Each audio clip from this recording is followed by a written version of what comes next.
Therwan Saranai, Dhamma friends, but where does this world exist? To which the participant replied of our usual speakers. So I will try to start off at a certain point from the book that we have been reading to you in the last so many weeks. So this is True Dhamma Has Awakened, Volume 6. I believe we have started off somewhere around page 80 yesterday, and I thought I'll read to you a short couple of paragraphs starting from page 83, somewhere around midway, because I feel as if that's a good starting point for today's conversation. So this is a discourse between a participant and Aryan Mahanse in one of our Zoom sessions. So in response to the participants' various questions, Aryan Mahanse, he often does this when the participant is slightly confused or has not really quite understood the Dhamma principles. He has a tendency of taking us back to the roots, to the cause of where all this started, to where the ignorance lies. And so that's where this discourse starts, which I will read through. So Aryan Mahanse says to the participant, let's go back to the place where the infant came out of his mother's womb. And then he asks, can you tell me how the mind or thought is constructed? The participant replies, everything is an illusion in this world. And then Aryan Mahanse asks, but where does this world exist? To which the participant replies, in the mind. We have created it because of the ears and eyes. So Aryan Mahanse asks, can you ever find a world from the outside? It is created by the illusions in the mind. Can someone see without ears? Can someone see without eyesight or hear if the eardrum is damaged? These are all created when cause is in effect. When it vanishes, cause becomes non-effective. However, we do not come across the so-called existing cause. These are actually constructed then and there. In other words, they are not coming from anywhere. The world created by the six-fold base is an illusion. Now let's talk about how this illusion is created. You see with the eyes, hear with the ears. Your skin or body feels the heat. Cold sensations are felt on the skin. The sense of taste comes to the tongue. So then where do you find the so-called self? The infant could not find any of these things. Do you know how the electricity is created? By the rapid rotations of magnetic fields. Due to the rapid rotation only, this electric current is generated. Accordingly, with the fusion of the plus and minus ends, electric power is generated through various instruments.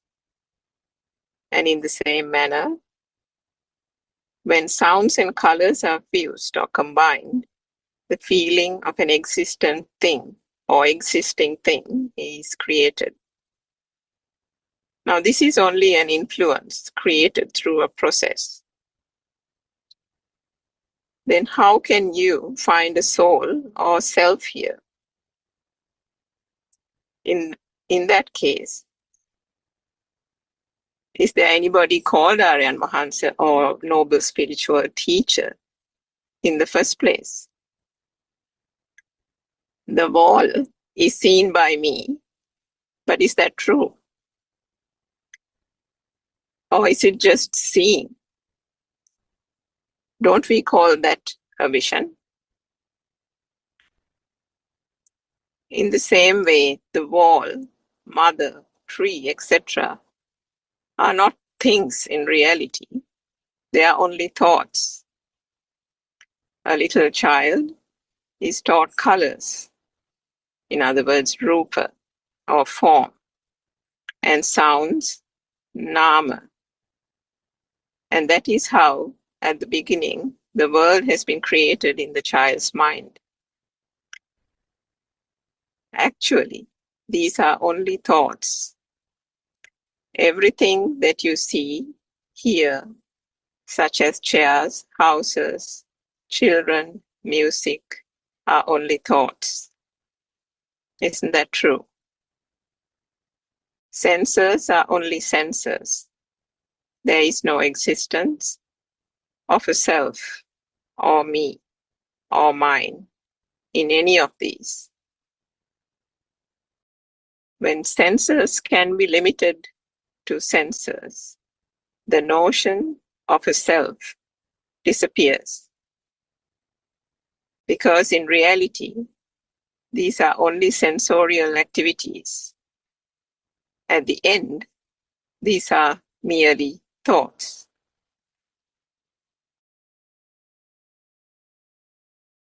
Performing activities without the notion of an individual self. How far is Dharvachirya, who was an ascetic, traveled to listen to the Dhamma? How far the Buddha traveled to offer a single Dhamma stanza? Isn't it the greatest thing that you are able to receive the Dhamma? Said the Aryan Mahansa. Yes, Aryan Mahansa, replies the participant. I think I'll stop there for the moment in terms of reading the book and open up the conversation to all our Dhamma friends. So what you just heard now is nothing new to this forum. In all our daily Dhamma Zoom sessions, this is what we talk about because this is the only thing we can talk about in terms of bringing to an end this suffering. And in order to understand the suffering, you have to understand the six senses and the function of the six senses. After all, the beginning of the whole thing is at the six senses. The Buddha said, Salayatana loko loko, Salayatana nirodho nibbano, which means that the world as you know it, that you see and you think is outside and around you and surrounds you, is only something that gets manifested through your senses, your sense faculties. If you don't have your sense faculties, there is no world. It is through the eye faculty that you think that you can see. It is through the ears that you hear. If you're deaf, there is no hearing to begin with. If you're blind, there is no seeing. Similarly, if for some instance you have lost the sensation of smelling anything, then that nose sensor does not work anymore, and therefore you are immune to any sense of smell. The same thing with the tongue. And for instance, if you're going through some surgery and you have either you have taken some kind of anesthetic or gone under general anesthesia, your body doesn't feel anything. Even if they prick and prod you, there is no sensation. And if there is no sensation, there is no vibrations that can then turn into the so-called mind consciousness that we have spoken of in this forum several times. So all these sense faculties and the senses that they manifest, light, color, sound, touch, taste, feel, and so on, gets combined into what we call the mind consciousness. And then suddenly the so-called light, color, sound is no longer light, color, sound, but then they are then turned into these things that we get attached to. We call it mother, father, tree, house, our car, our favorite ball, our job, our career, all these things. These notions were not there for an infant, for the newly born child or the newly born infant. The baby in the cot had no notions of this world. But gradually, with the progression of time, when the baby becomes 2-3 years of age and starts going to either nursery or Montessori, there is a gradual feeding of information, data to this child. And how are these so-called data taken in? It's taken in through the senses.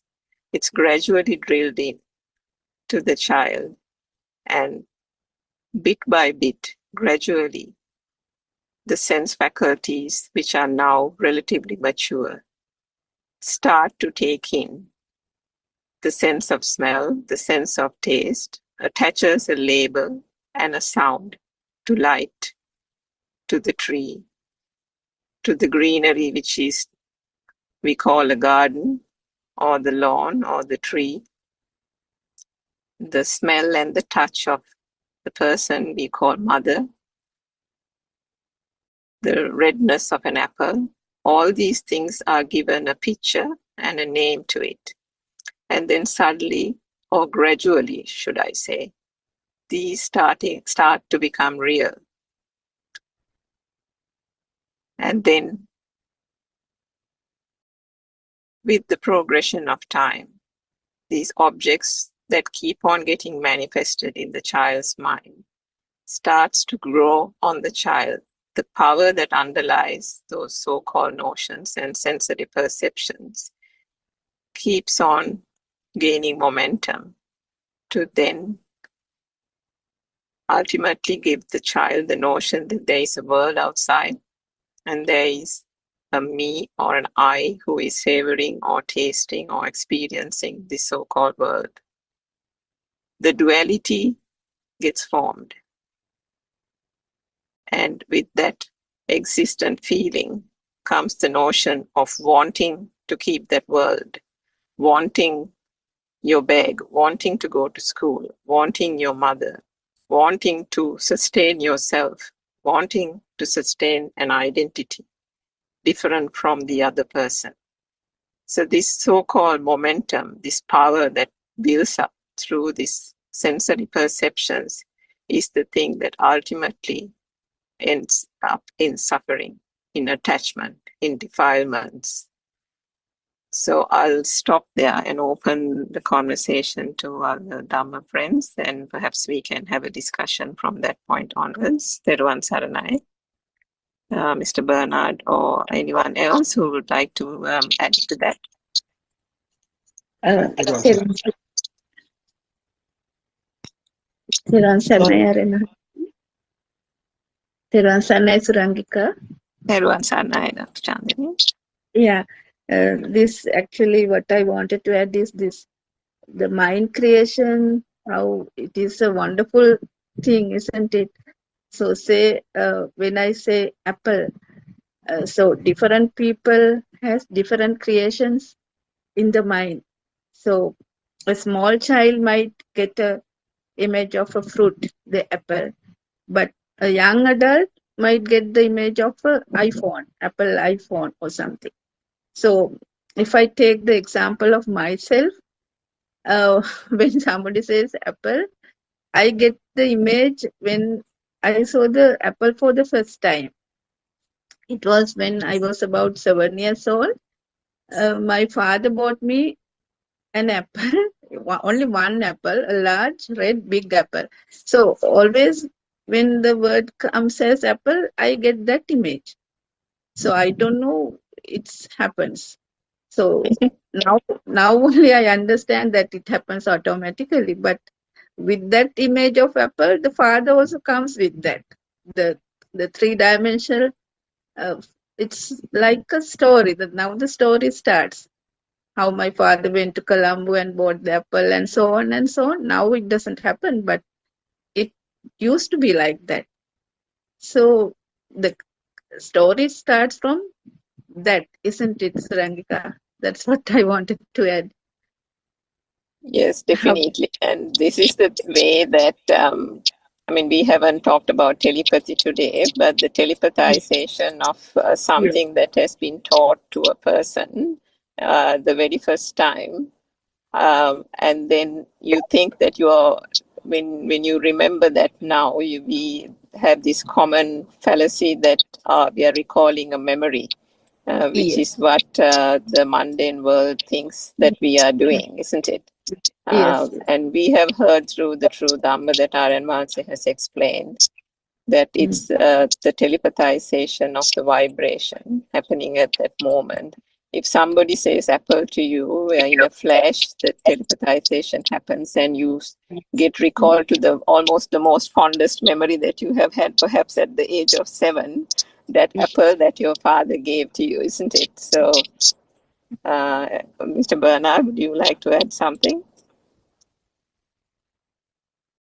Teruvan Sarnai. Yes, yes. The telepathization, in that particular telepathization, what we always get the first impression or the first picture that we experience in our life. That means if you say apple, the first apple you experience, that comes into your mind with the other sensations also. Then whenever you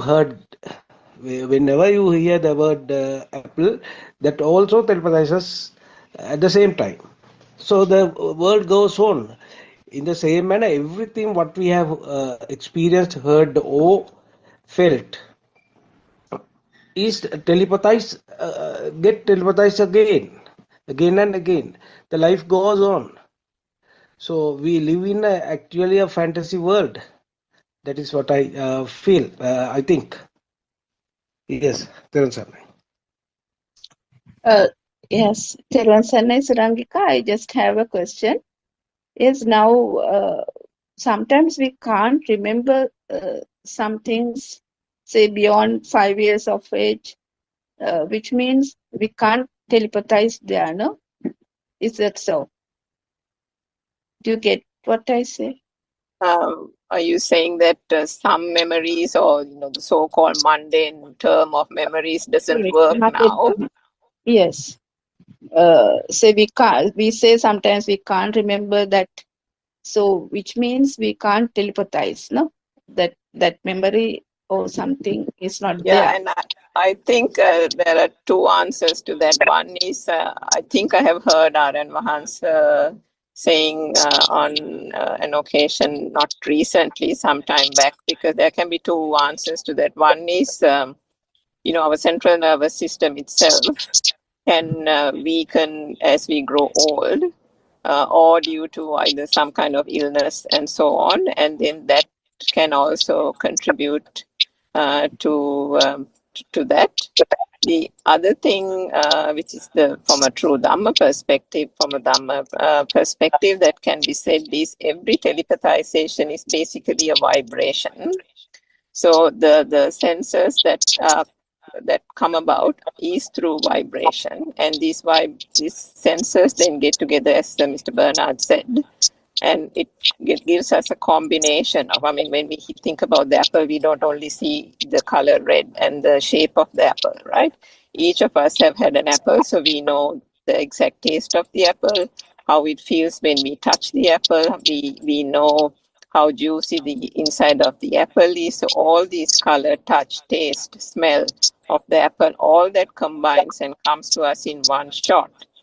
But as you said, Dr. Chandani, you're right. There are some instances where even if we kind of try to forcibly recollect something, we can't seem to recollect. And so apart from that other physical or health-wise kind of reason, the other one that Mahanse says is the evolution of the vibration. So if one has got attached and given quite a bit of value to that vibration and to that sensory perception at the time one perceived it, that, and you continuously associate and continue to give value to that sensory perception, thinking it's real, and making it one's own, desiring it, and so on, then the attachment is so great that the sense of vibration and the vibrational pattern and the power that underlies it is equally great. But over time, there is an evolution. The word in Sinhalese is, of course, viparinama. I'm not quite sure exactly what the viparinama word in English is, but there is a fading away of the power because the vibrations and the vibrational patterns themselves are subject to change.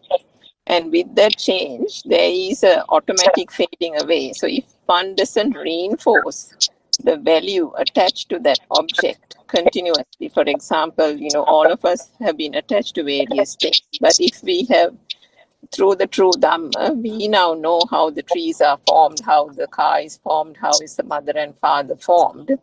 And gradually over time, the attachment that we have had to these so-called objects, people, and so on, have faded over time. And therefore, even if we think up that person's name or think up of a very fond memory that we had been holding on to in the past, those are just a thought at the moment, and then it fades away, and that's it. So that whole thing comes about through the change of the vibrational pattern by itself, which is a natural thing. It's the phenomena of how the thought process works. And the other thing is through the realization of the Dhamma itself, where gradually the value that has been attached to those objects fades over time, because why? One realizes that these are all made up of just thoughts and thoughts alone. And is there anything of substance in the thoughts? There's nothing. So there are different ways of looking at that, Dr. Chandani. I hope that answered your question. Yes, Surangika.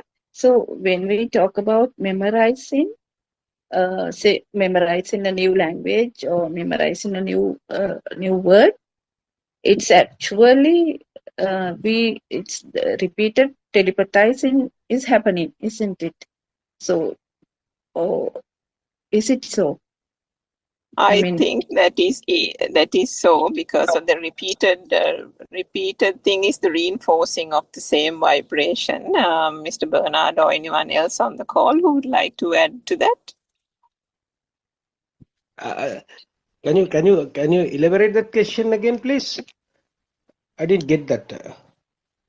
Yes, when we talk about memorizing something, so it means it's actually the repeated telepathizing system is happening, isn't it? Yeah, that's right. To say, you keep on remembering means again the mind sensor, with the help of mind sensor, what we telepathize the earlier previous memory. The same thing is repeated. Repeating. Same thing yes. is repeated. Yeah, that's right. Yes. Yeah.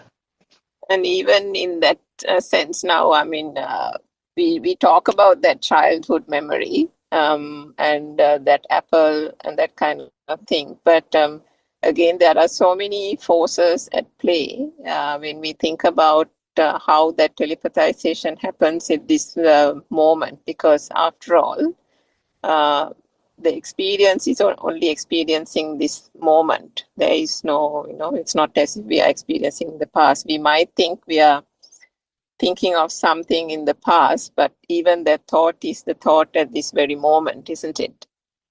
So when you think about that aspect, you may have, taking that example, Dr. Chandani, of that apple that you first had at the age of 7, Now, for example, later on, so there are several factors that keep on getting added to your current experience and the telepathization process. So you have that recollection from, say, 7 years of age, but then, for example, if you went to the Norelia market and you went to a market where there were lots of apples there, or you went to an apple orchard later on, say when you were 20 or 30, you went to a different country and you say you went to pick apples in an apple orchard.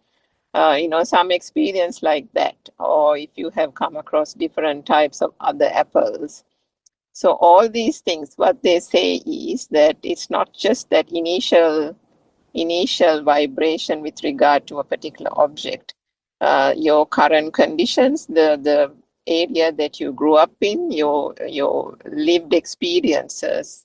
Then if you have learned something more about agriculture, how apples are grown, and so on, then all those experiences combined will telepathize at this very moment when the notion of apple comes to your mind. So, but as we talked about, if that memory of at the age of 7 of your father giving you that apple is probably a fond memory and therefore a strong memory that there is a certain attachment to, although you said there is no longer an attachment, that would then be more prominent in terms of the telepathization. Just because that is the thought that is the flash that is more prominent, when one hears the true Dhamma, that doesn't mean that there is attachment there, that it is a defilement. Because if one thinks about it, the thoughts is a natural phenomena, isn't it? There is nothing wrong in the thoughts continuously streaming through the mind. That is the function of the mind. So the fact that depending on each of our experiences, depending on where we've lived and how we've grown up and, the various things that we have been exposed to, there will be different experiences. The telepathization that happens when you hear the word apple and when Mr. Bernard hears the word apple and when I hear the word apple are quite different.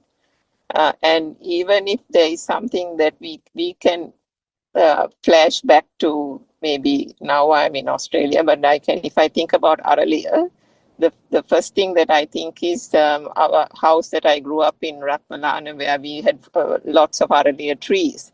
So just because I bring that memory up doesn't mean that memory itself, there is an attachment to the memory. It's just the telepathization, how the telepathization works. And then that comes about, but due to the realization of the true Dhamma to a certain extent, and depending on the extent to which one has realized it, the so-called attachment to such memories, whether they are fond, whether they are average memories or average some kind of experience you had during your childhood days, it's just a thought at this moment, and then it passes and ceases to be, and then comes the other thought and the other thought. So there is that normality that can be brought in this whole mind process. But in this Zoom session, what we are trying to show our listeners is that the attachment that comes by not understanding the mind is the thing that brings this suffering. Because as long as you think that the so-called world outside exists and that there is a you here or an I here who is experiencing it, then when this world starts falling apart, or your favorite car gets bashed up in an accident, or something happens to your mother, or your child falls down and maybe breaks a leg or something, immediately there is this sense of burning, this sense of suffering that comes upon you. And why does that happen? Because you have actually not understood the fact that the child is only a thought, that the car is only a thought that has been constructed in one's own mind. And as long as you don't know that there is suffering because you think there is an object or a person outside, a loved person, a family member who has either who has either died or has fallen ill, and that the so-called attachment that you have had with that person is now going to come to a climax because you think you're going to lose the person. You think something is going to happen to that person. And then there is this burning sensation.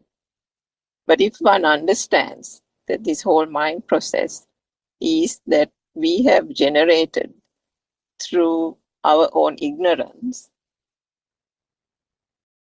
these vibrational patterns that we have then taken through the senses, and it's the senses themselves that have manifested these light, colors, touch, sound, taste, and smell, and so on. And it is these sensory perceptions that then have then been combined into a mind consciousness, which we have then attached labels to and kind of projected to the world outside. What is only going on in the mind consciousness has been through our own ignorance projected outside, and that is all it is. But in reality, as R.N. Vanse mentioned in that little discourse that I related to this audience, everything is constructed only in one's mind. And if one understands that, there is an enormous sense of peace and calm that comes about because you're no longer attached, or the attachment starts gradually diminishing because you know that all this is just a manifestation, that this is all a construct, and there is even nothing in the thought. The thought itself is also just a combination of color, sound, touch and taste and smell and so on. Is there anything in it? There isn't. They themselves were created only through the speed of vibration. If the speed was not there, this manifestation itself would not have happened. And that's where R.N. Vanse says, or keeps on repeating to us, and says to us, in order to realize the true Dhamma, one has to deeply penetrate and see the roots of this, the cause of the suffering. And where does all this start? It starts with ignorance, yes, but it also starts with the senses.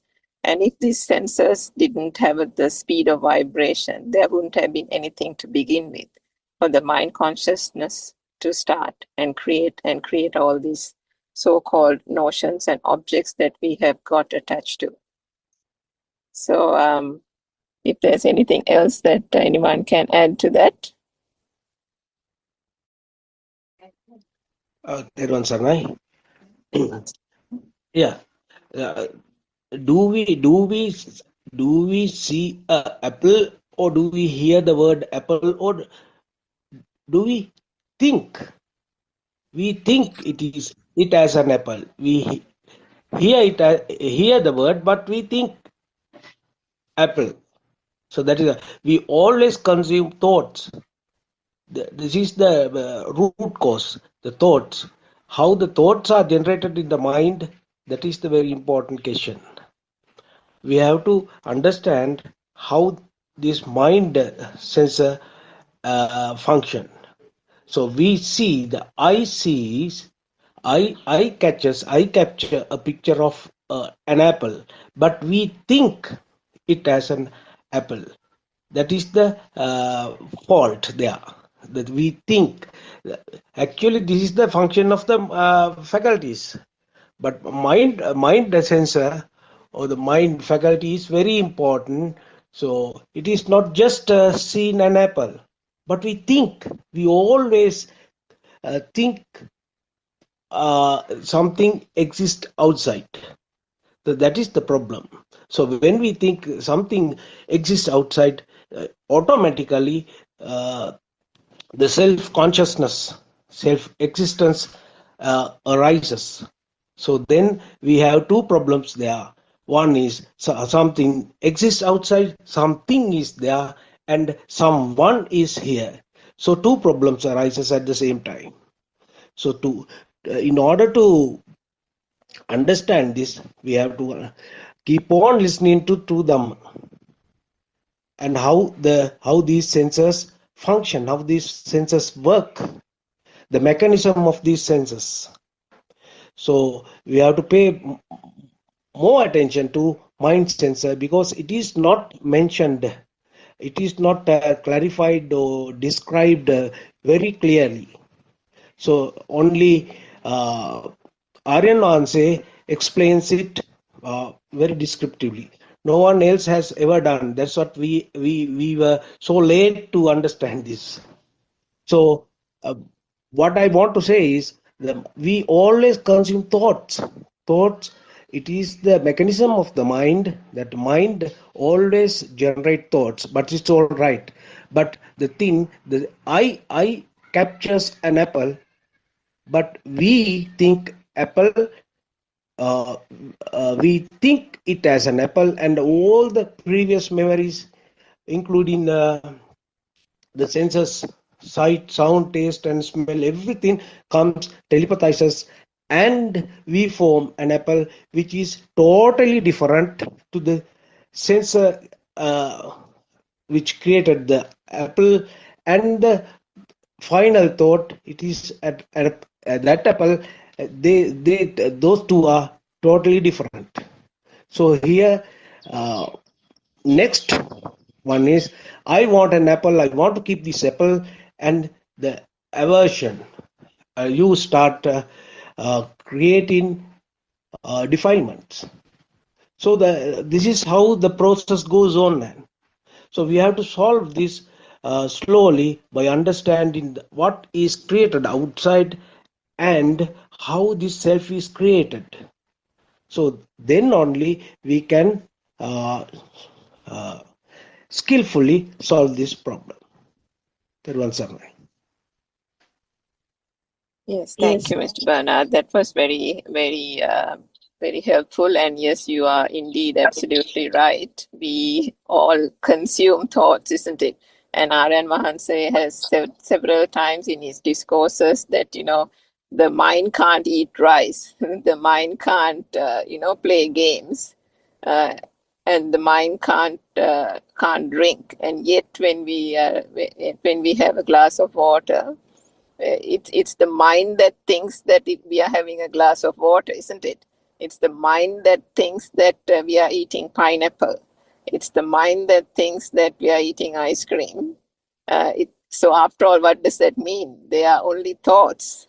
And it is the thoughts that drive us to do various things. And we think that we are doing various things. We create the so-called fallacy of an I self existence on this side, and we think we are, we as a separate identity is doing various things, and going places and experiencing various things, whereas everything boils down just to the mind. And that is where this whole fallacy of the mind comes about. But I think that's a good segue from what you explained. Perhaps Dr. Chandani, that's a good segue if you can just explain to how through the practical program of the couple of stages, the 7 stages that Aryan Mahalse has then shown to find out the truth behind this thought, and the way that we can gradually exit or remove ourselves from this belief that there is an external world, and then come to the realization that that is just the mind, and then to also realize again that there is no such thing even in the mind. The thought itself is made up of basically nothing. And this so-called creation of an I, an existent field, is also just a fallacy. So if you don't mind, just outline through the practical program how this whole thing is, how an apprentice understanding the true Dhamma is taken through those couple of steps, if you can. Yes, Surangika. So as Mr. Bernard explained, yeah, the mind sensor is very important to understand, and it's the most difficult thing to understand also, I think. So as if we talk about the practical part, as you said, uh, as the first thing, we can't go to the mind sensor. It's actually we are approaching it step by step, isn't it, Surangika? Yes, that's So right. first one, we have to get out of the outside world. So then we have to see the sensors. So then only we understand that mind sensor also is a sensor. It creates. The eye sees, the uh, ear hears. Likewise, the mind sensor also creates it has its own thing to do. So it creates. It anyway. It creates. Even though we say stop it, no, it won't stop. It create the apple. No, Yeah, so that's don't want an apple. Don't create it. We can't say that because it is already created. Then it will go on creating. That's its duty, life. So step by step, we have to approach the mind sensor. So ultimately, when we approach the mind sensor, what we understand is that there is no self there. It is a creation. So that is the stepwise we have to approach it. That's what I think, Surangika. Uh, yeah, if you can explain more about it. yes, Dr. Chandani, thank you. So I think there are a couple of stages. We have a practical program for the benefit of our listeners that Aryan Vahanse has put together. And this is the most unique thing about Buddothpado Aryan Vahanse's discourses, Deshana or discourses, because for the last so many years, or 2,500 years basically, we have had something called the Pali Canon, the Tripitaka, which is encapsulating the Dhamma teachings. And all our temples and monks have been dutifully following the Tripitaka and trying to understand the Sinhalese interpretations of what the Buddha has taught, which has been captured in the Tripitaka. But unfortunately, what has been omitted is, and probably this is the most fundamental reason why people have not gained realization, is because it lacks the practical side of things. So understanding and this makes so much sense, isn't it, in our day-to-day world? Even when we go and get a qualification or anything like that, we get a degree or a technical qualification or anything like that. Just the qualification itself doesn't is not enough. Most of these professional organizations, they want the practical experience. They want you to do 4 years, 5 years, 6 years of practical experience. Now, why is that? Because no matter what you learn in the classroom, if you don't understand the practical aspect of it, how do you put that into practice? Then what is the point? It's so difficult. Learning it from a book is only just one part of it. How do you then put it into day-to-day practice? That's where the real understanding comes about. So this was unfortunately what was lacking, which Aryan Vahansa after so many years has revealed in the last 3-4 years or 4-5 years. And that practice is what he has now deployed through various monasteries in Sri Lanka, and which we are practicing wherever we are in the world. We are all practicing the same thing, depending on what stage we are in this practice.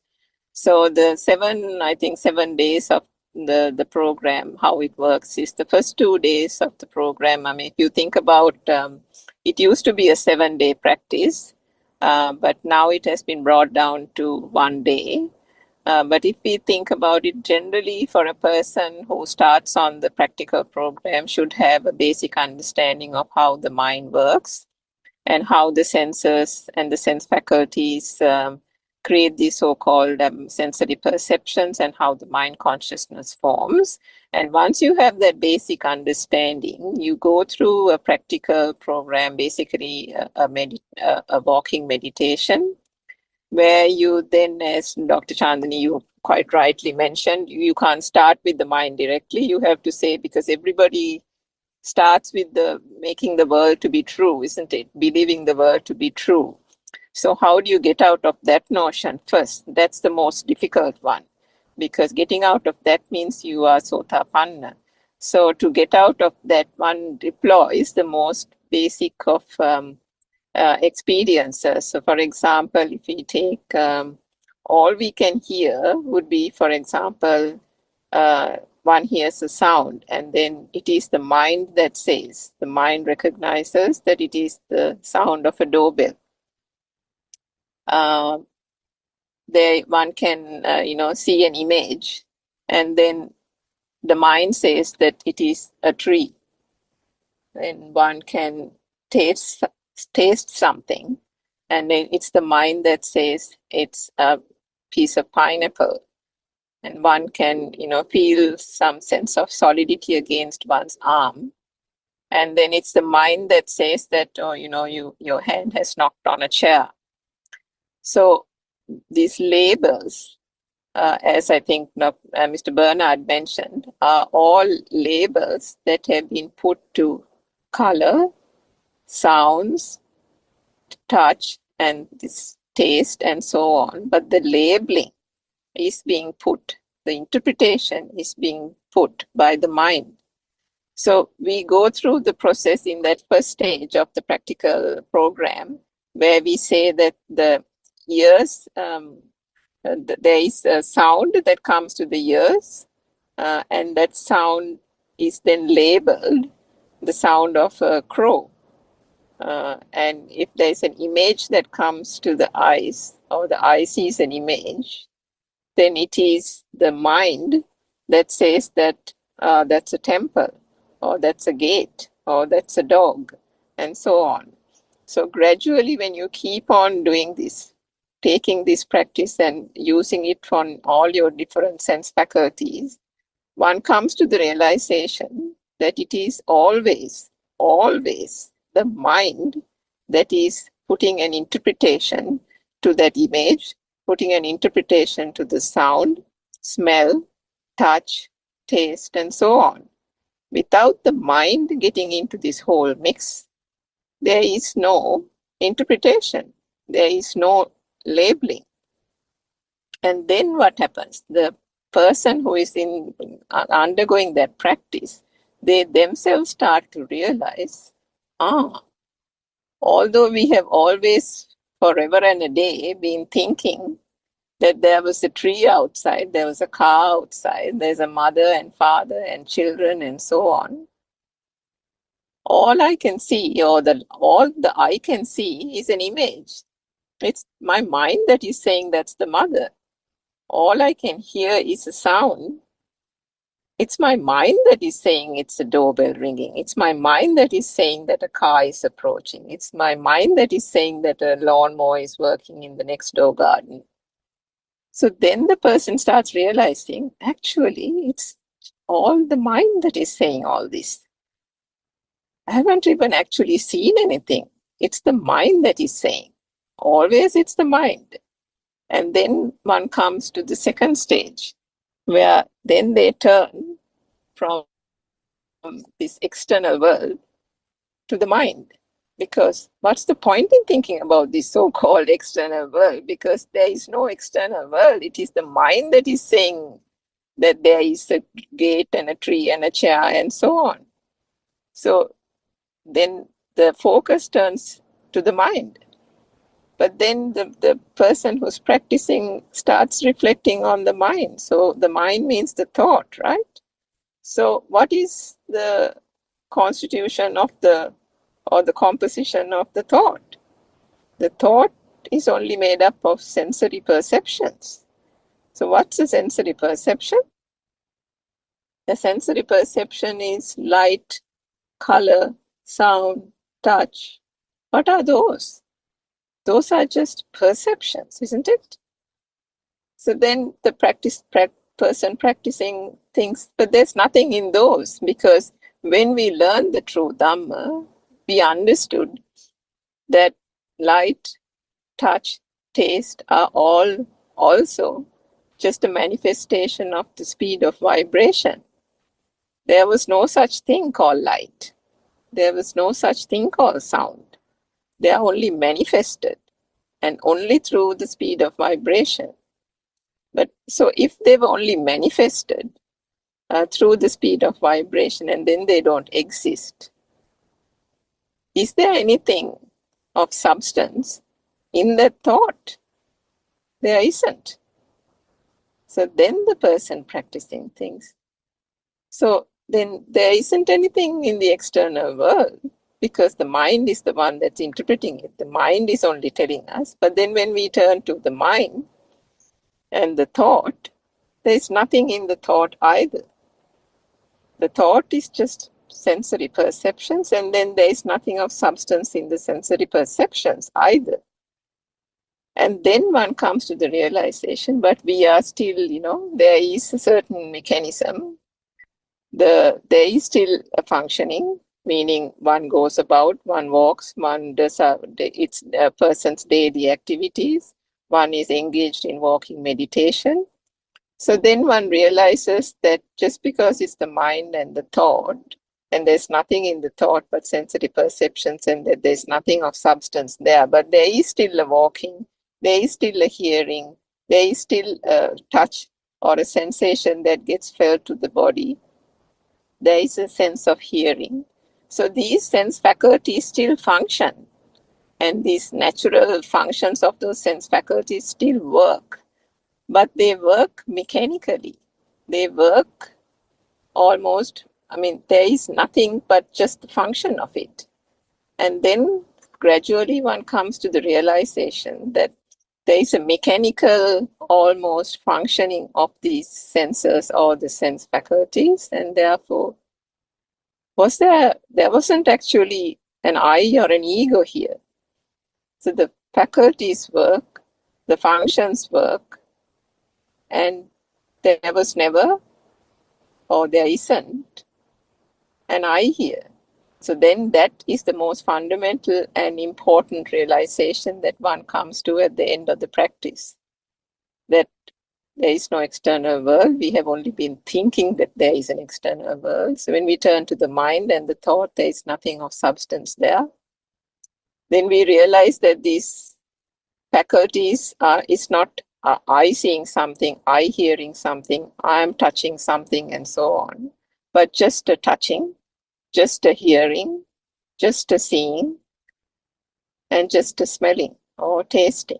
That's it. It's just those functions. That's all. And there was never an I or an ego or a self here in the first place. So this whole notion and this practical program or the practical steps that one follows, which one can do continuously over weeks and months and so on, then gives the person the gradual realization that there wasn't anything here. The so-called notions that we have given so much attachment to, that has brought us so much suffering, was out of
Buddothpado,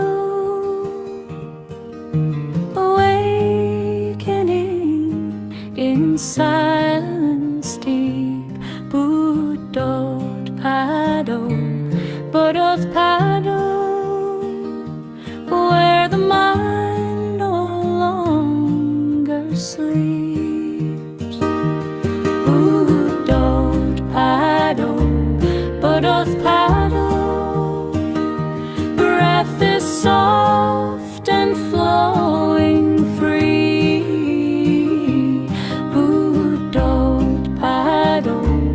Buddothpado, no self remains, just clarity.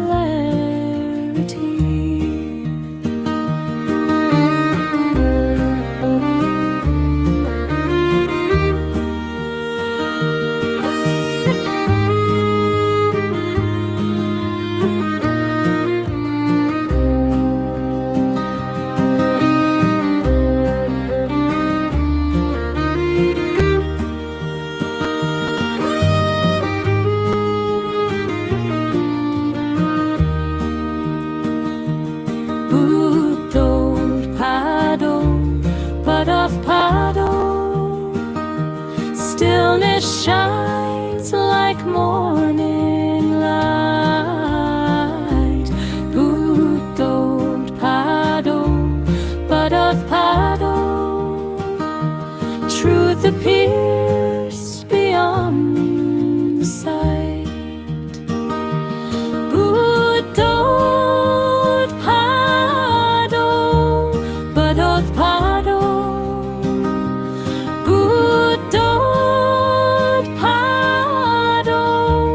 Buddothpado,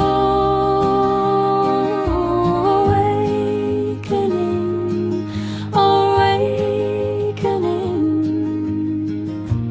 Buddothpado.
Good morning, Dhamma friends.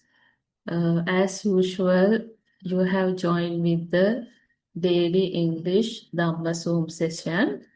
Teruan Saranai Aryan Wahansa, please accept my humble worship. Teruan Saranai all Dhamma friends. As usual, we discuss few pages from the True Dhamma Has Awakened, Volume 6. Currently, we are reading page number 80. Let me start reading. Nirvana can be reached. Give your mind and body rest. Give peace and rest to these innocent people. We do not need any division such as Siam Nikaya, Amarapura Nikaya, or anything else. This mundane world is entangled in the madness and in the wild wrong way. Buddha has only one Nikaya, that is the Buddha Nikaya. Gautama Buddha Sasana is about how to get liberated from the mind, how to understand the illusions in the mind and destroy them. In order to accomplish this goal, you have to have liberation from the notion of an individual self. This is also the true understanding that there is nothing other than sound, shapes, colors. When this situation can be seen, the liberation from the subject or the thought can be experienced. This is the liberation from the thought that occurs in the moment, here and now. Atitan nata gammeya. Then you can find the true nature of that thought or subject. When you see the origin of the subject, you will able to come across the cessation of the subject. So this explain when you see the origin, then it is the cessation. Because once see the origin, you'll find the cessation. So actually, there are no segregation when it comes to Buddha Nikaya, because it is the Buddha. So that is one Gautama Buddha Sasana. So I think that's really important. So let me continue reading. Participant Teruvan Saranai Aryan Wahansa. On the Poya day, I thought of visiting the temple. The monk in charge asked me to conduct the evening program, saying that he had to attend a funeral. I accepted the invitation. I felt that I received great encouragement to present the Sariputta Singhanada Sutra. Because of the influence given by your disclosures. Therefore, I was able to explain the sutra appropriately and meaningfully. The part that describes the rain and the buffalo with broken horns, I was able to explain so very well. The participant expressed their happiness after listening to the sutra. I want to say I was able to perform so well only because I have been listening to your disclosures. You describe the Dhamma concept in a unique and different ways. Aryan Wahansa is asking, How is it different? Then the participant says, in this disclosure, it is stated that just like disregarding the rain, fire, or a buffalo with a broken horns, things should be disregarded. Then Aryan Mahanse says, in this disclosure, what is explained is one of the great qualities of the Sariputta Mahathero. This can be also referred to the final result achieved by the people who follow this path. This is the noble simplicity. In other words, it describes the freedom that can be gained by abandoning simulation and receiving cessation or an unshaken, delicate state of the mind. This disclosure is different from the Dhamsak Sutra. Dhamsak Sutra reveals the path and the Sutra reveals the results. A lot of people are confused regarding the path. This is not about some knowledge a person has regarding existence and non-existence.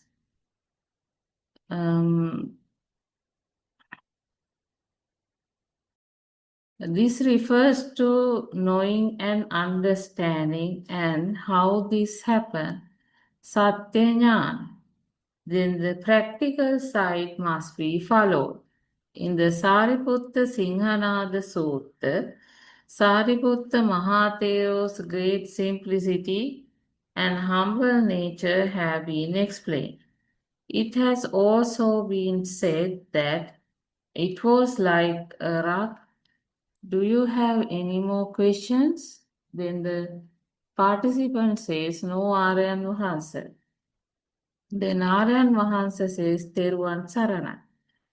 So then part 2, participant Teruvan Sarana Aryan Mahansa.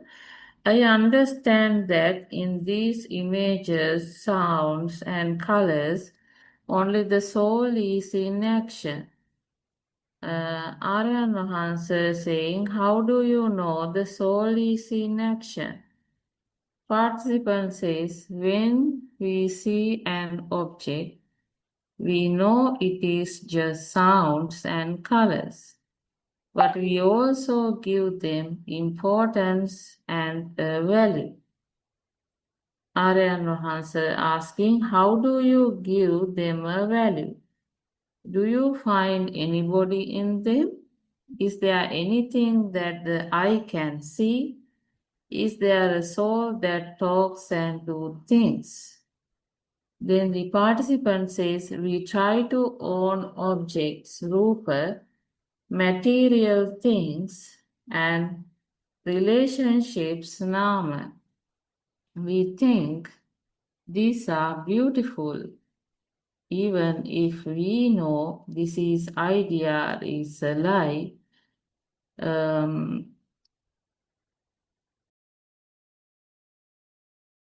Idea.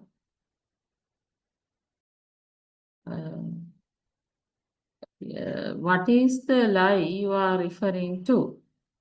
Knowing that a value cannot be given, knowing that there is no soul, still we go after them.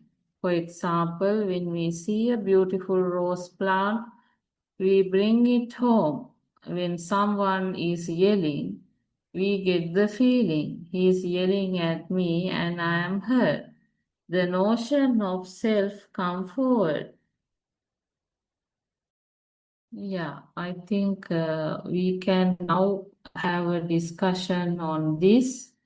I can see my friends, Dr. Sakuntala is joined and Mr. Bernard is also joined. So I think how this self come forward, I think this is very interesting, the instances where the self come forward and that power appears. So that is felt. I think Dr. Sakuntala, will you please explain that, and you can continue the discussion with Mr. Bernard. Teruan Saranai, both of you. Teruan Saranai, Doctor. Teruvan Saranai Nandima. Thank you for starting in spite of having a physical problem. You are not well today, but still you made the beginning. I pay my homage to R.N. Mahanse, Teruvan Saranai, all Dhamma friends. Would Mr. Bernard like to raise any questions on what you heard, or shall I just talk on that topic? Would Mr. Bernard like to raise anything or start the discussion? Sarnai, go ahead. You start, will you? Okay. So I think in Dhamma discussions, all these, the path that Aryan Mahansa is showing us, actually that was Lord Buddha's teaching, but that has been going under the cover all these years, and various different concepts have been coming up and covering the true Dhamma facts. So it's even though lots and lots of books are written on these topics, and so many deshanas, so many discussions are happening, none of them actually lead to the true facts that we have to understand in Buddha's teaching, which is the root. Actually, root is the concept or the illusion that self-existence or self-perception, and that is what is always coming up, always it's surfacing, and giving various sort of various masks. Well, I would say it wears different masks and appears in different ways. But really, if you take the root of it, it's always this, the main problem, the one and only single problem is the self-perception, or the illusion of self-existence. But what happens is, now it's always projected to the outside world. We always expect happiness and sadness. We always project that responsibility to the outside world. And but if you take the root of every defilement, everything that is happening around us, the root is the illusion of this self-existence. Now, I think we have discussed these facts again and again in this morning English Zoom, how this illusion of self is coming up. It's not something purposely done by a person, but it is a part of the system, part of an automatic, I would say, automatic mechanism, and it is the end result of that. So there is no way of controlling or stopping it halfway. As we know already, now this concept or this illusion is not there in the baby who has the radiant mind, but his or her senses are functioning. If the organs, if the material physical organ is there, the sensor function is created then and there. So as a result, the baby can see, baby can hear, baby can smell, taste, and the sensation on the skin. So these things happen. This is a continuous and very fast process. Now, if the baby is awake, one after the other, the sensor functions are changing from one to the other. It's a very speedy process. The baby will see something, then hear a sound, and then will feel something on the skin and get the smell. especially when the mother is coming near, the baby will get that mother smell. And then if the baby is fed, the taste of the milk. So all these sensors are functioning alternatively, one sensor at a time. But because of the speedy process, you tend to feel that it is happening at the same time. So that time there is no self-image, no self-perception, but the baby experiences through the sensor formation. And what happens thereafter? When it progresses to the formation of the thoughts. Again, as I said, this is a very speedy process. So it occurs at a very fast speed. You feel that it is really existing. So the same thing happens at the sensor level also. Because of the speed of vibration, you tend to feel a light. Because of the speedy vibration, you tend to feel that there is a sound. So all 5 sensors act like that. And that itself leads to the feeling that there is a light, there is a sound, there is a taste. How does that happen? It's because of the fine current or the fine power generated with these vibrations. And same thing moves forward, and then when it comes to the level where the thoughts are formed, again the thoughts occur at a very fast speed. And what happens is, when there is a fast speed of thought formation, you tend to feel that it is existing. So your thoughts are the mother, father, sun, moon, house, car, orange, apple. All those are thoughts. The illusion of a thought is that it is a construct of the mind.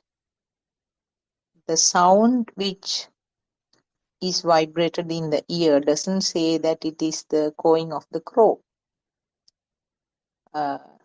And the eardrum doesn't know that it is a crow, but the construct is a cawing of a crow. So that is your thought. So like that, everything is a construct of the mind. And construct means then and there it happens. The formation or aggregation happens then and there. It's an instant thing. So will it stop from there? No, it will not stop. There is no way of stopping this process. The thought will progress to the feeling that it is existing, which in Pali we call itha. You feel that it is really existing. And the feel that you get, the existing, doesn't stop from there. Like the other side of the coin, you feel that I am enjoying this, or I am witnessing this. I feel it. So there is a label of myself. Now, this process, as I said earlier, it's a continuous one. There is no way of stopping halfway. Because we were at one point, we were wondering, I mean, if you can stop this process halfway at the level where the thoughts are formed, there's no problem, no defilements. But you cannot stop this process because there is no person who is doing. Since this is a nature's law, it will continue. So it's the ultimate product always which you come across. So the ultimate product is that the feeling of self-existence, or the self-perception, or your soul, which different words are used, but the same feeling. And what you really feel is that Now, those are all words actually what you use, but what you really feel is that some form of sensation which is described in several words. Now, you might, in some instances, depending on the situation, it might be described as a sadness. Depending on a different situation, you might describe it as happiness or sometimes anger. So all these things actually is used, all these words are used to interpret a form of current that is formed as a result of the non-stop, unstoppable process which happens. So what can you do then? This is in Pali what is called the Sakkaya Ditthiya or Atma Drushtiya. Those both words are used to interpret the same thing. That means you give a value to a thought and projects it to the outside world. So what can you do about it now? There is no escape actually because it is a continuous process and no controller. So what can you do? Only way is what Lord Buddha said was, know what this process is. So that is your knowledge, that is your Satya Jnanaya, or we call it in Darshana. That means you as a fact, you learn the mechanism, you study the mechanism, how it happens. So you have to be very thorough in this one. You have to thoroughly study this. Maybe by listening to Dharma Deshana, or you can read the relevant books, which there are, number of books written under Buddothpado Deshana. So you can read some of those books. That will give a very clear idea about this process. So once you know this process, once you find out exactly what is happening, at the beginning, sometimes you might have to sort of actively think about this process. Now, when something happens, other thing I wanted to tell you is that the day-to-day activities, most of the thoughts are not given a value, which we don't realize actually. All are not defilements. There are so many thoughts that come because thoughts is a continuous and very fast flow. So if you look at these thoughts, it's a speedy process, and most of the thoughts actually do not give rise to defilements. They are sort of mental pictures, and you attend to day-to-day work. Sometimes, for example, if you're walking from one room to the other, or if you're combing your hair, maybe you are having a cup of tea. It's done just with the preset mental picture, and you have no burning fire within you. So in those instances, actually, there is nothing to think about it and analyze. Anyway, practically analyzing all the thoughts is not possible. So what you have to do is you will be able to identify now with this knowledge about the how the self-image is formed. With that knowledge, when the knowledge is very clear to you, so now some of the some people, most of us actually have to listen to some of these deshanas so many times again and again.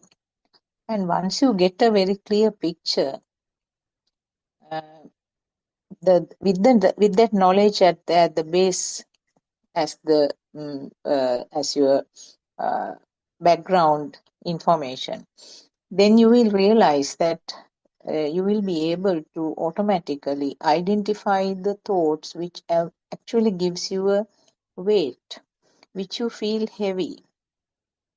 Now, it may be a sad thought, angry thought, or maybe a happy thought. Now, one thing that we don't realize is that an incident that causes happiness is not considered as a heavy feeling. We sort of brush it off, thinking that these are okay because you feel happy with that. But what we don't realize is that the happiness is equally uh, a heavy thought. Because if you lose that uh, reason, whatever has given you the happiness, the sorrow follows. So happiness is not actually happiness. Happiness is another phase of the sorrow. So when you feel yourself having a heaviness following an incident, that is a feel actually. That is a feel, but you use the words to explain it. You use different words, as I mentioned earlier, to explain it. Then it becomes a thought. And if something happens like that, then you use the knowledge that you had, how this mind was formed, then you can analyze it. So if you analyze like that, then you can get into the root of this one and then find out how it happened actually. Now, then you go backwards with the knowledge that you had. You had this thought of sadness following a certain incident. So, how did this sad thought come up? Then you go back. It may be a vibration of the ear, it may be a vibration of the eye as well. Sometimes, if it happened by the phone call, it may be just a vibration of the ear. If the person confronted you and then shouted at you, then you have your ears and the eyes both vibrated at that time. And then that is how this thought, sad thought, formed. And why did you get the sad thought?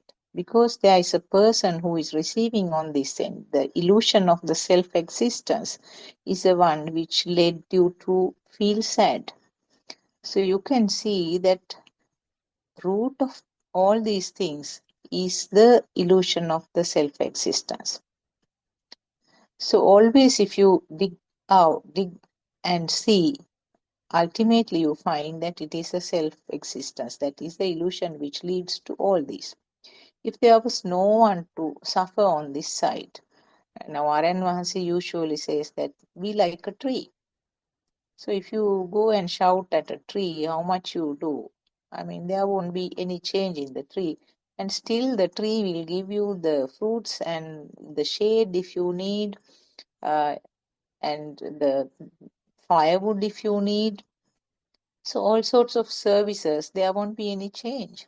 So what Unhase says, what Aranhase says is that you should be able to be like a tree, because tree is alive, life. There is life in the tree. But what happens when a person is confronted with a situation like that? You get all sorts of these defilements. So that is a process that happens. And there is, as I mentioned earlier, it's very important to remember and realize that there is no person doing this. This is an automatic process and you cannot stop it halfway. So the ultimate result is that self-feeling, self-existence, and a person who felt sad remains on this side. So this is the first step of this practical experience plan. And in the first step, when you realize this sense of function, what is happening here, and then you can see very clearly that all these things, even though automatically you tend to project it to the outside world, it is a creation of the mind on this side. So this is something that need practicing for a while actually, because we are used to project all these things to the outside world. Because of them, I feel sad. If they come and visit us, I feel happy. And because they are doing bad things, I feel angry. So always it's a projection to the outside world. Now just take another example, how this mind is behaving. Simple example, if you take a leader of a country, uh, now the moment that you see his or her face on the TV screens, uh, and maybe he's giving a talk or something, several people are watching, and different people have different images in their mind. One might feel that, oh, he's a good person, he's trying to do a change. Another person might say he had a, he had so many bad things in the history, very bad history, and now he is trying to show a nice face to everyone, and he's a big liar. And another person might feel that he's just useless. I mean, not doing anything, but no harm either. Now this is how it happens. Now different people will have the different uh, perceptions in their minds. How does it happen? It happens with the past data that has sparked in their mind. So it may be different sources from the different environments. The different people will have different inputs.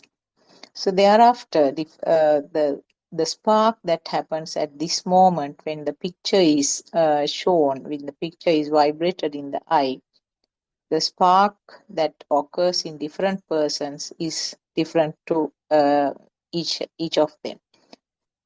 So that is how, I mean, this is one of the examples. You can use many examples around you. You can take a hearing as as an example. When you when you hear a person's voice, or maybe when you get a smell. Now the smell of durian is very attractive to one person, and then uh, another person will run away because can't tolerate that smell. So that is another thought. So you can see how the thought is manipulating. Thought, it's not one single thought, but the thoughts which are formed then and there, how strong it is, how it's manipulating the person's behavior. So these are some of the practical things, that practical aspects I wanted to tell you. I can see our friend Dr. Ravi has joined. Teruvan Sannai, Dr. Ravi. Yeah, I was just talking some basic things about the yeah, self-existence and sort of more yeah, practical aspects. Would you like to add something? yeah. I heard what you were saying.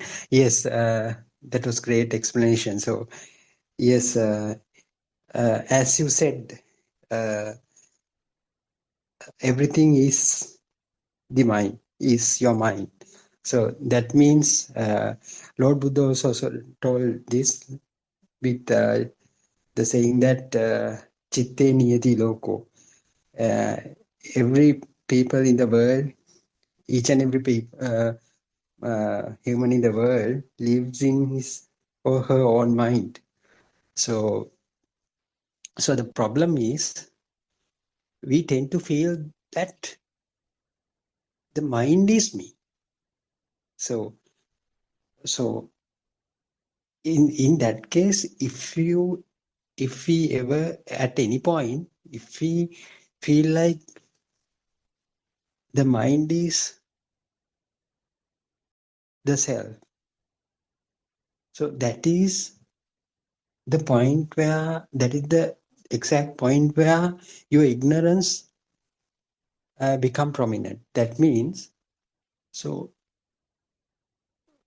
you can't ever take the mind is as you. So why you can't take it as such? So that means mind does not represent you. So in other words, you have to identify, you have to um, get to know, you get to know that this mind, how the process, the which the mind gets created. So that means if you understand that process very clearly, then you will realize, wow, how can we assign a self to that mind? So mind, after its creation, it behaves as another kind of a sensor, which is very similar to eye, ear, nose, and tongue.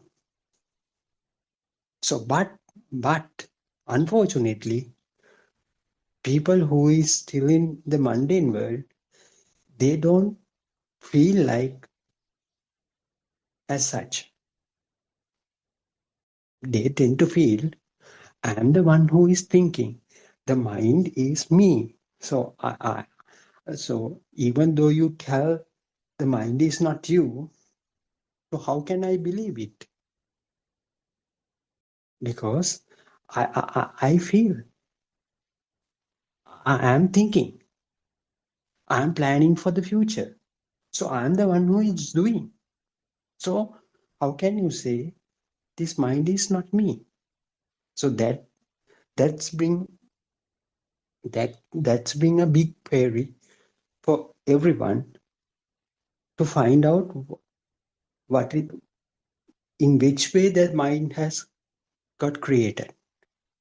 So in order to address that question, Lord Buddha has brought up a kind of a concept called cause and effect Dhamma to explain that. So that law, that Dhamma will explain to you how this mind gets created. That, in other words, it will clearly explain you how this mind becomes another kind of a sensor apart from the self. So that's why we need to understand this Dhamma. That's why first we have to learn this Dhamma, learn this explanation or learn this concept. Then we have to look in that direction, in that perspective. So if you are able to see this Dhamma in that particular unique angle, then of course you will be able to see the mind is as another kind of a sensor. Otherwise, even how much you study this Dhamma, that won't help you to realize that this mind is another kind of a sensor. So that's why you need to look at this Dhamma in that particular unique angle. That means the angle of Paticcasamuppada, angle of non-conscious angle. So non-conscious in the sense, we have to look this Dhamma as a non-living soul. That is the angle that makes you to realize that this is another kind of a process that happens naturally. So creation of the mind, then you will realize the creation of the mind happens naturally. So unfortunately, we tend to assign a self to that process.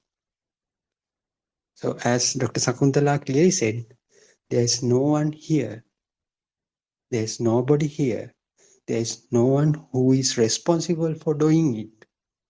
There is no one to uh, uh, authorize the creation of the for the creativity of this mind.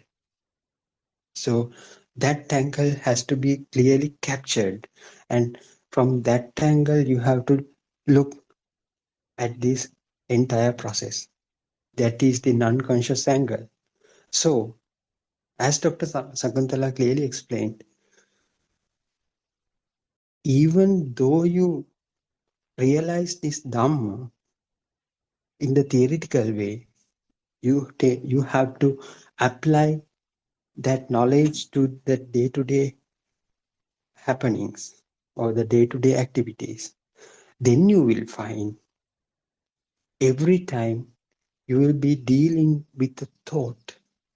Even in this very present moment, we our thought is there, is here. We are focusing on this uh, discussion. So it is also a creation of the mind. It is also a thought. So I have a thought in my mind. I am talking in this forum. So it is also a thought. Thought in the sense it contributes to create the mind. So how does this mind get created? I heard Dr. Sakuntala was speaking, and I heard in the YouTube Dr. Andima had initiated this discussion. So all thoughts are there in my mind. So I got to know, now the discussion is going on. It is also a thought. So then I got a feeling I have to take part in this discussion. So then I join these things. It is also a thought. So how I joined this? I opened up the Zoom link. Then I joined this discussion. So what are the things I followed? What were the things I followed? Just seeing taking up the phone, then clicking the links. So all these things are thoughts. Thoughts in the sense a kind of impulses or images that were captured through my senses, either from the eye sensor, either from the mind sensor, either from the sound sensor. So all these things, combining all these combination of all these sensors will create me an environment that I am talking in such a forum.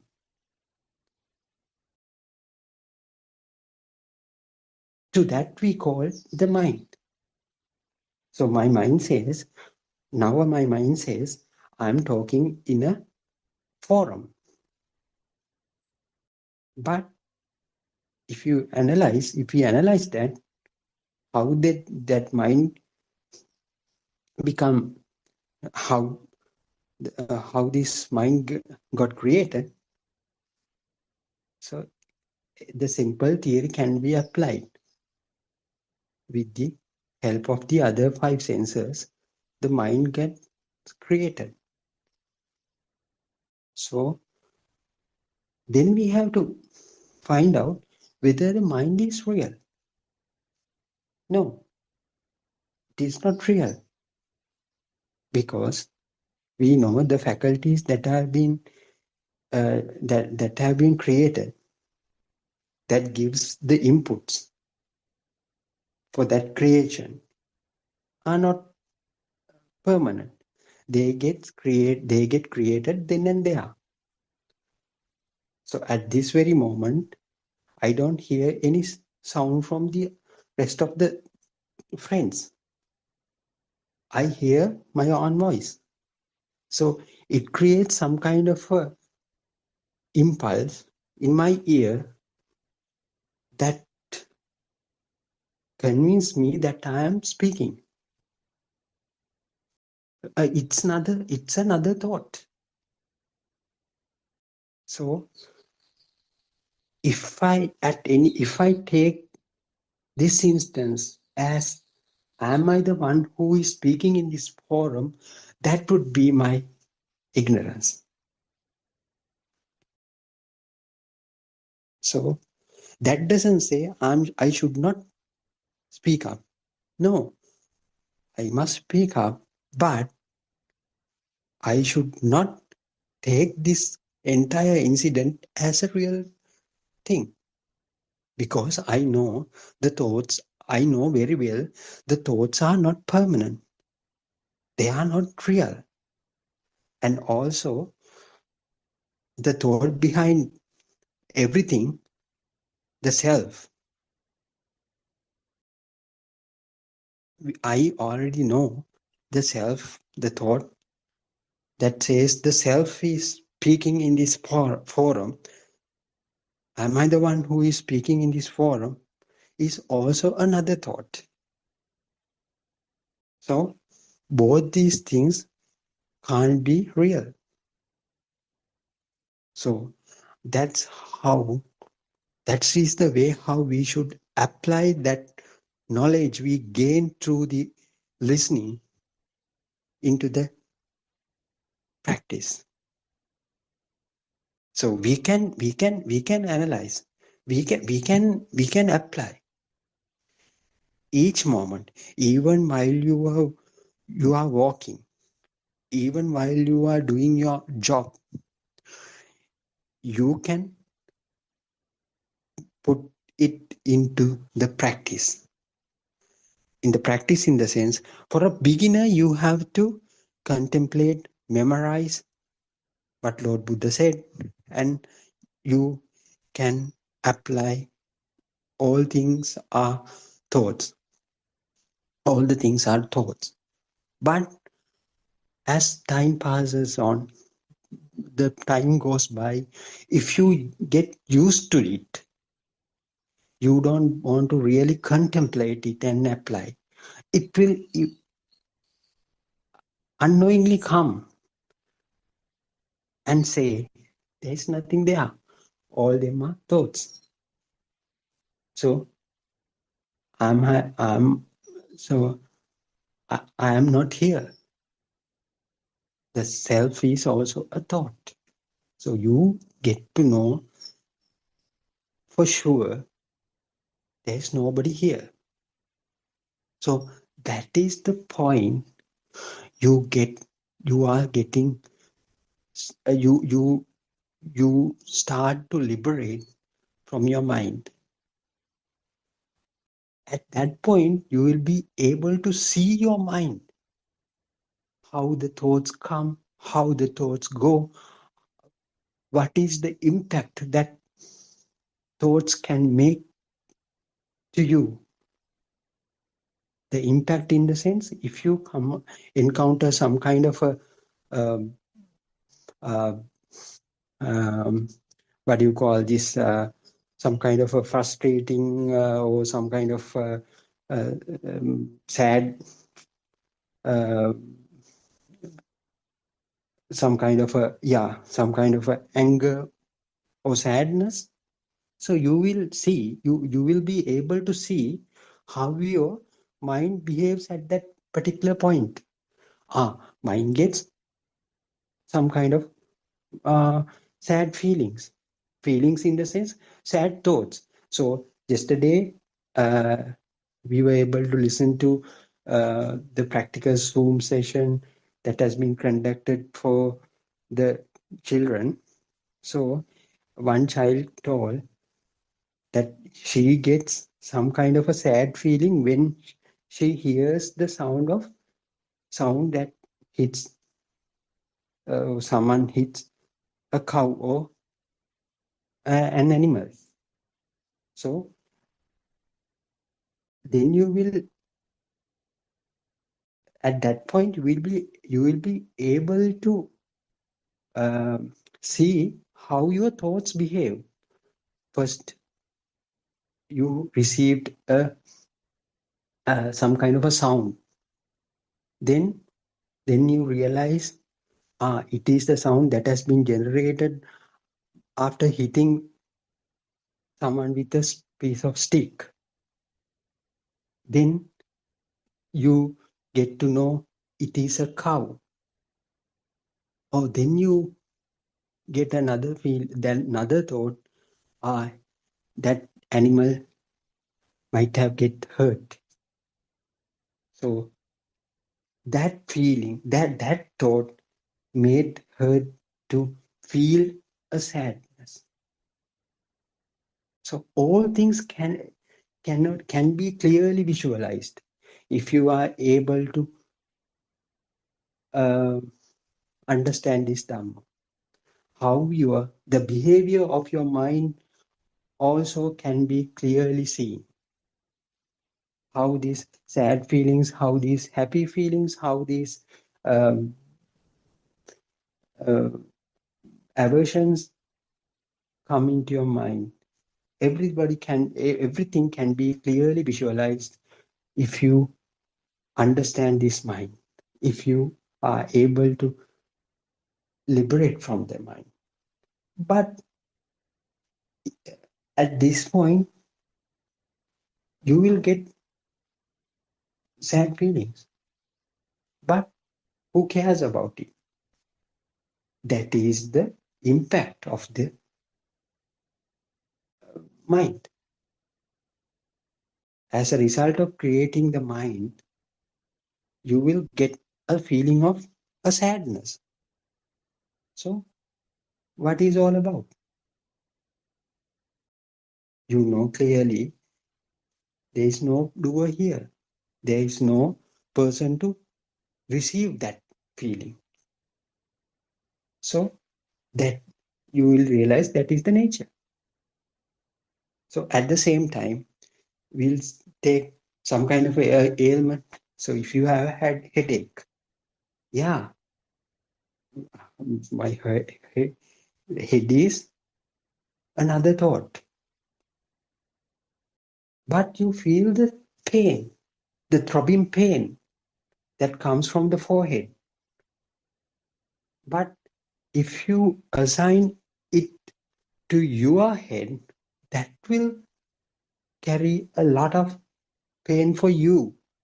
But if you are able to see the head, the so-called forehead is also a, what do you call, a thought. It is also a mind creation. So mind creation gives that kind of a feeling of pain.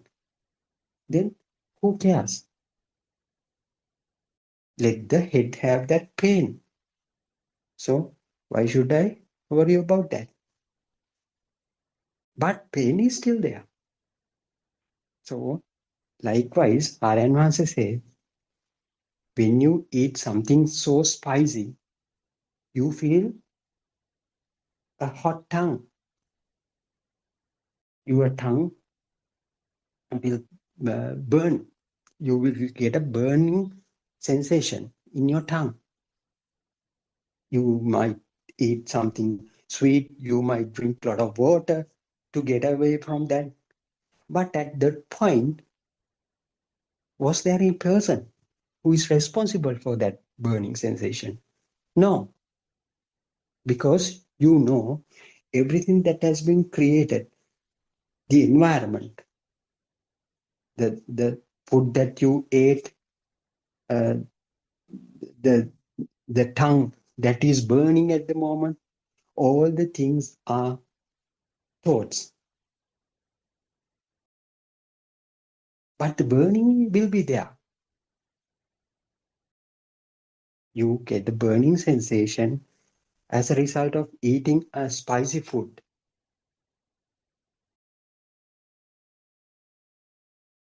Your tongue gets hurt in the sense.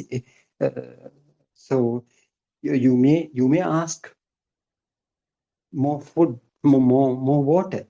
You may ask something to sweet thing to eat to get away, get rid of this uh, uh, spicy feeling. But at that point, will there be a person who is doing so? No, person is not there, because you know everything are thoughts except the actual feeling. So if in the absence of the doer, in the absence of the uh, owner for any activity, there won't be any kind of a suffering within you. There is no room to get some kind of any kind of a suffering to you in the absence of the self. So that is the main target of understanding of this Paticcasamuppada.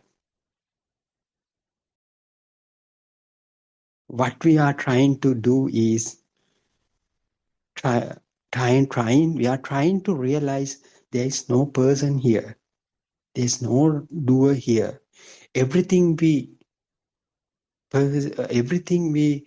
uh, so we think that we are living in such a colorful world, but the world that we are living is completely an illusion that has been made up from our own thoughts. So it is okay, but the self that has been created in that external world also a thought. So why we should be worry about that? There's no need to worry about that, because we are living in such a thoughtful world. The thoughts are not real. The thoughts are created through the faculties. The sensations that we receive through the faculties will altogether create some kind of an imaginary or illusionary world for us. So if you do keep faith on that world, the sorrow that carries along with is inevitable. So what you have to do is you have to understand there is no doer here. That is the whole focus of this entire Dhamma. So how this becomes real for you, how the things become real for you. As Dr. Sakuntala said, as long as you take, your head is really there. The suffering that carries along with that thought cannot be prevented. As long as the spicy food that you ate is there, it's really existing, the pain that carries along with that cannot be prevented, cannot be stopped, because at the very moment that when you feel that the spicy food is there, at that same moment the creation of the self would be there. So that is the most trickiest part in this Dhamma. That is the most difficult thing that we should try to understand. If as long as we take something is there, something is existing, the creation of the self would happen automatically. It is a spontaneous thing. It is not created by you. It happens. But what you have to understand, so-called creation is not exactly there. The creation of the mind is not real. So that understanding is sufficient for you to get away from the notion of the self. So it is very, it is little bit difficult, but it should be the way of understanding this Paticcasamuppada. So in the practical way, so as I said earlier, the example, even after you eating some kind of a spicy food, you feel very hot into your tongue. But if you know there is no person who is responsible for that feeling, you will be able to liberate from that suffering. So at the Buddha era, once Arahat Thero had said, a lot of body pains are there for me, but for my mind, I don't feel all of them as a real pain. That's how Arahat Theros expressed the non-self Dhamma into this world. That is the way how Arahat Theros have expressed this non-soul Dhamma to this world. A lot of body pains are there, but for me, I don't feel any kind of a pain. Because for Arahat Theros, the self is, they don't have a self there. So likewise, the Mugalan Thero, in the Mugalan Thero story, we heard some gang of people have hit him and put him to death. But for them, for us, the people who are coming from the Mandarin world, we think, wow, Mugalan Thero has been hit by a gang of thieves and put him to the death. But for the Mugalan Thero himself, didn't have a self to die, because he knew it is only a thought. The death is only a thought, the birth is only a thought either. Yes, Mr. Bernard, Tervan Saranai, do you have anything to add? That Saranai, Dr. Ravi. Tervan Saranai.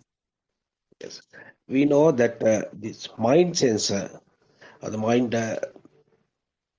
this faculty, is clearly explained by our noble friend Aryan Vansi. Then only we realized that the mechanism of this aggregate, 5 aggregates. Until then, we couldn't understand, get a clear picture of this, how this mind is work. It is the most important, the crucial thing is the mental construct, which is the important role is done by mind sensor.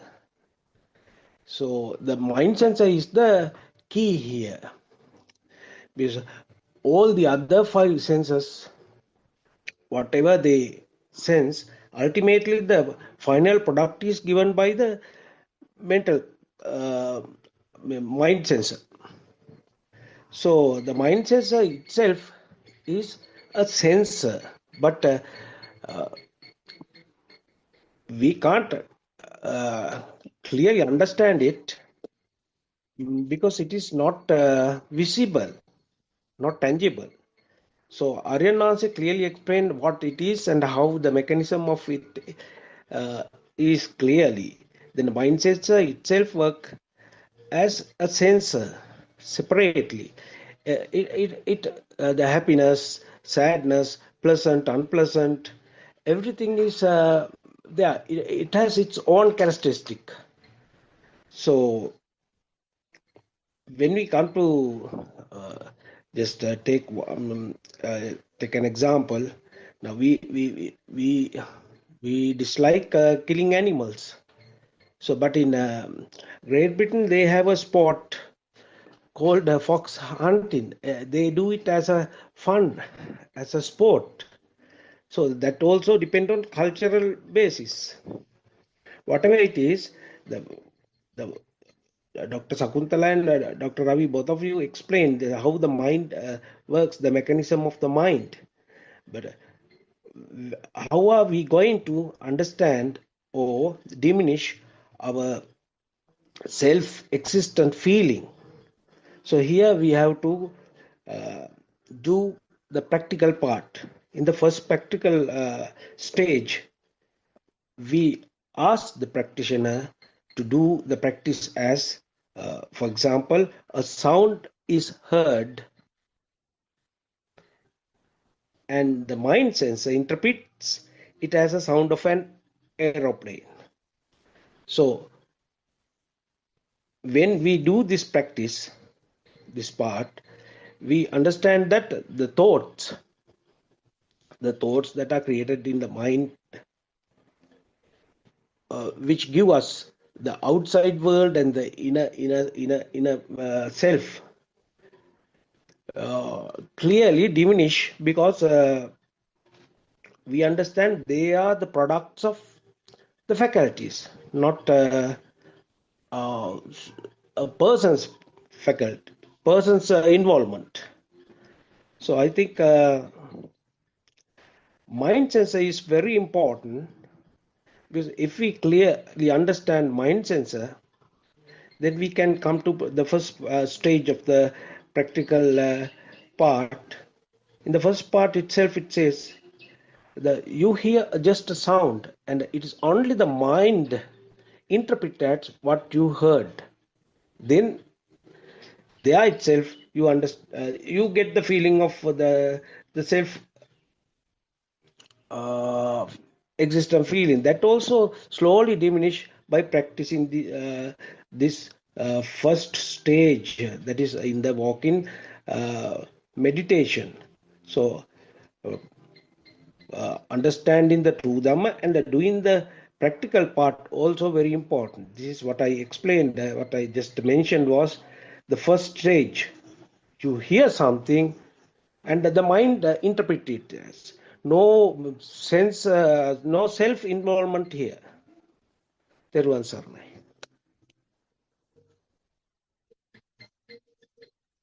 Yes, Mr. Bernard. Yes, as you said, the mind has some kind of an ability to generate its own thoughts.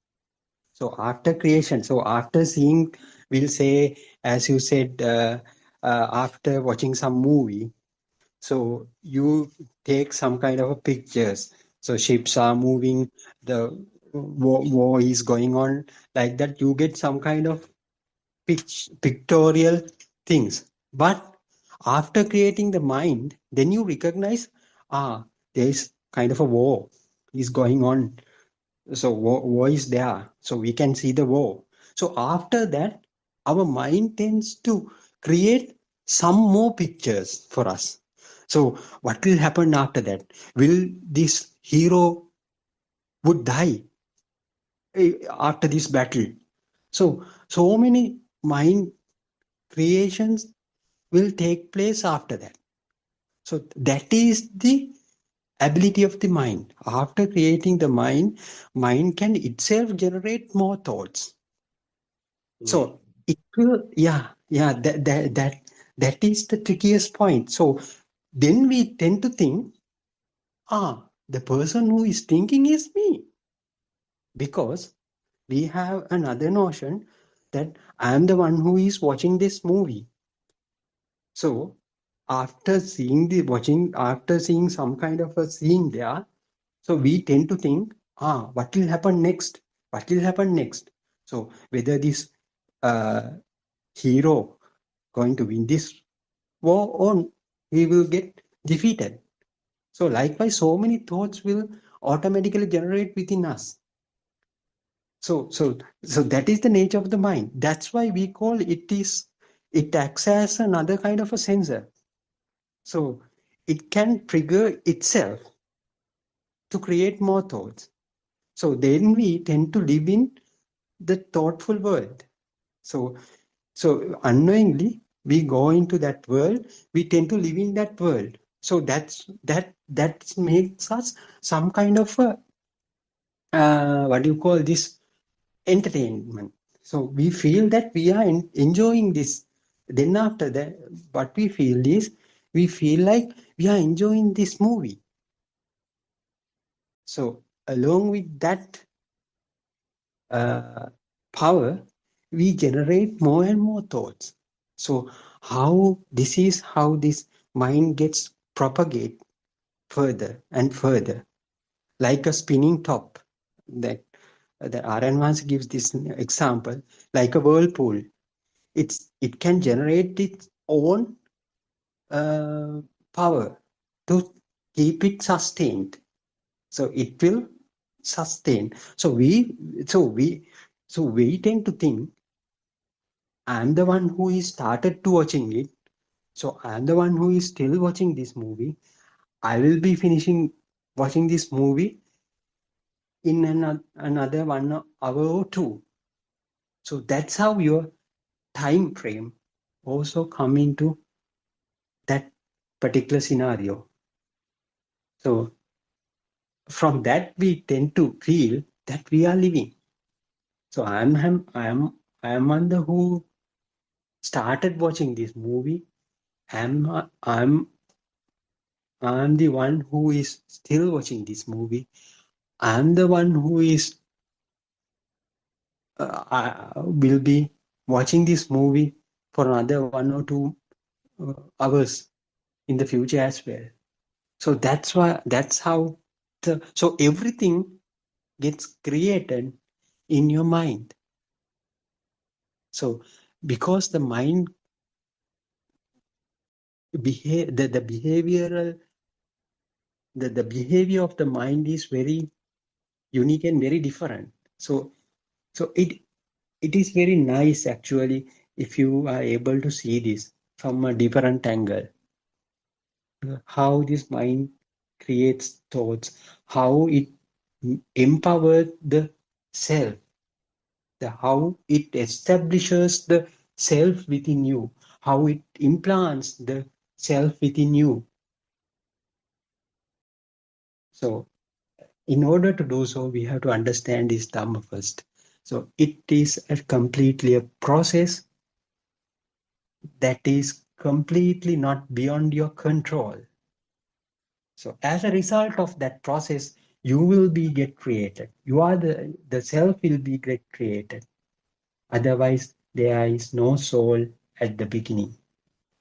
So the sense of soul also become a part of that same movie.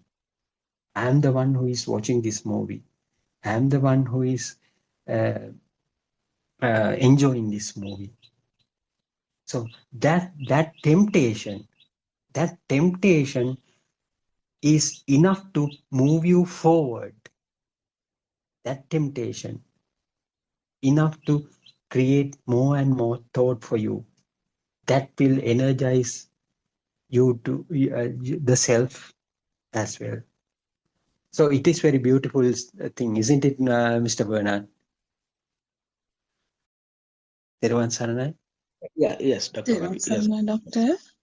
Teruvan Saranai, Ms. Lana? Doctor, the entangle of the mind to one thought to another, it is a process, a natural process, no, Doctor? Yes, it's a natural Always try to get attached one after the other, one after the other, one after the other. And even it is a speedy occurrence even, Doctor. We cannot imagine the speed even. So if we understand the nature of this mind, I think it won't be a big trouble for everyone, Doctor, isn't it? Exactly. So we can once you understand how this mind behaves, the way that mind behaves, we can peacefully watch the movie. We can enjoy the movie. Yes, So we can without please self, watch the movie. without creating Yes. the self, isn't it? Yes, doctor. And the other thing, doctor, being emotional also, I had a problem. So I am being so much of Mhm. emotional for certain situation. That is also the nature of the mind, no, doctor? Yes, yes, exactly. Yeah, so when I see some movie not YouTube videos, I saw some animals are killing brutally killing. So that during that time I got more I was being more emotional. So I thought also it is a so I'm there.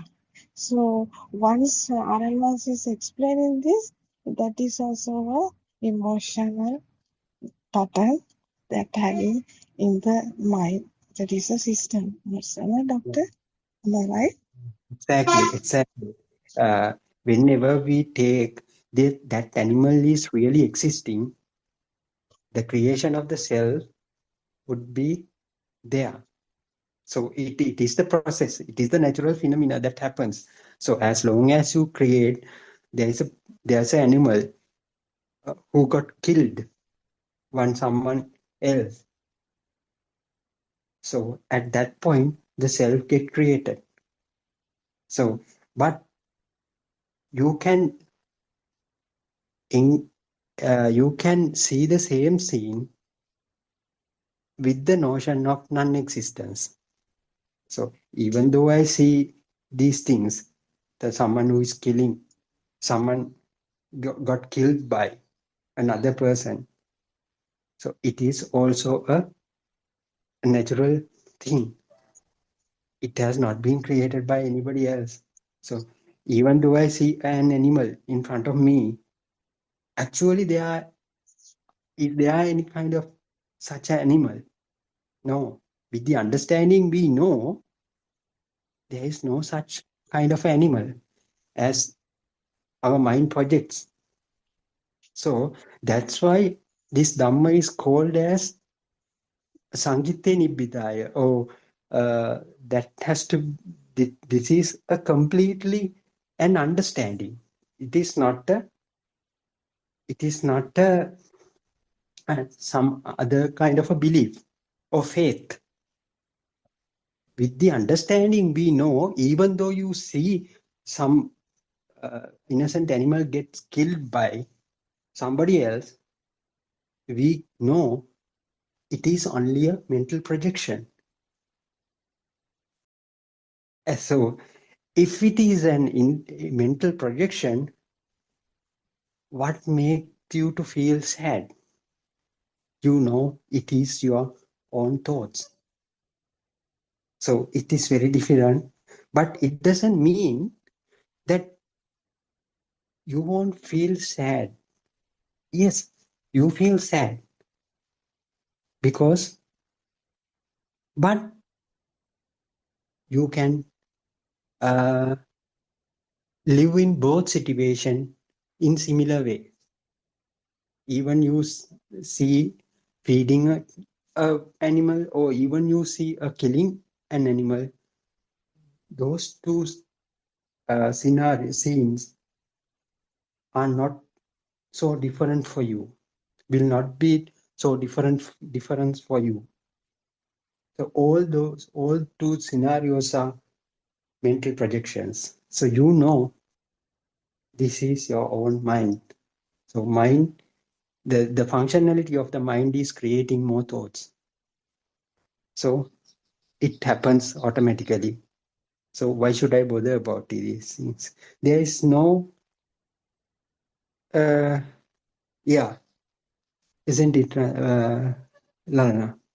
Tiruvasarana? Yes, doctor. And when we consider everything about the mind, it has a vast area, doctor. We have to Mhm. understand it little by little, doctor. We could understand more and more.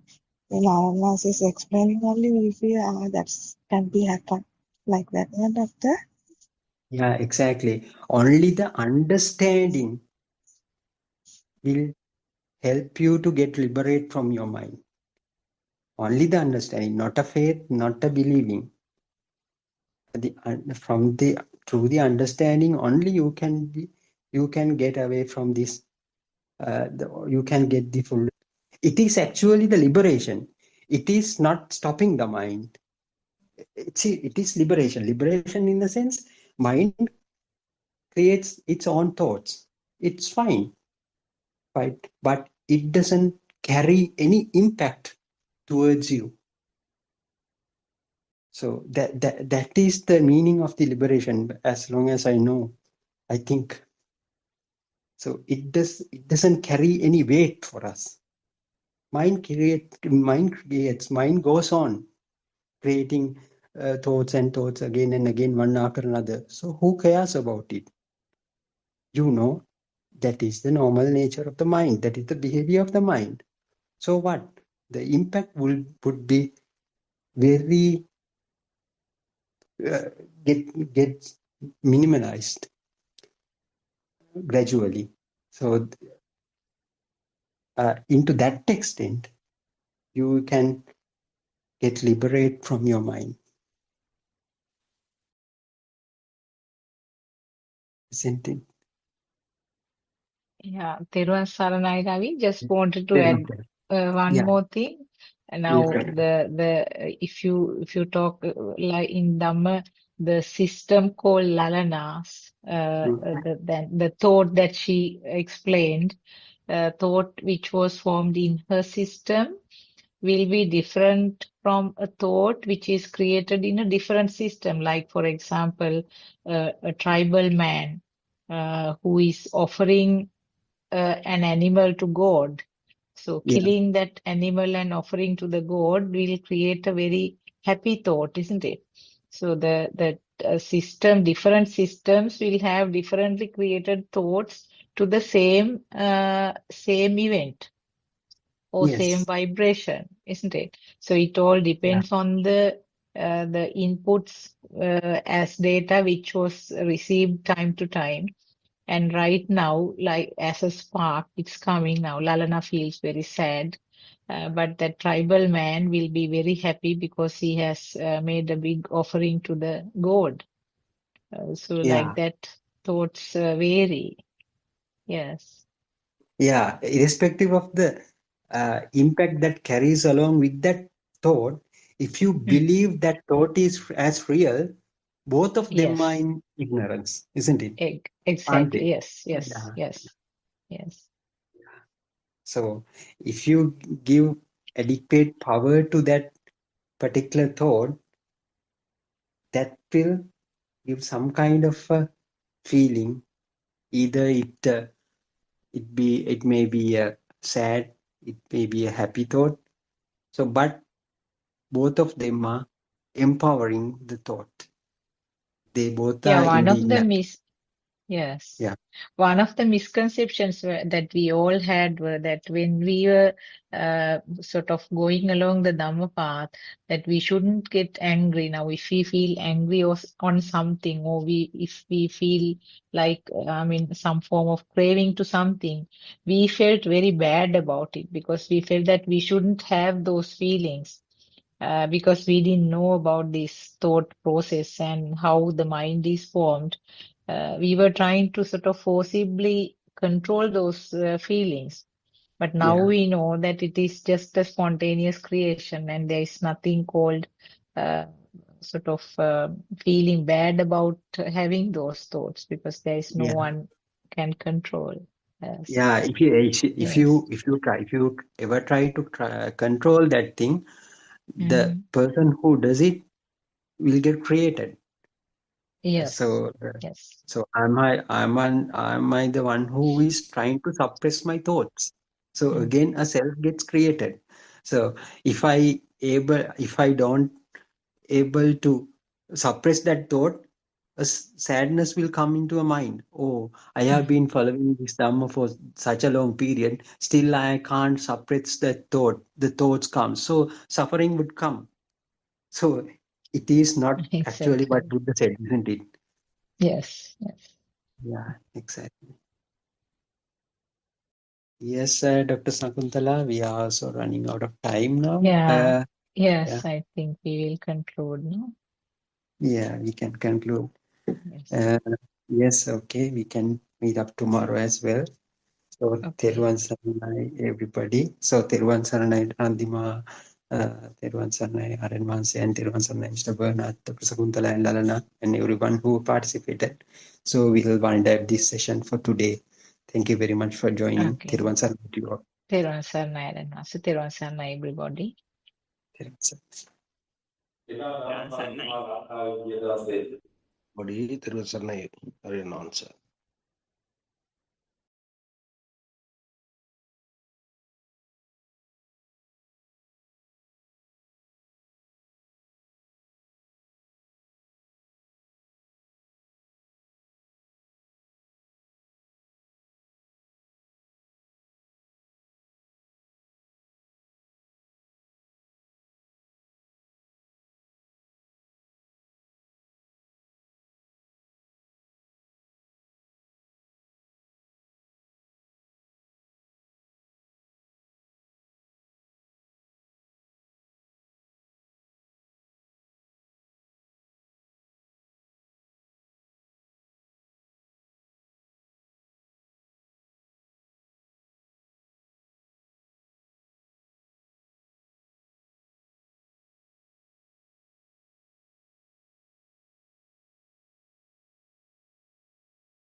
May the Noble Triple Gem bless you all. Teruvan Saranai Aryan Mahansa. May I pay homage at your feet. Teruvan Saranai, everyone. Everybody wants to live a happy and contented life, isn't it? But from the day we were born, aren't we suffering? Maybe due to a sickness, maybe due to losing parents, or maybe due to various natural disasters, accidents, maybe loss of legs, hands, and maybe we have to depend on others. So likewise, we face lots of suffering day to day in our life, isn't it? Physically as well as mentally. So we need a way out of suffering. We search for a way out of suffering. Even we are healthy and living a happy life at this moment, a disaster can happen at any time, leaving you physically and mentally unstable, isn't it? For that, we can't implement a time. But always we try to find out a way out of the stress by doing lots of rituals, offering pujas, flowers, worshipping, praying. Yes, but we get some sort of relief. But if someone has wisdom, he will want to find a permanent way out of suffering, isn't it? So we know that Prince Siddhartha has seen these 4 signs: an old man, a sick person, a dead body, and a monk. In other words, impermanence, suffering, death, and a path to liberation. So this has inspired Prince Siddhartha to find the way out of suffering. Don't we see this daily? So even we also see this daily, these signs. But have we even thought of ending the suffering permanently? Even though we see the same 4 signs in everyday life,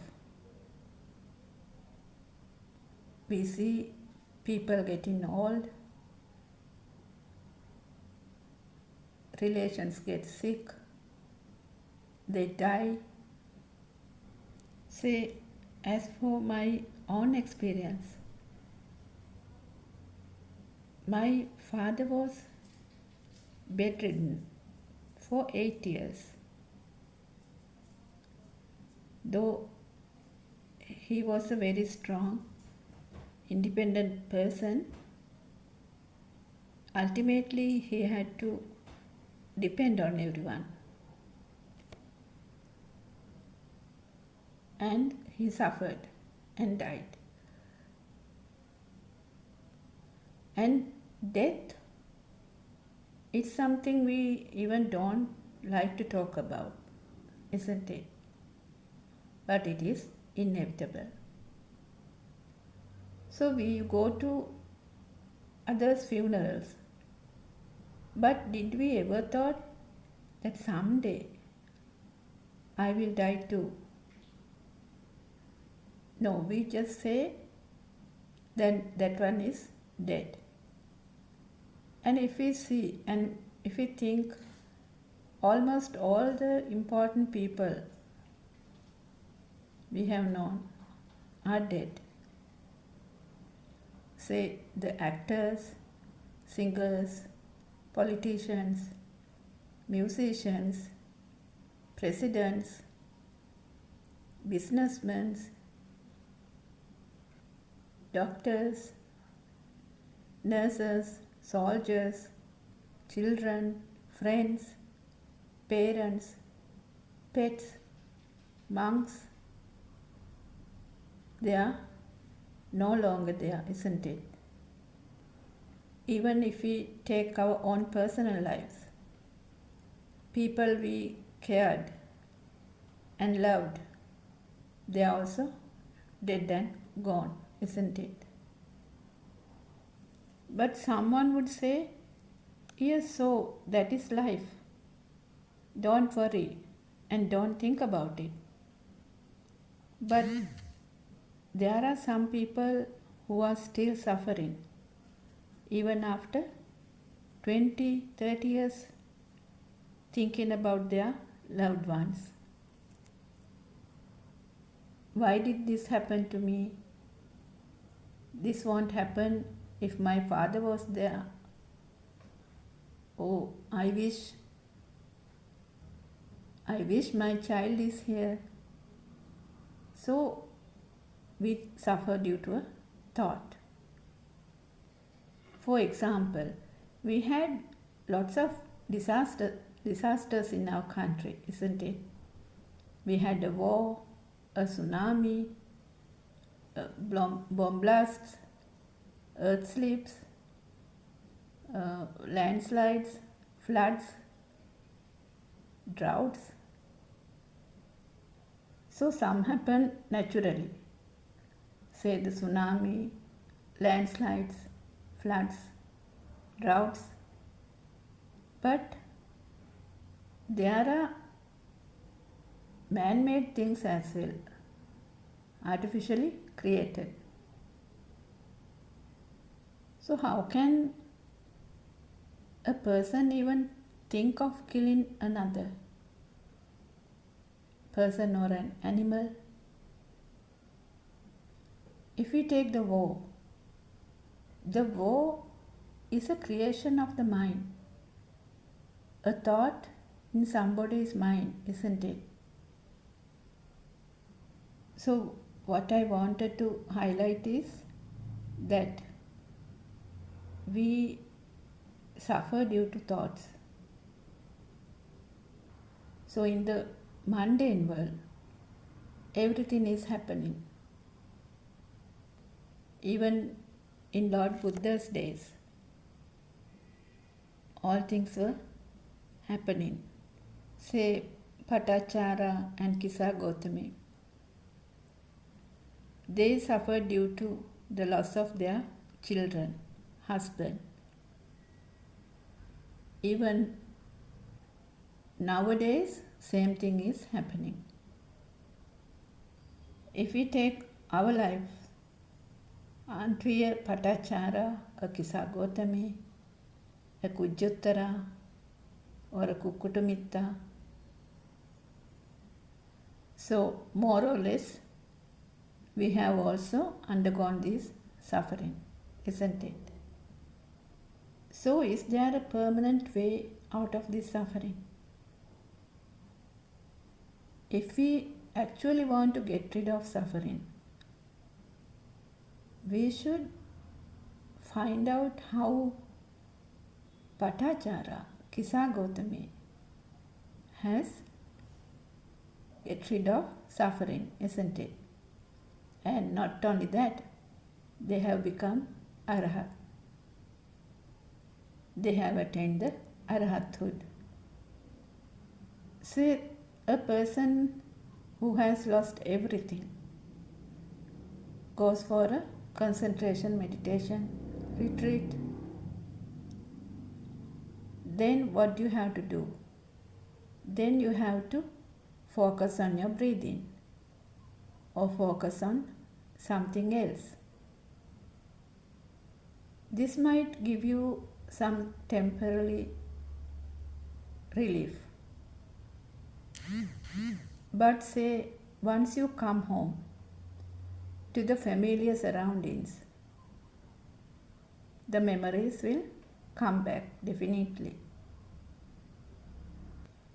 Just like you can't keep a rubber ball underwater. As soon as you release the hand, it will come up, isn't it? So likewise, in concentration meditation, what happens? You suppress the thoughts, but at any moment it can come out. It can come out with anything you see, hear, smell, taste, or feel. But in insight meditation, what happens? You understand how the thoughts are created. And you know how the thoughts are created with sounds and colors. And you know the telepathizing system, how it works. How these past perceptions becomes new perceptions. Say you have lost your husband and the thought of the husband comes repeatedly. And you feel your husband in whatever you see, whatever you hear, smell. So you see him everywhere, you hear him everywhere, you hear his voice. Say when you drink coffee, you might remember that how he liked to drink coffee and how you used to drink coffee with him. Also, when you smell a nice smell, then also you might remember that this is his perfume. So likewise, the thoughts, they become so powerful, so real, and you get physically and mentally weak. Sometimes you don't feel like going out, not to meet friends, not to do anything. Just sit somewhere and suffer and think and suffer. And some go into depression. So this might go on for some time. So you might want to get rid of this suffering and think of going for a retreat. Do some concentration meditation. But what happens as soon as you sit down to do the meditation? The thoughts comes back. It happens naturally from the system. One can't control it or suppress it. So what happens once you return from the meditation? The thoughts might become more powerful. The me is powerful. But Lord Buddha has shown us a way out of suffering by preaching a non-soul Dhamma, a never heard before Dhamma, isn't it? It is the dependent origination Dhamma. So we know that attachments or disattachments gives us the suffering. So how can we get rid of attachments and disattachments? So in 84,000 Dhamma sermons or in Tripitaka, Lord Buddha has shown a way out of suffering. It happened 2,600 years ago. Though it was written in the Tripitaka, there was no one who could read the hidden meaning of it. So it was actually hidden there for a long period until our noble spiritual friend Buddothpado Aryan Mahansa revealed it once again to the world through Dhamma Abhijna. So this is not knowledge. This is not in a book. So Dhamma Abhijna arises when all the sense of self dissolves, which means there is no self, but only Dhamma itself, which is revealed through wisdom. So our noble friend Buddothpado Aryan Mahansa shows how this thought is created and how this suffering is created. If we take this stimulus or the aramuna as real, we have to see this reality, how this illusion is created. So the only path to see this is this insight meditation. So we have to know that everything you see, everything you hear, everything you smell, taste and feel are merely thoughts. Death and birth also are thoughts. So someone can suffer due to thinking that I am going to die. But that's also a thought. So thoughts are different from person to person. If we take animals, various animals have different thoughtful worlds. So we can't say whose world is true, isn't it? Likewise, the world created by senses is not true because it is a creation due to a speedy vibration. So this cannot be seen through mind,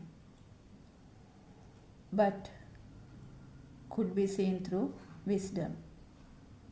So likewise, one can't attain Nibbana through mind, because mind is an illusion, a creation, a sankata. So Lord Buddha has given some examples that rupa, or what is seen, is like a foam bubble which won't last. Feel is like a water bubble which also won't last either. Sankara, or the formations, are similar to a banana stem, and the consciousness is similar to a mirage. These similes were given by Lord Buddha. So it is very true, isn't it? So we suffer due to a thought. So even at this moment, even if one thinks I am going to die and can suffer due to that particular thought. But thoughts are not real. Even if we think I am going to die in future, it's also a thought at this moment. So even if I think my father died in 2018, it is also a thought at this moment. We can't actually implement a time. So we have to see through wisdom, not with the mind. So what does that mean? See through the wisdom and not with the mind. We know that the senses creates the mind, isn't it? But when we talk about wisdom, wisdom is not created through senses. It is actually to understand the senses. So if someone asks the question, what should I do to attain Nibbana? So Lord Buddha has explained, Ekayano Maggo. There's only one way to attain Nibbana. It is to see the truth of the stimuli. Aramune Satya Dakim. Which means to see how this illusion is created.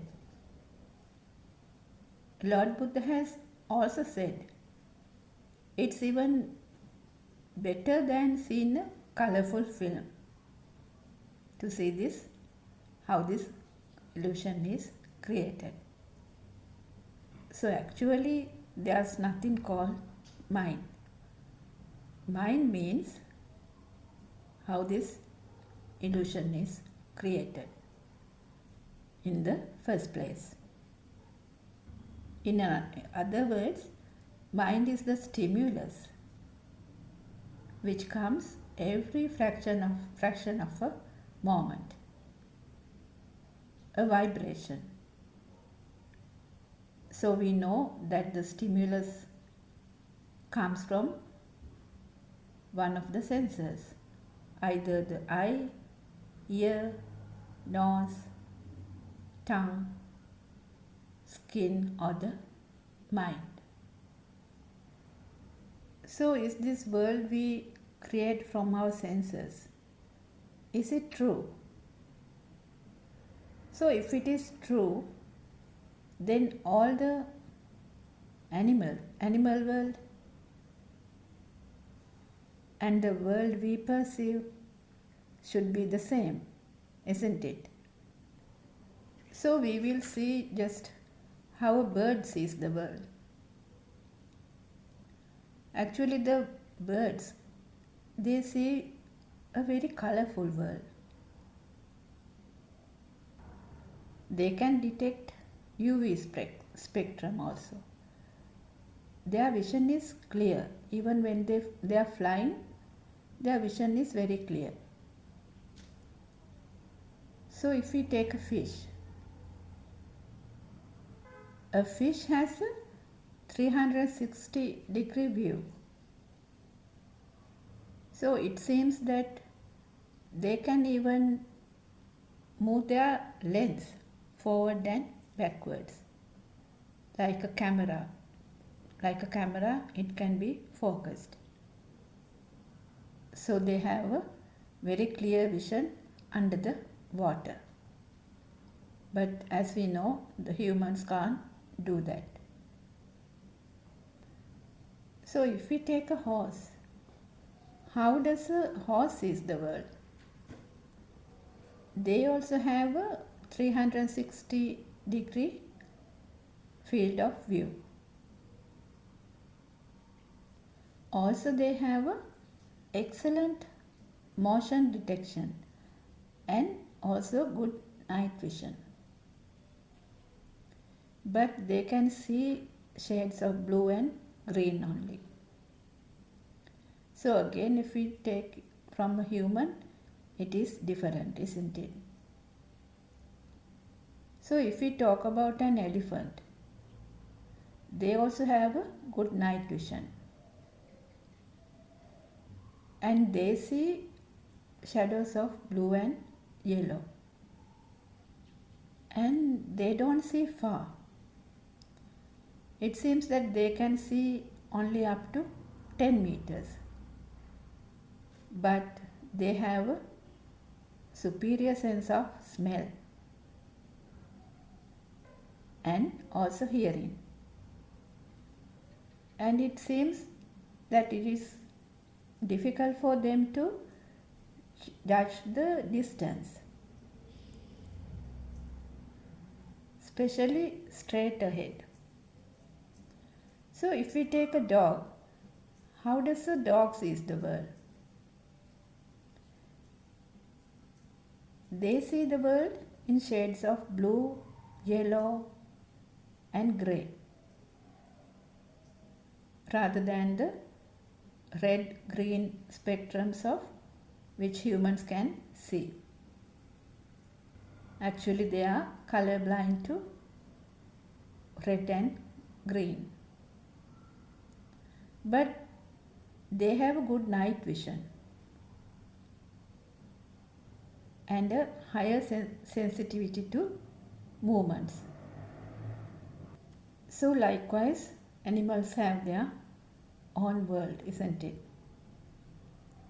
Even an ant, bee, a worm, a fly creates their own world. If we take a worm, worms do not have eyes and they cannot see. They cannot see images. Instead of that, they perceive the world through the skin vibrations. They are also sensitive to light. So they can identify day and night to keep them, so they can keep their skin moist. So if we take humans, so even in humans there are colorblind people, isn't it? So they can confuse red with green, orange with yellow, or purple with blue. But the most common type is red and green color blindness, which means these colors appears as shades of yellow and brown. And also there are some people, very rarely, there are people who are totally colorblind. They see only the shadows of black, white and green. So when we talk about seeing the world, whose world is true? We can't implement it, isn't it? Not only the scene. When we talk about sounds, it is also different. So if we take a cat, they hear far better than humans. They detect high frequency sounds up to 64,000 Hertz. Dogs hear frequencies up to 60,000 to 65,000 Hertz. Whereas the human, we can hear between 20 Hertz to 20,000 Hertz. So we know that animals, especially dogs, they often can detect or sense the impending waves of vibrations, just like a tsunami. So what does that mean?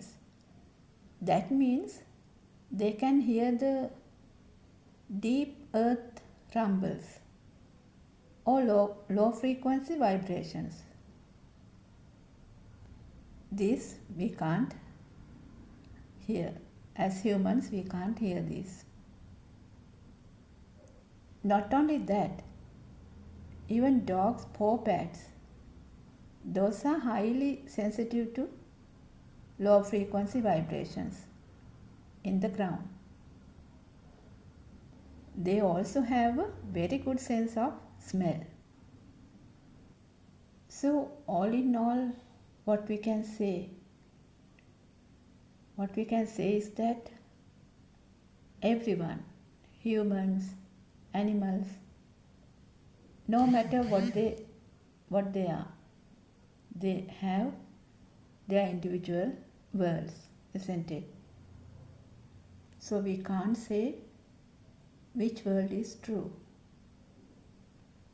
As we are talking about humans, we should know how our mind is created. For that, we have to go back to the radiant mind, because we also came from a radiant mind, which was very clear, pure as a white sheet. So we can't implement defilements in a radiant mind. So we say the baby's mind is very pure. But even he has the glue for the attachments or disattachments. It happens later, once the mind is created. So if we take a newborn baby, when the baby is born, if he does not take his first breath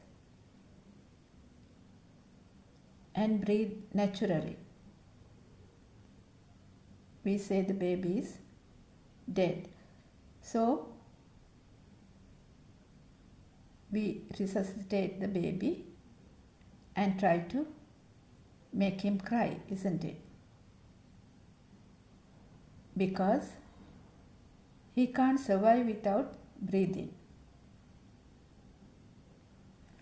Here I just wanted to add that in Vata Sutra, Lord Buddha has said, wind does not blow, rivers does not flow, pregnant women does not give birth.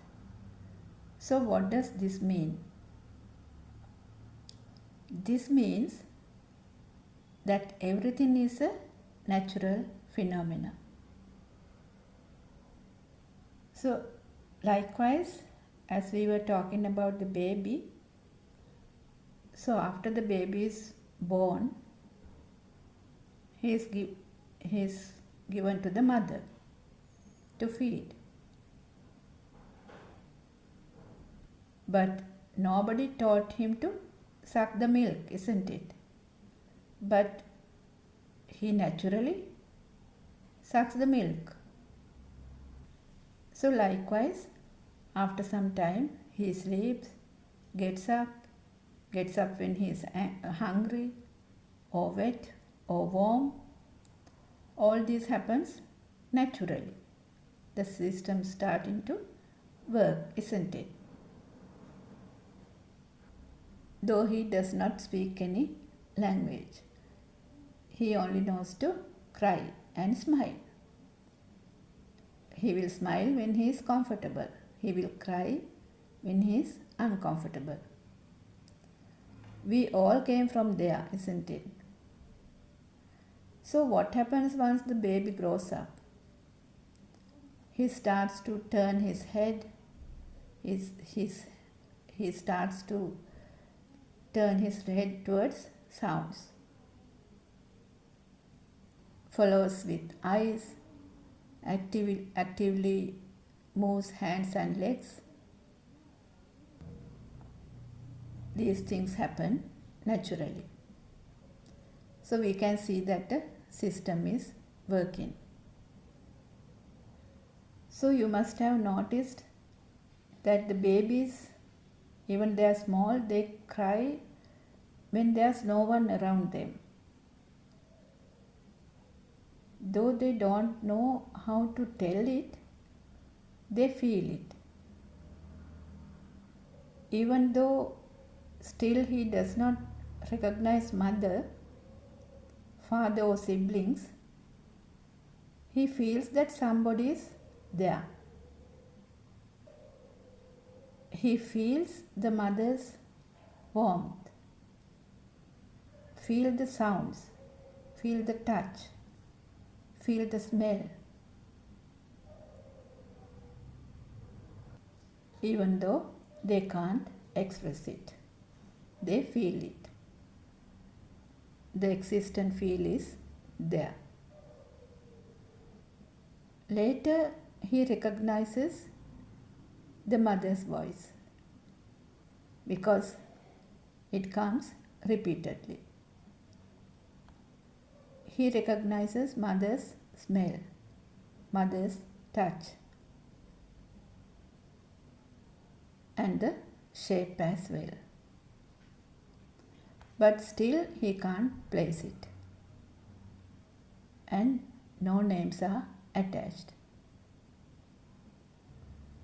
And later he turns to sides, crawls, sits, stands, and walks without a name. He also looks at colorful objects, sounds, recognizes mother. So when mother leaves the house, the child starts to cry. We have those experiences, isn't it? Some children even have temper tantrums, like screaming, kicking, and shouting. As the language skills has not developed properly, they try to communicate in another way by shouting, kicking, or screaming. So what happens once the child goes to the Montessori? The sounds and colors are introduced. For example, the teacher might show a picture of an apple and say, "This is an apple." So with the sound, the shape and color of the apple merging with the smell, taste and feel, Ditta Sutta Mutta combines to create an apple in the mind sensor. Likewise, the sounds are given: table, chair, wall, tree, board, book, pencil, chalk, teacher, mother, father, school, a friend, car. Likewise, all are sounds. And now the world is creating. And not only that, the colors are also introduced: red, blue, yellow, green. So now the apple will become a red apple, car will become a blue car, tree will become a green tree. Now the existent field becomes the alive field. The me who sees the apple is created. Self-perception is created. Me who sees the father, me who sees the teacher, my mother, my sister, my school, all are created. All these are perceptions. So now the duality is created, and I am here who sees the teacher. So now the repeated perceptions, the sounds, gives rise to the wanting to keep them. This is my pencil and my mother. The value comes automatically. He wants to keep it. He gives a value to it. So in Mahanidana Sutra, Lord Buddha has explained it. It's just like a whirlpool which goes around collecting things which is around, it's like absorbing things. So this is our story, how the bhava is created, how the samsaric journey is created, how this soul is created. Actually, if you contemplate properly, you will see there is no soul, there is no me. But we think there is a soul. So more thoughts, more repeated thoughts, the soul is powerful.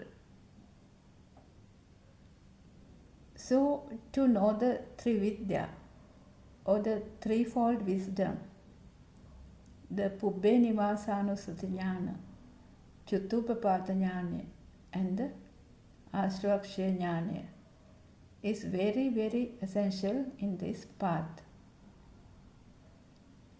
It is to see through wisdom how this illusion is created. So Pubbe Nivasanusati Jnana is when one sees how the first thought was created in the child. So without knowing this Trividya, there is no path. So one should have this wisdom to see through this illusion. So in other words, to catch the magician who creates this magic. For this, we have to listen to true Dhamma with the correct vision or Samma Ditti. And now you can see that we can't get this through knowledge or by doing concentration meditation, because it can be seen only through insight meditation and contemplation. It is not easy, because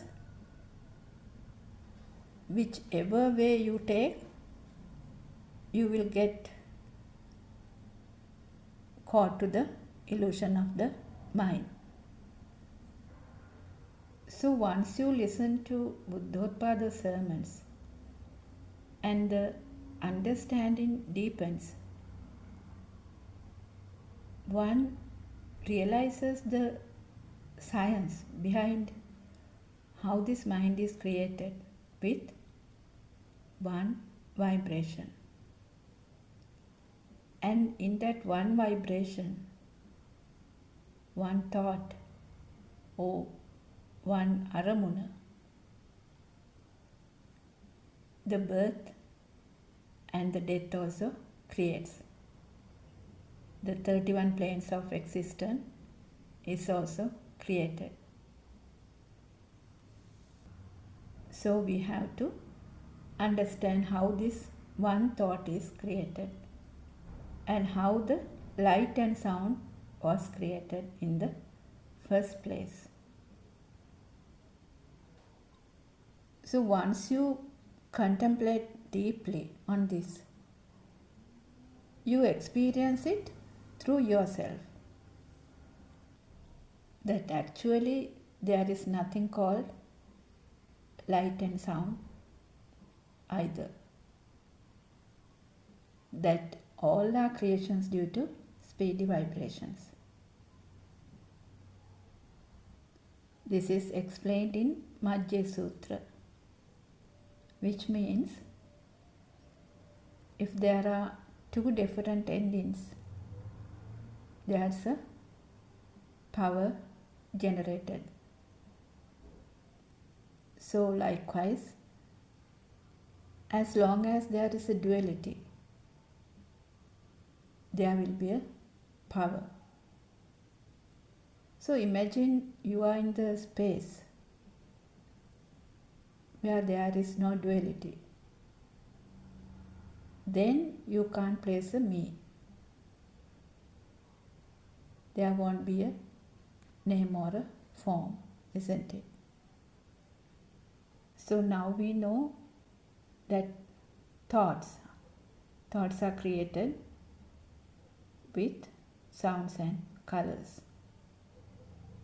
And there is nothing in a color wave or a sound wave, isn't it?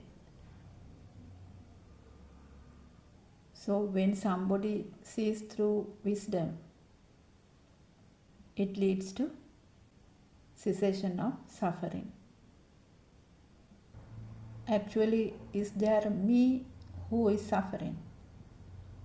No, there is no me who is suffering. So likewise, the ignorance starts to dissolve, because me or soul is also an illusion created by the speedy vibration. It's a current, the current underneath. So this current loses power, which means the power of the soul or the self vibration dissolves, isn't it?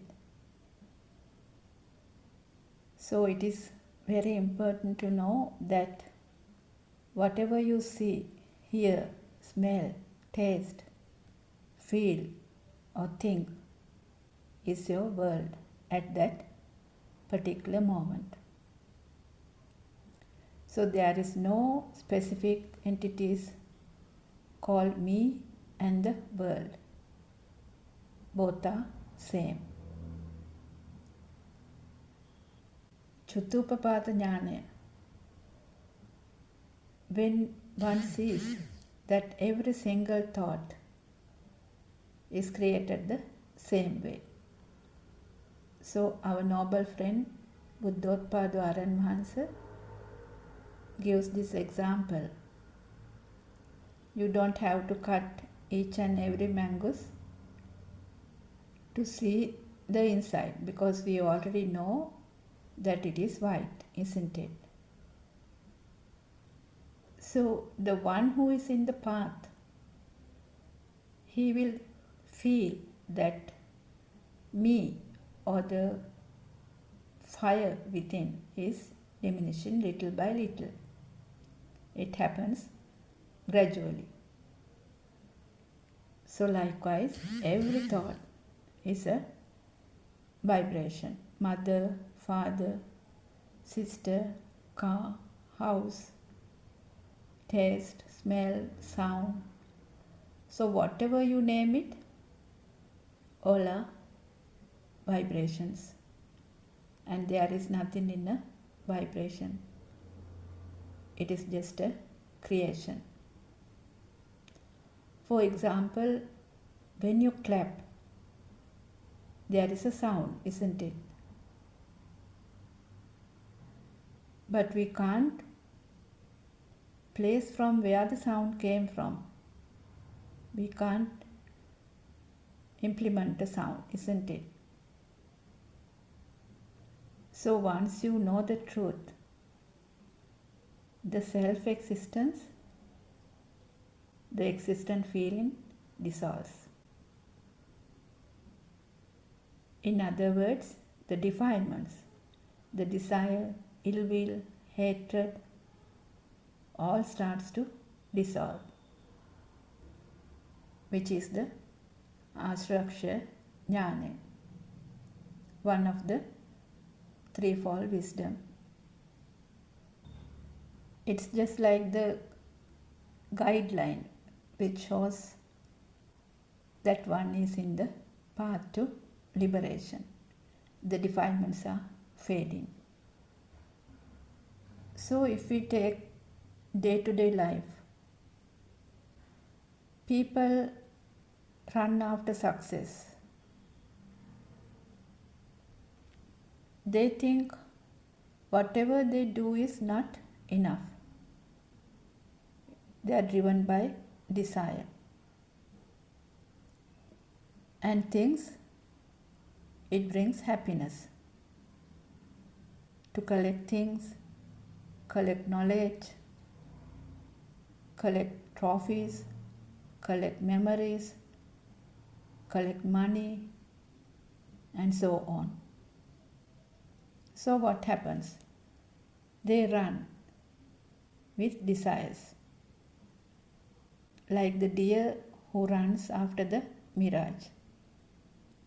They have goals, targets, plans, maybe to be better than another one, maybe to maintain a social status, maintain an ego. So always not enough money, not enough power. They want to maintain a powerful lifestyle. So to gain achievements. So they do anything to gain those.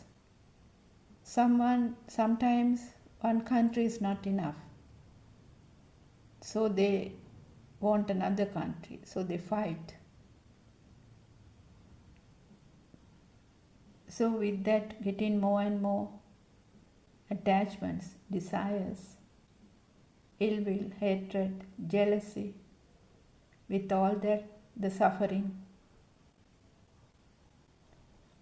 But just look at a bird who flies freely in the sky. They also have a life. They also feel hunger, thirst. But They also eat, they also sleep, they also have a family. But they are free, isn't it? So when there is sunlight, they enjoy the sunlight. When there is rain, they like to sit in a branch so the raindrops fall into the feathers, isn't it? They don't trouble anyone. They live in that moment happily. They live with the feel. So they feed them, the little birds, and let them fly away when they are grown up, isn't it? But in humans, even if they are grown up, they used to look after them. No freedom. Likewise, there are people who work after even retirement. It's just like a habit. So humans, they think a lot. Mind is so powerful. So they plan what to do tomorrow. Maybe to kill someone, maybe to rob someone. But as you know, we all came from the radiant mind, where there was no defilements, isn't it? So how did this pure mind got defilements? Because we take the world as real and we stride towards goals, work hard to maintain a self. We need to lead a successful and wealthy life. But in path to Nibbana, we do not gain something. Instead, we lose ourselves. So as humans, we are born as humans. Actually, we were like given a chance to understand this, understand the system, understand that there was never a me. From the beginning, there was never a me. It is just a system. So only few people understand this truth. So what happens once you understand this? The illusion of self starts to dissolve. So if one sees that Nibbana is within us, it is the real success. It's the real success in life. It's a system. The senses were working since birth. There is no me anywhere. Senses are working. Eye, ear, nose, tongue, body, and mind. If your eyes are open, obviously you will see. So because you have ears, you will hear. As you have a nose, you will smell. Likewise, you have a tongue and a body, you will feel the taste and hot and cold. So you have a mind, its action is to think. All these are natural phenomena. and happens due to speedy vibration. Nobody is doing that. But you feel as if you are living. It's also a perception, an illusion. So, as long as this existent feeling is there, which came through the zygote vibration, the alive field will be created, just like the two sides of a coin. So, as long as the alive feeling is there, there is a death. So, it is very, very essential to understand this system, the senses, and see that there's actually no self. So this self, the illusionary self, is created once the mind sense was created and the duality was created. So there's only one way to Nibbana, that is to see the truth in this thought, Aramune Satya Dakima, and see that there is nothing in a thought. So someone is searching to end the suffering. This is the only way to see the truth. So as always, we are very grateful to you, our noble friend Buddothpado Aran Mahansa, for giving us this wonderful Dhamma. Teruvan Saranai Aran Mahansa, may I pay homage at your feet. Teruvan Saranai, everyone.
Yeah, Harshi, Thelwan Saranai, Harshi, Thelwan Saranai Kema.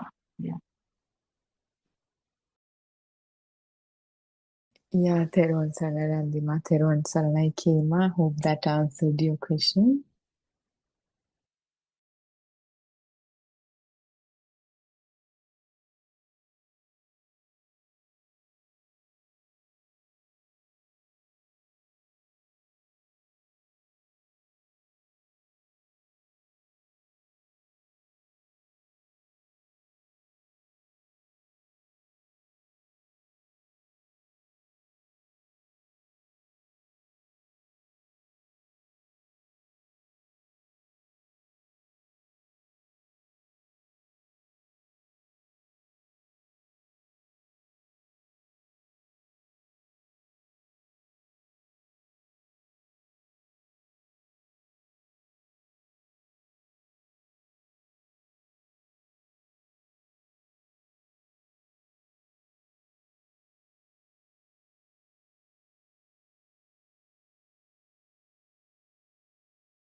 Sometimes attachments, sometimes disattachment. So sometimes ill will, hatred, sometimes an illusion. No?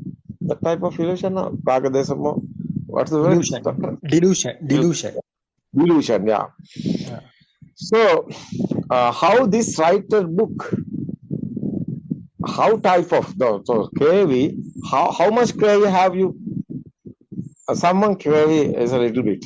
Someone KV, a huge KV. How is the writing? Gravy only the word.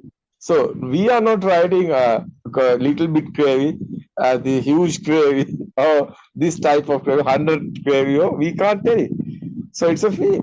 It's an experience. No, someone how this that is a I think is a not success writing this Dhamma.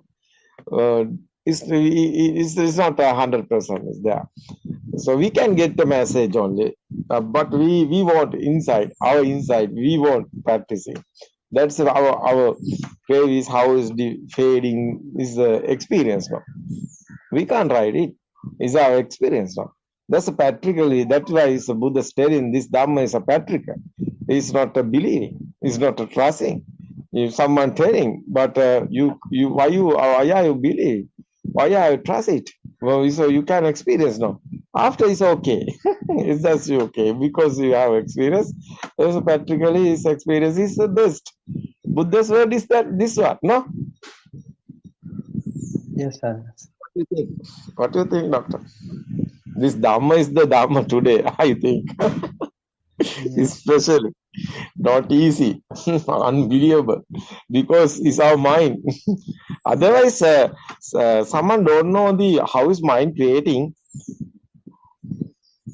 how much he helpless. No? Yeah. No. This mind creating is the special one. First, we won't know. So we can explain the others. Someone understood this. How is mind creating? That's why, Dr. Ravi, you understand. You try to understand how is mind creating. It's okay. You are. How long, Doctor, you get this Buddothpado Dhamma discourses and hearing? How long? About 15 months by now. 15 months. 15 months is 1 year and 2 months. Yeah, okay. 3 months. Yeah, about 1 year and 3 months. It's okay. 3 months. Yes. I understood. I realized. Dr. Ravi now understand now how some type of understand. It's okay. I think it's a 75% or sometimes. So I can't tell him. You are the know how is your understanding. But you're sometimes explaining. My mind is coming. Not few things. Some things you have to catch it. New. I think it's a future time. You can finish. That's we can't finish because ending this path is the coming. That is the finish day. But at that day, until no. Yeah. When is the coming that day? So we are in the student like that. So ending the path is okay. It's okay. But Kalyana Mitra want you finish this game because someone want you experience one because sometimes some guys I have experienced some guys going this way and one time is coming is thinking doubting and upset going and going the other way. So after is everything is over, after some period he know it's okay, he know with us, he not with us, but after a few months after he's coming again. I asked him, where is this period is going? I don't know how are you the path is going now. How is your experience? So struggling at that time because it's going the other way and the other misconceptions come in head and what to do. So helpless coming and asking again RNS's questions. What is this RNS? How is this? So this is very, very dangerous because you not believe your mind. Mind telling you everything. Yeah, this is correct or wrong or everything given telling the mind. But this path is not a mind. Mind something telling you that be careful. Careful, mind telling everything is mind. No? We are thinking. We have an other choice. So we are going on with mind. But people try going this way. What is RNS telling? You're not going with mind. Be careful. You won't find the field. Field is not mine, but unbelievable is a field. As a field, how is catching? He not success catching the field. He not success catching the field. He's in the mind. He don't know. He's thinking I'm in the field. Unbelievable helpless is coming because he thinking this is field, but it is mine. He don't know. He can't manage it. He can't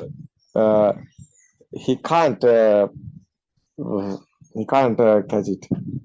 So that is the akusala. That is the Buddha's path is missing time. That is why Buddha telling this sutra, Patisankharunyana. That's a Sankara Upeksha Jnana is the finish one, is the final. Is a Pali. Is a English word is Patisankharunyana. This way is a right or no? He can't understand because he haven't experience. He can't tell in this. That is the helpless time. So someone inside feel is given the direction correctly. This is the way and this is the, so it's a feel. It's not a mind. It's feeling it. Yeah, this one is the way.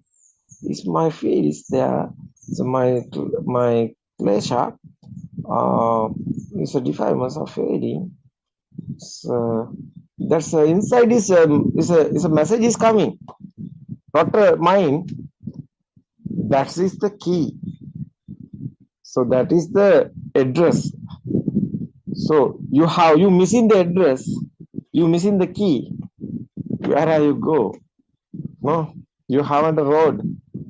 So someone is looking the wrong way and wrong vision is coming. He can't manage it. Mind, especially this misconceptions and these mistakes given you to mind. Be careful. This message we are telling our followers. You be careful. Sometimes mind is given you to message. This is a feel. Unbelievable. Mind is given this message. This is a feel. So cheating, no? Mind given this cheating. That's the mirage. No? How is understand that helpless time that's follows? How is understand? It's not easy. So actually, he want some support. He want this type of Zoom discussions and others. Some type of experience someone have. I think is your duty is here because RNS is only the one person. So RNS have physical body, no? RNS can't stay here every time.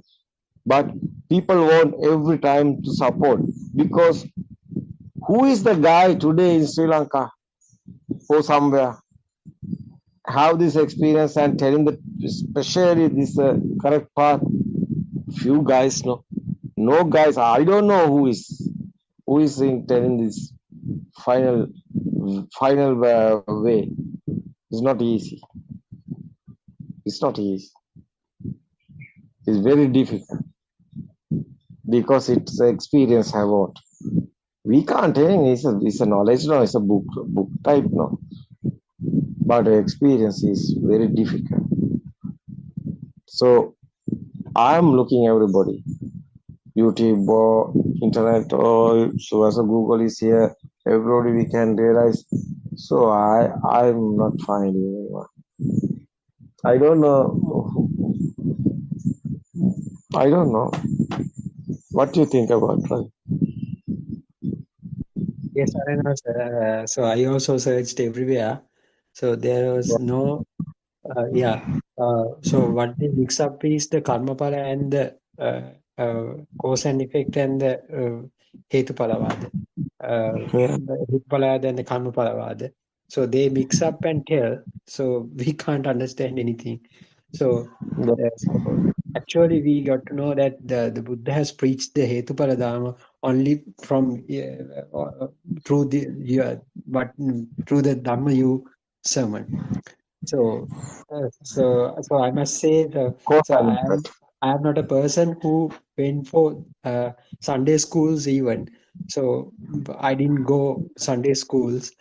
So I had very limited knowledge in normal Dhamma. So that's why I don't know the most of the words in Pali even. So, but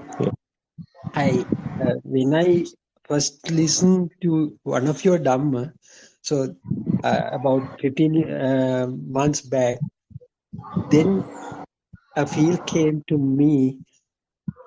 This is the reality.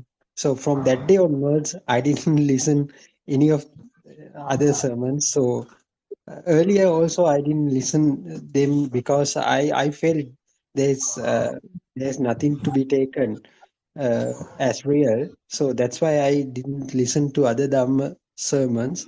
But from that day onwards, so I kept listening to sermons. So yes, now without no doubt I know this is the truth.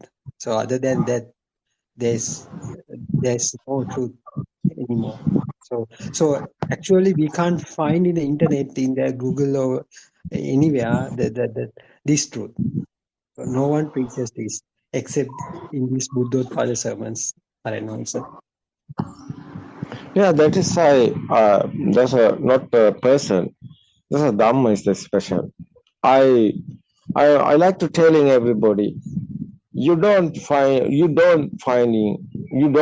a person.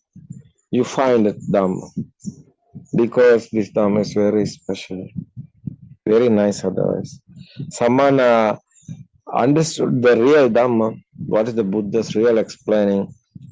Is very, I think, very lucky. How much lucky him, because everything is so. Someone someone clarifies, someone understands this Dhamma, everything. So no problems after that. So Dhamma is the very special. So I'm also not talking about the present, my side. I'm talking about only the Dhamma. So I want to explain this Dhamma, and I want to explain the experience. So not a knowledge, not a book writing. It's an experience. It is very worth, I think, everybody. So that's a concentration meditation is people doing and people struggling. So how is studying this cause and effect Dhamma? This is not a concentration meditation. So I'm trying to do my best. There's sutras there. Buddha is explaining the insight meditation. It's a very difficult to understand people because a whole world, all of them, most of them, so few guys sometimes talking, so they are in with Buddothpado Dhamma discourses. So others, all of them are going concentration meditation. Why I am telling this? I know today Sri Lanka, not only that Sri Lanka,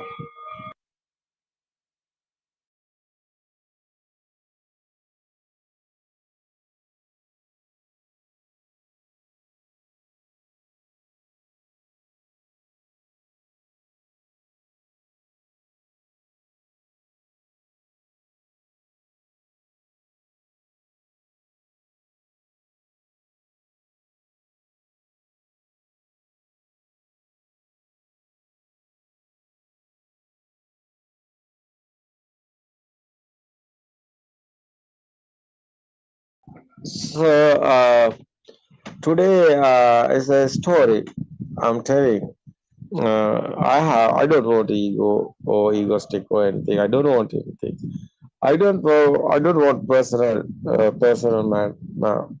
I don't want my life also. I don't care because I don't want to talk and think about it because I don't want image given others. So it's not necessary. It's not necessary. So I won't give the Dhamma. It is very worth because this Dhamma is very rare. So long period, many type of this experience I have. Unbelievable way, journey, this Dhamma. I'm coming today. Today I'm given others this. You can realize. You can practice it. You want experience. It's okay, you can get it. I'm not cheating anybody. I don't want it. Where's the truth Dhamma? It's okay. You get it.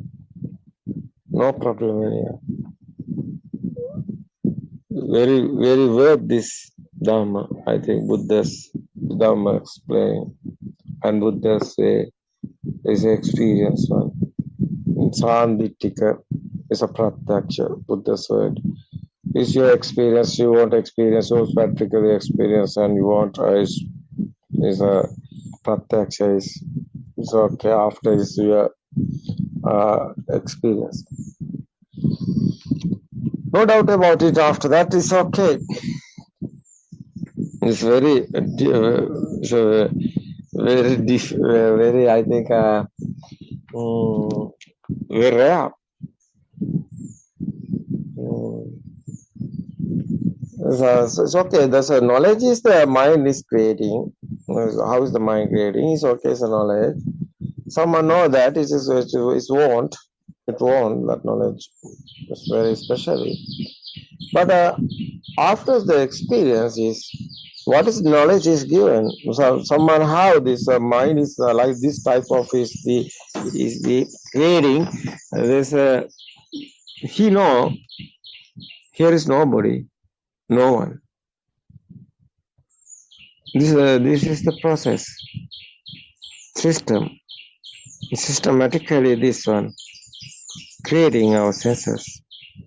Eye, ear, nose, mouth, skin, and mind also. This is a system working. No one is doing. Nobody is doing.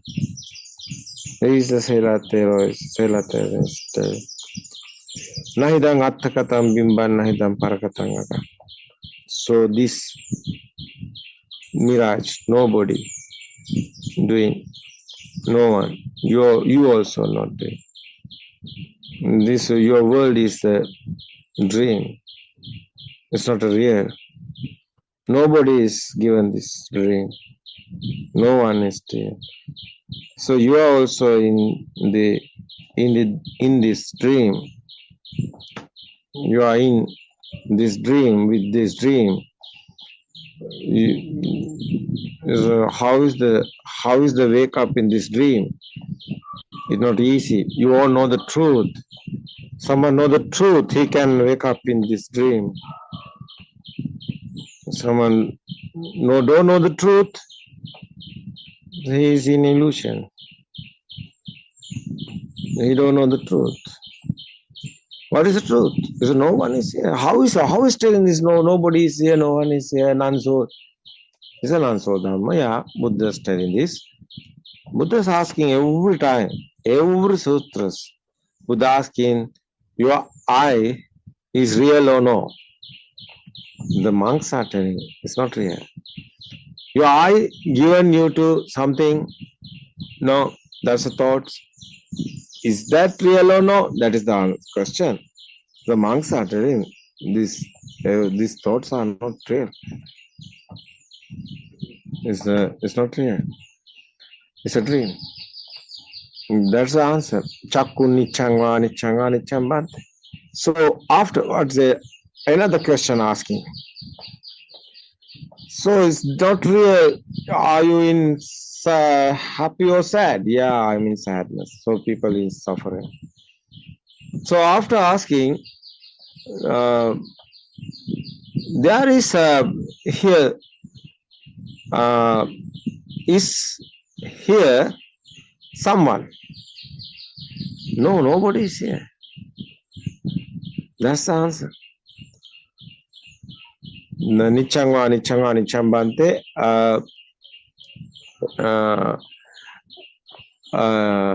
There's a non-soul is no. There's a soul is here or no. There's an answer. The answer.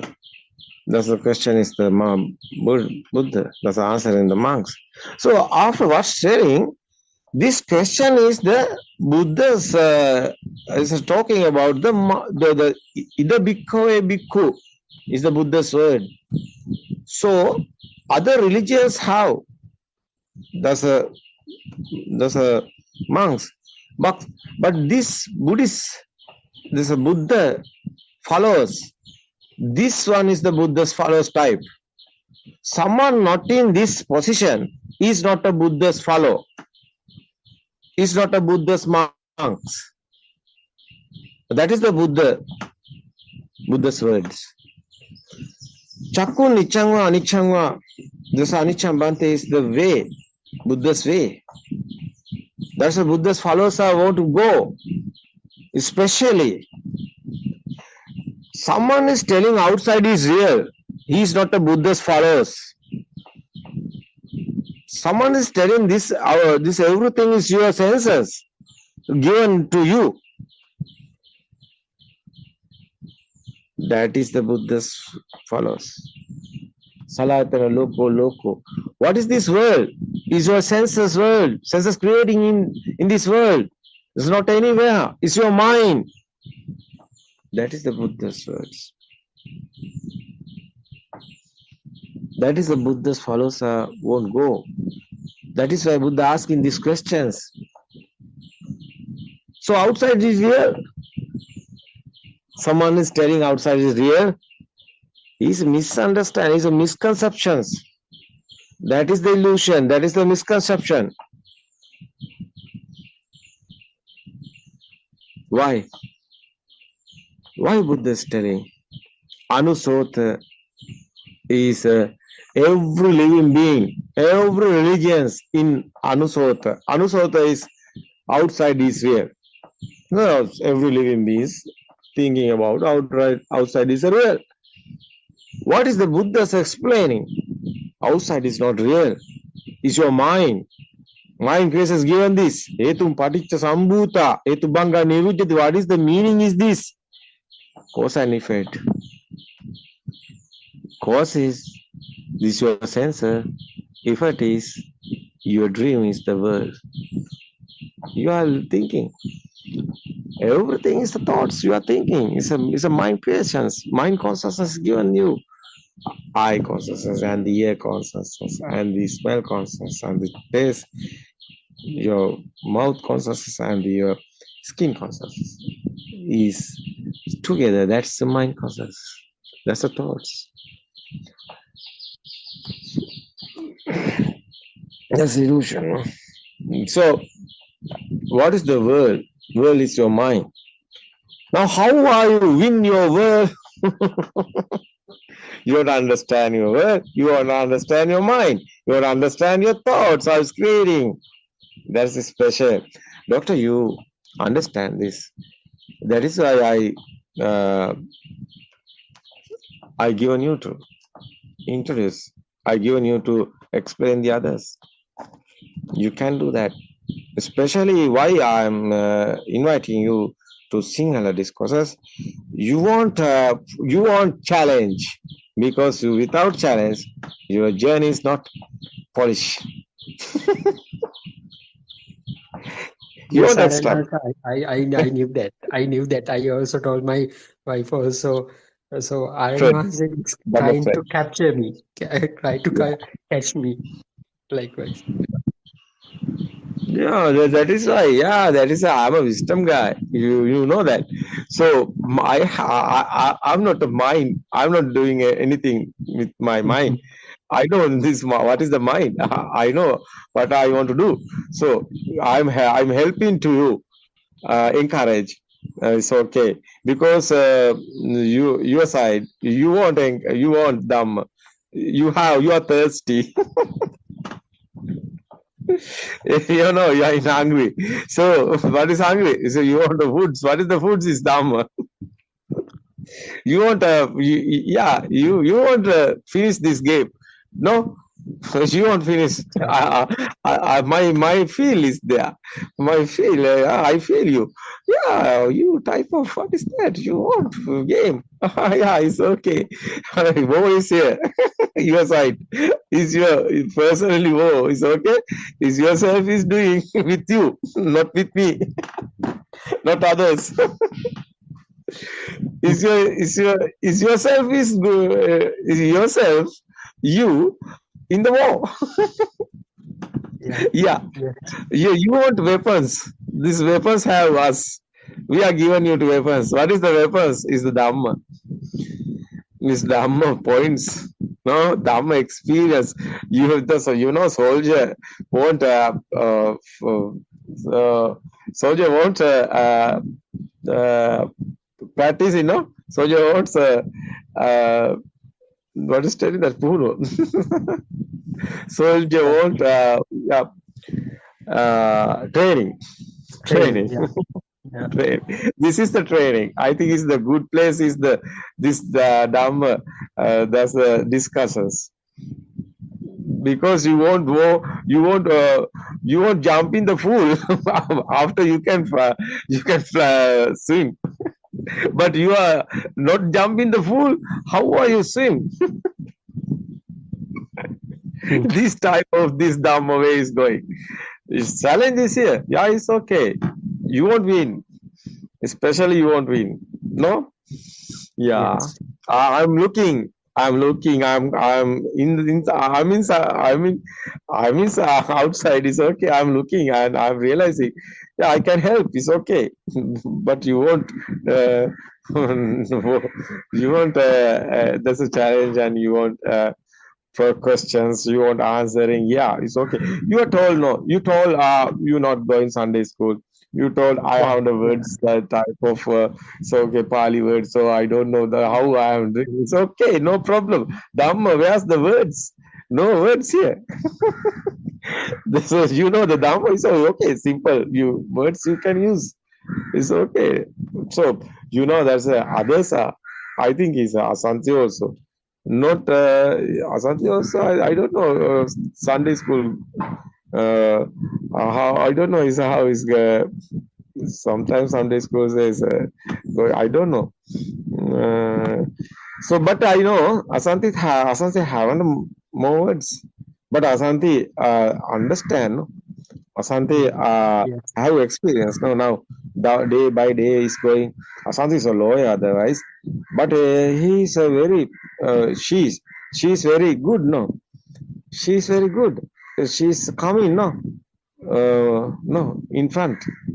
She's coming Yeah. because she have now day by day is going. Experience is coming, so it's okay.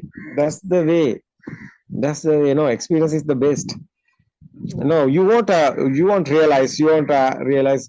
So Vimansa, we are talking. Chanda Chitta Vira Vimansa is the Satara Udipad. So four type of spiritual way. Finally, is going this. That's the Vimansa. Is what is the good word is English. Vimansa is realizing no. What is telling? Mm, Doctor, what's a suitable word is? maybe some kind of curiosity, kutuhalaya. Yeah. එහෙම. Yeah. Curiosity.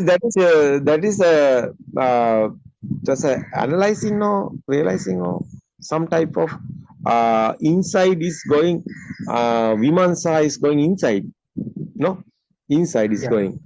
It's a Yeah. feel with a feel. So you want chanda. Chanda is a you want like you like it. No, you like. That's a chanda. No, chanda is a chitta is our mind inside feel. That's the going way. Just chanda chitta is a insiding is a so virya encouraging. No, virya. Chanda Chitta Veera Vimansa. Vimansa is curious. That's what I think. So this is the four type. Is the spiritual way is going inside. So Vimansa is the special word is this because Chanda is okay. No, it's a light. No, that's a simple meaning. It's a Veera encourage. It's a simple meaning. But it's a Chitta is okay. Our mind is okay. That's a feel and mind. So this way. So Vimansa is a curious, yeah, it's a type of this journey is going inside. It is very very good, I think. So you can help, I think, others because you are doctor. You are, I know you have so good duty you are doing. So others are helping their life. There's so people helping guys as doctors. I think doctors are very kindfully. All of doctors, I think, help in this journey of life. The people, so they are very kindfully. Otherwise, so many doctors with me. So that's a Dhamma discourses and going this way and asking the questions and they uh, answering and the given they getting the answering with me discuss. So and they want this circle of birth. How is the going? They want to know how is this way, this journey, this circle of birth is going, and otherwise they want the answer that our defilements are how is fading, how is this way, is how is the experience. They want to experience. I know. I'm given my experience. Them they can realizing and they can decide their way.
I was trying to be someone who could finally feel okay, working hard to hold it together, just to get through every day. Smiles came and they would leave me, like the sun between the rain. Every time I thought I'd found it, it would slowly slip away. I filled the noise with more distraction, told myself that I was fine, kept on chasing better moments, hoping one of them would last this time. But the weight I carried with me showed up everywhere I'd go, even in the quiet hours. There was nowhere left to go. Then I met a quiet teacher who said, look at what is happening now. See how every thought is forming. See it clearly, just see how nothing out there calling itself a thing. No one here that must defend. Just a quiet seeing of it. And the struggle began to fade away. Buddothpado, showed me what I could not see, not by faith and not by belief, but by looking quietly. Buddothpado, change the way this life is known. Nothing added, nothing taken.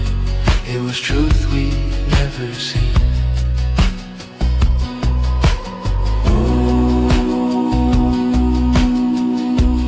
Nothing added, nothing taken. It was truth we'd never seen. Nothing added, nothing taken. It was truth we'd never seen. Buddothpado, showed the way by asking, see. When the search at last grew silent, there was space to simply be. Nothing added, nothing taken.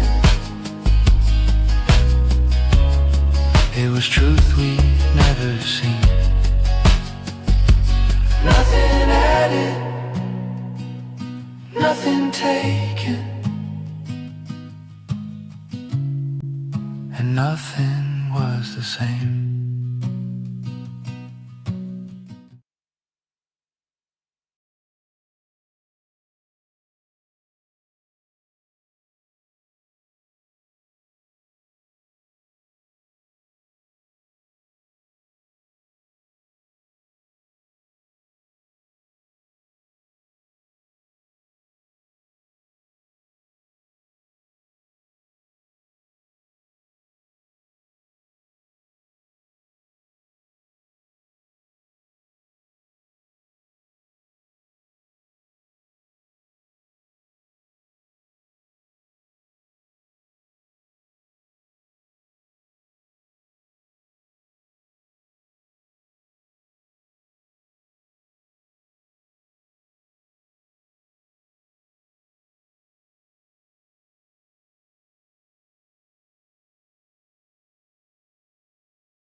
joy that fills the earth, timeless heart of sacred birth, wisdom of Asia,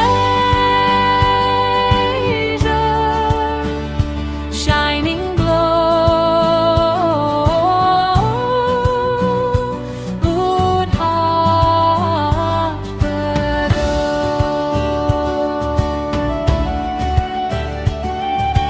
Liberation from all birth, liberative from mind's deep thirst, liberation from fear and death, freedom carried on each breath, Wisdom of Asia, ever aglow, Buddothpado.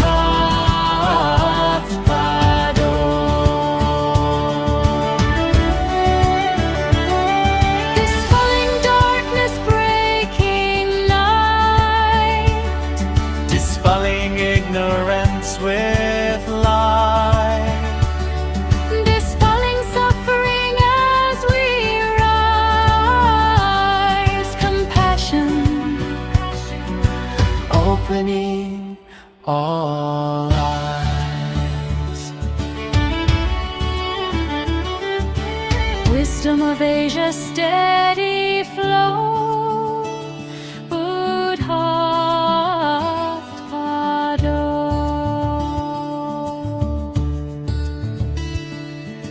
Truth of life and truth of mind, Truth no time can leave behind, truth of birth and death made clear, the path of peace is always near, wisdom of Asia, ever we go,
May Triple Gem bless you all.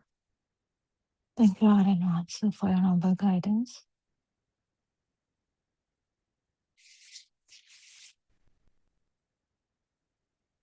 Yesterday, Aranansi was doing a beautiful sermon in Dhomagoda. I haven't finished listening to that, but it's a very long one.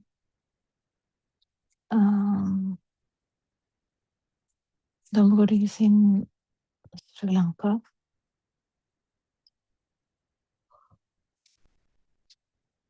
It's open to international community as well. You can book it.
So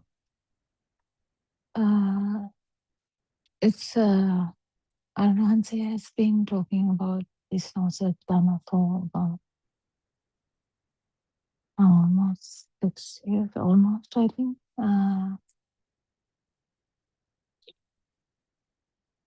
Maybe more than 6 years also. So he's talking about the same thing. You're losing your experience.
So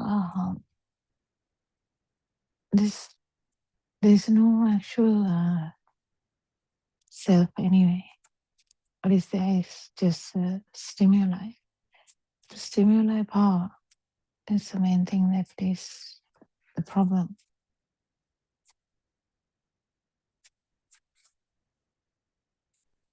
And to find out what your power is, you need to do a research and find out which one. Is it the kids? Is it the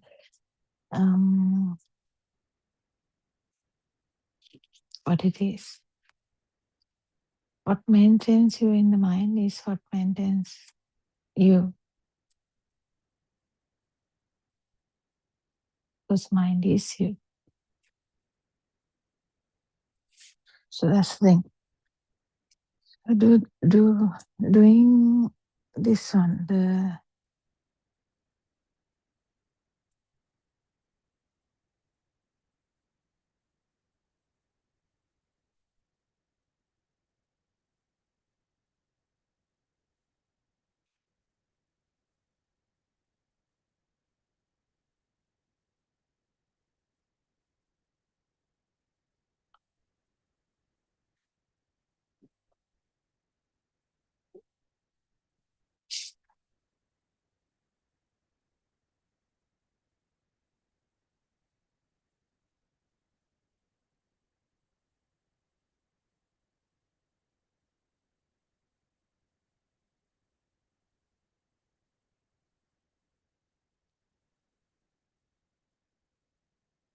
whether you are walking, whether you are doing any activity,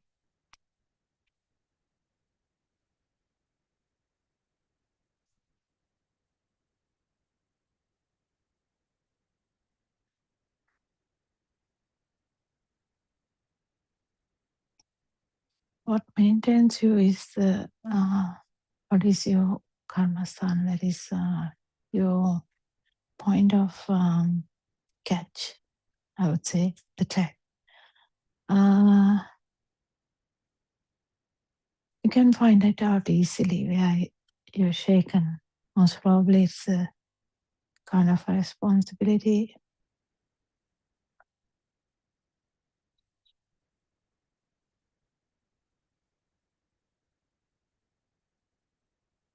Which maintains the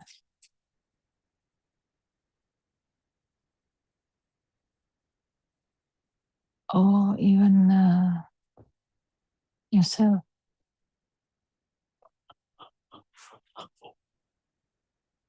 Yesterday morning, Armansi was asking me specifically whether there is a fear of death.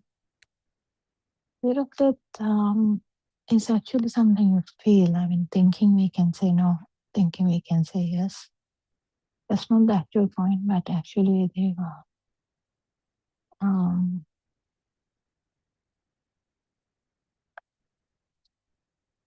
ready for the Sophia. In the sense, it should be there in the every bit. So there's no urge for the next more. It's not something actually you can check it when you are having an accident or something, near-death experience, but you don't need a near-death experience to check it. You can actually check it every fraction of a second. If there's an urge for the next one, yes, that is the thing that will give you a clock. So that if that is the case, there is no willing to die, there's a willing to maintain the mind.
So do you know whether the outside is true? If a gun story, these are very, very distinct ones, whether you are actually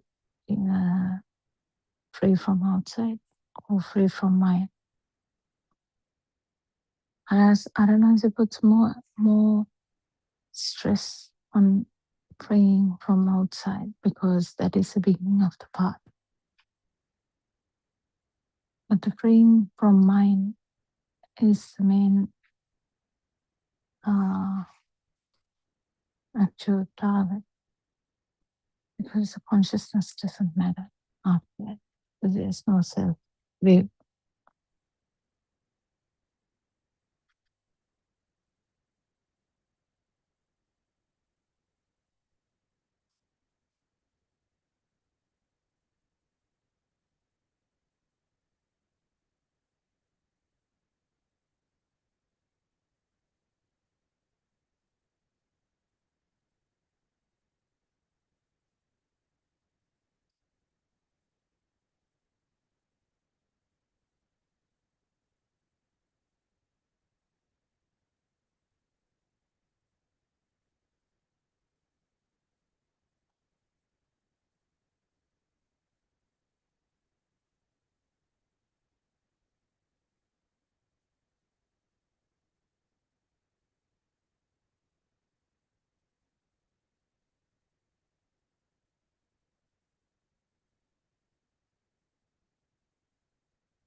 So it's very important to listen to the Modhan. If you can listen to Sinhala sermons, it's very important.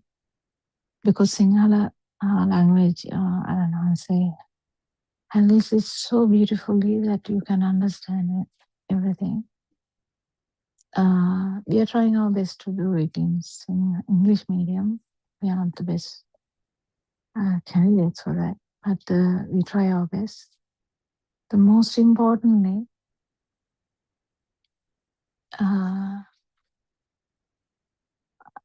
Aranhanse highlights in the stages where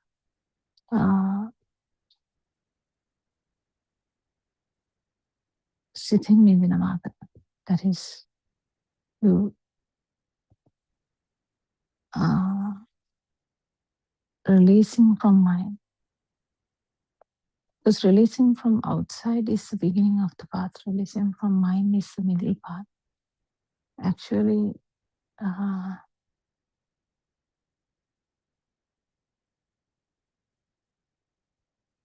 after that, it is just basic consciousness.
So,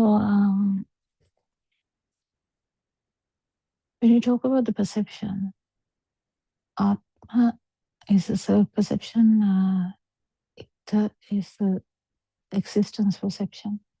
So the existence perception is a constant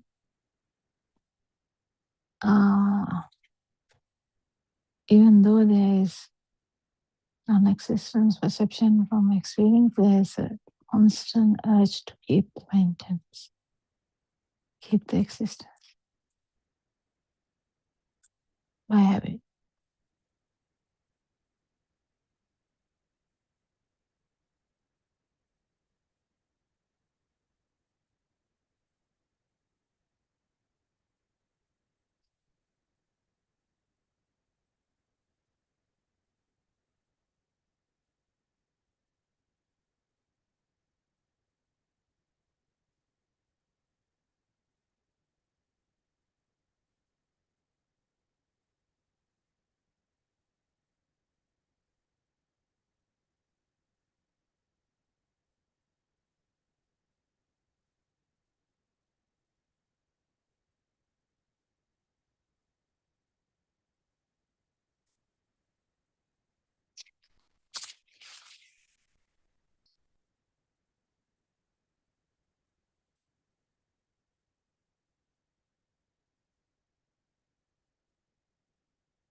So Aranhansa was highlighting the importance of releasing from mind,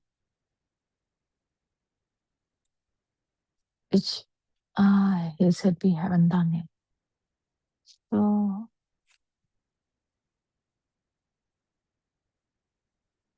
that's where the self-perception will be permanently lost.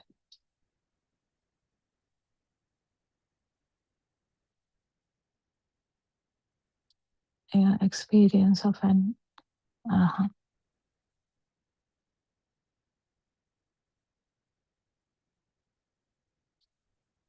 So the release from mind doesn't necessarily come with urge to maintain the mind.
So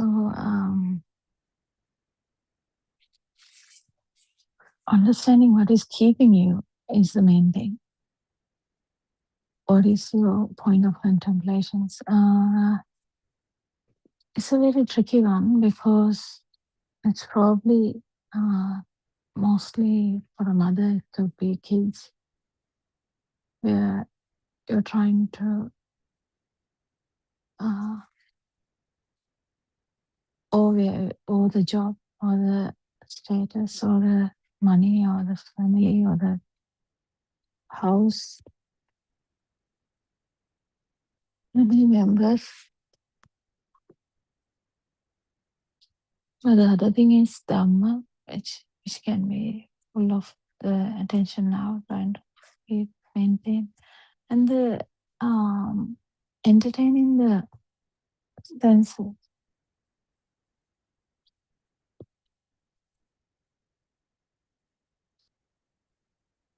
You can't have a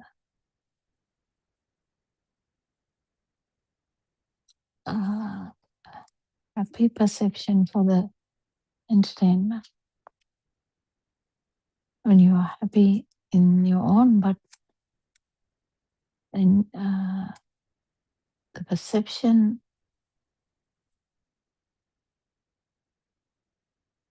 is dukkha sanya, dukkha perception. That is, it is the vibration is always bringing suffering. So suffering perception is that the vibration is suffering. Any vibration is suffering in that case. Any vibration suffering is actually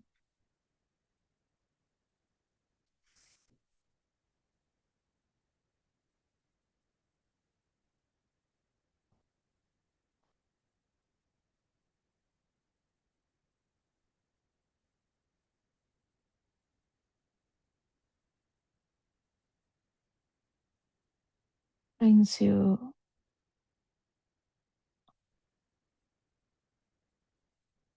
so the any vibration brings suffering means actually whether it is even very happy maintenance, you have everything, you don't have any trouble, still it is useless. It's only mind. So you can't have a happy thing at all.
So what is maintaining you is your own research.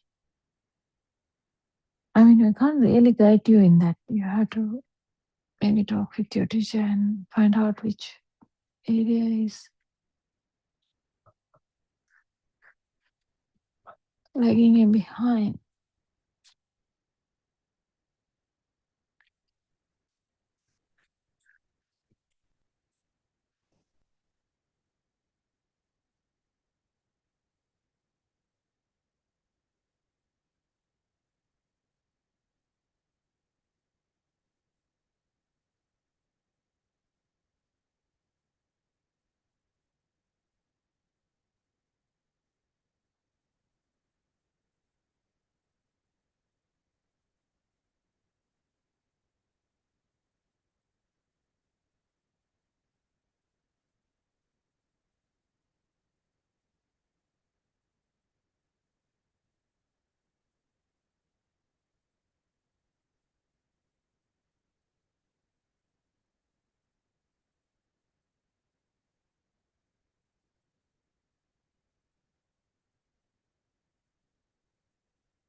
So finding your own thing, you have to talk to your teacher if you have any doubts.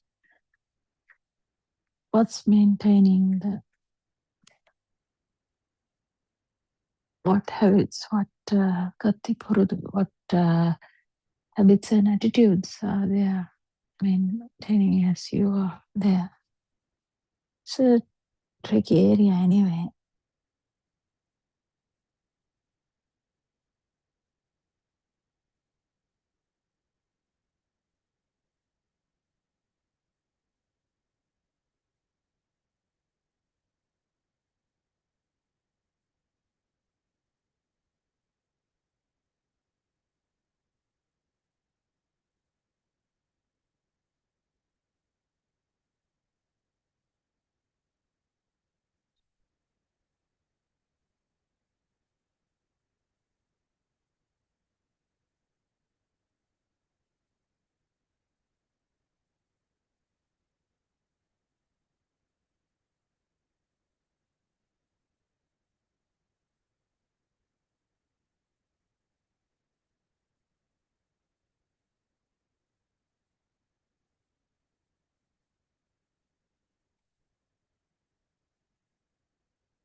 So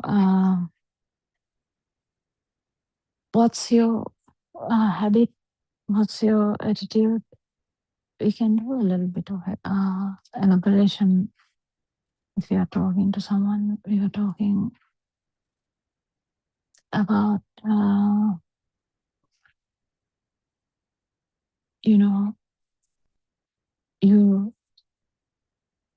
you being the person who is handling all the responsibilities. It's a bit difficult for you.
So finding why you haven't died yet, boy, basically.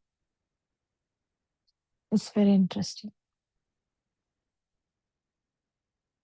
I mean, because you are dying anyway. Anyway, each fraction of a second you are dying anyway. It's just that you don't know that. It's just ignorance. It's just ignorance, actually, or you don't know that. But because you are in the mind, basically ignorance is the mind. So this mind vibration is the ignorance.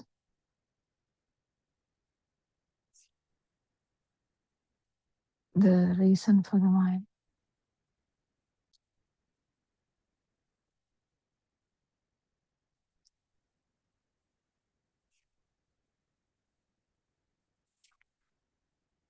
Reason for the mind is ignorance.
Sometimes this is all about the Dhamma also, which can maintain the self.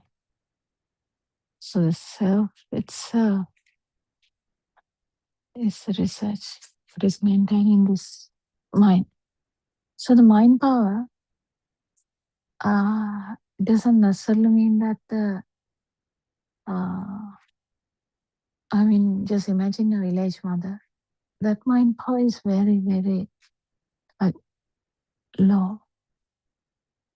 Some people's mind power is very low originally. So it's easy. Some people mind power is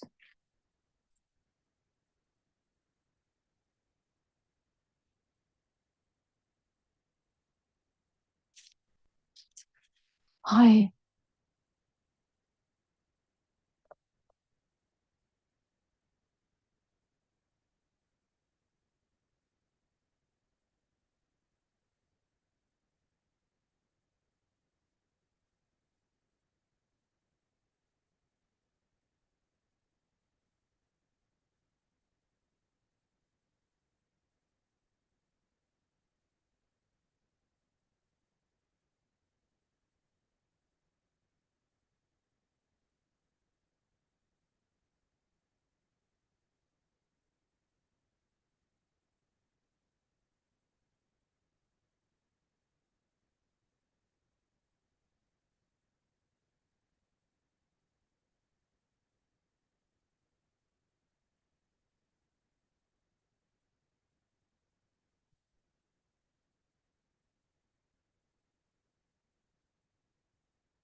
it's very important that you understand Dharma properly as well.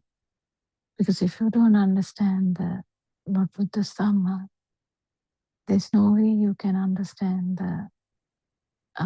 this process.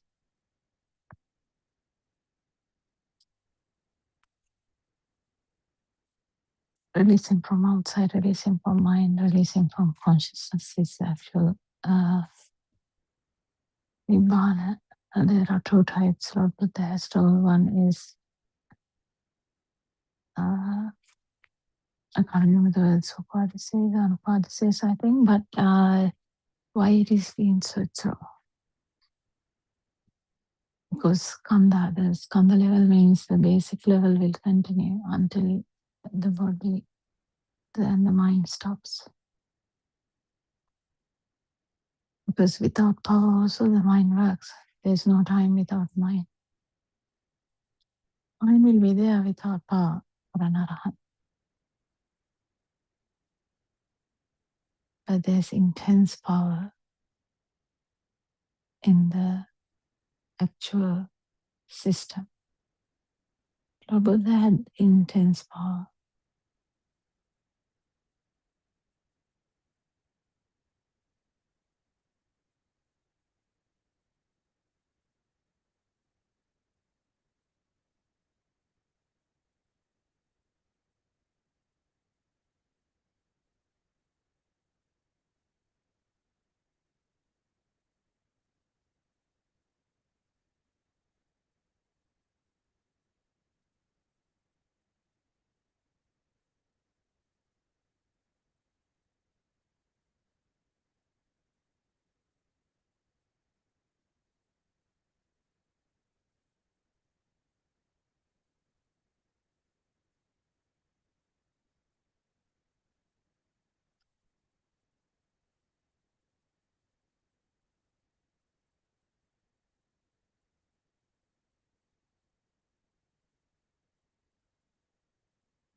So it's a tricky area to discuss actually, the release from the like this mind, release from the mind forever. For a moment it is fine, but forever is the thing.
If this system is fully understood, that the chair is not actually outside, chair is not in the mind, chair is not in the mind.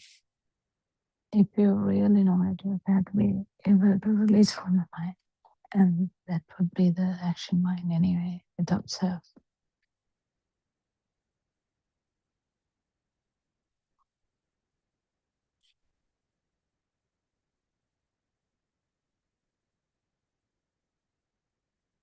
Release from mind bubble.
It's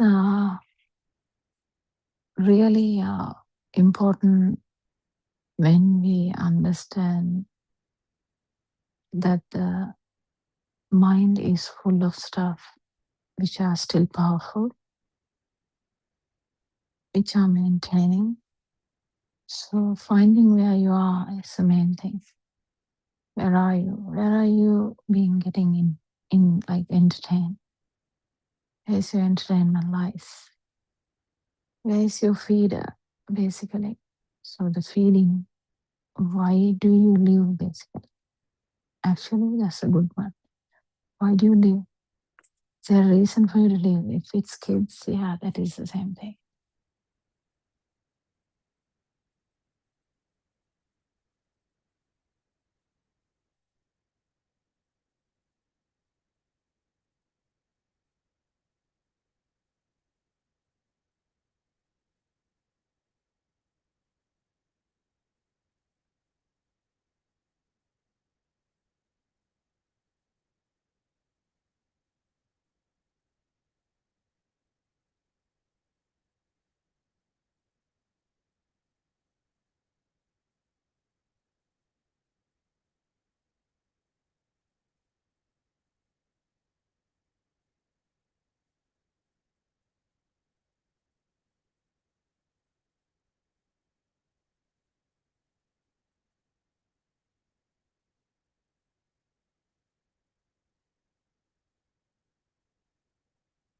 I think kids play like a big area in mother's mind. So you may be living in the sense your mind will be with them. So where your mind is latching onto, tagging onto, why your mind is not getting released is because it is tagged to somewhere. It's not free.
So release from the mind, you can't really do it because you have to find out what is tagging, as I said. So the tag should be investigated and realized. You don't have to do anything, it just has to be realized.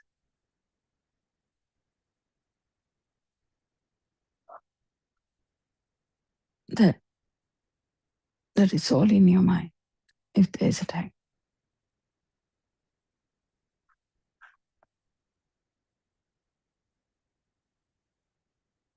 Right? Yeah, tagging into something which prevents the mind being free or mind being free from you being free from mind.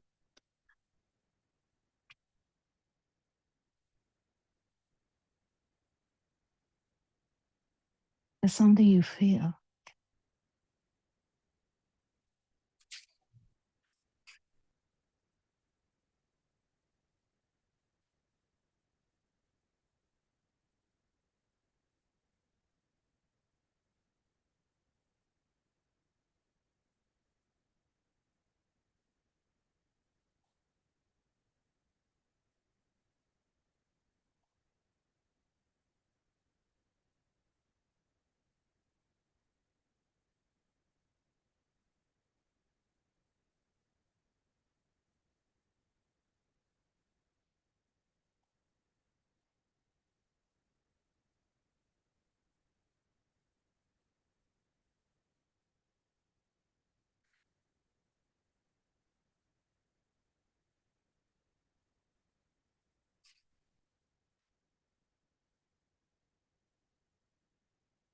So finding your own mind type can be different and difficult if you are not a feeler. You have to feel this. Which one is preventing you from that? Why basically you are living? Why the mind is not free? Our mind is not shattering. Mind should explode. Why the mind is not exploding? Is there something heavy tech?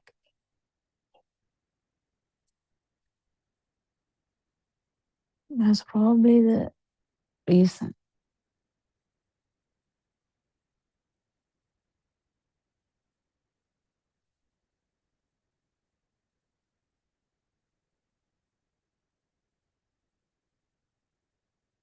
Yeah, think about it. It's a bit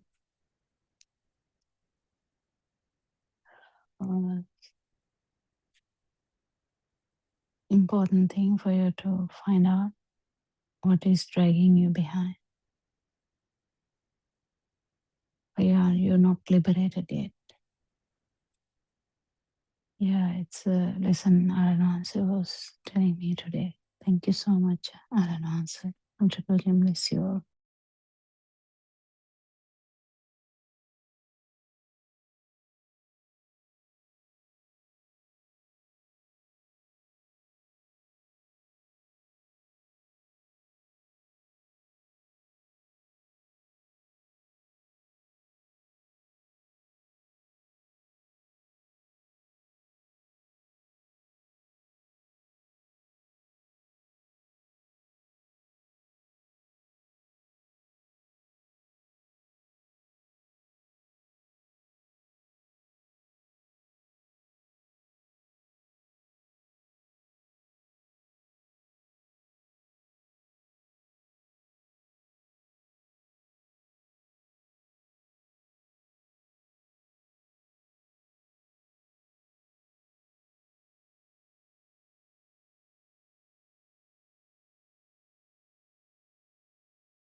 May the Noble Triple Gem bless you and welcome to the Buddothpado English PeoTV channel.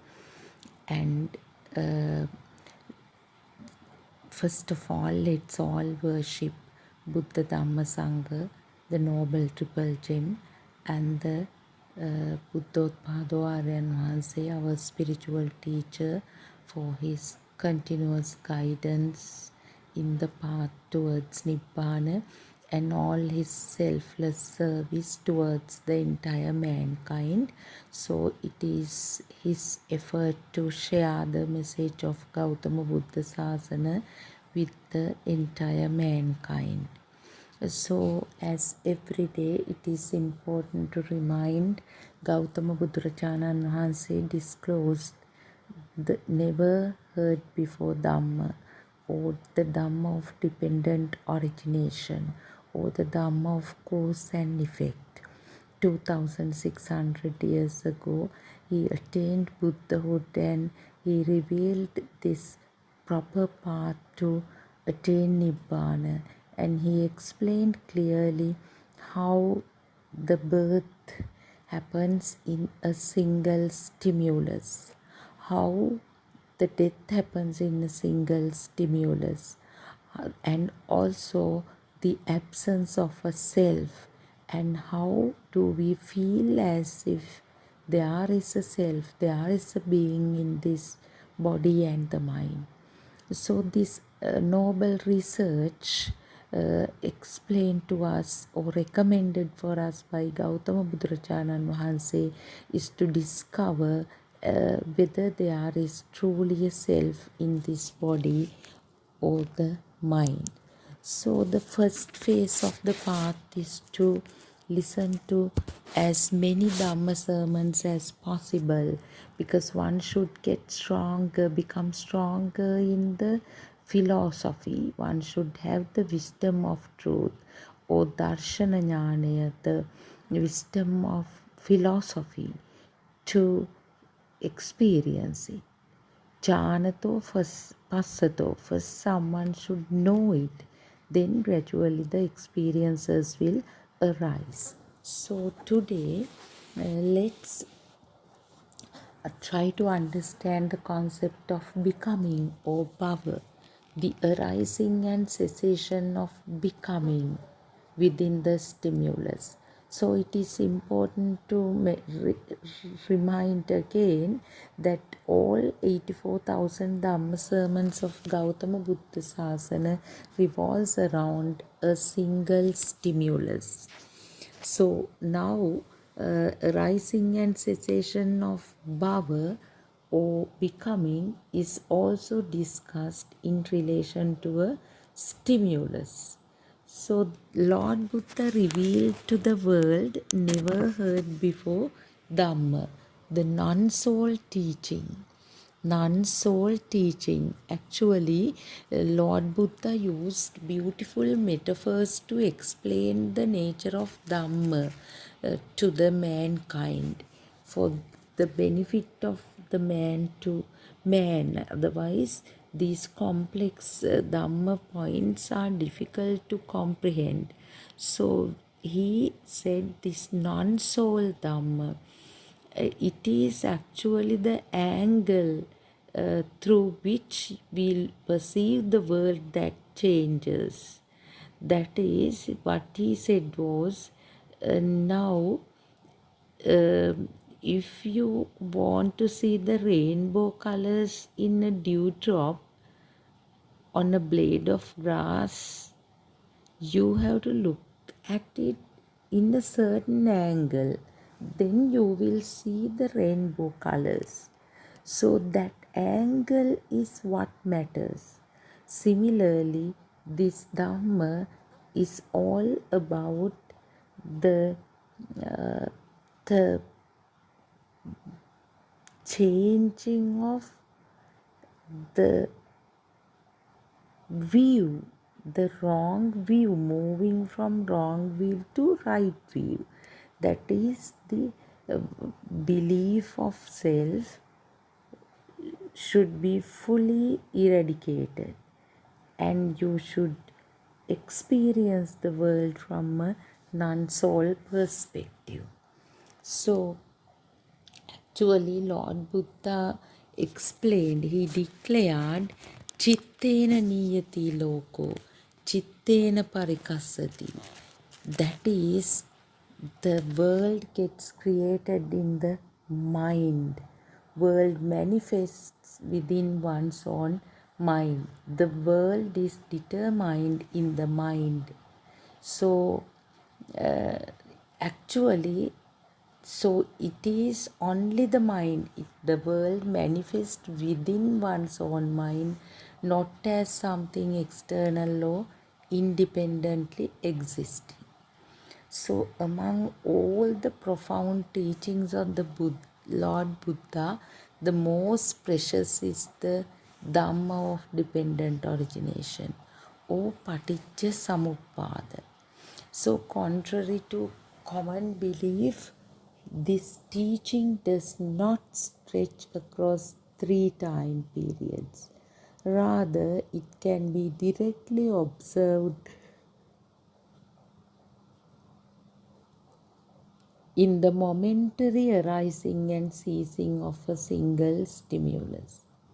So Lord Buddha addressed the monks saying, it is not accurate to claim it exists or it does not exist. No drushtis or no wrong views. If you say it exists, it is one extreme. If it doesn't exist, it is another extreme. Instead, Lord Buddha explained that things arise depending on a certain point, another arises through sambhuta. Sambhuta means conditional manifestations. When certain causes and conditions are there, there will be certain effects. So, to say that since I started with the stimulus arises due to the rising of 5 aggregates, that is the continuous sparking of vibrations. So these vibrations depict certain formations due to the phenomenon of synchronization that happens in the sensory faculties or sensory bases. So due to ignorance, we feel as if they are permanently existing entities. So the wisdom should be there to see the instantaneous rising of stimuli. So due to ignorance, we mistake the stimulus for an inherent thing. We feel as if they are existing. So, can we believe that the mango tree in your garden is just an illusion? Or your son, daughter, the sky, river, the fly, butterfly, the bed, table are just illusions. How does it happen? Then why do we call them so? We have to explore them. So the radiant mind, the child, the infant, did not have any such entities in his or her life. No chairs, no mother, no father, no sky, moon, sun, whatever. So just the sense faculties functioned. That means certain vibrations synchronized into the eye, ear, nose, tongue, body, the 5 sense faculties basically. But gradually, what happened was, as a natural phenomenon, these sense faculty experiences began to fuse or merge, and the mind consciousness arose. For this to happen, there was environmental support. When the eye perceives a certain image, The sound mother, mother, mother was given to the newborn's ear or the child's ear, actually the baby's ear, not at radiant mind level when the child matures. When the smell was perceived by the nose, some sound was given to the ears, the flowers, fragrant of the flowers. When the tongue perceives certain vibrations, certain tastes, the sound was given to the ear, pineapple, pineapple, orange, orange, milk, milk, yogurt. So some sound was given to each and every sensory experience. When the body was perceiving certain sensations, oh, coldness, coldness, heat, heat, temperature. So such sounds are made to the ear by someone, some adult. Then when the sounds are perceived by the ear, oh, the crow sound, peacock sound, beagle sound, always the other sound was made to the ear. So from that point onwards, this name got entangled with the form, whatever arose in the sense faculties. If it's eye, the mango tree, ear, the bird sound, nose, the smell of flowers, tongue, the taste of pineapple. So when this happens, as Lord Buddha beautifully explained, two rounds occur, Vattam Vattati. At the first round, the sense contact, individual sense faculty contact happens. If it's eye, certain vibrations synchronize into the eye. Ear, same way, certain vibrations that tallies with the vibration of the ear, sparks. And it's the same with tongue, body, and the nose or the taste. So what happens is the name form entanglement once happens, it's forever, it remains the same until somebody penetrates through the stimulus through Dhamma. Unless somebody makes this backward journey to penetrate through the stimulus, things remain the same.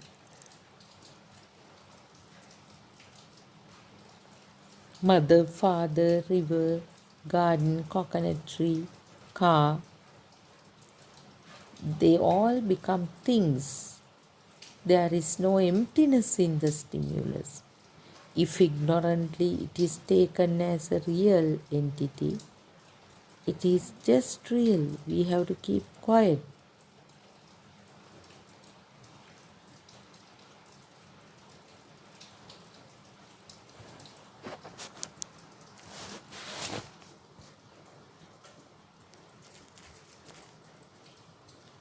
Because it becomes so real, no way of going back. That's why Lord Buddha said, once ghee is made from milk, it remains ghee forever. But the knowledge that it was made from milk will be there. Otherwise, always ghee is identified as ghee. So after somebody introduces the name, always the human system identifies that taste as mango taste, the smell as dog's poo smell, the body sensation as heat, the visual sensation as the coconut tree, the ear sensation as the crow sound. So things remain the same, but still that story behind it is very clear to a person with wisdom of truth.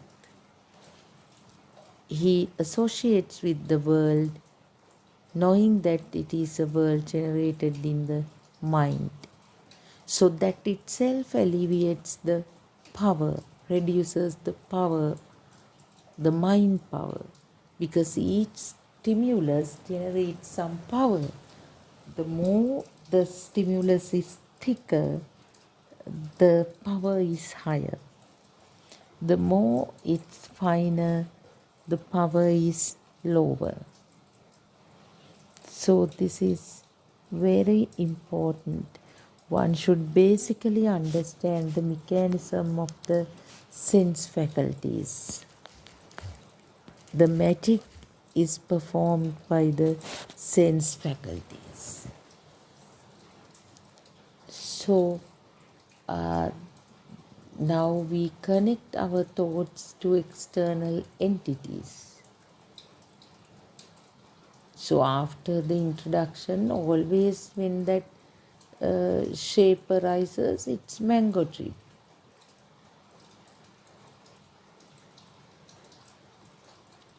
So as explained, once the sound was named as the sound of the rain, it's always the same.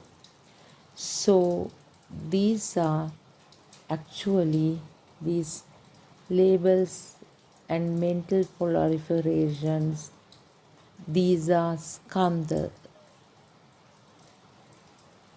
or these are sankharas, mental formations that gives rise to consciousness.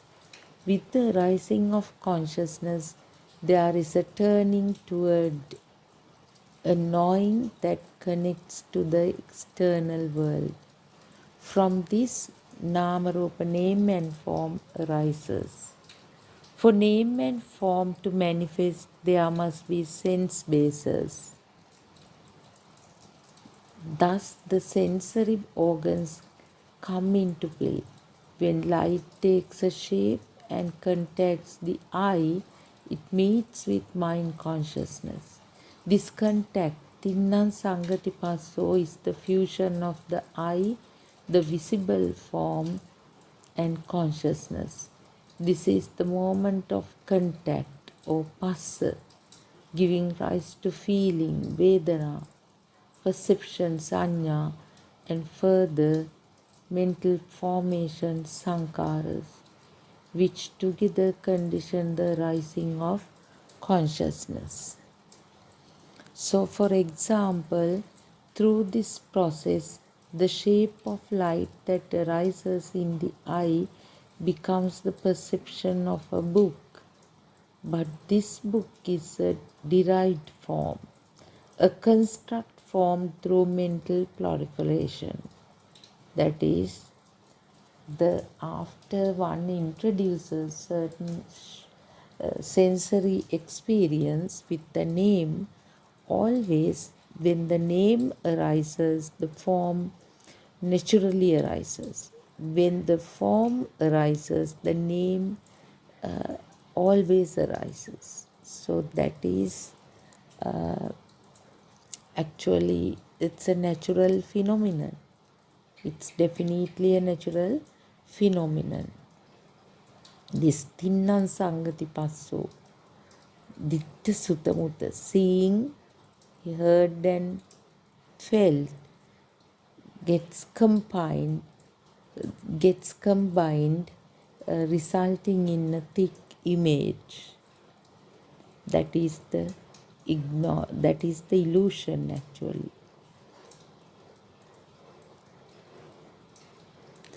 For example, Through this process, the shape of light that arises in the eye becomes the perception of a book. But this book is a derived form. It's not a book. How can a book be there in the mind? A construct formed through mental proliferations. We then grow attached to or develop aversion toward what we perceive and feel.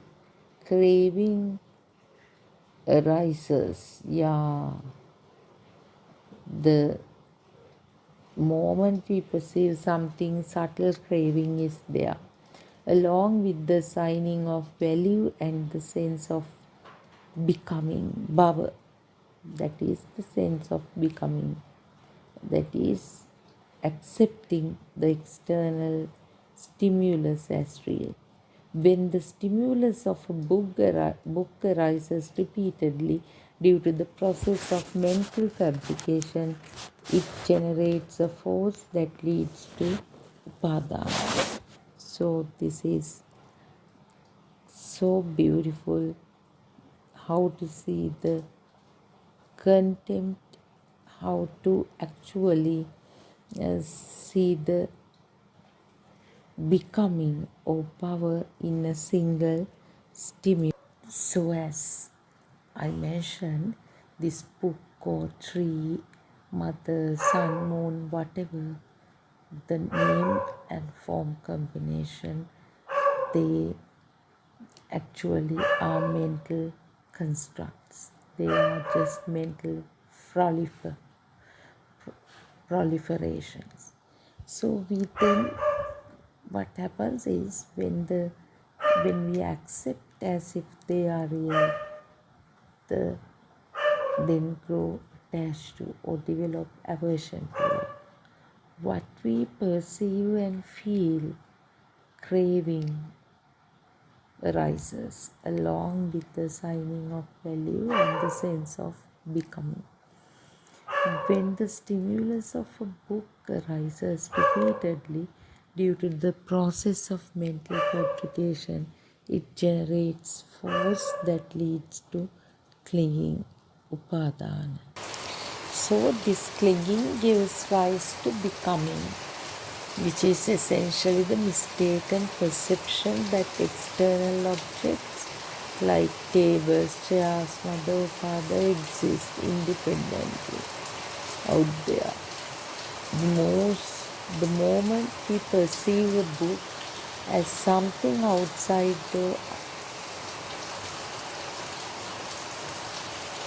ourselves, birth occurs in that perception.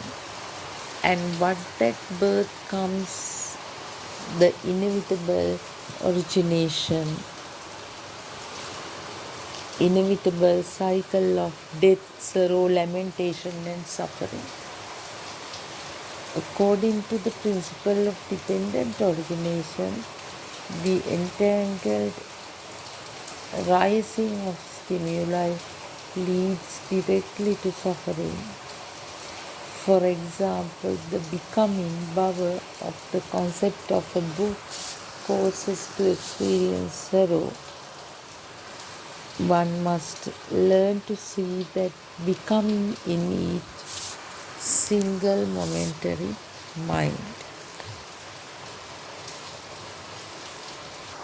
So this clinging gives rise to becoming or bhava, which is essentially the mistaken perception that external objects like tables, chairs, mother, father exist independently out there. So the moment we perceive a book as something outside of ourselves, birth occurs. That is what Lord Buddha said, the birth is the birth of the eye. So it happens in relation to the sense faculties.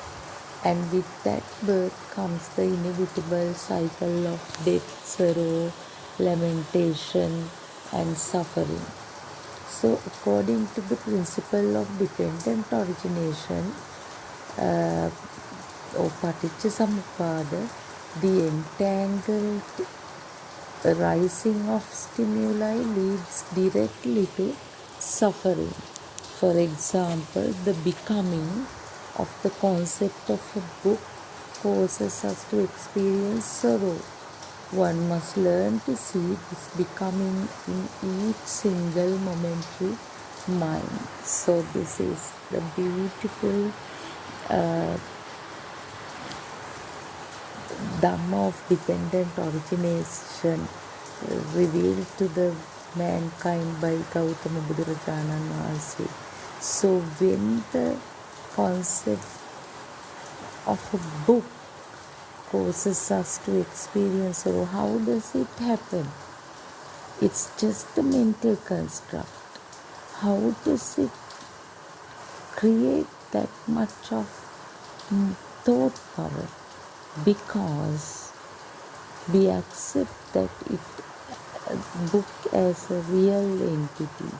The entanglement of the book, the sound and the shape of light that arose in the eye happens instantaneously.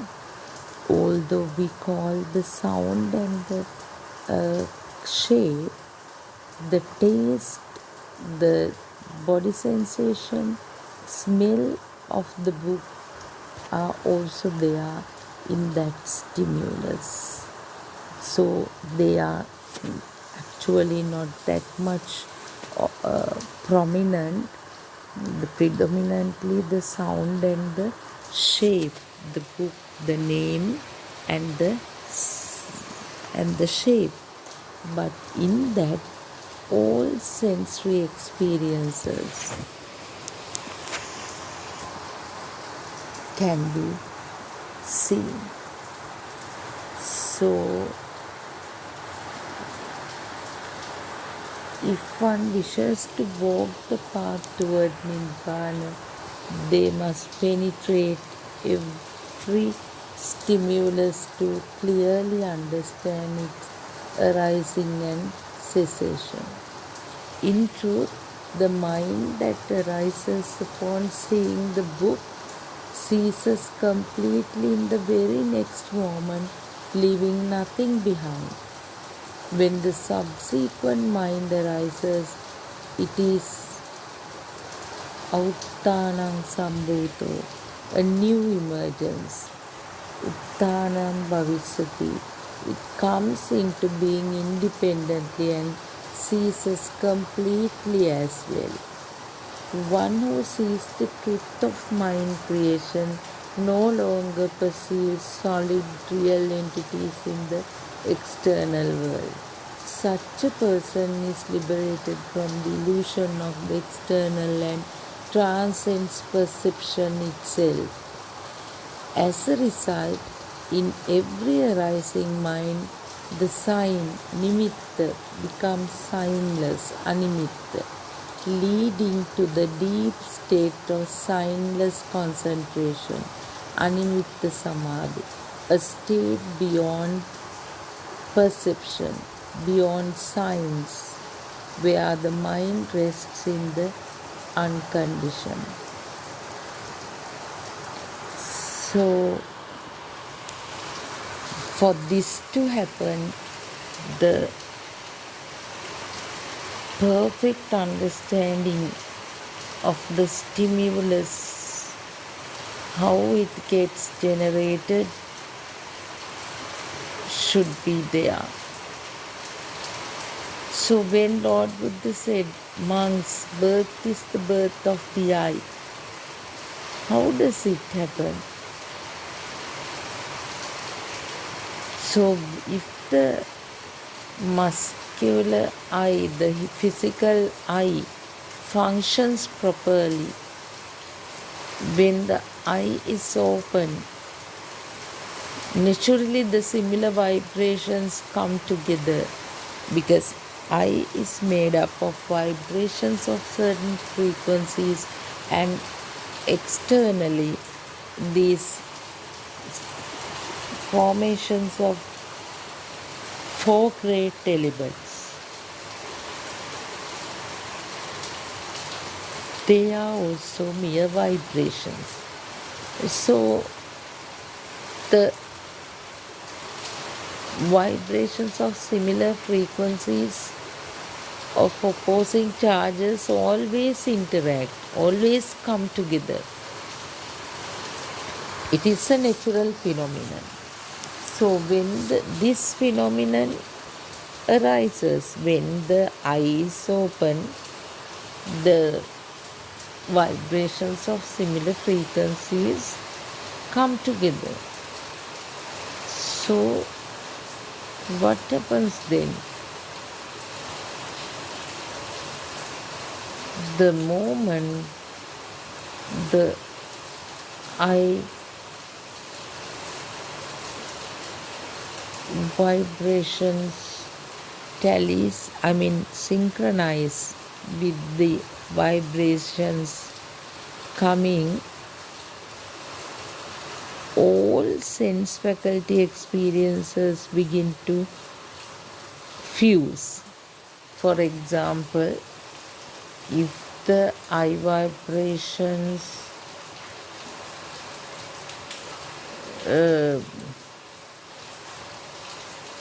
synchronize with some visual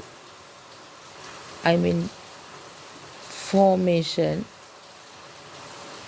let's say a mango tree, the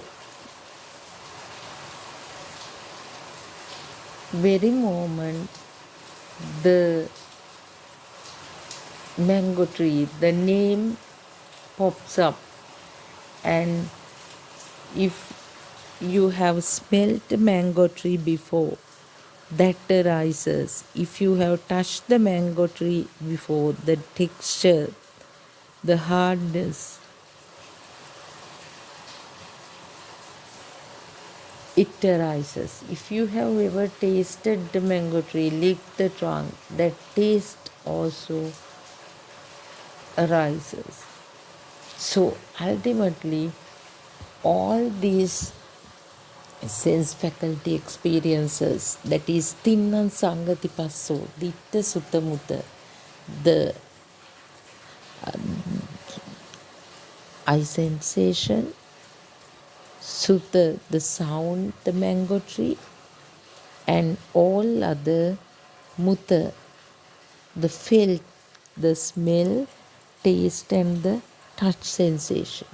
They fuse instantaneously, interact instantaneously, and generate the stimulus mango tree.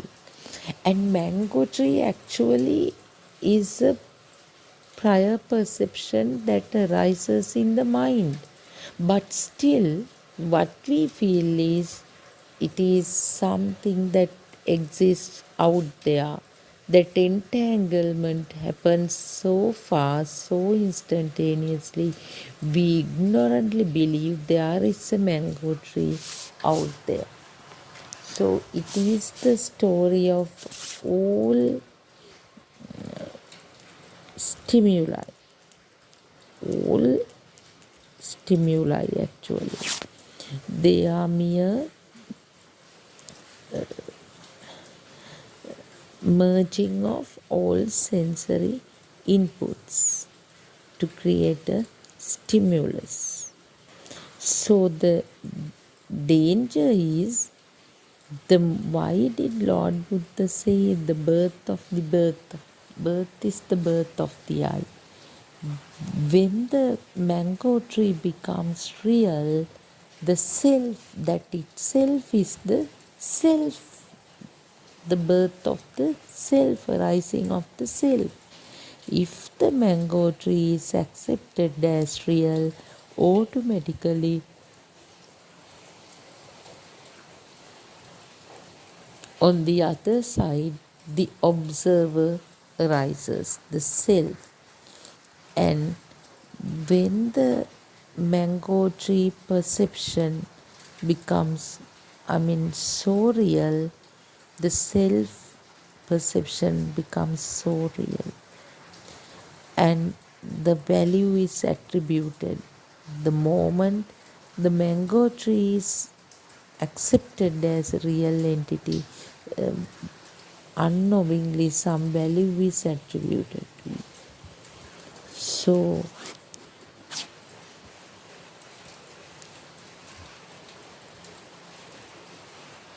this value attribution is the clinging itself. So the clinging leads to suffering. It inevitably arises.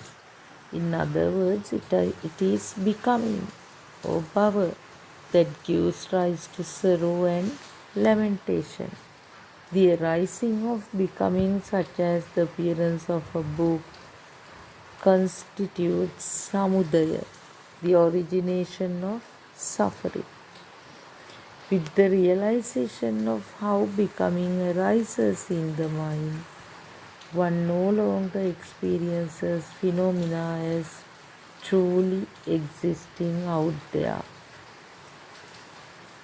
Through this insight, one becomes liberated from the external world and enters a state of inner tranquility. When the stimulus is actually penetrated through, when the stimulus, even the mother, the strongest perception, mother, when it is analyzed or penetrate through, what happens? This mother is a mental construct. The shape of light arose in the eye. So, the moment the shape of light occurred in the eye, the smell of the mother, prior perceptions taken by the nose, the taste of the mother, prior perceptions taken by the nose, then the taste, if you lick the mother before, prior perception taken by the tongue, and touch, if you touch the mother, the woman, the prior perceptions taken by the skin, all merge instantaneously, and the name is definitely attached to it then and there.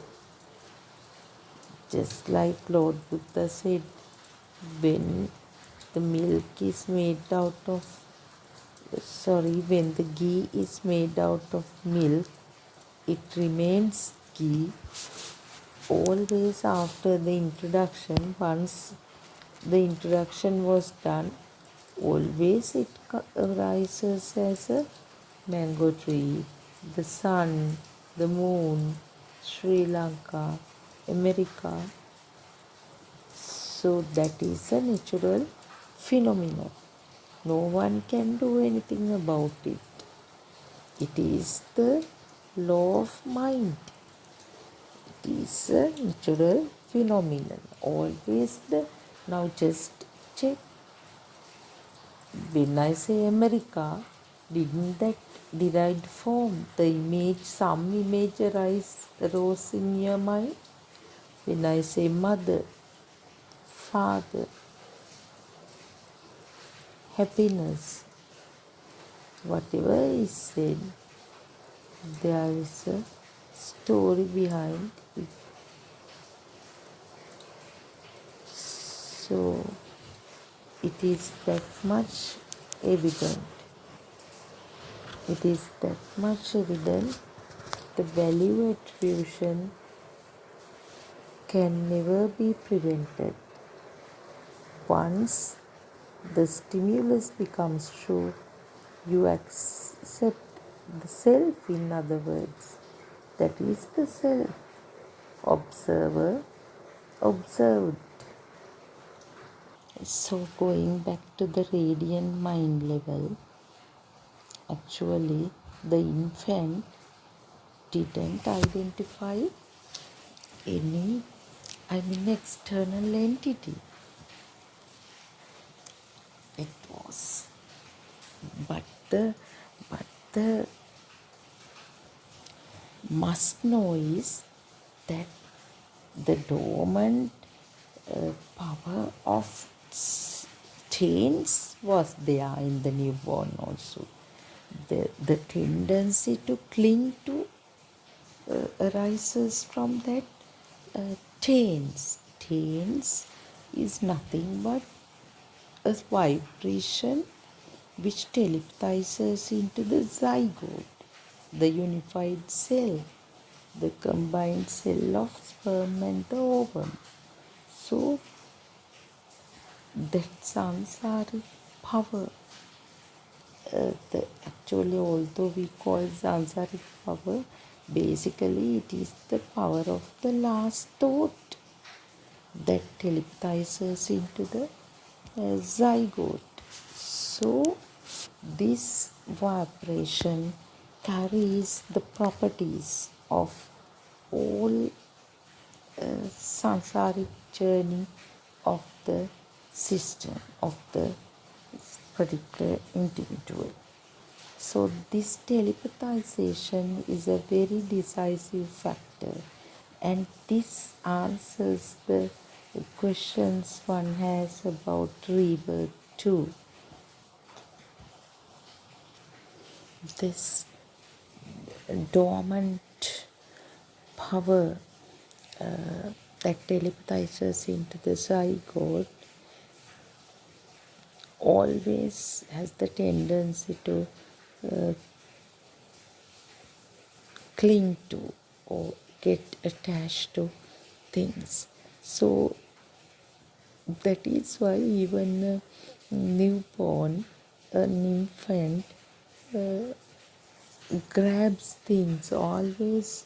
Now if you have seen, if the mother lies next to the newborn, he likes always tries to turn towards that side, because this attraction, this clinging, the tendency to clinging is already there, that dormant nature, but it gets activated.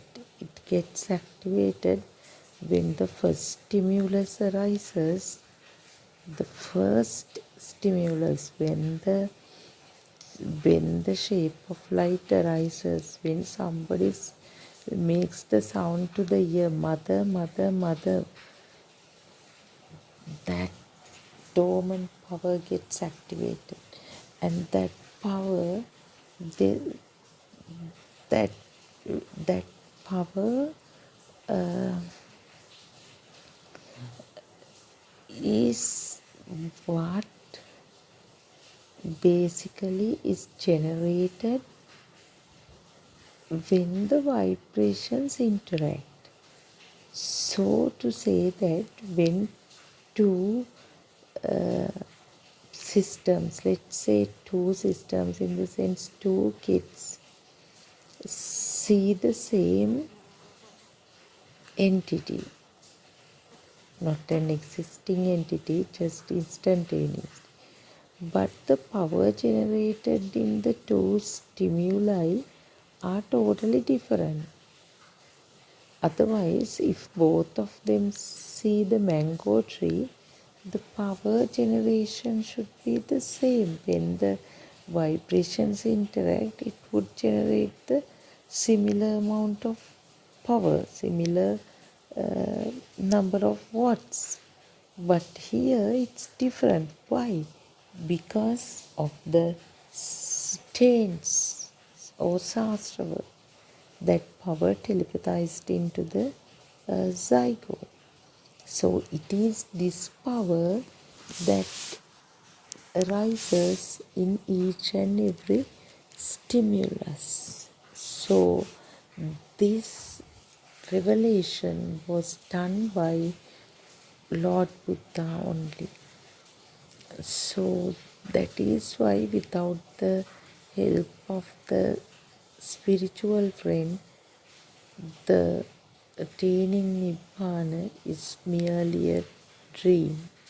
It cannot happen because one should have a clear understanding of the big picture of philosophy. So the tains, this hidden vibration, sasrava, is not present in the Arahant's system. That's the difference. Because gradually this power diminishes. This taint is actually the extra power. Normally, when the vibrations interact, some power is generated and that power keeps the body running.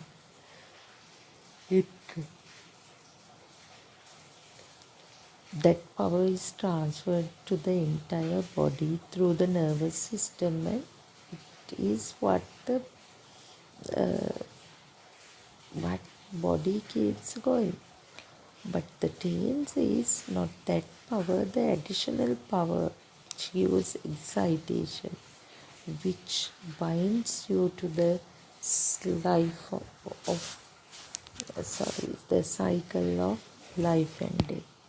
So it's very, very important to understand why the humans or any beings have the capacity to cling to things. It is because of this dormant power of taints. So gradually, when one clearly sees how the stimulus is generated in the two rounds, Vattam Vattati, the Patigha Sampasa, the contact, individual sense faculty contact, and Adivachana Sampasa, the rising of the mind consciousness with the fusion of all sensory inputs. So when lot of contemplation is done on thought creation or the creation of the stimulus, that power gradually diminishes. Definitely, if someone had a thought power of 30,000 watt before, after seeing the story, after knowing that the mango tree is just an concept and the school is just a concept, mother is just a concept, because chittena niyati loko, it's just the mind, the thought power gradually diminishes. So when you feel there is a reduction in your defilements, this thought power manifests in different forms. This power generated in the stimulus instantaneously is manifesting in different forms like anger, sorrow, hatred, jealousy, so on and so forth. So when someone is aware of that, they lose the power gradually.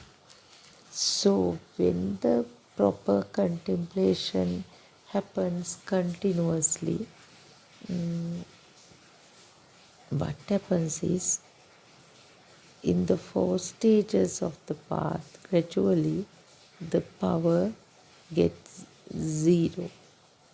So that is the end of the path. When the power becomes zero,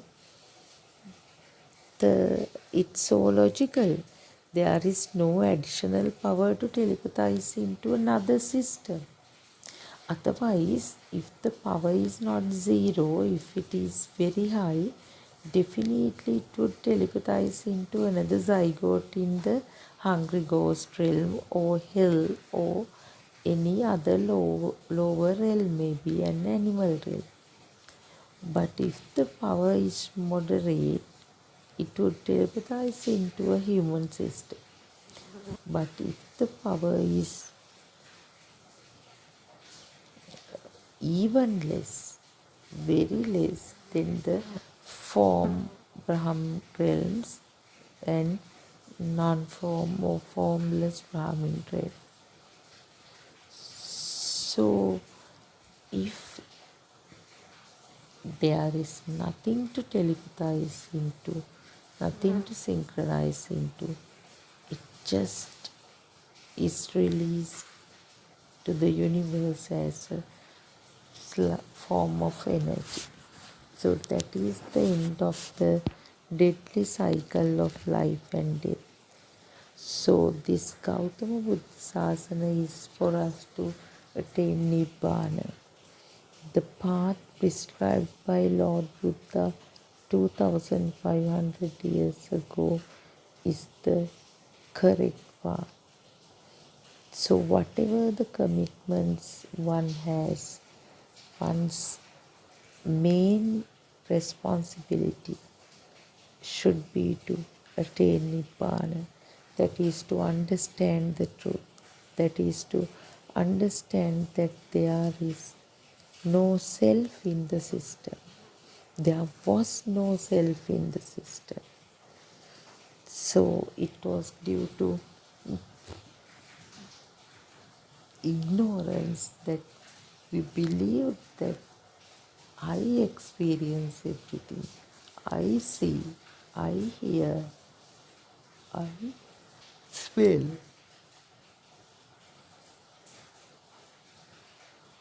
I taste, I feel. So that taking the ownership of sense faculties happened due to ignorance. So they gradually diminish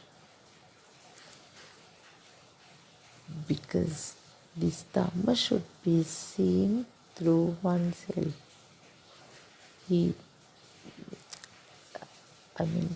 Whoever knows that this should be self-evident, works hard, and one should maintain the mindfulness to see the truth of each and every stimulus. That's why Lord Buddha said this mindfulness and the clear knowledge of the stimulus are equally important in the path to Nibbana. They are like the two poles of the ladder. Without the mindfulness and the Yatha Bhuta Jnana, clear knowledge of the truth, Yoniso Manasikara, wise attention, and the wise attention and the clear knowledge, one cannot proceed in the path to Nibbana. So one may perform good deeds, good religious rituals, rites and rituals. Actually, that was the experience we had before we came across this beautiful truth of life. So when you understand the cause and effect Dhamma, you liberate from the action and effect ground, which is totally a ground of wrong view. So the message given by our spiritual teacher always is you should penetrate through the stimulus, see the truth of the stimulus, because after attaining Nibbana, even after becoming an Arahant, he would associate with the world in the same way he did before. No one would see it from outside, but within, inside, he is experiencing perfect tranquility. He actually transcends the duality. So an arahant would experience the stimulus 100%, knowing the truth and knowing more than feeling the absence of a self. So absence of the self relieves us from a huge burden. All this life we carried the strong self perception wherever we go, whatever we do, we were getting the ownership. But when we listen to these sermons, when we know the thought, the composition of a thought, how this happens, now we know the magic. So there is no reason for us to get deceived by the magic performance. So it's actually a very beautiful topic, seeing the becoming or the power in a single stimulus. So it again proves that all these sermons revolves around a single stimulus. So we invite all of you to listen to this message of Gautama Buddha Sasana and clarify and verify your doubts by joining the discussions. So there are ample opportunities for anyone who really look for the path to end the sufferings, to liberate from the cycle of life and death. The path is open now. So listen to as many sermons as possible, then take part in the English Zoom discussion that happens daily from 3 p.m. to 5 p.m. Sri Lanka time.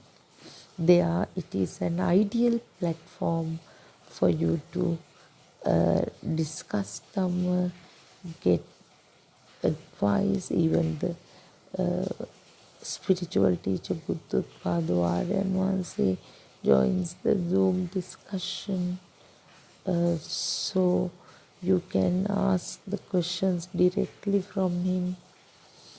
So make use of these opportunities and liberate from the sufferings in this birth itself.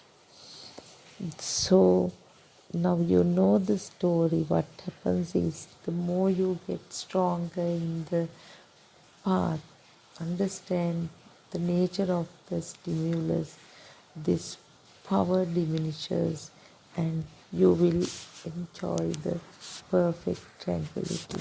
So finally I pay my homage at Buddothpado Aryan's feet with much gratitude to Buddha, Dhamma, Sangha and Gautama Buddhacharya Vahansi. So may the Noble Triple Gem bless you all, and I'll see you at the same time tomorrow.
Good morning, Dhamma friends. As usual, you have joined with the daily English Dhamma Zoom session. Teruan Saranai Aryan Wahansa, please accept my humble worship. Teruan Saranai all Dhamma friends. As usual, we discuss few pages from the True Dhamma Has Awakened, Volume 6. Currently, we are reading page number 80. Let me start reading. Nirvana can be reached. Give your mind and body rest. Give peace and rest to these innocent people. We do not need any division such as Siam Nikaya, Amarapura Nikaya, or anything else. This mundane world is entangled in the madness and in the wild wrong way. Buddha has only one Nikaya, that is the Buddha Nikaya. Gautama Buddha Sasana is about how to get liberated from the mind, how to understand the illusions in the mind and destroy them. In order to accomplish this goal, you have to have liberation from the notion of an individual self. This is also the true understanding that there is nothing other than sound, shapes, colors. When this situation can be seen, the liberation from the subject or the thought can be experienced. This is the liberation from the thought that occurs in the moment, here and now. Atitan nata gammeya. Then you can find the true nature of that thought or subject. When you see the origin of the subject, you will able to come across the cessation of the subject. So this explains when you see the origin, then it is the cessation. Because once see the origin, we'll find the cessation. So actually, there are no segregation when it comes to Buddha Nikaya, because it is the Buddha. So that is one Gautama Buddha Sasana. So I think that's really important. So let me continue reading. Participant Teruvan Saranai Aryan Wahansa. On the Poya day, I thought of visiting the temple. The monk in charge asked me to conduct the evening program, saying that he had to attend a funeral. I accepted the invitation. I felt that I received great encouragement to present the Sariputta Singhanada Sutra because of the influence given by your disclosures. Therefore, I was able to explain the sutra appropriately and meaningfully. The part that describes the rain and the buffalo with broken horns, I was able to explain so very well. The participant expressed their happiness after listening to the sutra. I want to say I was able to perform so well only because I have been listening to your disclosures. You describe the Dhamma concept in a unique and different ways. Aryan Mahansa is asking, How is it different?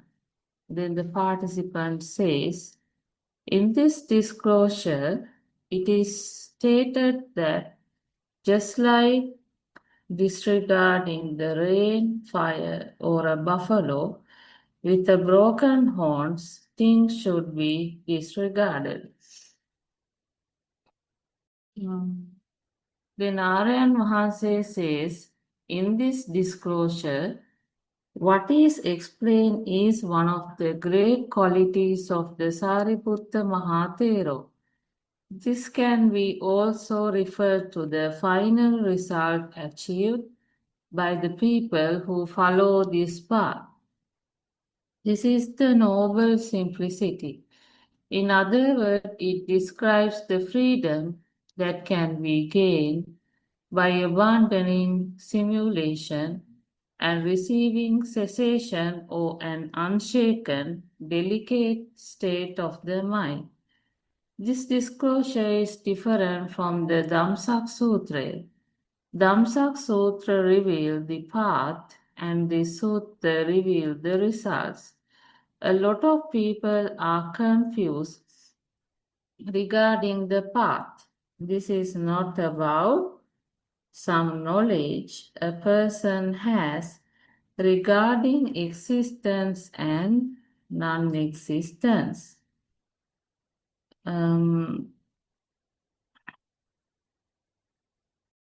This refers to knowing and understanding and how this happens. Satya. Then the practical side must be followed.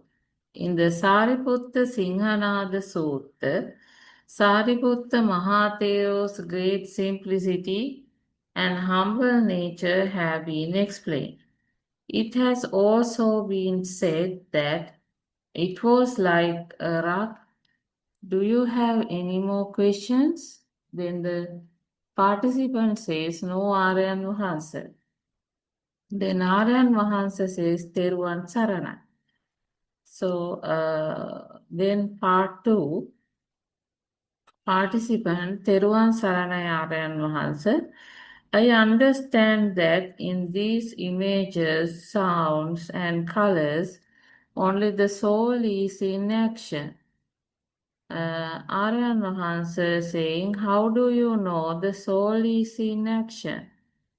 Participant says, when we see an object, we know it is just sounds and colors, but we also give them importance and value. Aryan Mahansa asking, how do you give them a value? Do you find anybody in them? Is there anything that the eye can see? Is there a soul that talks and do things?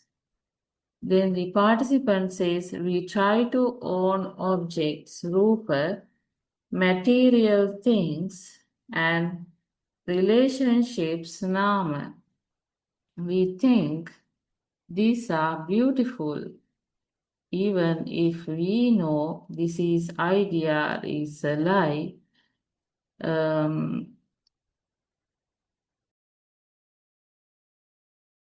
Idea.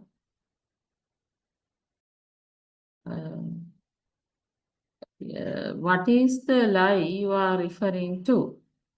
Knowing that a value cannot be given, knowing that there is no soul, still we go after them.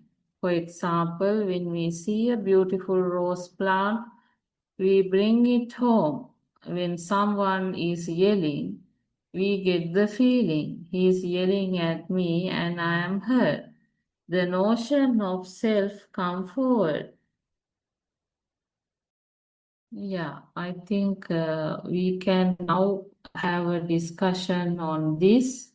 I can see my friends, Dr. Sakuntala is joined and Mr. Bernard is also joined. So I think how this self come forward, I think this is very interesting, the instances where the self come forward and that power appears. So that is felt. I think Dr. Sakuntala, will you please explain that, and you can continue the discussion with Mr. Bernard. Teruan Saranai, both of you. Teruan Saranai, Doctor. Teruvan Saranai, Nandima. Thank you for starting in spite of having a physical problem. You are not well today, but still you made the beginning. I pay my homage to R.N. Mahanse, Teruvan Saranai, all Dhamma friends. Would Mr. Bernard like to raise any questions on what you heard, or shall I just talk on that topic? Would Mr. Bernard like to raise anything or start the discussion? Go ahead. You start, will you? Okay. Okay. So I think in Dhamma discussions, all these the path that Aryan Mahansa is showing us, actually that was Lord Buddha's teaching, but that has been going under the cover all these years, and various different concepts have been coming up and covering the true Dhamma facts. So it's even though lots and lots of books are written on these topics, and so many deshanas, so many discussions are happening, none of them actually lead to the true facts that we have to understand in Buddha's teaching, which is the root. Actually, root is the concept or the illusion that self-existence or self-perception, and that is what is always coming up, always it's surfacing, and giving various sort of various masks. Well, I would say it wears different masks and appears in different ways. But really, if you take the root of it, it's always this, the main problem, the one and only single problem is the self-perception, or the illusion of self-existence.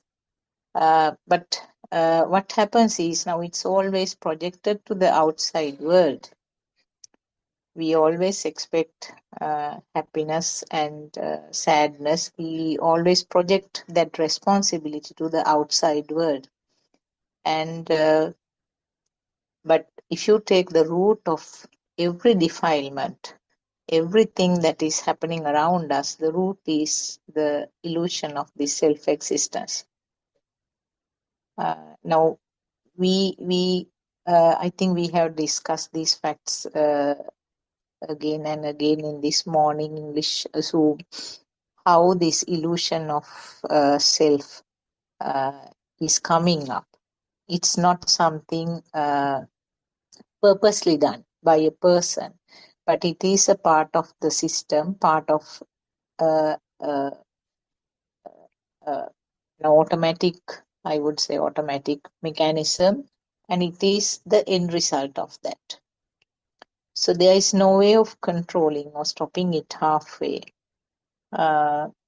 As we know already, now this concept or this illusion is not there in the baby who has the radiant mind, but his or her senses are functioning. If the organs, if the material physical organ is there, the sensor function is created then and there. So as a result, the baby can see, baby can hear, baby can smell, taste, and the sensation on the skin. So these things happen. This is a continuous and very fast process. Now, if the baby is awake, one after the other, the sensor functions are changing from one to the other. It's a very speedy process. The baby will see something, then hear a sound, and then will feel something on the skin and get the smell, especially when the mother is coming near, the baby will get that mother smell. And then if the baby is fed, the taste of the milk. So all these sensors are functioning alternatively, one sensor at a time. But because of the speedy process, you tend to feel that it is happening at the same time. So that time there is no self-image, no self-perception, but the baby experiences through the sensor formation. And what happens thereafter? When it progresses to the formation of the thoughts. Again, as I said, this is a very speedy process. So it occurs at a very fast speed. You feel that it is really existing. So the same thing happens at the sensor level also. Because of the speed of vibration, you tend to feel a light. Because of the speedy vibration, you tend to feel that there is a sound. So all 5 senses act like that. And that itself leads to the feeling that there is a light, there is a sound, there is a taste. How does that happen? It's because of the fine current or the fine power generated with these vibrations. And same thing moves forward. And then when it comes to the level where the thoughts are formed, again the thoughts occur at a very fast speed. And what happens is when there is a fast speed of thought formation, you tend to feel that it is existing. So your thoughts are the mother, father, sun, moon, house, car, orange, apple, all those are thoughts. The illusion of a thought is that it is a construct of the mind. The sound which is vibrated in the ear doesn't say that it is the cawing of the crow. And the eardrum doesn't know that it is a crow, but the construct is a cawing of a crow. So that is your thought. So like that, everything is a construct of the mind. And construct means then and there it happens. The formation or aggregation happens then and there. It's an instant thing. So will it stop from there? No, it will not stop. There is no way of stopping this process. The thought will progress to the feeling that it is existing, which in Pali we call itha. You feel that it is really existing. And the feel that you get, the existing, doesn't stop from there. Like the other side of the coin, you feel that I am enjoying this, or I am witnessing this. I feel it. So there is a label of myself. Now, this process, as I said earlier, it's a continuous one. There is no way of stopping halfway. Because we were at one point, we were wondering, I mean, if you can stop this process halfway at the level where the thoughts are formed, there's no problem, no defilements. But you cannot stop this process because there is no person who is doing. Since this is a nature's law, it will continue. So it's the ultimate product always which you come across. So the ultimate product is that the feeling of self-existence or the self-perception or your soul, which different words are used, but the same feeling. And what you really feel is that Now, those are all words actually what you use, but what you really feel is that some form of sensation which is described in several words. Now, you might, in some instances, depending on the situation, it might be described as a sadness. Depending on a different situation, you might describe it as happiness or sometimes anger. So all these things actually is used, all these words are used to interpret a form of current that is formed as a result of the non-stop, unstoppable process which happens. So what can you do then? This is in Pali what is called the Sakkaya Ditthiya or Atma Drushtiya. Both words are used to interpret the same thing. That means you give a value to a thought and projects it to the outside world. So what can you do about it now? There is no escape actually because it is a continuous process and no controller. So what can you do? Only way is what Lord Buddha said was, know what this process is. So that is your knowledge, that is your Satya Jnanaya, or we call it in Darshana. That means you as a fact, you learn the mechanism, you study the mechanism, how it happens.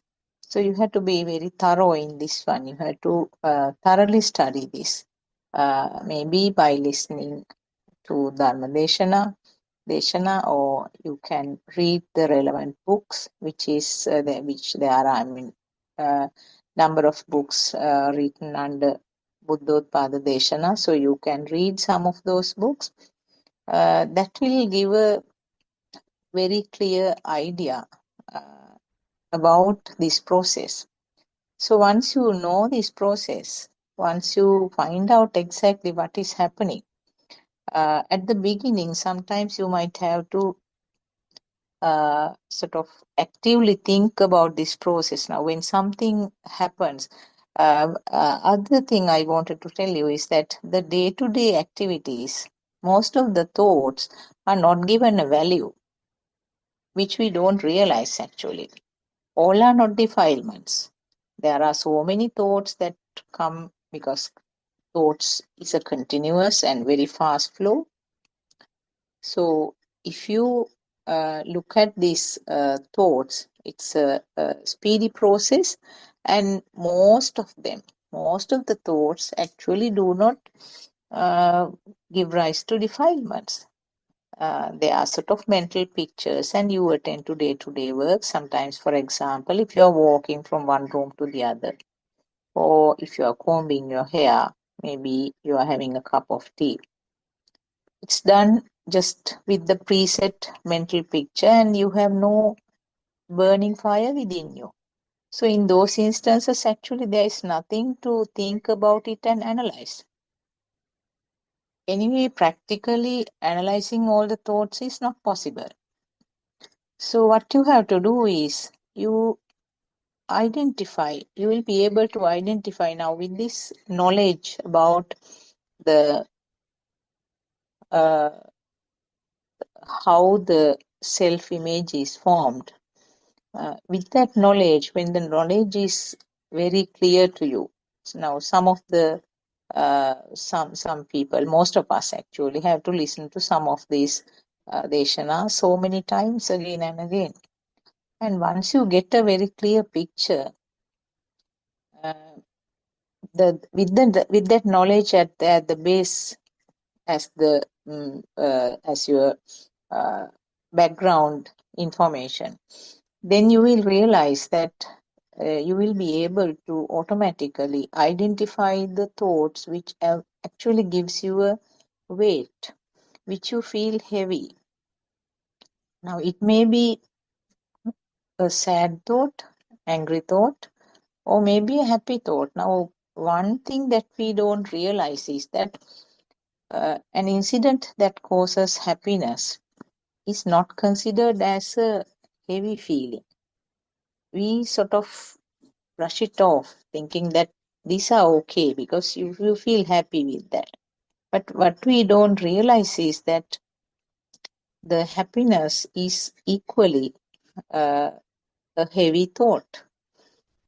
Because if you lose that reason, whatever has given you the happiness, the sorrow follows. So happiness is not actually happiness. Happiness is another phase of the sorrow. So when you feel yourself having a heaviness following an incident, that is a feel actually, that is a feel, but you use the words to explain it. You use different words, as I mentioned earlier, to explain it. Then it becomes a thought. And if something happens like that, then you use the knowledge that you had, how this mind was formed, then you can analyze it. So if you analyze like that, then you can get into the root of this one and then find out how it happened actually.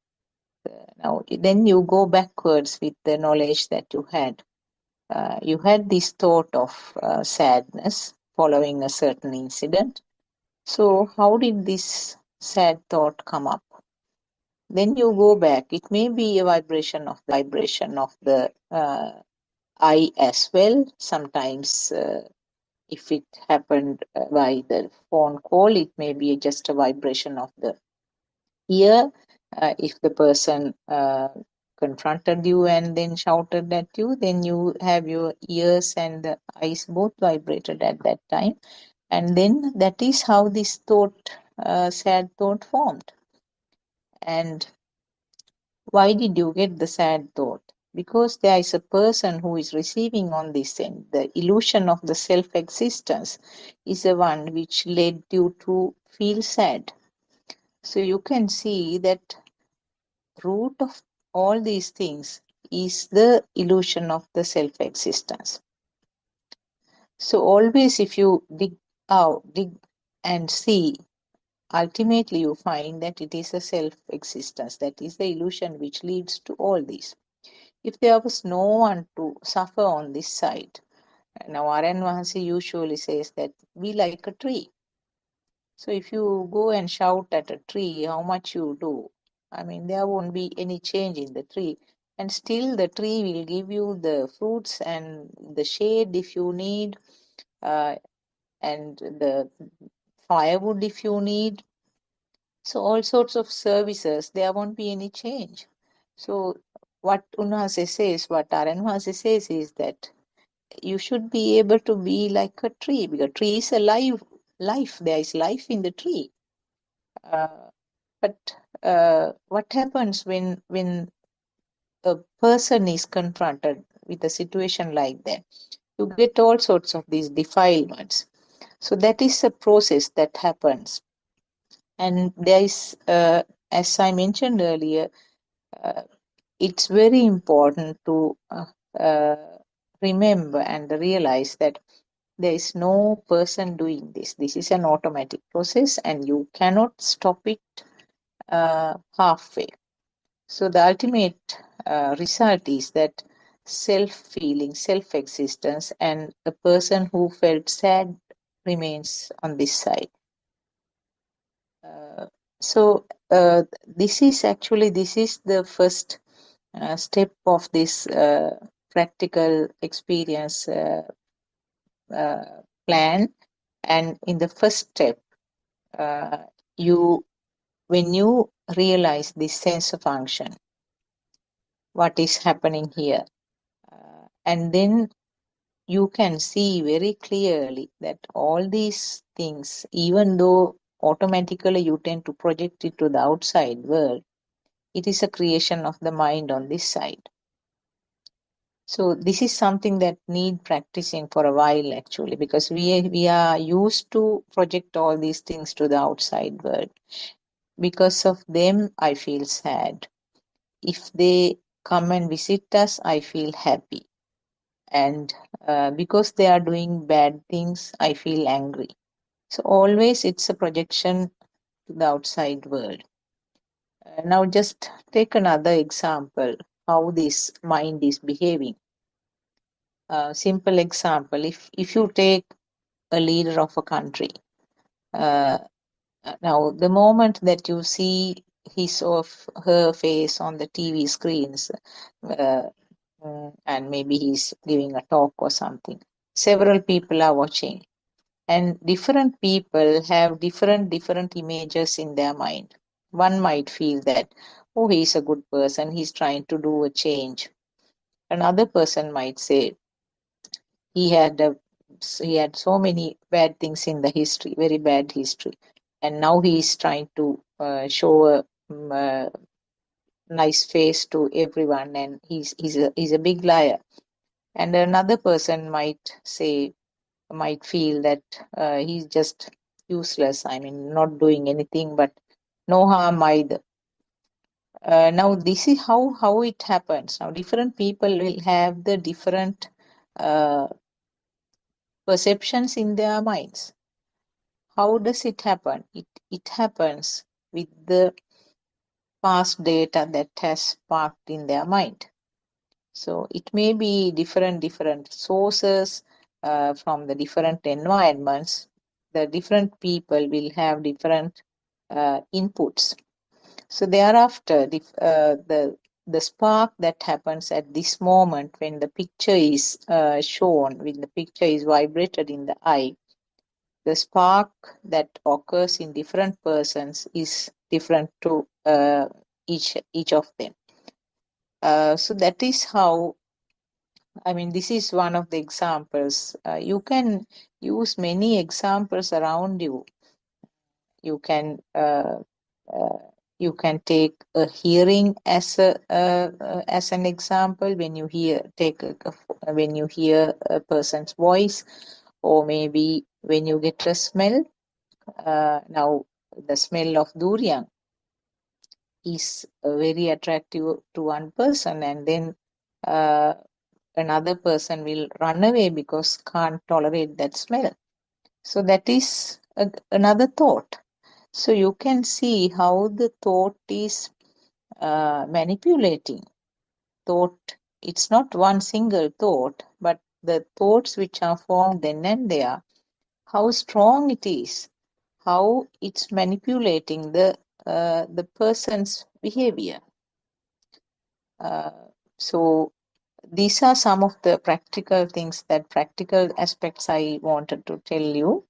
I can see our friend Dr. Ravi has joined. Therwan Sannai, Dr. Ravi. I was just talking some basic things about the self-existence and sort of more practical aspects. Would you like to add something?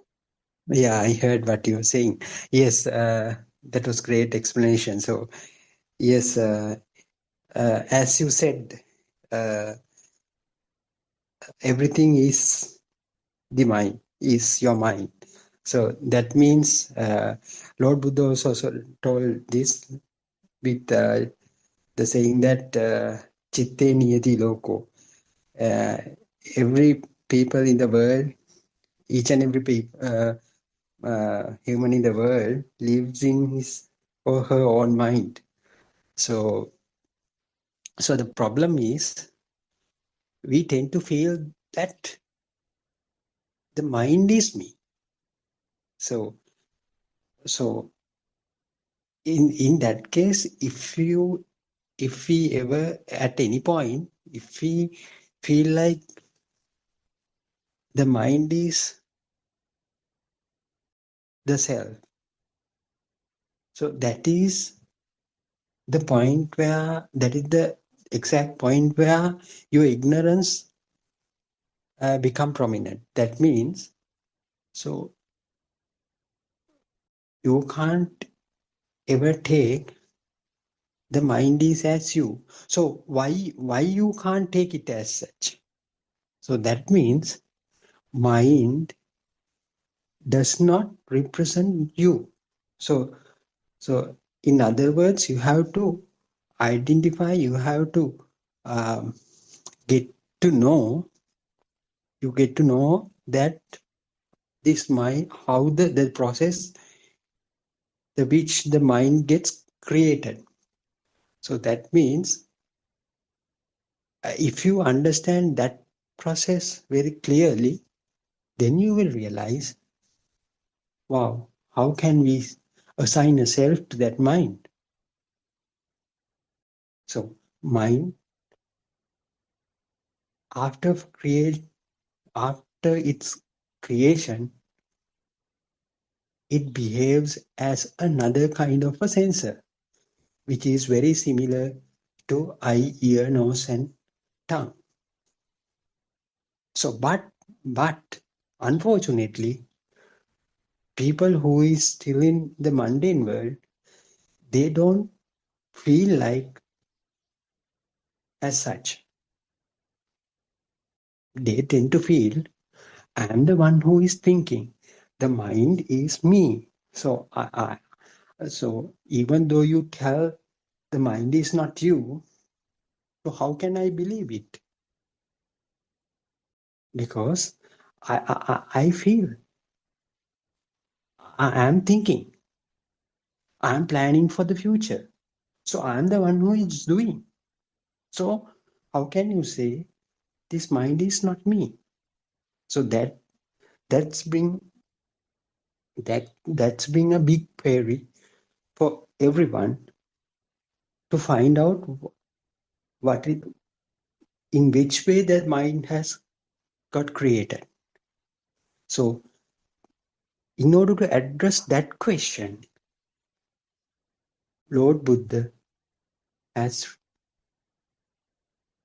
brought up a kind of a concept called cause and effect Dhamma to explain that.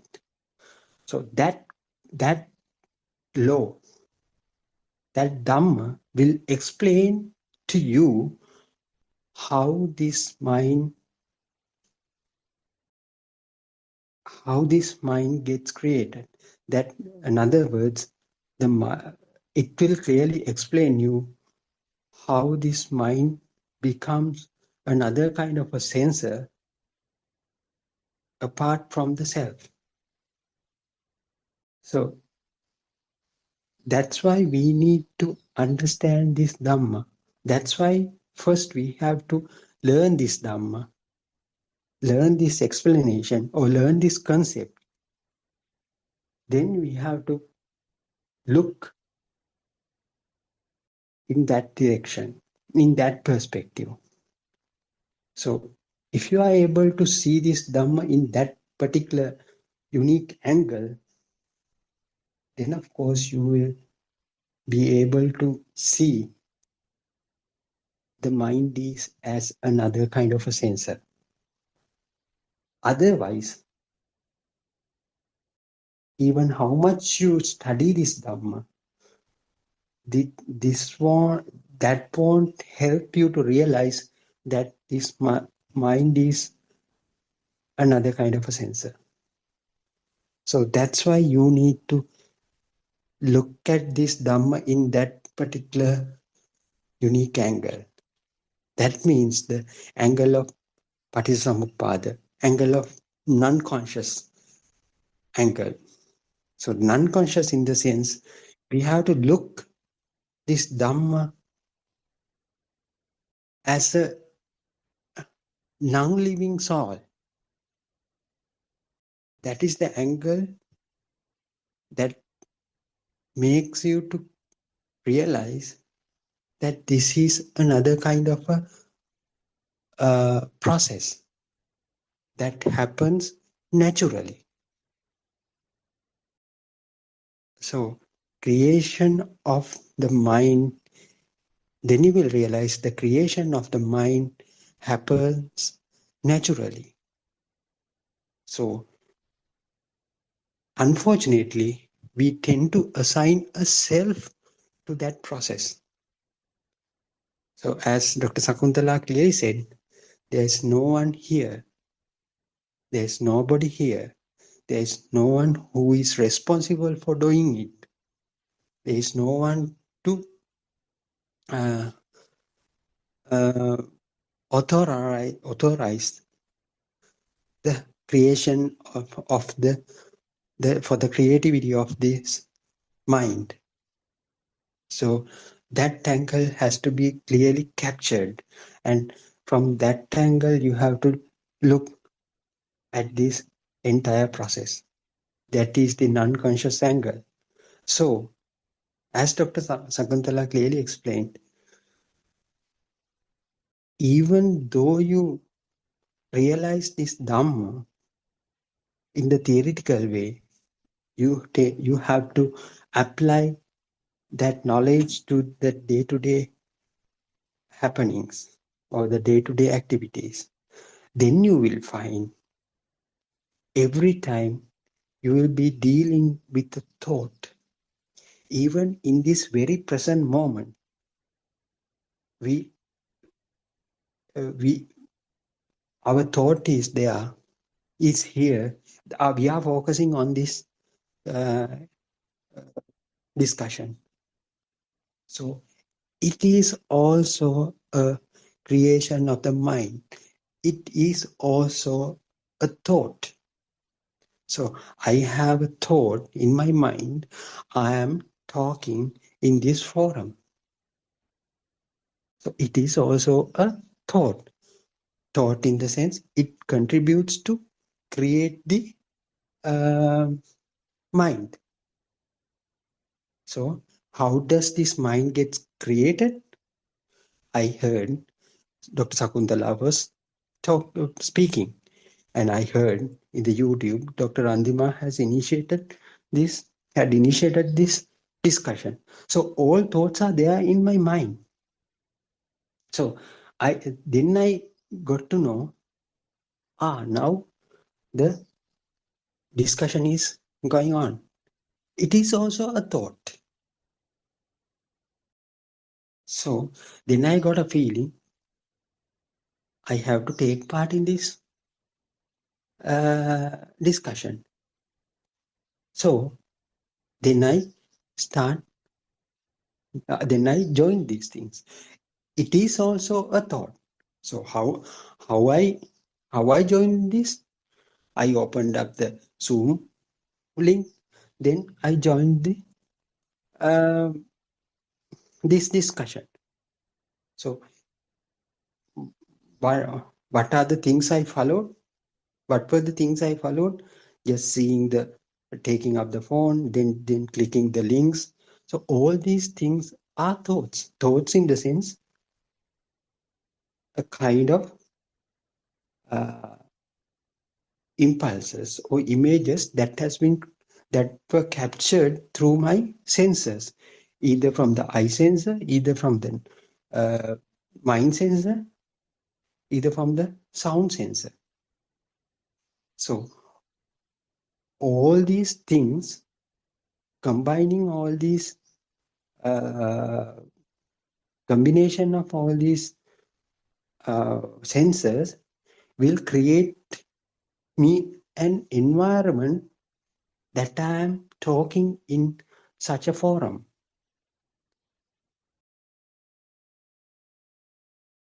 To that we call the mind.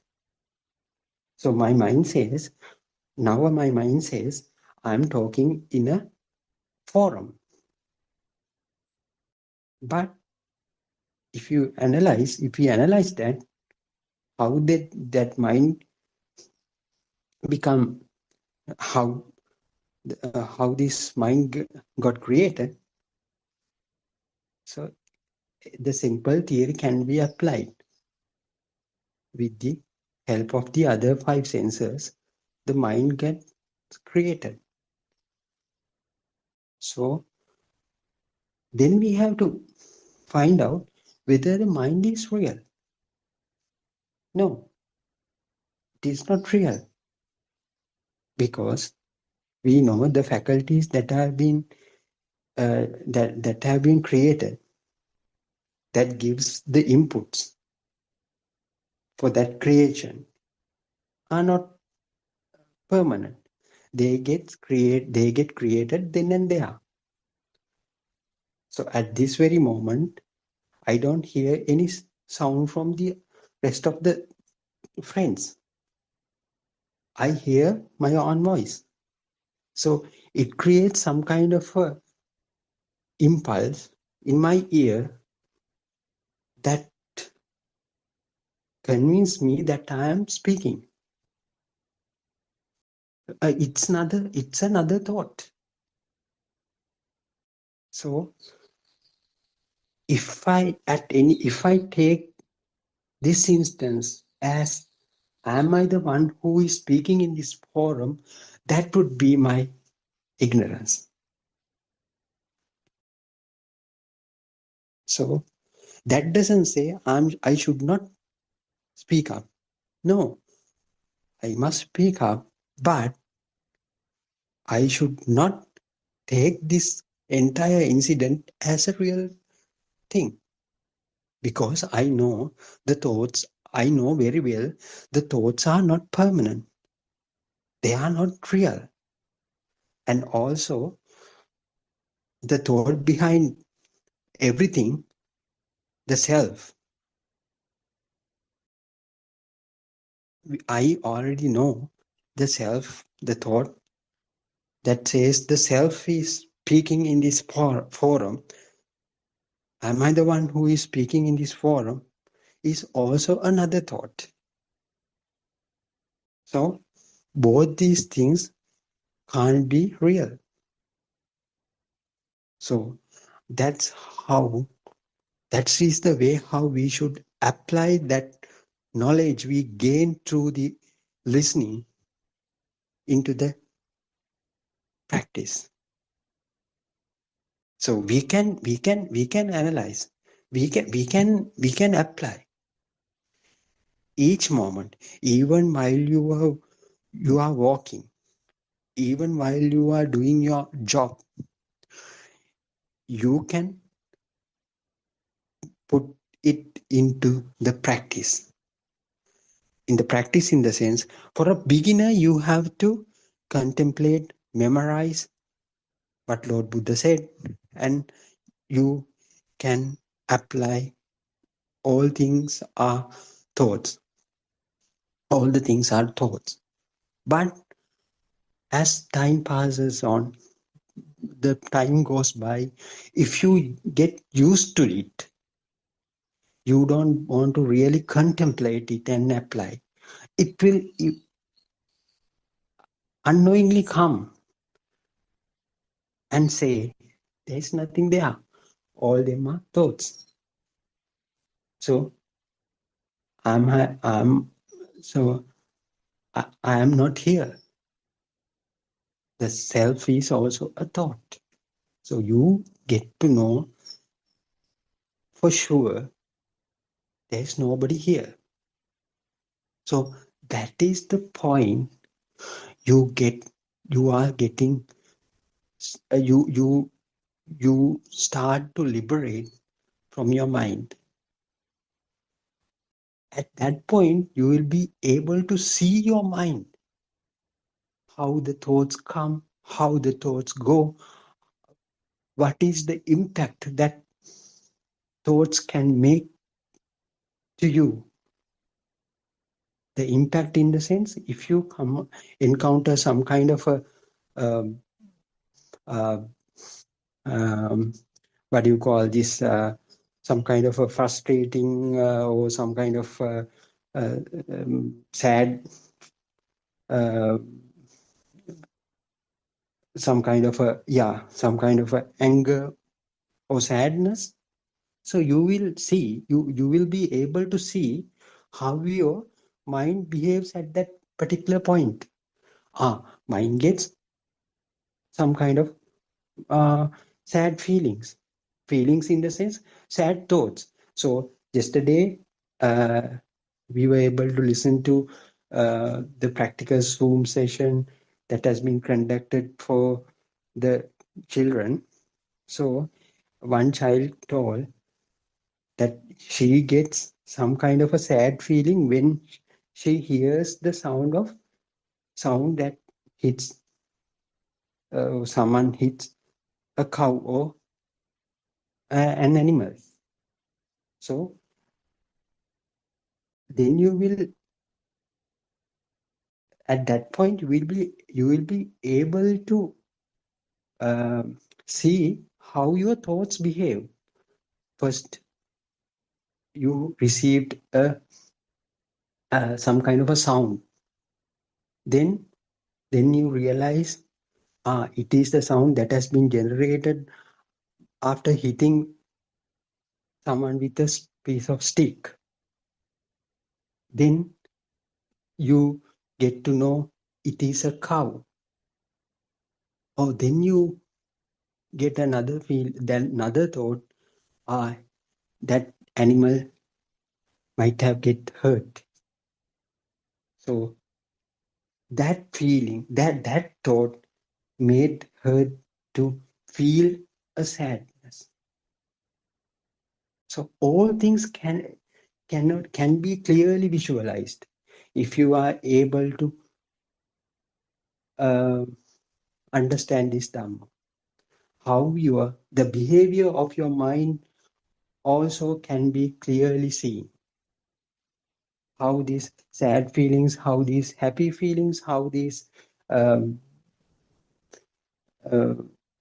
aversions come into your mind. Everything can be clearly visualized if you understand this mind, if you are able to liberate from the mind. But at this point, you will get sad feelings. But who cares about it? That is the impact of the mind. As a result of creating the mind, you will get a feeling of a sadness. So, what is all about? You know clearly there is no doer here.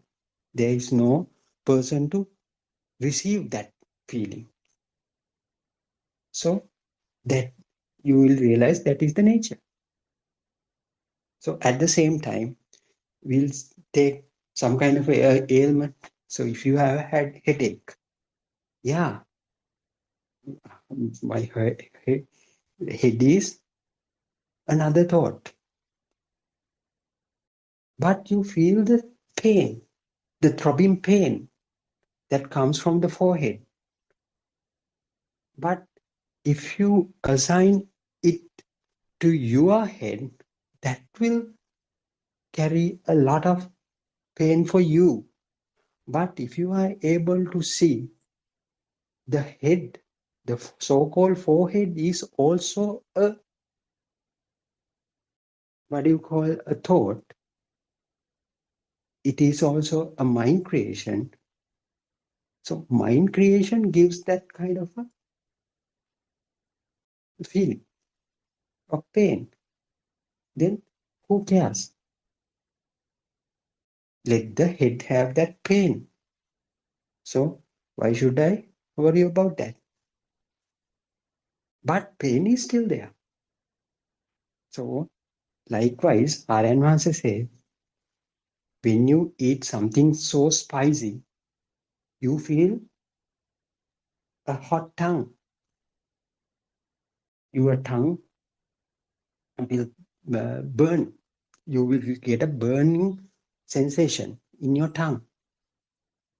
You might eat something sweet. You might drink a lot of water to get away from that. But at that point, was there a person who is responsible for that burning sensation? No, because you know everything that has been created, the environment, the food that you ate, the tongue that is burning at the moment, all the things are thoughts. But the burning will be there. You get the burning sensation as a result of eating a spicy food.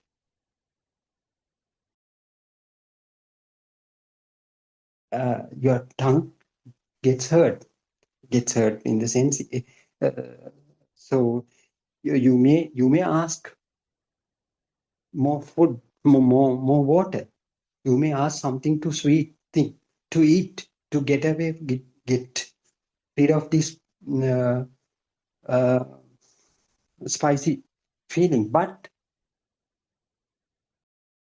at that point, will there be a person who is doing so? No, person is not there, because you know everything are thoughts except the actual feeling. So if in the absence of the doer, in the absence of the owner for any activity, there won't be any kind of a suffering within you. There is no room to get some kind of any kind of a suffering to you in the absence of the self. So that is the main target of understanding of this Paticcasamuppada. What we are trying to do is we are trying to realize there is no person here. There is no doer here. Everything we uh, so we think that we are living in such a colorful world, but the world that we are living is completely an illusion that has been made up from our own thoughts. So it is okay, but the self that has been created in that external world also a thought. So why we should be worry about that? There's no need to worry about that, because we are living in such a thoughtful world. The thoughts are not real. The thoughts are created through the faculties.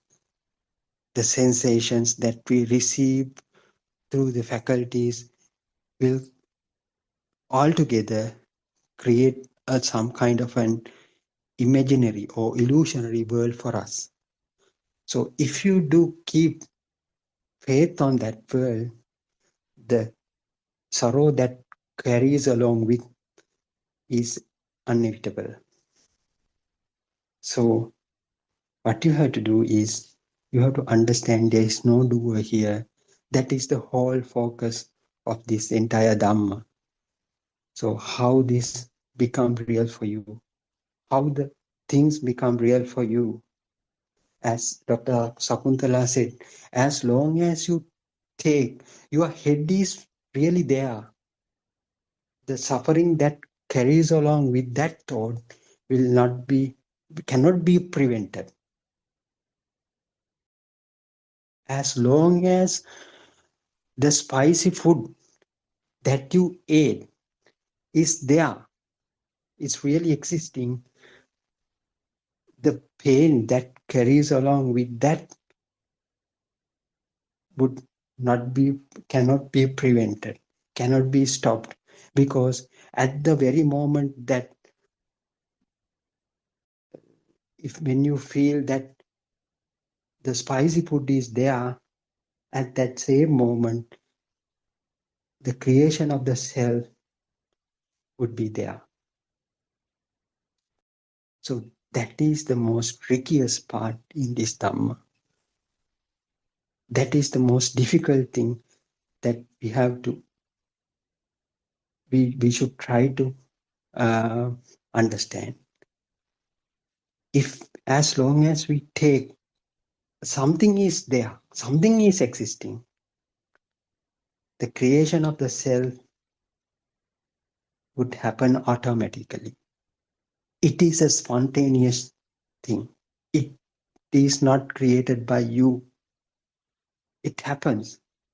But what you have to understand, so-called creation is not exactly there. The creation of the mind is not real. So that understanding is sufficient for you to get away from the notion of the self. So it is very, it is little bit difficult, but it should be the way of understanding this Paticca. So in the practical way, so as I said earlier, the example, even after you eating some kind of a spicy food, you feel very hot into your tongue. But if you know there is no person who is responsible for that feeling, you will be able to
be at the notion of the self. So it is very, it is little bit difficult, but it should be the way of understanding this Paticca. So in the practical way, so as I said earlier, the example, even after you eating some kind of a spicy food, you feel very hot into your tongue. But if you know there is no person who is responsible for that feeling, you will be able to liberate from that suffering. So at the Buddha era, once Arahat Thero had said, a lot of body pains are there for me, but for my mind, I don't feel all of them as a real pain. That's how Arahat Theros expressed the non-self Dhamma into this world. That is the way how Arahat Theros have expressed this non-soul Dhamma to this world. A lot of body pains are there, but for me, I don't feel any kind of a pain. Because for Arahat Theros, the self is, they don't have a self there. So likewise, the Mugalan Thero, in the Mugalan Thero story, we heard some gang of people have hit him and put her to death. But for them, for us, the people who are coming from the mundane world, we think, wow, Mughalantero has been hit by a gang of thieves and put him to the death. But for the Mughalantero himself, didn't have a self to die because he knew it is only a thought. The death is only a thought, the birth is only a thought either. Yes, Mr. Bernard, Tervan Saranai, do you have anything to add? Tervan Saranai, Dr. Ravi. Tervan Saranai. Yes, we know that this mind sensor, or the mind, this faculty, is clearly explained by our noble friend Aryan Vanse.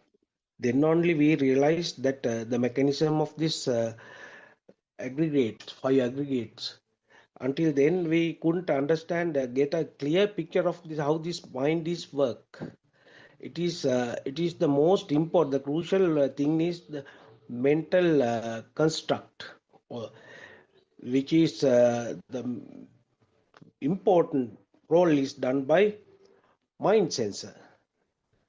So the mind sensor is the key here, because all the other 5 senses, whatever they sense, ultimately the final product is given by the mental mind sensor. So the mind sensor itself is a sensor, but we can't clearly understand it because it is not visible, not tangible. So Aryan Nanse clearly explained what it is and how the mechanism of it is clearly. Then the mind sensor itself work as a sensor separately. The happiness, sadness, pleasant, unpleasant, everything is there. It has its own characteristic.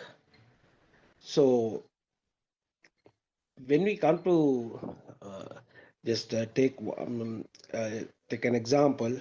Now we dislike killing animals. So, but in Great Britain, they have a sport called fox hunting. They do it as a fun, as a sport. So that also depend on cultural basis.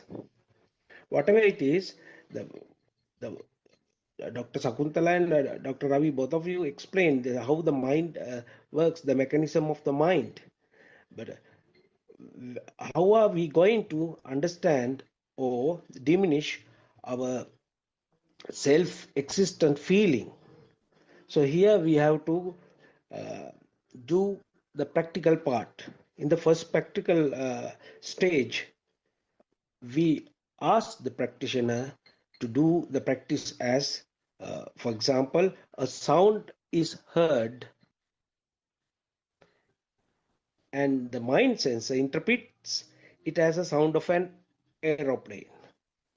So when we do this practice, this part, we understand that the thoughts that are created in the mind, which give us the outside world and the inner self,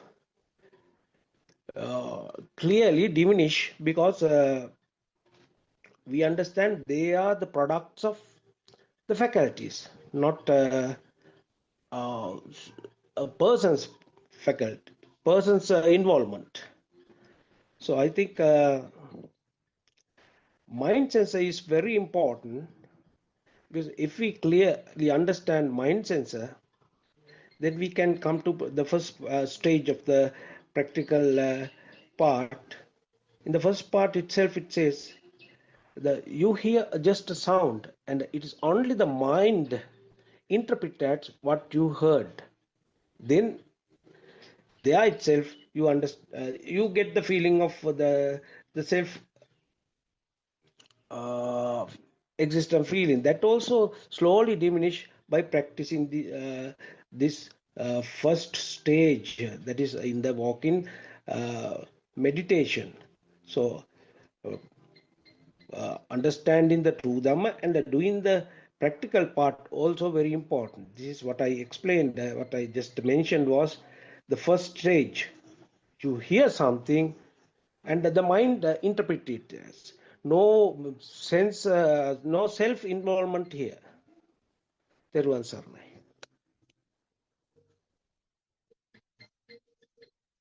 Yes, yes, Mr. Bernard.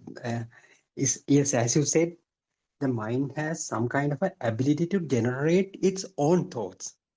So after creation, so after seeing, we'll say, as you said, after watching some movie, so you take some kind of a pictures. So ships are moving, the war is going on, like that. You get some kind of pictorial things. But after creating the mind, then you recognize, there is kind of a war is going on. So war is there. So we can see the war. So after that, our mind tends to create some more pictures for us. So what will happen after that? Will this hero would die after this battle? So many mind creations will take place after that. So that is the ability of the mind. After creating the mind can itself generate more thoughts. So it will, that is the trickiest point. So then we tend to think, the person who is thinking is me, because we have another notion that I am the one who is watching this movie. So after seeing some kind of a scene there, so we tend to think, what will happen next? What will happen next? So whether this hero going to win this war or he will get defeated. So likewise, so many thoughts will automatically generate within us. So that is the nature of the mind. That's why we call it acts as another kind of a sensor. So it can trigger itself to create more thoughts. So then we tend to live in the thoughtful world. So unknowingly we go into that world, we tend to live in that world. So that makes us some kind of a what do you call this, entertainment. So we feel that we are enjoying this. Then after that, what we feel is, we feel like we are enjoying this movie. So along with that power, we generate more and more thoughts. So this is how this mind gets propagate further and further, like a spinning top. That Aran Vance gives this example, like a whirlpool. It can generate its own power to keep it sustained. So it will sustain. So we tend to think, I'm the one who is started to watching it. So I'm the one who is still watching this movie. I will be finishing watching this movie in another 1 hour or 2. So that's how your time frame also come into that particular scenario. So from that we tend to feel that we are living. So I am one who started watching this movie. I'm the one who is still watching this movie. I'm the one who is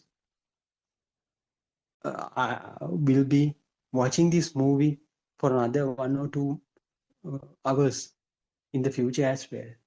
So that's how so everything gets created in your mind. So because the mind the behavioral the behavior of the mind is very unique and very different. So it is very nice actually if you are able to see this from a different angle. How this mind creates thoughts, how it empowers the self, how it establishes the self within you, how it implants the self within you. So in order to do so, we have to understand this Dhamma first.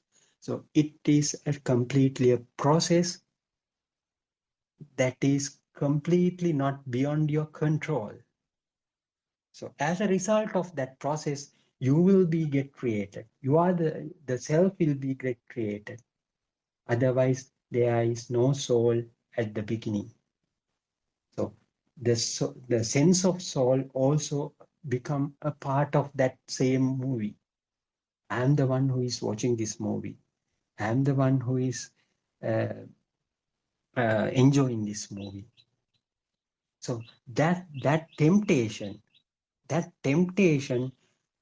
is enough to move you forward. That temptation enough to create more and more thought for you.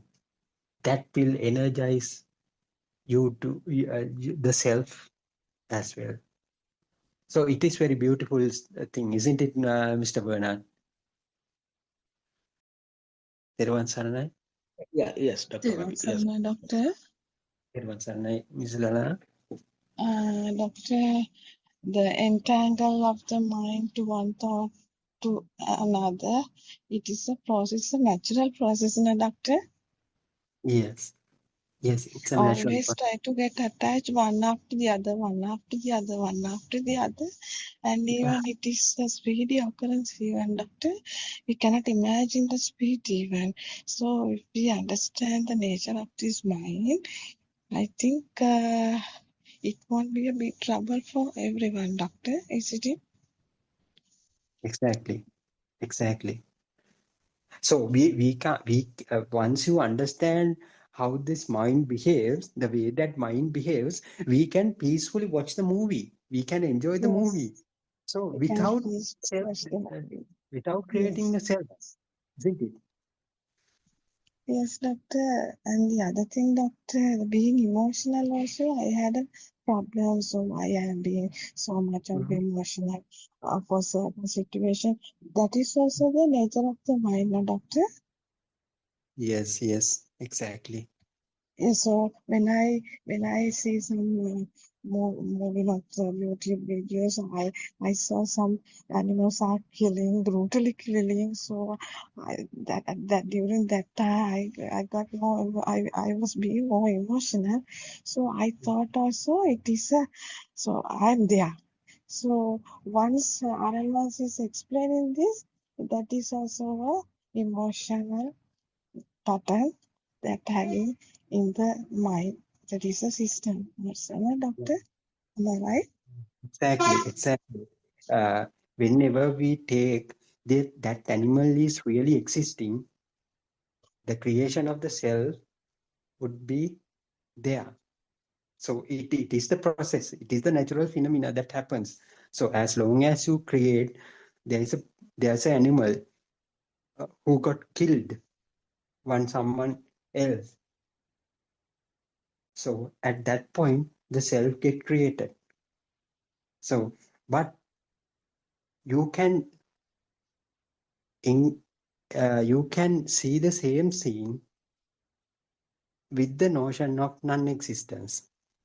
So even though I see these things, that someone who is killing, someone got killed by another person. So it is also a natural thing. It has not been created by anybody else.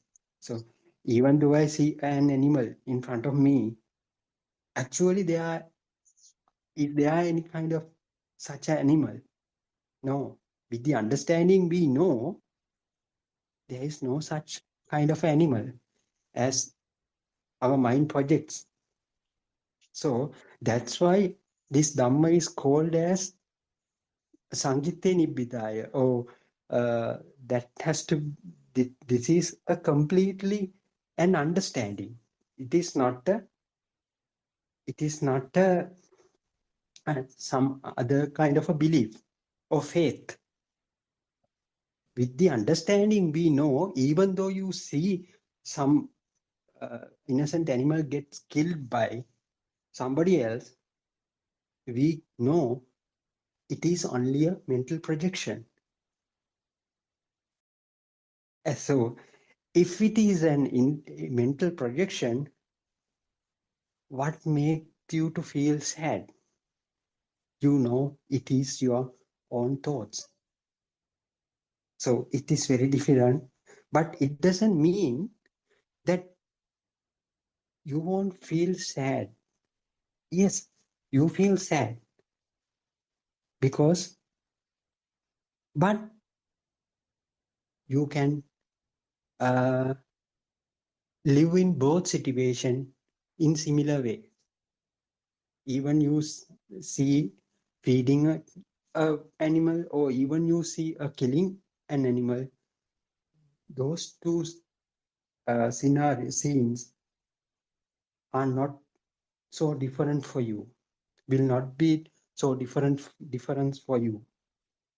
So all two scenarios are mental projections. So you know this is your own mind.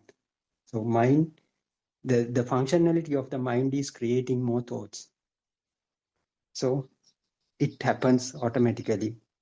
So why should I bother about these things? There is no, yeah, isn't it, Lana? Yes, doctor, and when we consider everything about the mind, it has a vast area, doctor. We have to understand it little by little, doctor. We could understand more and more. When our nurse is explaining only, we feel that's can be happen like that, yeah, doctor. Yeah, exactly. Only the understanding will help you to get liberate from your mind. Only the understanding, not a faith, not a believing. Through the understanding, only you can get away from this. You can get the full. It is actually the liberation. It is not stopping the mind. It is liberation. Liberation in the sense, mind creates its own thoughts. It's fine, right? But it doesn't carry any impact towards you. So that is the meaning of the liberation, as long as I know, I think. So it doesn't carry any weight for us. Mind creates, mind goes on creating thoughts and thoughts again and again, one after another. So who cares about it? You know, that is the normal nature of the mind. That is the behavior of the mind. So what? The impact would be very get minimalized gradually. So into that extent, you can get liberate from your mind. Isn't it? Yeah, Teruvan Saranai Ravi, just wanted to add one Yeah. more thing. Now, if you talk like in Dhamma, the system called Lalanas, the thought that she explained, thought which was formed in her system will be different from a thought which is created in a different system. Like, for example, a tribal man who is offering an animal to God. So Yeah. killing that animal and offering to the God will create a very happy thought, isn't it?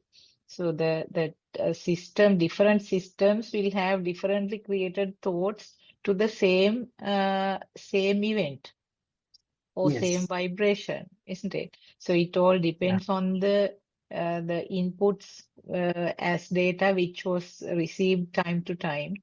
And right now, like as a spark, it's coming now. Lalana feels very sad. but the tribal man will be very happy because he has made a big offering to the god. So like Yeah, that, thoughts vary. Yes. yeah. Irrespective of the impact that carries along with that thought, if you Mm. believe that thought is as real, both of them are Yes. in ignorance, isn't it? Aren't Exactly. they? Yes. Yes. Yeah. Yes. Yes. So if you give adequate power to that particular thought, that will give some kind of a feeling. Either it may be a sad, it may be a happy thought. So, but both of them are empowering the thought. They both Yeah. are in One the of inner. them is Yes. Yeah, One of the misconceptions that we all had were that when we were sort of going along the Dhamma path, that we shouldn't get angry. Now, if we feel angry on something, or if we feel like, some form of craving to something, we felt very bad about it because we felt that we shouldn't have those feelings. Because we didn't know about this thought process and how the mind is formed, we were trying to sort of forcibly control those feelings.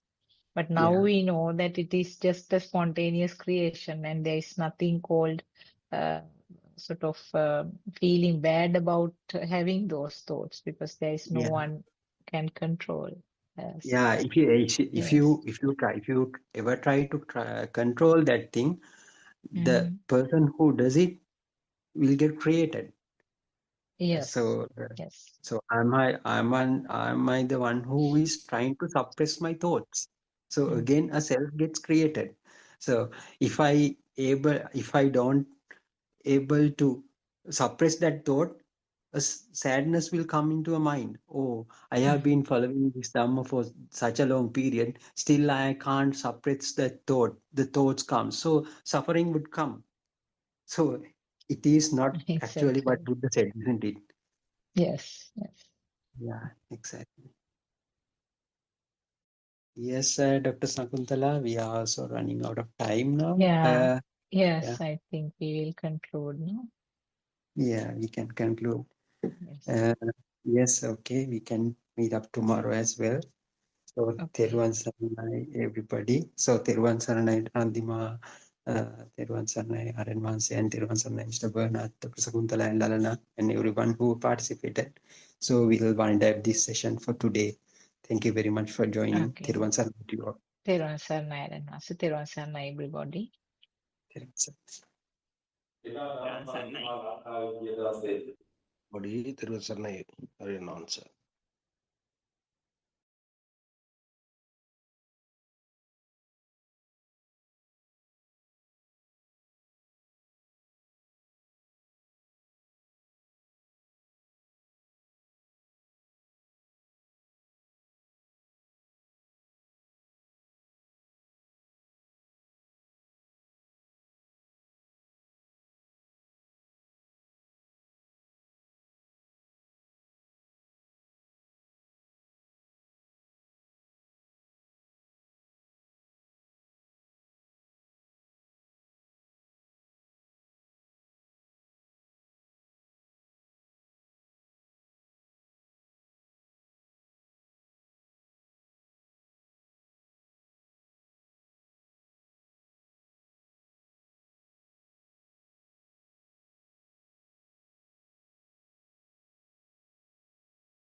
thoughts fly by like clouds in the sky.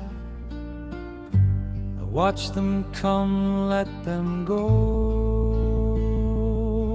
like leaves that drift on the floor.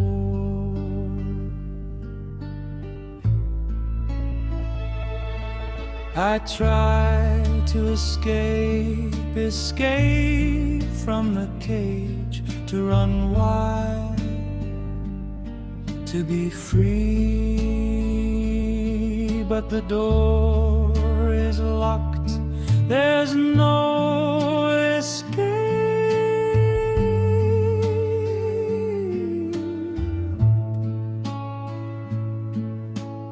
Thoughts passes by like storms in the sky.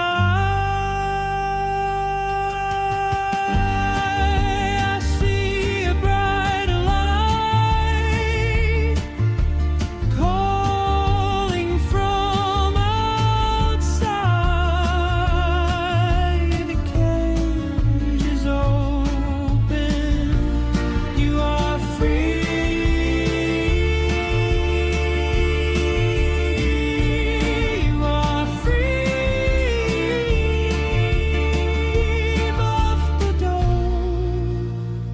Will guide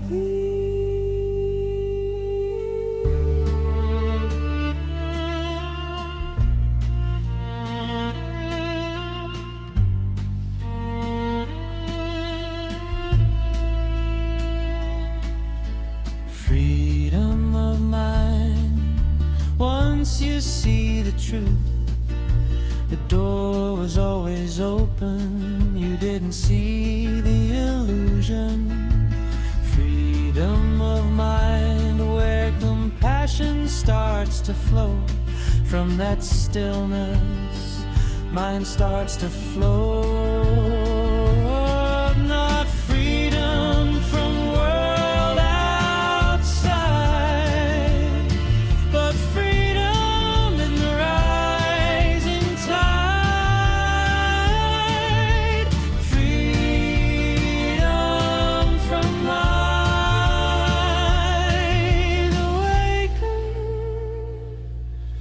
Awaken to this blissful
reality and materialism.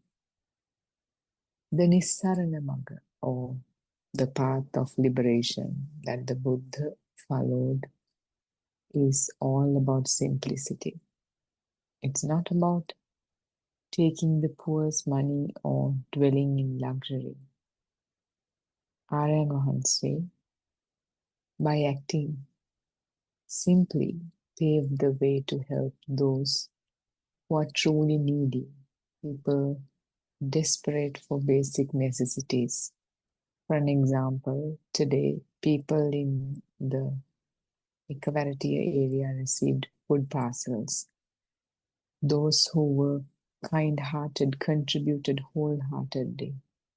Such people are rare to find. When you fully absorb this Dhamma, it is also called endless compassion and liberation, apramana cheto vimukti, or the great mind of compassion, Mahamaitri Chitta. Every road of the path leads toward Nibbana. With liberation of the mind, Nibbana can be reached. Give your mind and body rest and bring peace and rest to these innocent people. We do not need divisions such as Siam Nikaya or Amanipura Nikaya. This mundane world is entangled in madness and wild wrong views. Buddha has only one Nikaya, the Buddha Nikaya. The Gautama Buddha Sasana is about liberation from the mind, understanding the illusions in the mind and destroying them. To accomplish this, one must have liberation from the notion of an individual self. This is also the true understanding that there is nothing beyond sounds, shapes, colors, etc. When this situation is clearly seen, liberation from the subject or thought can be experienced. This is liberation from thought occurring in the moment. Here and now, atitang natagammiya. Then you can see the true nature of that thought or subject. When you perceive the origin of the subject, you can also witness the cessation of the subject. So that is the end of that particular discussion that we were talking about. It talks about how Dhamma is not a tool for power or status or wealth, how it has been happening in the society, in the traditional temple. Buddha's path is about simplicity, service, compassion, loving kindness. It's pure. It's when one is liberated from the mind. There's no ultimate motive to gather more, to make more money, or to have a better life. Not to have a better life, but whatever the acts of the mundane plane that are results of desire, clinging, aversion. Liberation is not in some faraway future or after death. It is here and now. By seeing the illusion of the mind and recognizing that the self is a mental construct. Once the mind is freed from the notion of a separate self, which is not an easy task, you have to really understand the Dhamma in an intellectual level and then practice it all the time, incorporate that practice into your daily life. Every thought, sensation, or subject can be observed for what it truly is. Understanding the origin and cessation of thought is the key to experiencing true Nibbana in the present moment. Because when there's a thought that assumes the existence of an external world, it automatically the other end of the deal is already established. It already assumes that there is a person who's experiencing this, to whom this world becomes real. So then it's already in the delusion. But after listening to this Dhamma, if one sees this truth, that it is not the case, that this thought started assuming this existence of an external world due to not seeing the truth. It is nothing but a vibration that's manifested and matured into a thought with ignorance. If that truth is seen in the moment, Nibbana is in this moment. Compassion, service, and non-attachment to material divisions, they are all expressions of this insight. As a result, these four subliminal stages are achieved.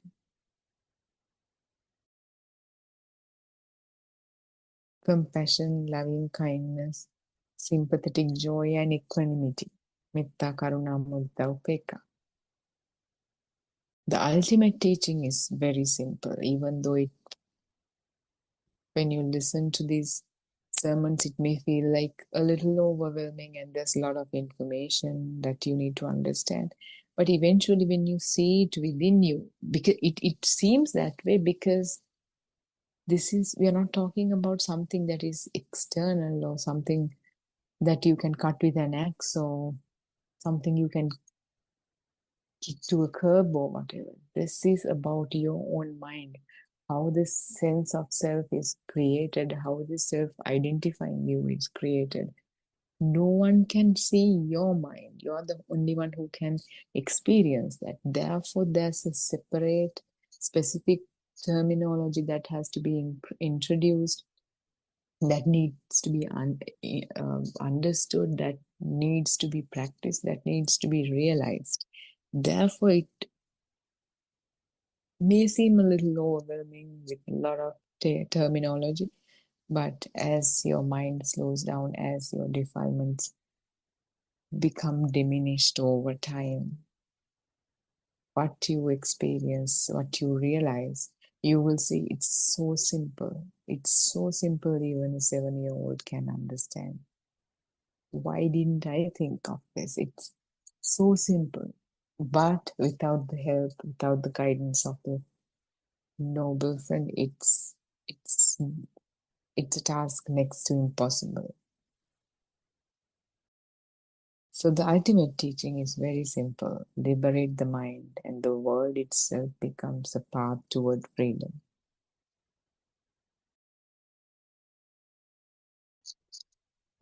So that is the end of that discussion.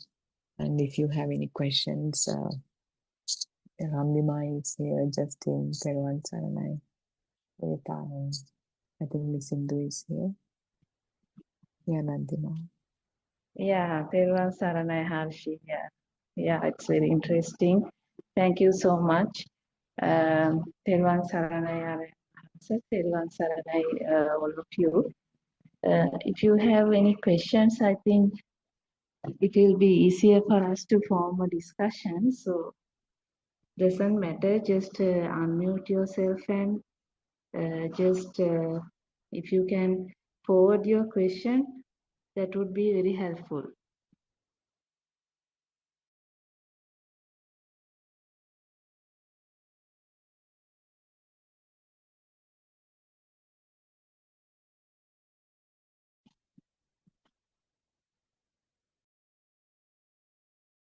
I think Harshi, if there is any question, we can discuss, isn't it? Yeah, or we can start talking about some topics that's been discussed in these sermons, I think, or even the past week or so, if we can. I don't have it's like really difficult task to like kind of come up with a topic to talk about even. Yeah, so we can discuss about this non-soul angle. I think this non-soul angle is very rare. I think since this piece is very rare, only I think we have to discuss a lot of Dhamma, because I mean, it's not easy to convince that this angle you see the real angle that must be seen is rare, because sometimes even though this angle is discussed widely with various examples and scenarios, and you see sometimes the right angle, capturing the angle has to happen. So this angle is very rare. That's why I think if we analyze Lord Buddha's examples, even the example which is given for the angle, you see, it's like someone seeing a rainbow in a very tiny water droplet on a grass blade. So why it was given using that kind of example? Why it was not given like a mirror or something? No, because it's not you see felt or experienced widely. Just because knowing is also not the factor here. So it's not a knowledge. It's clearly a transition. It's an internal transformation. So that transformation is a happening thing, and that angle is very rare. That's why um, uh, actually the Dhamma path also, like the knowledge, mind talking, and the field talk or the experience talk. Why these two different? That must be because of that. So so mind talking is really the knowledge, because the Dhamma is known, and the words, terminologies, the experience in the path, all that comes as a knowledge, and that is a knowledge talk, or the knowledge. Just the knowledge comes out means it's the thinking back again. So thinking about the whole Dhamma path and the experiences and everything in the mind. But that is not important, because all this Dhamma, why we need Dhamma, why we need to know like all these terminologies and so many things. That is for one thing. That is actually to realize this non-soul anger. That is the whole purpose behind every discussion. So even though 2000 words discuss, the purpose behind the 2000 words is to experience the non-soul anger. But very hard to you see explain, but that is everyone's journey, because person to person, to what extent this angle seen and the transformation happen is quite different. So that's why the feel is the experience.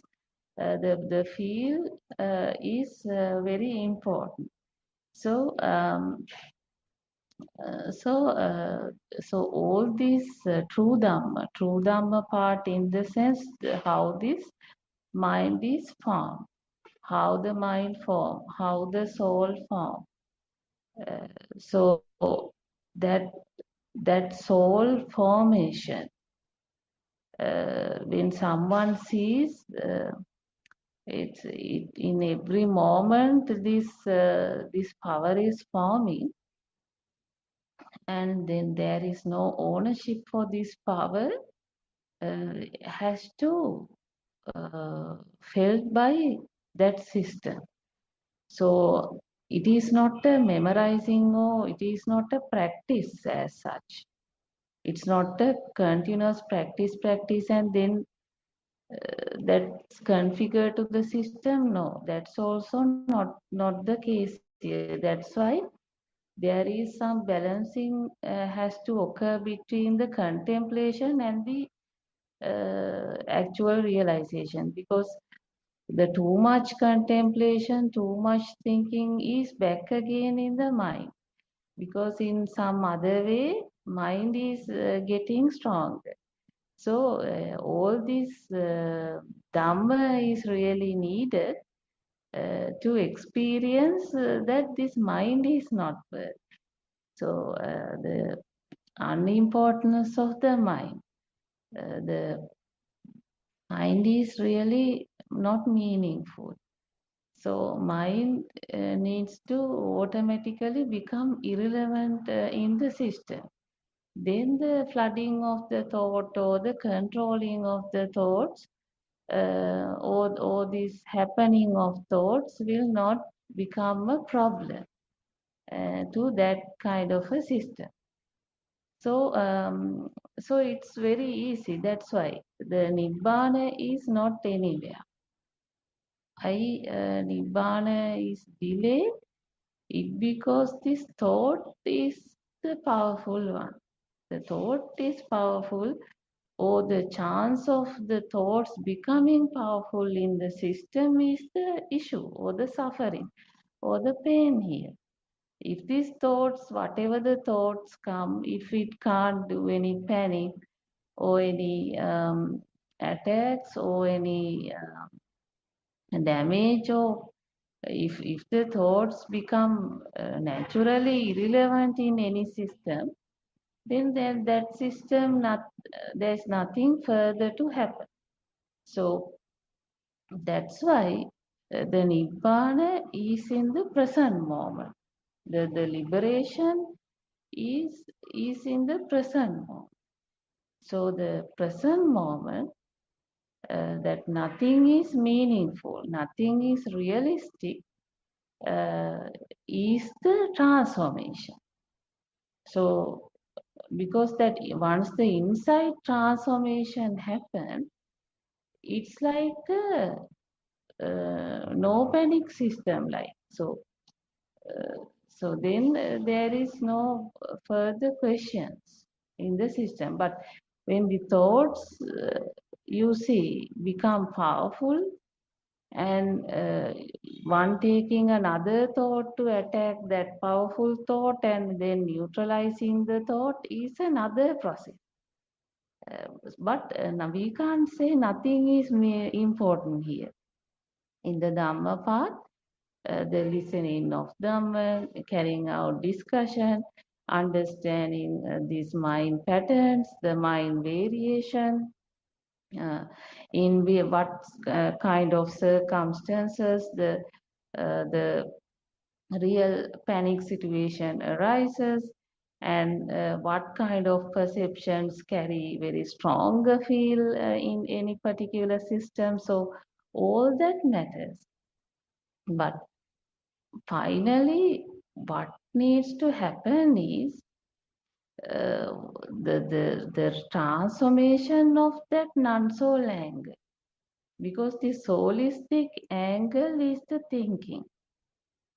That is the normal path, mundane path. But non-soul angle is not a thinking. It is a experience. So, so therefore, in a way, like one needs to have the cleverness or the capability of having some distinguishment of these two as well.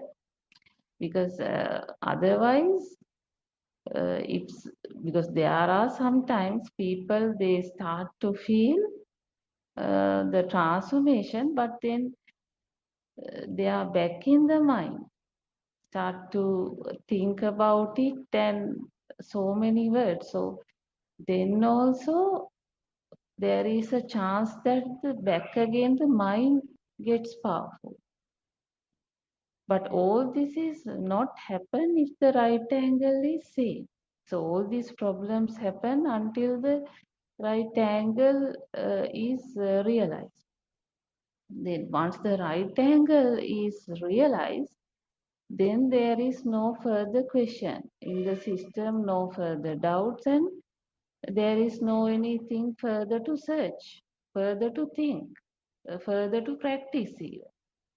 So all that will happen, but the noble friends help is needed, because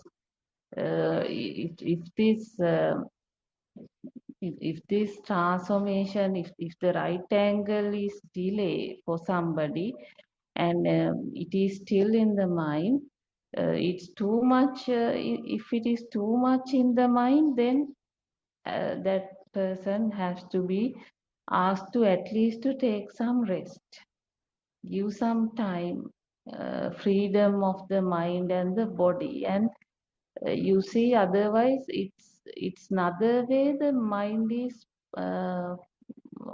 mind getting powerful. So there is some art also here, and for that art, I think the noble friend is helping. That's why this Dhamma is not to accumulate another knowledge. That's not important. Knowledge is the enemy here. Actually, knowledge is not needed. The liberation is the important one. Liberation of self is the important experience here, because what is the problem if the inside fire is high, internal burning is high, and the jealousy, ill will, hate is high, and the chance to have pain, panic, suffering, all that is high. So and the ego is still high. So having all these problems, what is the point of maintaining a knowledge? So it's not worth. So those are just meaningless words. So the real liberation is really less talks. Less talks in the sense there's nothing to talk. Because in that system, every words are not meaningful. So, but talking is also not a problem. It can talk also, like so. That is like irrespective of any incident, situation, environment, or anything, that inside there is a different story now. From the inside, the power or that resistance not arising, or that is less. So that is the liberation. So the liberation is not easy, and having a rare human birth, uh, one not getting there, and when the Dhamma is available, when when someone is not getting there, is also is not the one happen. So everyone needs to like capable of understanding the mind. So whatever the thinking is not important. So when you think, you must know at least it is a thinking. But when it is feel, one should know this is the feel. So this is very humble path. Nobody to receive anything. So therefore, actually, if the real desire is there to use for the real liberation of self, it is not the liberation from outside, or not a praise from the world, or not a praise from a set of group of people, nothing like that. This is the inside liberation. So what is the inside, what is happening? What is the inside resistance? What is the pain, suffering? So that is the investigation. That investigation really helps, because when that investigation is internally happening, that is not a thinking. That also has to happen in a way like you have to understand in a different way. So that internal investigation has to happen to clear out or the self purification. So that purification has to happen. It must be seen, because when that scene occur, then it's the purification and the liberation. Yes, Harshi, Teruvan Saranai. Yeah, Irwan Sararandima, thank you very much for that wonderful explanation. There was a lot of information about the non-self angle, and if we talk about the practical aspect of it, there's a lot of information even when we talk about the wisdom of truth. But like I said before, it's all very simple, that the so-called world is a mental construct where you see the same stuff, you hear the same way, nothing is going to change. You smell, taste, touch, everything is the same. You even have thoughts the same way. Not the same way, you even have thoughts. But the weight that's been attributed is slowly diminishing, and there will be a situation where that's zero. There's the sense of self in arahathood is no more, totally gone, because due to ignorance, little by little, there has been, it's like, let's take a clean glass. Over a period of time, people touch it, there are things and dust and oil and water that gets on it. If no one cleans it, after a while, you're weighing the world through that dirty glass, the stained glass. Let's say there's like layers and layers and layers of dirt on it. So now your reality is altered because you're looking at it through this stained glass. But if after many years of it being dirty and not being taken care of, someone attempts to clean it, it cannot be done in one go. Layer by layer, slowly you have to wash it with a wet cloth and some soap, rub it, and slowly you will begin to see the outside closer to the reality, closer to how it's supposed to see, but not yet. Until it's fully stain free, your view will be still altered. So from the day that the system took on this thought that if that is the mother, if that is the father, if that is the bag or whatever, there should be a self in here. That knowing or feeling that was felt, even before the mind was developed for the baby, he's able to see and respond, but he doesn't necessarily know what he responds to or whatever. Meaning, if he's given a mobile phone to watch YouTube or whatever, when the mother is trying to take it back, he might cry because there's something, and there's a indulging of the senses there. And even though he doesn't know how to name them, it feels like something is out there. And that feeling is strengthened by the self-identifying view, that the original thought that was taken up by the system.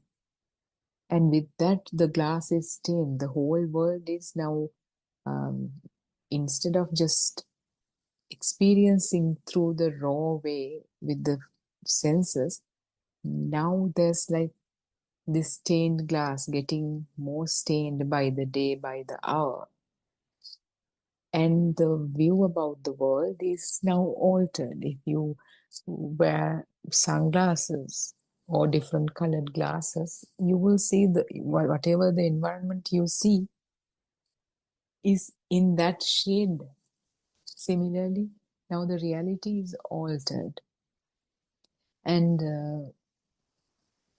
when it's cleared slowly, these thoughts, now the world is seeing in the angle of a self, without the baby being introduced to this idea of a self by the system.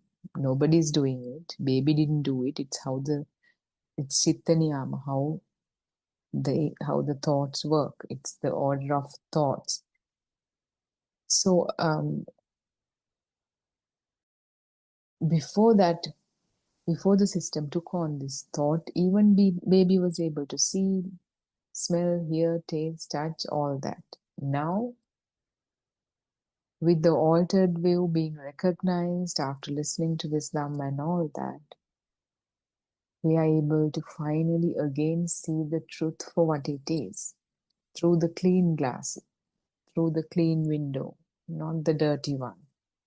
So as this glass gets cleaner and cleaner, we are able to notice things about it, certain truths that comes to us as insights. Insights are easier to get or notice. Insights are nothing but noticing the truth, the direct knowing that you can see how your mind works, the mechanism of the mind. Earlier it was kind of stained with the defilements. For an example, we know if you love someone, we say love is blind. If you love someone, you're not able to see this person's drawbacks, weaknesses, or whatever he or she does, it's good. You approve of it. You don't argue or whatever. When two people get into a marriage, after about few years into the marriage, then when that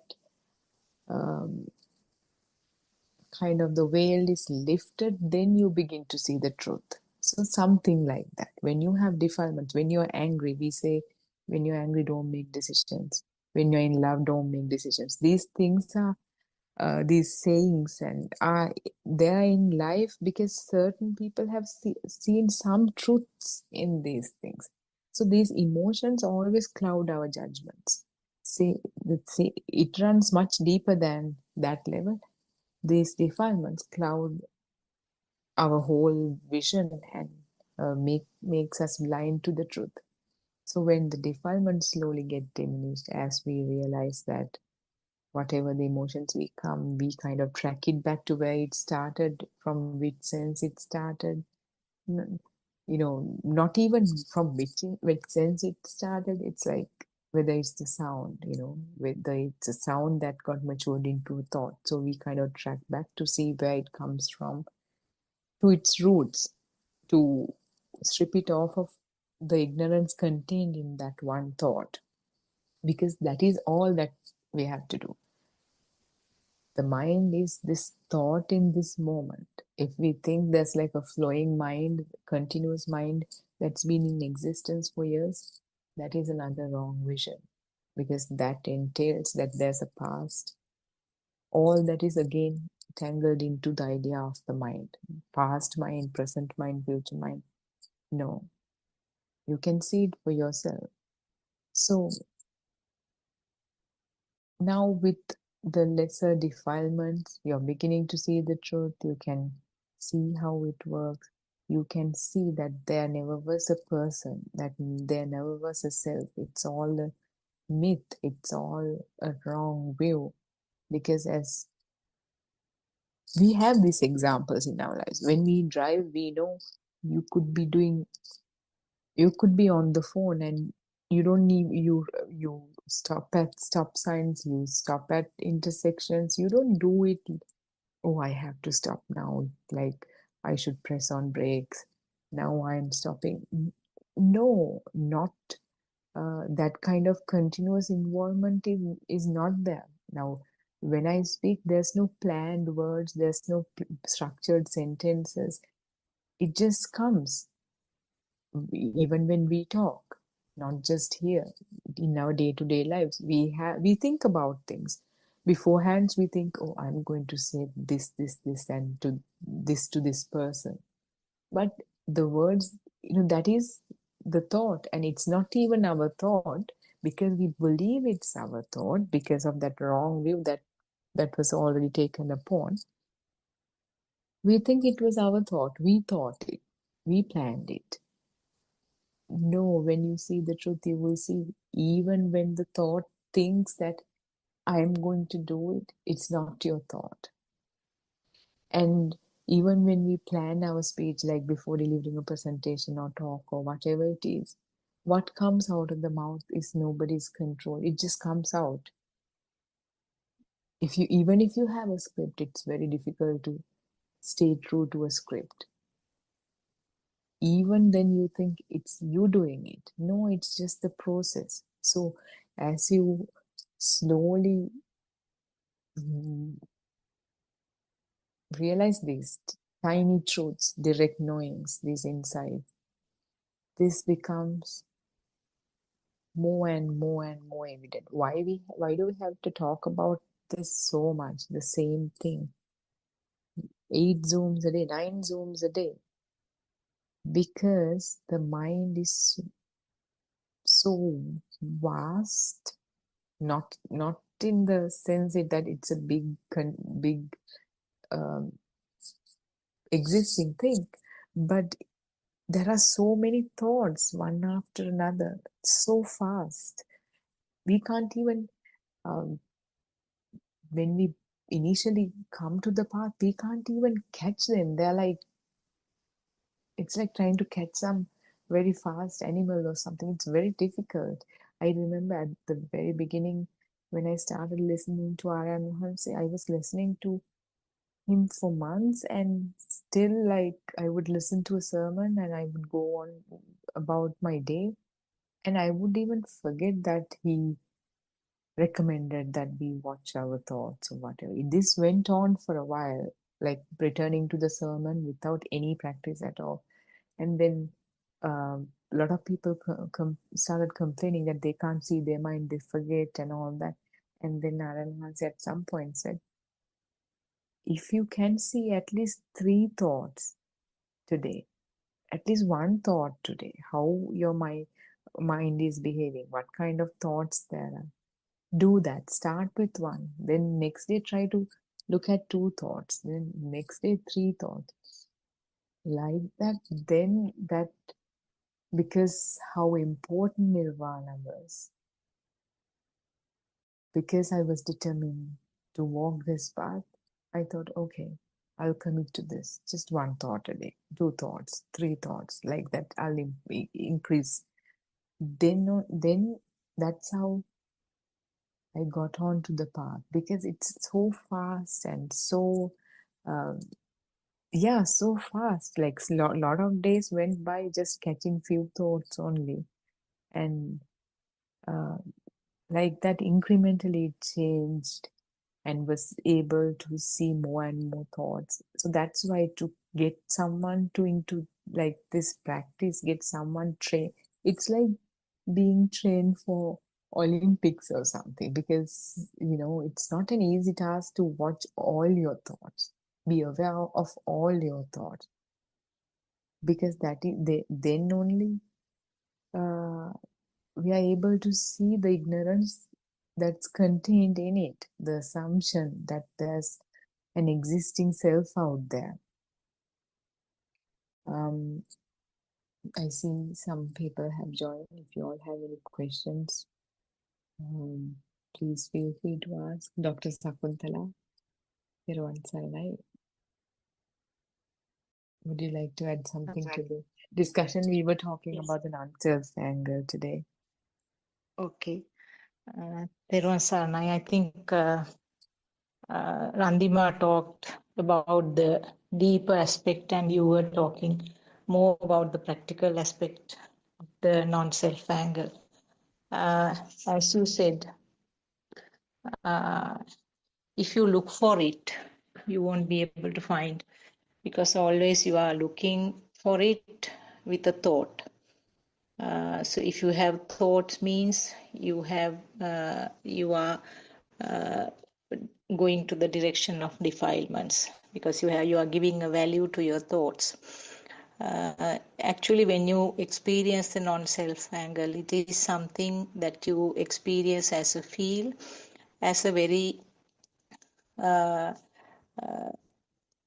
light or light experience, I would say, because it's difficult to explain in words, but that is something that you, some lightness, that is, I would say, that is what I would say. And for that, actually, the basis is that you have to have a very, very clear understanding about how these thoughts are formed. Now, the all six senses actually function independently because there is no governing body. What is important to realize is that this system is completely an independent system. But because we have the misconception of that there is a controlling body called me, all this sorrow and everything follows. So this is completely an independent system, and then anything can happen, any information, any thought can occur as a result. Because sometimes we tend to feel that some of the thoughts, particularly anger, sadness, things like that, we feel that you cannot assign those to the sensor function. We still feel that no, there is a soul who is responsible for this. No, but it's when you understand the Dhamma facts deeper and deeper, you tend to realize that this is just an automatic function, and then when you get liberated from that burden, actually, otherwise you are carrying that burden of the thoughts.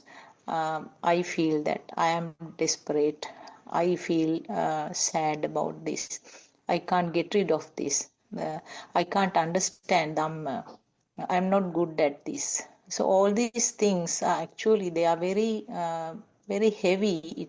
It gives a real stress to you when you give a value to those thoughts without realizing that this is just a part of the flame which is ignited at the end of this Paticca Samuppada sequelae. Paticca Samuppada is a sequelae of how the thoughts are formed at the end, and when you give a value to that, automatically it ends up with all sorts of clinging and aversion and all sorts of defilements. So the most important thing, as you all mentioned, the most important thing is that to understand the mechanism here, how the thoughts are formed. And other important thing is that the mind is just another sensor. Now, when you keep your eyes open, whether you like or not, due to the vibrations, you get the pictures, and you cannot sort of differentiate and select out the things that you like to see and not see the things that you don't like. Similarly, if you have a functioning ear, and when the ear is vibrated, you cannot select out the things that you like and you don't like. This is applicable to all the sense organs, including the mind. Now, that is a more difficult thing to understand, actually. Now, we are okay with the other sense organs when you learn some part, when you have some knowledge of this Dhamma, you feel okay with the other sense organs. But mind, you feel that cannot accept that mind can also act like a sense organ in the similar way. So that is an important point, because the thoughts, whether you like or not, the troublesome thoughts, maybe the enjoyable thoughts, they just they are vibrating, and then you get the what's called the memory formed. Now, the word memory is actually not the correct word.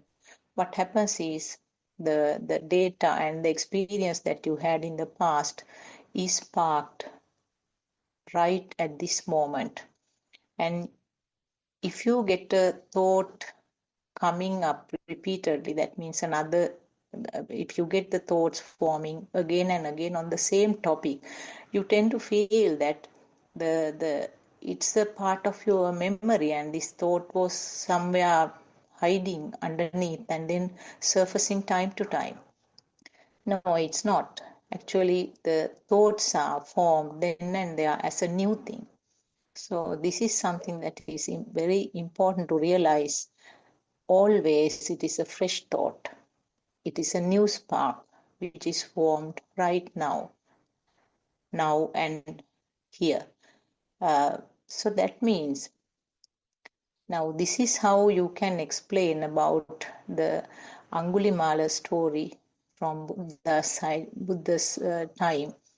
If Angulimal, he was suffering actually. He was suffering because this thought of being a killer was troubling him all the time. So he couldn't get rid of that thought. He thought that it is something that's going to recur and it is something persisting. But Lord Buddha very wisely used a particular situation and then told him that, are you a killer after becoming a monk? And that, because he's a very intelligent person, he got that point, and then he realized this is always a new mind, new thought which is sparking, which is coming as a spark right now. So it's a fresh one. So I think that part is something that we have to realize, because mind sensor is something which is difficult to analyze and difficult to understand. So when you realize that this is a formation of a string of thoughts which is not controllable, and no one is responsible for that, then you tend to little by little get liberated from what is happening, and then you tend to realize that this is not something which is controllable or stoppable, and you tend to sort of release the grip little by little, and then you feel the lightness, and then you feel the inner happiness and relaxation when you release this grip of me doing everything and me being responsible for all these things. I think that's what I wanted to say. Maybe we can invite any of the persons who want to ask any questions. Teruvan Saranai, Aryan Vahasa. Dr. Sakuntala.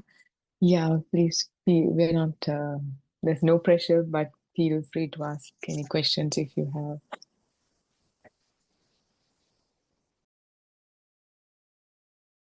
Yeah, so Dr. Sakuntala was talking about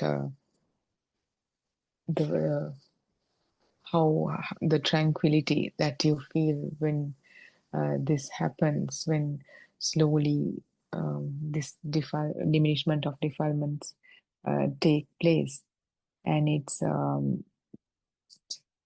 there's a point at which it becomes self-evident to you while this defilements are being diminished, that there never was a self, that there never is a self, there never was a self. So that point is it becomes self-evident, and after that you don't have any doubts. There's nothing to doubt. You know that as a fact, as your own truth, your own direct knowing.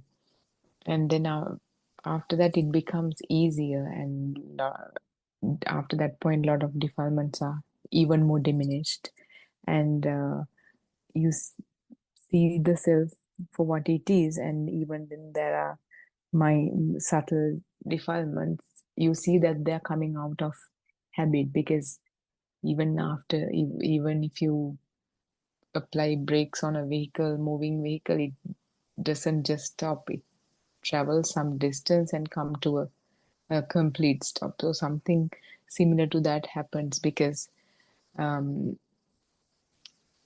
that is how the system has been running for all this time, and that is the beauty, because this path is very clear.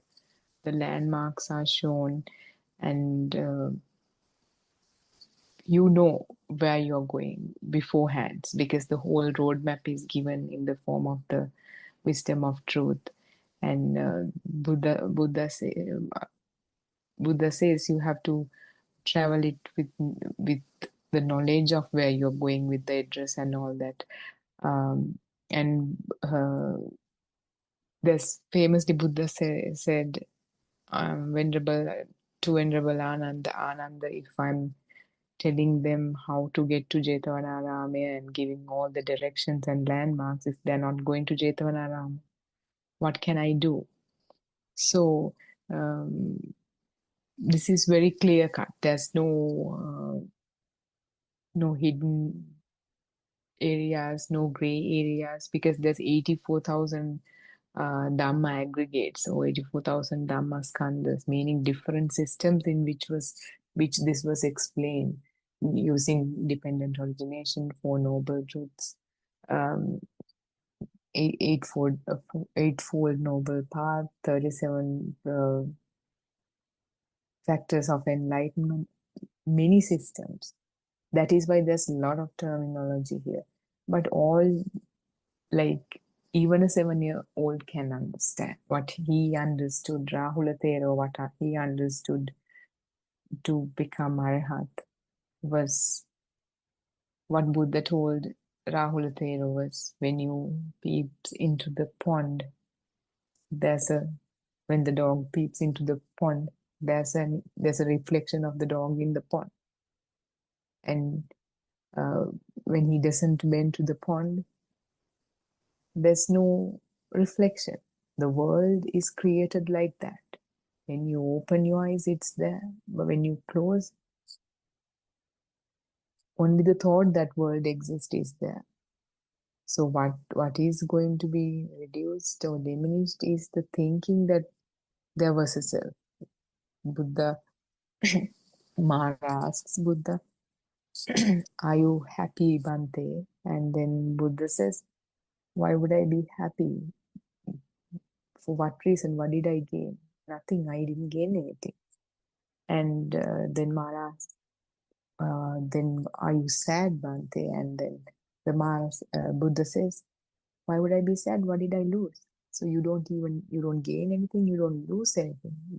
And then he says, if I lost anything, if at all I lost anything, the only thing I lost was the thinking that there was a self. That thought was the only thing that is no more. So this is a very simple and very, it should be walked with the insights and wisdom, the transcendental wisdom. That is a must, because a human mind cannot grasp this, and that is why we have to awaken to the feeling, because as we talked about even yesterday, the coarse feel and how it becomes slowly with time, how it becomes a very subtle kind of a feeling, then you know where the self angle or the self perception is created, to kind of see the truth about it, so that which was created due to ignorance is undone. And that is the only path. Because if you're upset, if you're sad, if you're suffering,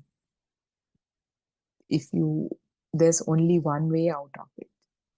You can go to a psychiatrist and get medication. You can try therapy. You can try all these anger management techniques or whatever there is, meditation, concentration meditation, but they are all going to be temporary solutions.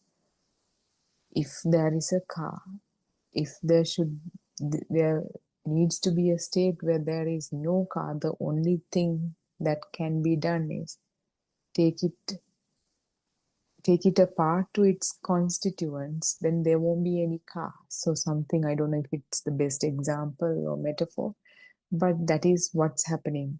We are kind of dismantling the mind into its constituents with the wisdom, and then it cannot assemble the same way and create suffering. The underlying pain, and we call it the pain, the mental charge, the suffering, whatever names we use, it's the same thing. The vibration, self-perception, this value that's been attributed over a period of time, that's the one that's bringing us the suffering. But when we see this, there's the absence of suffering.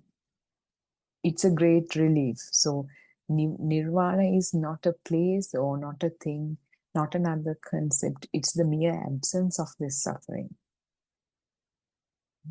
Because even if the so-called happiness is always conditional, which brings about a lot of restlessness and stress, because to have that car, to have that house, how hard you have to work, how much money you have to make, you have to maintain them, you have to take care of them, you have to safeguard them, or anything, your love, your kids, anything. So, and we say to ourselves, when I buy that car, I will be happy. And we are like actors. When that day comes, we just become happy for that day, couple of days, first couple of months. After that, it's kind of slowly diminishing, because then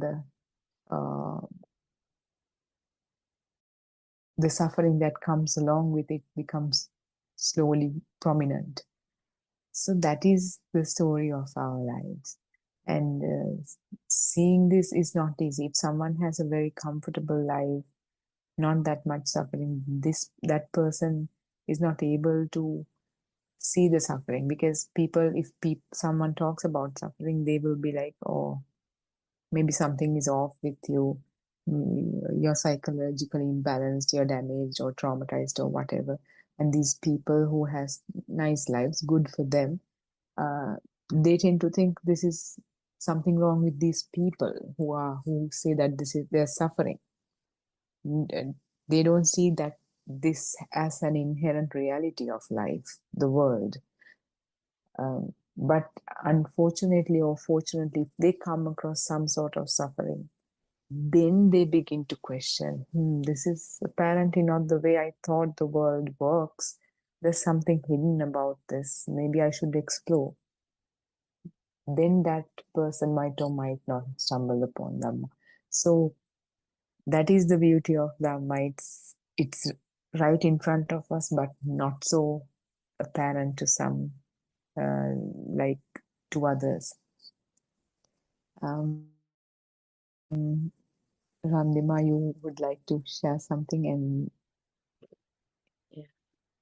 Yeah, Harshi, I think that's very true. The what is important is this the capturing the insight or the review. So that is the most important part here. So if the insight value not coming is the one, because the problem occur when the insight value comes. So any incident, any sight, any sound, any smell, why some sight are special, that is the insight value. Why some sounds are special, that is the insight value. So the insight value coming is the problem here. That is the thought power, that is the moment power. So every moment something inside value comes means the problem. So that cannot be controlled using another thought. The thought, yeah. So when one thought becomes powerful, another thought can counterattack it. And there is some sense of neutralization and a liberation, but that is temporary. That is not permanent liberation. So the real liberation is this, it is through the transition, through the Dhamma, this insight value not coming is the one. So then it is cool. Automatically, the words or the sight or the sound, smells, taste and touch feeling not become meaningful. So that is the liberation. So actually every experiences if we take, I mean all these experiences, this has to happen like. So that's why it's not relating to any sound, smell, taste or anything like that. But it is a moment liberation. So then we can talk about some persistent liberation. Otherwise, it's a turnaround, you know. Sometimes liberate, sometimes not liberate. So that is the mind still can play. So that's why the insight, what is important is the insight reveal. But that also should not be too much of thinking. That must be seen. The term seen is different. The term seen means what? It knows very well further thinking quite irrelevant in the system. That's why it's not going into so many thoughts. Thoughts become valueless. So that's the one we understand or we realize in this Dhamma. The thought is realized, that the meaningfulness of the thought is realized. So it's very important. So in this system, even though there are billions of things, everything is just a sensor experience only, sensor variation only. So it's just a variation. Living means just a variation of this occurrence of things. But none of the things which occurred in the present moment is real. So nothing to do with outside. This is the inside unnecessary pain or panic, which is totally inside generated thing. So when that is understood or realized, then there is no chance in the system for that to happen. So that's why insight value not coming is the one which is the liberation. The insight automatically neutralized. So the right angle, that's why the right angle is given, because the tiny water droplet example, you see why it was taken that example, tiny water droplet. It's very difficult, no, to see in a rainbow in a very tiny water droplet. So that is that. So this is not another thinking. This is clearly insight transformation. Yeah, Harshi. So others also can add. Yeah, if anyone has a question or a comment that you would like to add.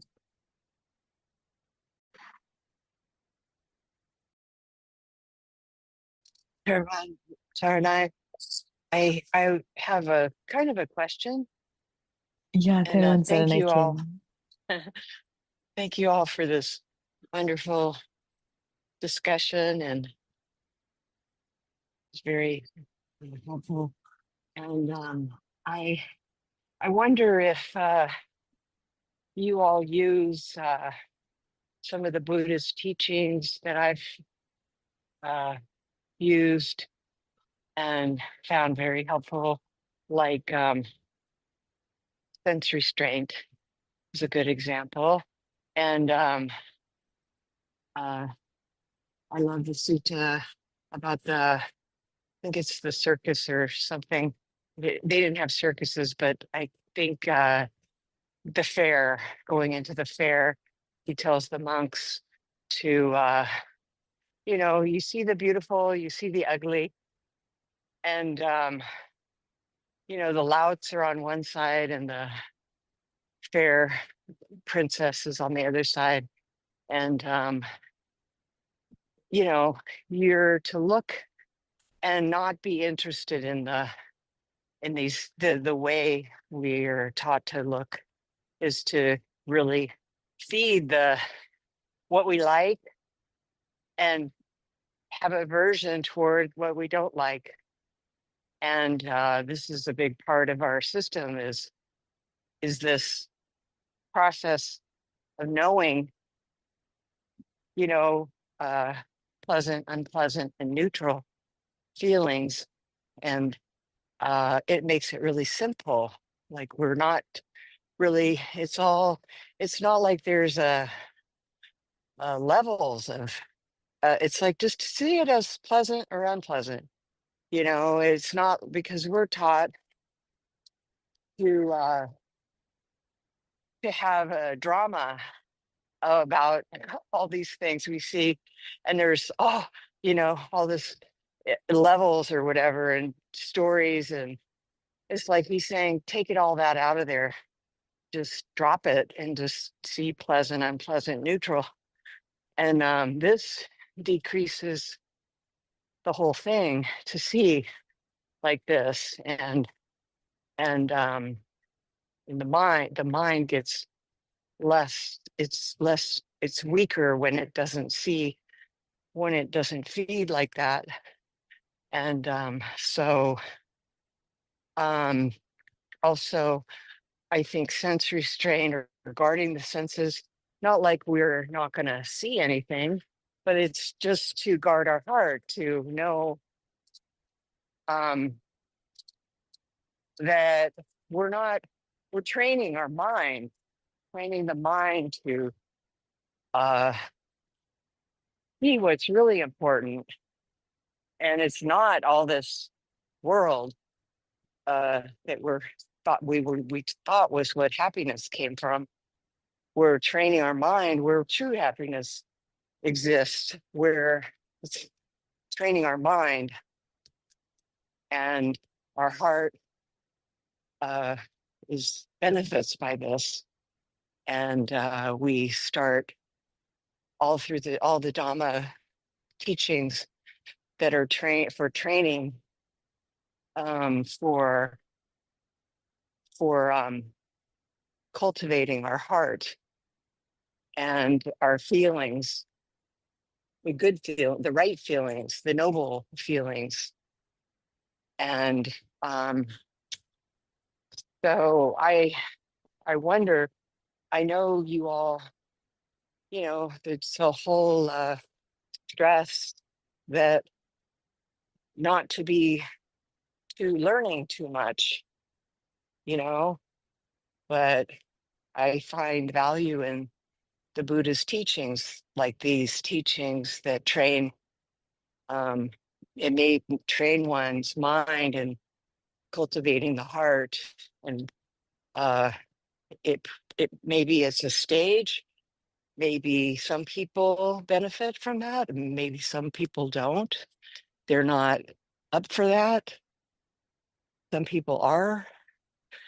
I feel a little confused by some of the things that I'm hearing in here because of this. Maybe you can help me understand what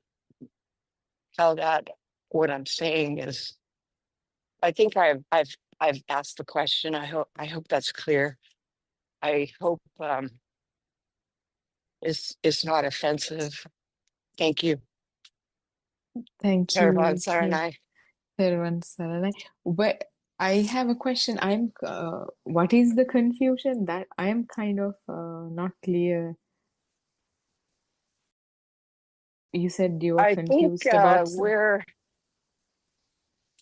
where I hear, maybe it's a misunderstanding.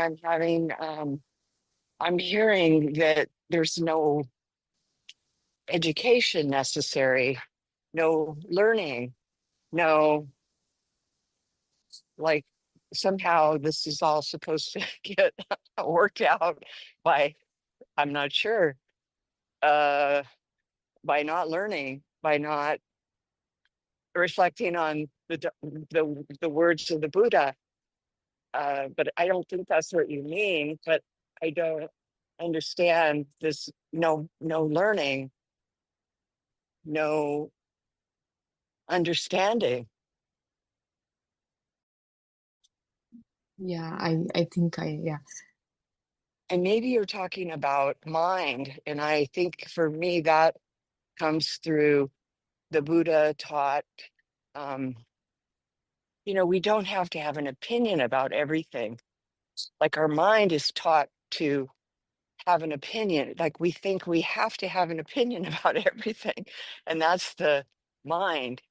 And we can actually set that aside and see no, we don't have to have an opinion about anything. And that actually we come out of the mind wanting to label everything, and I like this, talk it up about whatever it is that we see or hear or taste. And this is like, it's not, we don't even have to have an opinion about any of it. It's just seeing is just seeing, hearing is just hearing. And because any of that stirs it up and it's pointless, really. And it's just fabricating, and it just, to not do that is really capable. We're capable of coming out of that. And it's maybe that's what you're talking about, is to not be so in the mind. And maybe you're trying to explain how to stay out of that mind, that wants to label, concept, it wants to do that. And so that, I don't know if that clarifies my question. Yeah. So thank you very much for that question. So here's the thing. It's now in the history, like in the Buddhist doctrine, we know one of the most important sutras is Bahya Sutta. Bahya ascetic, I guess. He came to Buddha and he knew he didn't have much time. He knew somehow he was on the verge of death. So he came to Buddha and asked the Buddha to, explain this Dhamma. And I think twice Buddha rejected and the third time Buddha knew that he didn't have enough time. So what Buddha said is, seeing is only seeing. There's nothing being seen or no one to see. And hearing is only hearing. There's nothing heard, no anyone to hear. Feeling is only feeling. Nothing to be felt or no one to feel it. Same way, thinking is only thinking. Nothing to be thought or no one to think. That's all. It's in Pali much simpler said in 3 lines or 4 lines, and he attained arhathood. So for that person, that Bahya became an arahant, and it was just simple lines because he had, leading up to that moment, he had done a lot of meditation and he had gained kind of spiritual receptivity up to that point, which made it easier for him to see through the deep meaning of what's being said in these 4 lines. So he didn't need to know any Buddhism at all. He wasn't even Buddhist. He was coming from a different practice. And if we look at different people during that time, Buddha's time, even Upatissa called it the 2 chief monks that was with Buddha. Only 2 lines that's been said. They were wise enough to see through that because they had done their own investigation leading up to that point. So no syllabus, no books needed to be read. Sunita Sopaka, 7-year-old, and they were, I think, I can't remember which one was the untouchable. I know they're all 7-year-olds, but one of them is an untouchable, no education. Brahmins had the access to the education. Untouchables meaning they were cleaning the toilets and the stools, they were taking it on like a balance on their shoulders or something, in a container. So no knowledge is required to learn this. That is why if we look at the larger picture in this metaphor, we can say, oh, who saw that? We were not there during that time. But when we see the Dhamma, what we see is all these stories are metaphorical. It's like a riddle. It's like to say, even if you're a 7-year-old, you can understand. Some people can understand it just by listening to 2-3 lines. Some people, we know some monks, bhikkhus during Buddha's time, spent 30-40 years trying to realize it for themselves. So some people need to have a lot of knowledge to listen to all kinds of Dhamma from all the angles. Even with Buddha's help, they couldn't see it for themselves. So in Buddha had said there are 4 different kinds of people, rather 4 different mindsets. Uggatithanya, Vipatithanya, Neya, and Padaparama. So Uggatithanya is, I don't know the English words for this, and there's no point in translating it also because Uggatithanya is only spoken in this Buddhist context to mean the same thing. So why translate it again and dilute the meaning? We can just explain the meaning in English for this particular word. Uggatithanya means someone has higher levels of insights. Just by listening to a couple of lines, they can just see the deep meaning within it and see the whole Dhamma through those couple of lines. Vipatithanya means they need to do some contemplation, but they're not as fast as insightful, as highly insightful as Uggatithanya people, or rather states of minds, because any person can with I'll explain that later. So, and then Neya is like they need the theory, they have to kind of sit with it, understand it, spend time with it, and they will come to their own realizations in their own time. And then Padaparama is they just stand on the words and they are not skillful at seeing the meaning that is conveyed beyond words. And Buddha had said these people also at some point kind of progress to different states and can progress to Vipatithanya or Gatithanya levels. So this is the framework. So for someone who can't understand like us, realize it in 2 lines or whatever, it's not about the people. Say for an example, we start with this journey, and for anyone to click the whole Dhamma and get to that realization that's needed, even after some time of practice and listening to this Dhamma, within 1 line, he will understand that. And that person has progressed from Neya state to Uggatithanya state.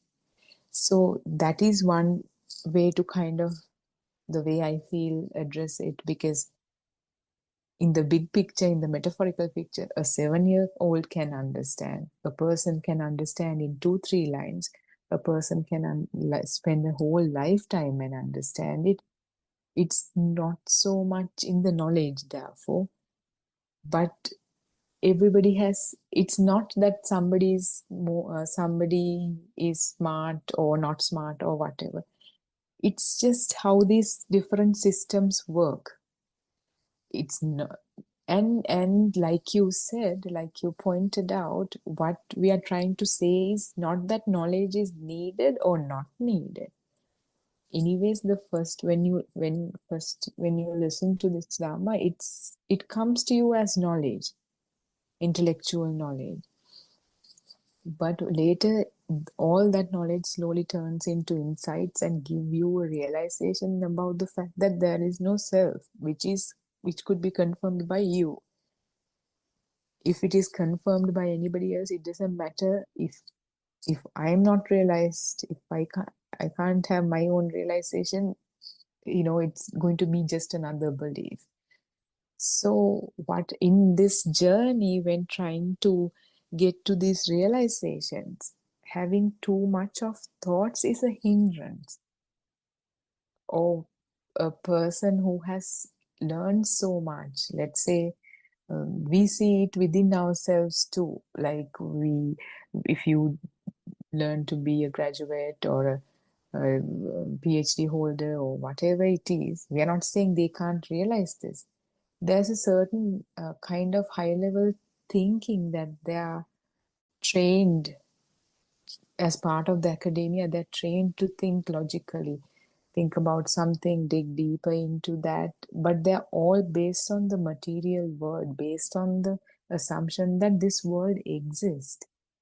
So to such a mind, to make it realize that this world is not real is not easy. It's not undoable. It's not easy. But there could be a person who has a PhD, but still this person understands it in a few lines too. It really depends on the system. But what we have seen is, if you want to transcend the mind, if you continue to make thoughts and create more thoughts on top of another, more thoughts and more generations of thoughts, you're headed in the direction of growing the mind with thoughts, when really what you want to do is transcending the mind. They are like two different directions, is what we were trying to communicate. I guess hopefully it made sense. Do you have any questions about it? තෙරුවන් සරණයි Harshi. I think. Yeah, Randeva. I think, this 84,000 Dhamma declared by Buddha. So all this refers to one thing.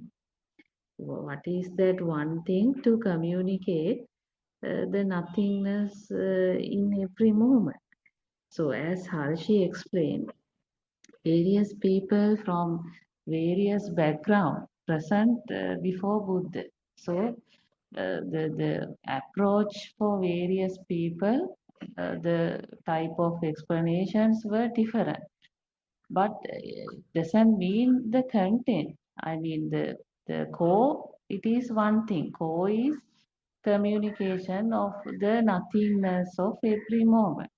So when it comes to the mind, you see, the mind, we understand it is a perception world. So the mind is a process, which is not an existing thing, which is a happening thing. And actually, problem is not on this process. Problem is not about the mind process. It is a happening thing. Problem is not on the perception.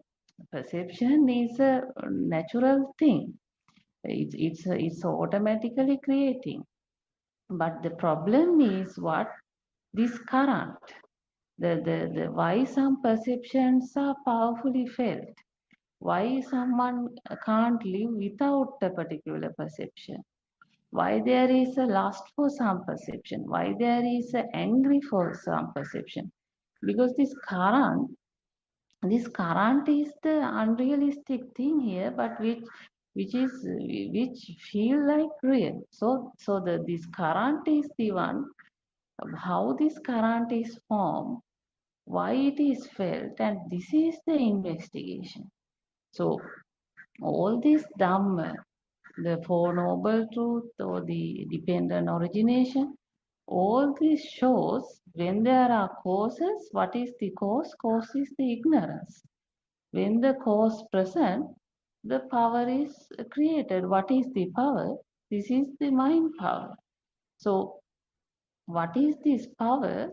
Why there is no neutralization? Why the tranquility, calmness is not there? Why it is the speedy mind? Why it is look for that and this and seeking and in all this trouble? It because the drama has become real. Why? It is because the ignorance or the not knowing the truth. So all this Dhamma you see is really giving a way to understand that one thing. What is this? The present moment. What is this current? What is this? Why? What is? Who is this me? So when this is understood, what is happening? When the current is understood, if someone understands the current, you see in that system there is no chance of getting the current. Otherwise, what will happen? If the current is not understood, if the mind is not understood, there is a thing that can happen. What is that thing? The mind, this current naturally getting stronger. That is the mechanism in the system. And then you see the current continues. It is forming and continuing. Even this life, this body is over, there is no end. It's a continuing process. So one, clear the ignorance, see this and find the end. So whole Dhamma, actually 84,000 Dhamma, really directed towards seeing this bit, that is the nothingness of the moment. So that's why Bahya, for Bahya, just the scene is only a scene, sight only a sight, hearing only a hearing, feel only a feel. So there's nothing more than that. There's no current there, just a sense experience. So it's neutralized, liberated. So this is the beauty of this Dhamma. Yeah, Harshi, Therwan Saranai, Harshi, Therwan Saranai Kema. Yeah. Yeah, Therwan Saranandima, Therwan Saranai Kema. Hope that answered your question.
Spring of wisdom rising bright, spring of love radiant light, spring of joy that fills the earth, timeless heart of sacred birth, wisdom of shining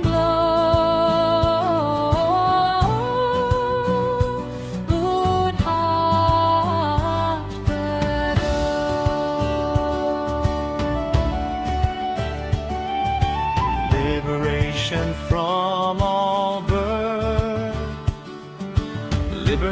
open from mind's deep thirst. Liberation from fear and death. Freedom carried on each breath. Wisdom of Asia, ever aglow. Buddothpado.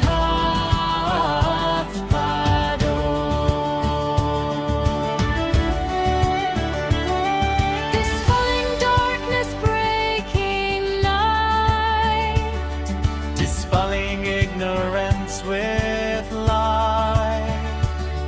Dispelling suffering as we rise. Compassion, opening all eyes. Wisdom of Asia, steady flow. Buddothpado.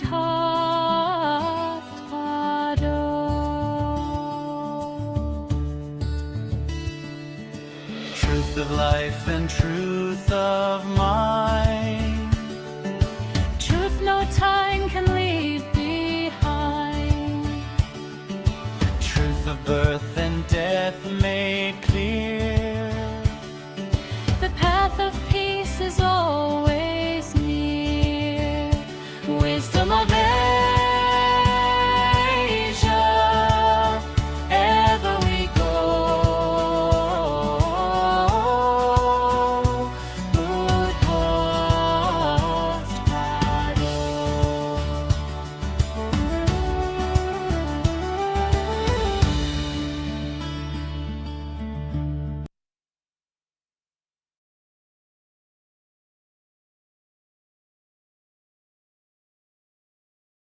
Teacher, තෙරුවන් සරණයි ආරයන් වහන්සේ. Your noble guidance has illuminated our path to nirvana. Your unwavering dedication to sharing the ultimate truth and reviving the wisdom of the Arahants is a gift of immeasurable value. We are truly fortunate to witness the unfolding of this profound truth under your compassionate care. May you live long and continue to guide us. Ayubo Veva and Theruvan Saranai. So we've been discussing the book volume 6 of True Dhamma Has Awakened, PDF of which is available on Buddothpado's website, buddothpado-dhamma.com. And today we are starting with page 77.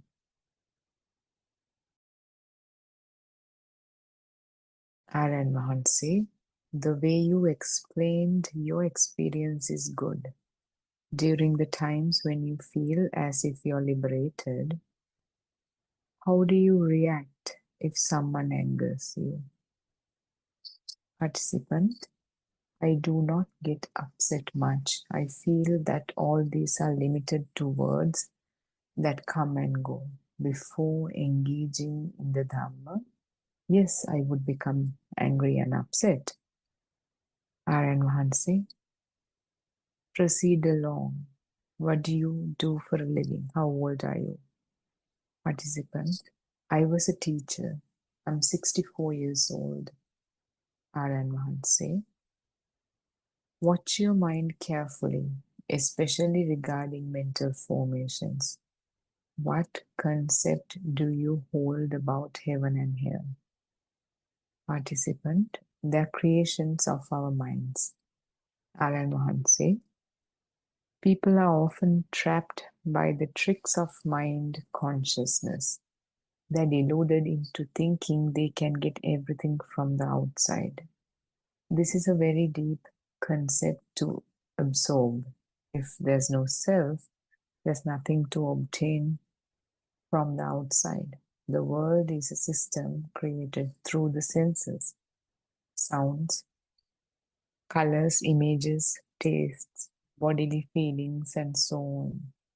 These are not real. It is a created world.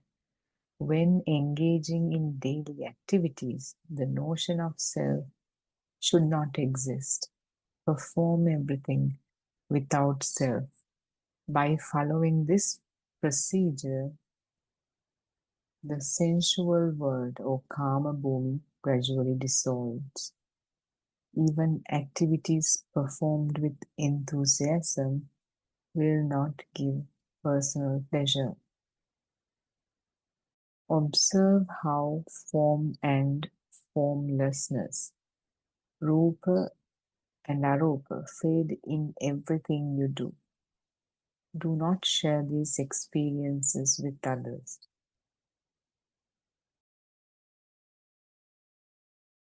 This teaching about seeing through the illusion of the mind. This is the path, the anger, pleasure, even devotion to objects. These are all products of sensory creation. If you truly understand that there's no independent self, nothing external can give or take anything from you.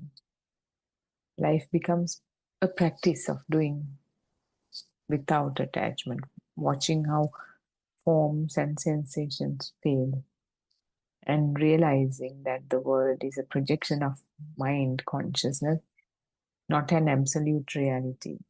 The more practice that we do, more practically we associate with Dhamma, more contemplation there is, more penetrative insight there is.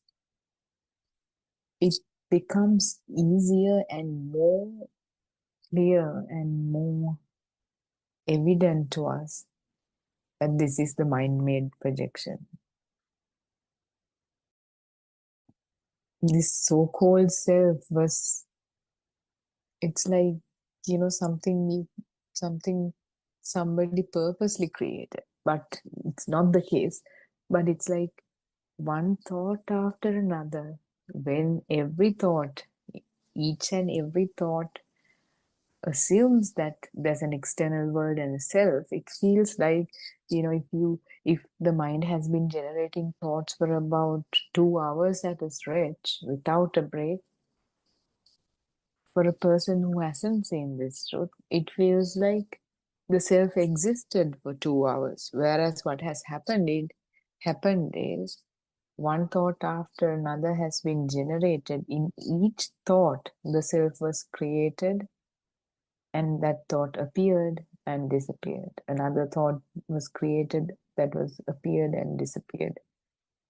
So this process continued, and since that process is happening at a very fast speed, it felt like there was a continuous move. But as we see this truth and this sense perception, self-perception, this sense of self is slowly diminishing, we can see this continuation and a blank. And the blank, as in by blank I mean that patches of time where it's just the process, the self creeps in through a thought after a while. So when we begin to get this experience, we see that how mind-made our whole entire existence was. It's like the other day, like the conversation we had with the 12-year-old Tesuka. It's like we've heard, and based on what we know about how the mind is created, a child's mind is not polluted with so many thoughts, layers and layers and layers of thoughts. So it's easier for them to understand. When we touch something, when we say, I'm sitting on a chair, I touch it. When we think and say, I'm touching the chair, the fingers, couple of fingers that's touching the chair can't even touch the whole entire chair. It's just touching part of the chair, if we talk about it in that sense, but it's just a feeling, the softness or the temperature or whatever. is felt under the skin. Yet the mental image says, I'm touching the chair. The whole experience is like that. Some very concentrated sort of an experience, very raw kind of an experience, complicated into a thought that assumes that those labels, existence of those labels, and with respect to that, the existence of a self. And the more we understand this, more astonishing it becomes, more strange and more wonderful it becomes. How come we didn't know this all this time? How come we couldn't? It was so simple. It was right in front of our eyes, the truth. How come we couldn't just absorb it? But since we understand it, how simple it is. But when we were tangled in that, it's like a tangled and intertwined ball of thread, you don't know which end to start with. So until the noble friend with the transcendental wisdom comes along and delivers this message in a very clear way, so it makes sense. It didn't make sense. So, participant, Seruan Sarvanayavan, during Buddha's time, Lord Buddha explained the Dhamma while residing at Jetavanaram. This moment feels similar because we are receiving the true and pure Dhamma from you. Previously, we were merely worshipping statues, reading Dhamma books, or venerating monks, pretending to understand. Aryan Mahanse, this is Buddothpado time. Aryan Mahanse in his discourses reveals to the world the true method to look into the mind consciousness. Participant, we feel that these discourses or desana are not merely presented on a human level, but rather on a deva level. Aryan Mahanse, the human level is rough, relying on sounds, colors, and sensory experiences, all creations of the senses. If someone is capable of liberating themselves from these clutches, what happens then? When truth is realized, the mind becomes delicate. The roughness, the notions of me, my child, my house, the fear of death, these are like burning fire. On top of that, we are lost in this chaotic, mundane world, full of wild, wrong views. We mistakenly cling to material objects, vehicles, houses, children, properties. Mundane beings are swept away by the currents of sensual desires, craving for better future lives. Kama Yoga, Vitti Yoga, Bhava Yoga, and ignorance. So the point here that's being discussed about is that true Dhamma goes beyond human sensory experience. On a superficial level, we cling to me, mine, our possessions, our families. But these attachments are like burning fire in the mind. There's this always, whether you see it or not, this internal burning is underneath these thoughts, whether to a greater level, to a minor level, to a subtle level. It's always there unless the truth is seen.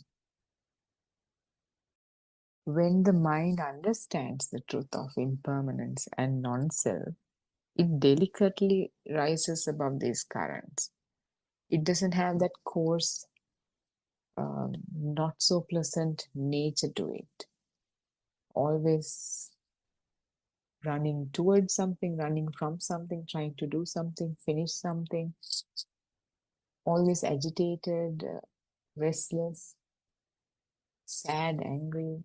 In between, there's some so-called happiness, but that happiness is kind of a disguised sort of a suffering. If you really look into it, if you really look at your own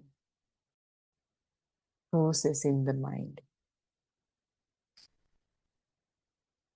seeing the world as a projection of sensations and concepts, not as an ultimate reality.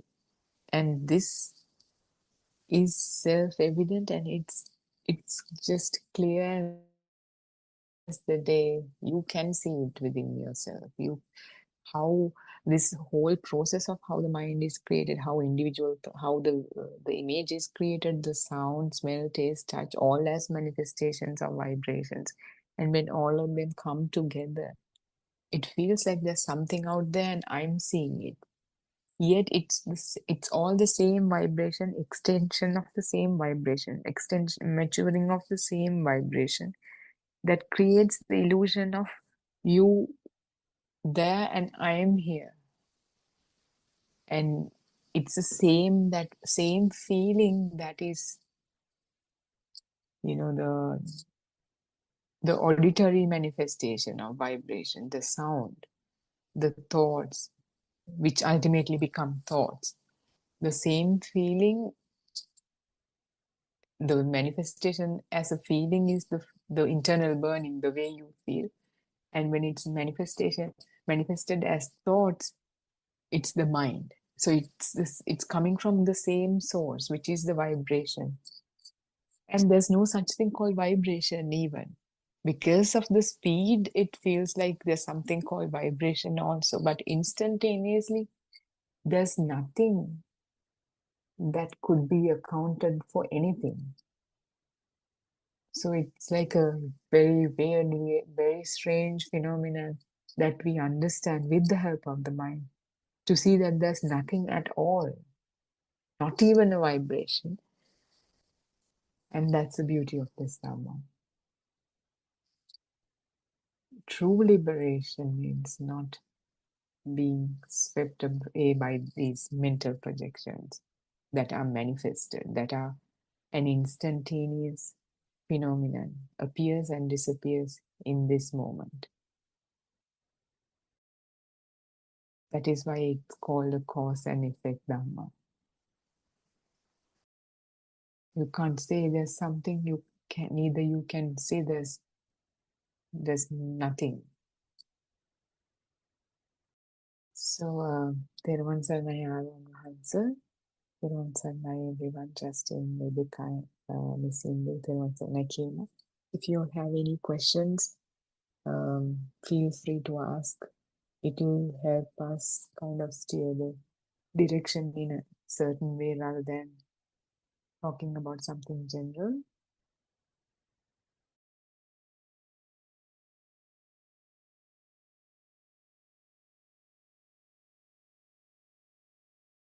Kema, do you have any questions?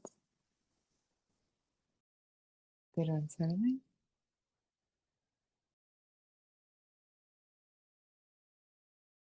Saranai, Harshi, thank you for the wonderful, clear talk. It's very helpful. I just was imagining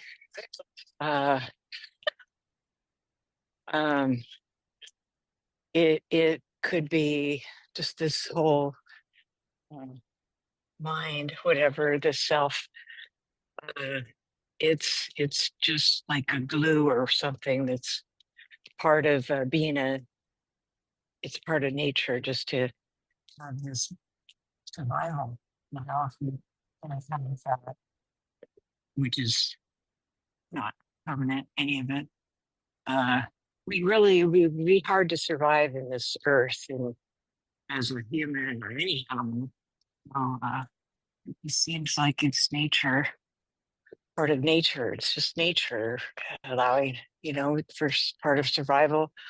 But as humans, we make it this self. I don't think animals, I'm not sure how much animals do that. They may have some of that, but they have memory too, like we do, and they have experiences, so they must have perception, and they are affected by that.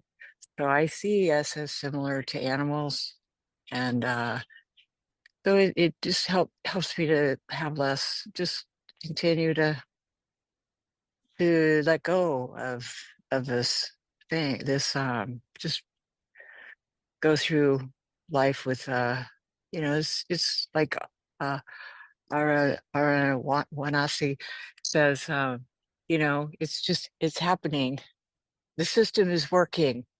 We go through. I love. We can just we do everything the same, but I have glimpses of that. Yeah, it's happening, and not to be attached to. And it's free. It's freedom. It doesn't have to be so. This self is a problem. I feel this selfing. It's not. It's lost a lot of its. Anyway, it's just what I was conditioned to do. So I feel it's releasing it is not being in the mind. So stuck in the mind is seeing, is just seeing. It's much easier. It's much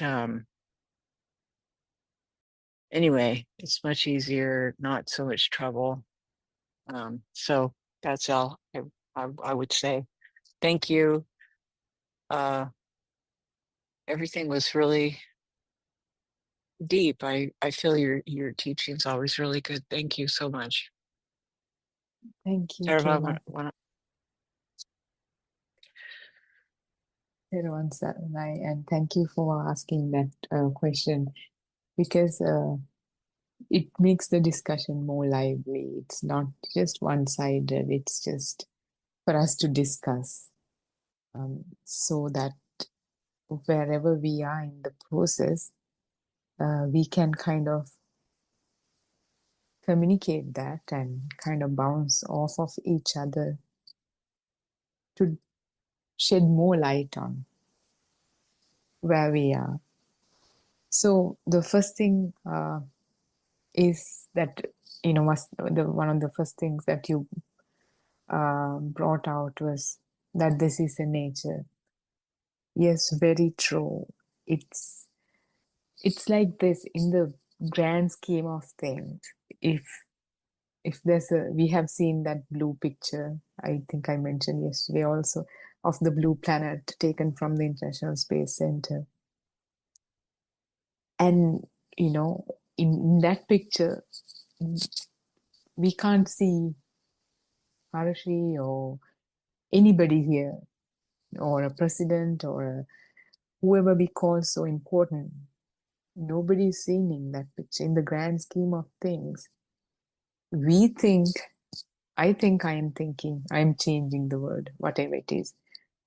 Another person thinks he's the man, or she's the woman, or whatever it is. In our egoistic minds, the way we think, I think I exist, and the whole world exists around me. And every person in this earth think the same way. But in the grand scheme of things, it's just an illusion. If so, somebody would have declared this one to be God, that one to be God, or whatever. So that is just one kind of angle to look at it. And in that nature, in that solar system or Milky Way or whatever, we are just all part of that nature. Even the thoughts that appear in this awareness or so-called awareness. Part of the nature. The only truth there is how these things manifest moment to moment. Even the so-called world. That is the Dhamma. Dhamma is nothing but the universal truth. It talks about how everything is created. It's not one person or one God, or it's not giving importance to anybody, not even to Buddha. Buddha discovered how this world works. What is this truth? How these things appear? Why do one, portion of the major population suffer and at a moment, and why do some other people they're happy? What is causing this? So the answer lies in a much deeper kind of a process than attributing it to one person or one creator. The answer is that it's how the system works, the manifestation of vibrations, why they form, not form. It's in that constant flux of kind of a nature, but that is in the point of view of a person. So that is explained in that angle, and then once the so-called person understands, then there's nothing. Even that understanding is just to understand, because it doesn't make sense right now the way it is. So in that grand scheme of things, the rotation of the earth, the solar system, everything falls into this rotation. How the trees are created, how animals are created, how humans are created, the evolution, everything. And then how the thoughts are created is not any different to it, because this same vibration manifests as a visual, the image, and a different range of the same kind of flux of vibrations or whatever gives rise to the sound, smell, taste, touch, because we have the five senses, the humans. Now, if we consider the animals, depending on what kind of senses they have. So the dogs can hear ranges beyond 20 to 20,000 hertz. We know that from science. So the world of a dog is a much different world. So if he can smell, taste, touch, kind of five senses, certain senses are more evolved than us. Maybe there's other senses that we have no idea about. But always the nature is they get tangled. When they get tangled, a certain kind of an experience is there for that animal. Whereas if we consider a very primitive kind of an animal like a worm or something, just a temperature is sensed. Based on that temperature, the favorable places or unfavorable places, the body will be moved to. So that there's some feeling, the temperature and the space probably gives rise to a sense. Even the animals are still kind of roaming this 31 planes. Buddha talked about the 31 planes that are possible for this vibration to fall into for a person who doesn't know the truth. Not that the person who doesn't, when we say the person who doesn't know the truth, means superficially like giving some superficial value to a person who knows the truth. That's not the case. When you know the truth, that mind is transcended in a permanent way. So this 30 in that 31 planes, that's a the overall vibration of a being, whether it falls in the plane of the humans, the lower planes where um, that vibration is much um, dense and able to create more dense things. That's all up to that vibration. Or if it's a very lighter vibration where a body is not needed, the energy is kind of conserved. If we talk about in the 31 planes, the devas, the gods, uh, with the wrong view and with the right view, as in one who's in this path. This it's not so much the physical appearance. You might have experienced within yourself if you were going through a lot of problems in life. I have experienced this within me. So everything was going wrong, so many problems in life, and on top of all that, there's anger, there's sadness. It's just permanently in that state. Fear permanently, it feels like it's spiraling down, but there's no way out. And there's fear about death, and whether there's a sound, just say there's some random sound, it feels frightening. It feels like somebody's trying to kill you. Maybe there's somebody to that level. It was so bad. So I really felt that the body's just for the physical appearance, the within us, how it's felt. Now we know it's the vibration. That vibration decides what kind of realm you are in. With the human body, you could be in a lower realm. When we look at animals, a lot of animals in the jungle, they live in fear of death, always being vigilant, looking around, looking for the next sound to see if they're going to fall prey to some predator. That's a lower realm. Whereas if there's so much, there's no anger, there's no fear, there's all the good, lighter feelings, happiness, bliss. Even without knowing the truth, these states can be achieved through meditation. So that's why the devas in the wrong view, not in the right view, are mentioned in some of the suttas. In Buddha has talked about these things.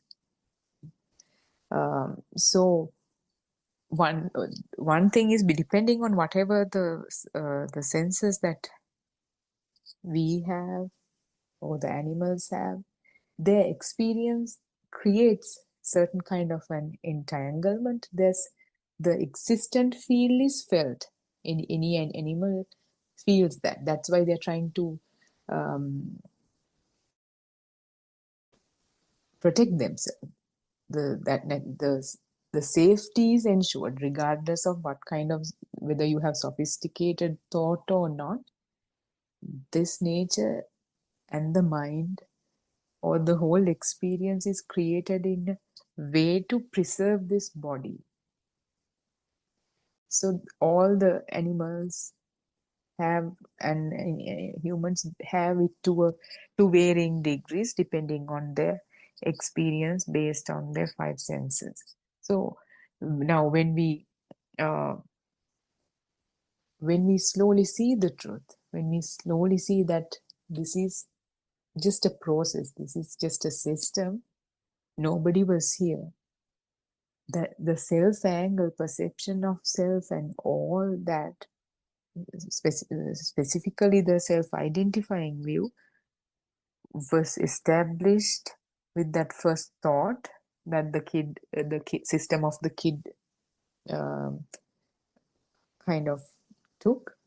If that is my mother, if that is my father, there should be a self who's seeing all these things. That thought, that self-identifying view, matured, got into, it got shaped with different experiences and mental objects, with different mental objects and meaning thoughts.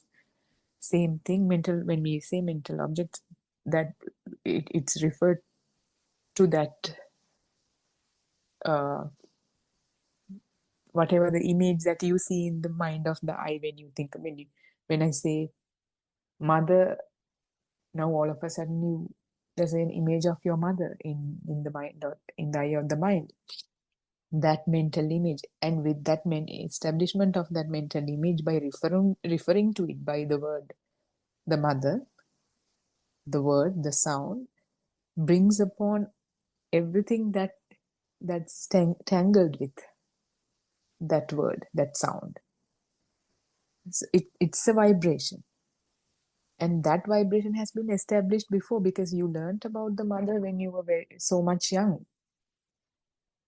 Every time the word mother is heard in a song, in a drama, probably in a conversation, that vibration is, this vibration becomes that vibration, telepathizing.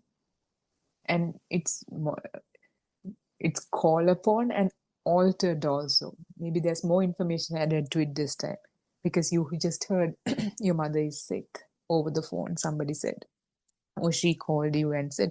Now, to that old label, old folder, this new piece of information is added. This new piece of information is again a mental object, a thought. So, and you think, okay, you think your mother is sick, or my mother is sick, I am worried, I have to take care of her, whatever it is. And let's say nobody told you about it and you had no idea she was sick.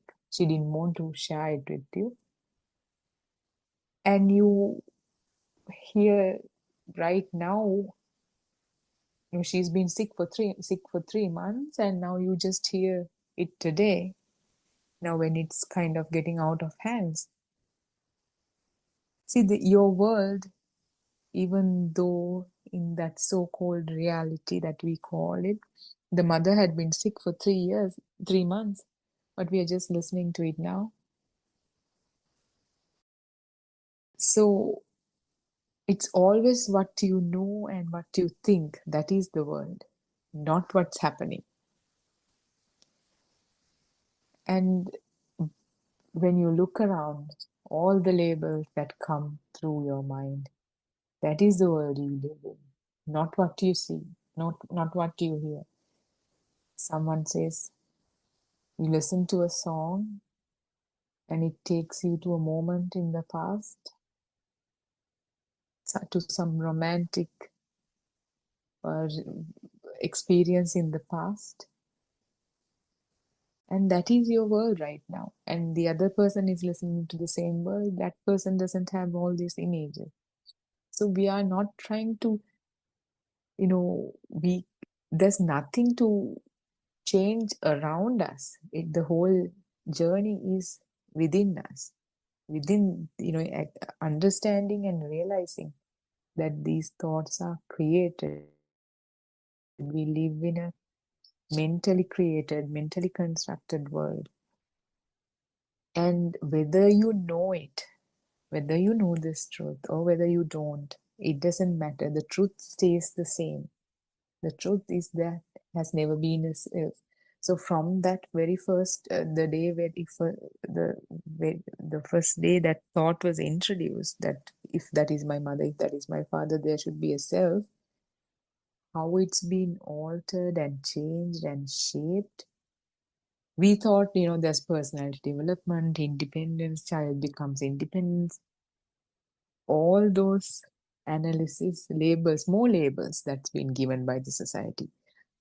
To say that you're learning, you're put through a system of education and you get your high school diploma, you become a graduate, you do your post graduate studies, you get a PhD.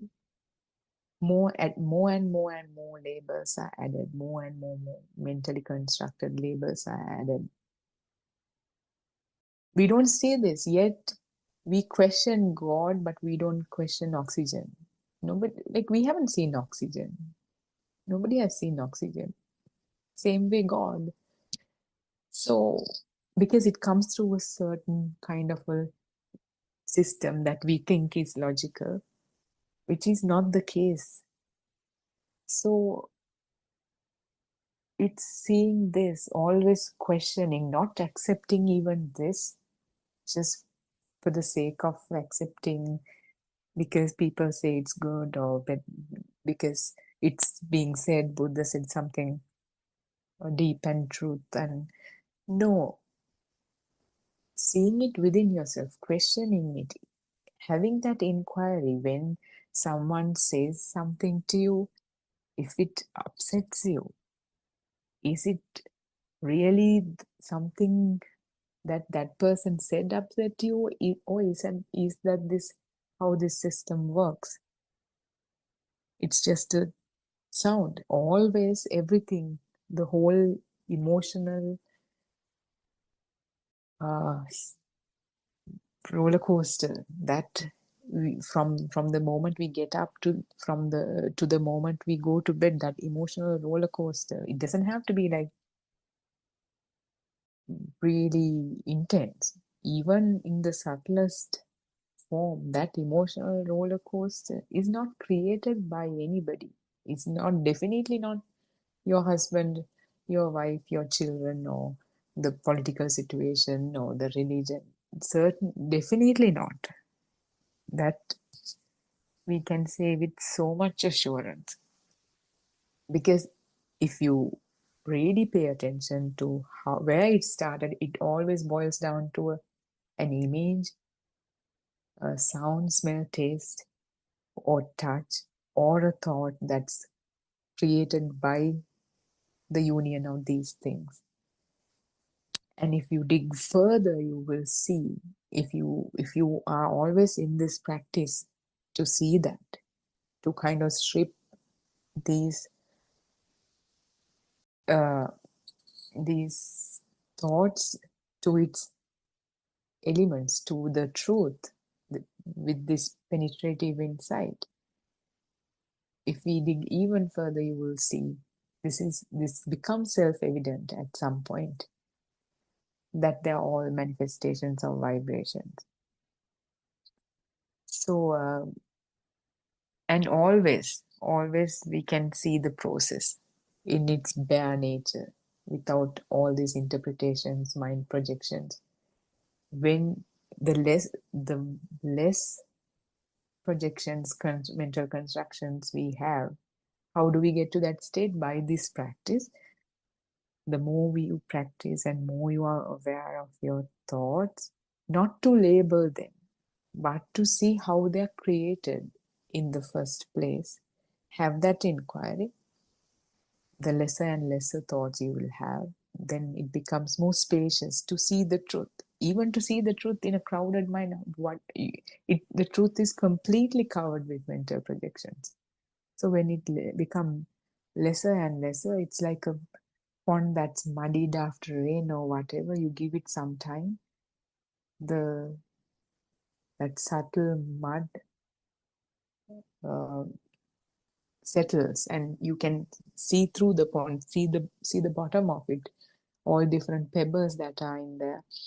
Same way, the truth can be observed first-handedly within you. This wisdom of truth, or Satyajnana, we call it, this can be verified within you. So the process becomes so beautiful, because the interference of the self is no more, and this guy is the guy, or it's this total mental, it's like a mental braid, like you braid your hair. It's like a mental braid that's done by coming to life one thought at a time, thought by thought, entangled, and That's slowly blending, and there's only tranquility and bliss and no interference of a self. Our Maharaj says you go on a journey with yourself and come back without the self, the so-called self. And it's just the journey and the process. And initially we will notice the process also, but like with time, there's who's noticing the process even? That projection is also slowly dissolving. And then back to your original question, it's who's hating who? No one to hate anyone. Who's angry at who? No one to be angry at. No one is angry. Both ends of the deal disappears. Any negative emotion, any positive one, even happiness, because happiness in the sense that we talked about in the mundane plane, it's always conditional. It's always a product of these mental fabrications. If I get through this exam, I will be happy. If I have a better home, I will be happy. If I have that promotion, I will be happy. When I have one more kid, I will be happy. When my kid is married off, I will be happy. Always conditional. But this happiness, or rather, let's not call it happiness, the tranquility, it's not conditional on anything. It's rather the absence of the burden of these goals and objectives that are mental constructs. So yeah, I hope that kind of that. Thank you for asking that question. It was not really a question, but like steering us in this direction so that we can have a better discussion. Thank you, K. Mathur. Thiruvan Saranai, Dr. Sakuntala is here. Would you like to add to the discussion, Thiruvan Saranai? Thiruvan Saranai, I pay my homage to Aryan Mahansi, Buddothpado Aryan Mahansi, Thiruvan Saranai. Thiruvan Saranai, everybody. Actually, I missed the initial question, but I will just sort of add few things to what you were talking. As you said, everything is a creation of the thought, which we don't realize. I mean, it looks real, everything looks real, but we, when we study this Dhamma path and when we learn these facts, we realize that it is all creation of the thought, a stream of, a flow of thoughts, I would say. Just if I try to explain something in the practical way that we can apply to day-to-day life. Now, if we start from the level where we feel something, sometimes this feel is given different names. Actually, sometimes we say we feel sad. Sometimes we are very happy. Sometimes we feel some aversion or clinging, then overjoyedness. You give whatever name, it's all come under the label, come under the category of feel in your mind. So it actually, whether it is a sad feeling or a anger or whether it is happiness, joy, it's a kind of current which is created. And because of the ignorance, we label this as something that I feel. I felt sad, and the label of self-perception or self-existence, me label is attached to this feel. It's actually that current which you feel is the other side of the coin, or it is what you interpret as self-feeling or self-existence. So if you go back, if you try to analyze this feeling. Feel, well, I would use the word feel, because when you say feeling, it gives a little different interpretation in our usual language. So if you go back, if you try to analyze this current, then we see that it is a merging of the information that was created by one of the sensors. So, for example, if somebody scolds you or shout at you, then maybe you feel sad.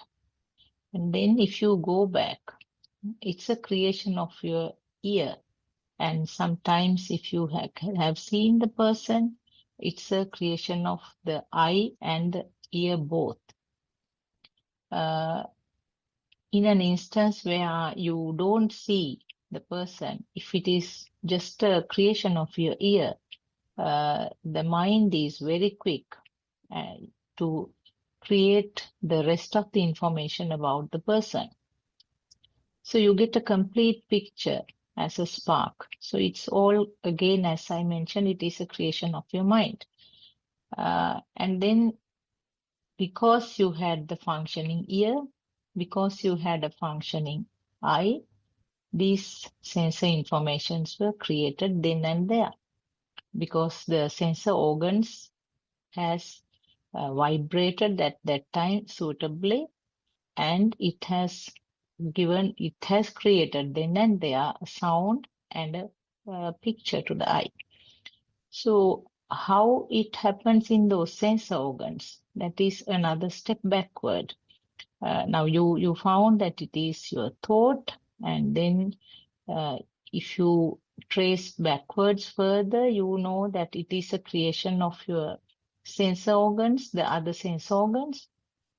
And then you further go backward and see how this creation occurred in these sensor organs. Then now you know that it is just a very fast, extremely fast happening in those sensor organs. For example, if it is a sound, there is a very fast, unimaginable speed happening in the eardrum, which creates a sound. And similarly, when it comes to a picture, which is created by the eye, again, there is some very fast creation happening in those sensor cells, which can create a light. So this is in all these instances. Similarly, this can be applied to the other sense organs also. The taste and the smell and the skin feeling. The human being's skin can feel the hardness, softness, and warmth. By nature, that sensor organ has the ability to identify those. So collectively, you can see that all the sensor organs create these pictures, which was actually not there. It gives rise to a creation or an illusion due to the speed. Now, one of the very simple examples we have been mentioning again and again, and it was mentioned in Lord Buddha's teaching also, is the ball of fire. Now, when you are spinning it very fast, you see it as a fire circle. Similarly, a fan which is spinning at a very fast speed, a fan or maybe the blades of a helicopter fan. So when it is spinning very fast, you see it as a circle. So can you say there is no circle? No, you can see it. So you have to say, yes, you can, there is a circle. But can you say there is a circle? No, it's a creation. There is no true circle, but you see it as a circle. So like that, all the sensor organs, due to this fast speed, it creates some form of picture. And this picture aggregates to form thoughts. And thoughts are the ones which you take as real, and then that is what actually gives rise to all the defilements. So ultimately, all your sufferings are due to these creations of these sense organs. So always, I think practically, the practical aspect is that whenever you are experiencing something, some feel like this, try to go back and see how it created. This is actually what we have to do to clarify now the what is called explained in Darshana, where you know the theory part. In Pali, it is called Satyajnane. That means you study this, you analyze this, how it happens, and then you know the theory part. For you to understand this Dhamma, actually this part is very important. So you have to clarify yourself. You have to work out in such a way that sometimes now you can see that you close your eye, then you know that you don't get the pictures. If you tightly close your ears, you have no sound, so that the vibration of the ear doesn't happen. So you can see very clearly now. Other examples are sometimes when you have a particular way, maybe even a heavy cold, you lose the ability to sense the smell. And sometimes it's certain infections. Now, recently we were talking about this corona. And then we know that some people completely lose the ability to taste the food. So like that, when that sense organ is not functioning, not working in the way, you do not get that input. When that input is not there, the thought, which is the next step, doesn't happen in the same way that it was used to be. Now, actually, even if I am trying to explain this as steps, but all these things happen at the same time. Just to have as a knowledge, I'm trying to sort of expand these things, stretch and trying to tell this. But actually what happens is, this is within a fraction of a second, this whole thing happens together. And what you see is a coconut tree, what you see is a house, what you see is a car. So that means your thought is the one which is instantly coming up. You cannot sort of stretch it and see the different fractions in practice. But to know how it happens, you should have this basic knowledge. So when you are practically now, when you are experiencing, as I mentioned, when you are sort of confronted with various situations, if you feel that current emerging within you, that is the feeling of the self-existence. There's nothing. Actually, you give different words for these things. You call it defilements, you call it a current, or you call it a power, or you call it the feeling of self-existence, of self-perception. So all these are actually one thing. It is used to explain one thing. So what happens is, when you understand these Dhamma facts, when you realize that this is an automatic process where this current is generated automatically. So if you are there, I mean, if an authority or a governing body called me is there, you should be able to control this current. You should be able to stop getting angry. You should be able to stop having all these clingings and aversions. Now, because there is no such authority, due to the ignorance, we feel that there is somebody. We feel that a person called me is there. Actually, there is no authority like that, because this is an automatic process, and then the current is the last production. So only thing you can do is have a very clear knowledge about this true Dhamma explanations. And when you sort of convince yourself that this is the mechanism, then in practice, whenever you feel something like that, whenever you you confront to a particular situation where you are sort of shaken, and then you feel that, oh my God, what is happening? What did I feel? So then you can analyze what happens. How did it happen? How did that thought happen? And how did that current appear then and there? And then when you analyze and when you go back, you realize that ultimately there's nothing solid actually. All these are results of the vibrations, and then this generated current is a part of this mechanism, and there is no way of controlling. So more and more you identify this current happening. When you try to focus at this current, where the camera is turned, CCTV is turned to this current, and see it is being generated. That is the only way to get it slowly fading away. I think this is what I wanted to say. Anything else to add, Harshi? Sarvasana? Yeah, Dr. Sakuntala, that was really good actually, because that area needs to be covered, that practical aspect. And yeah, so if you eventually what's happening is, after listening to all this, what's happening is we are being more aware about this current, this feeling, the fluctuations within us, and to see how the thoughts are created.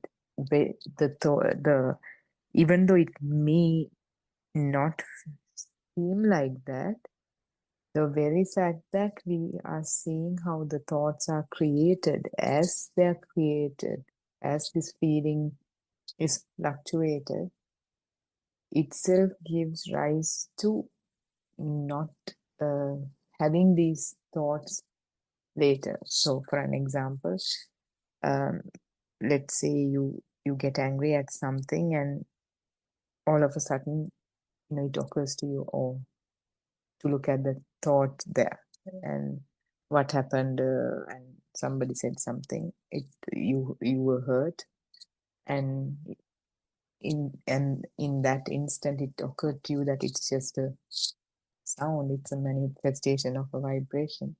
So to have that contemplation there, you have to have listened to this Dhamma and understood it, and done that exploration and investigation in an intellectual level even, so that this contemplation at that instant would appear.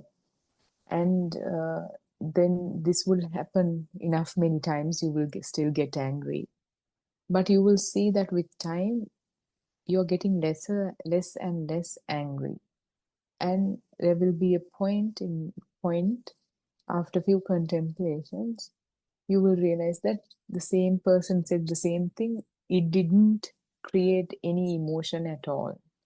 You just listened to it and you looked the other way and went on to do the other thing.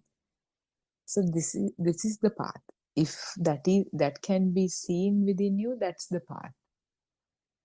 To do that, now when we talk about, when we say the image is a manifestation of vibration, that needs to be contemplated and understood what it means. Like there are many videos on YouTube and stuff that explains this. Dr. Sakuntala was explaining this, the how fast the spinning of this fireball or a fan spinning fast. And there are some videos where there's a video where a car is moving or driven on a road, and the frame shows that it goes from left to right of the frame, and it goes out of the frame, and it starts from left to right, again from left to right, and the speed increases.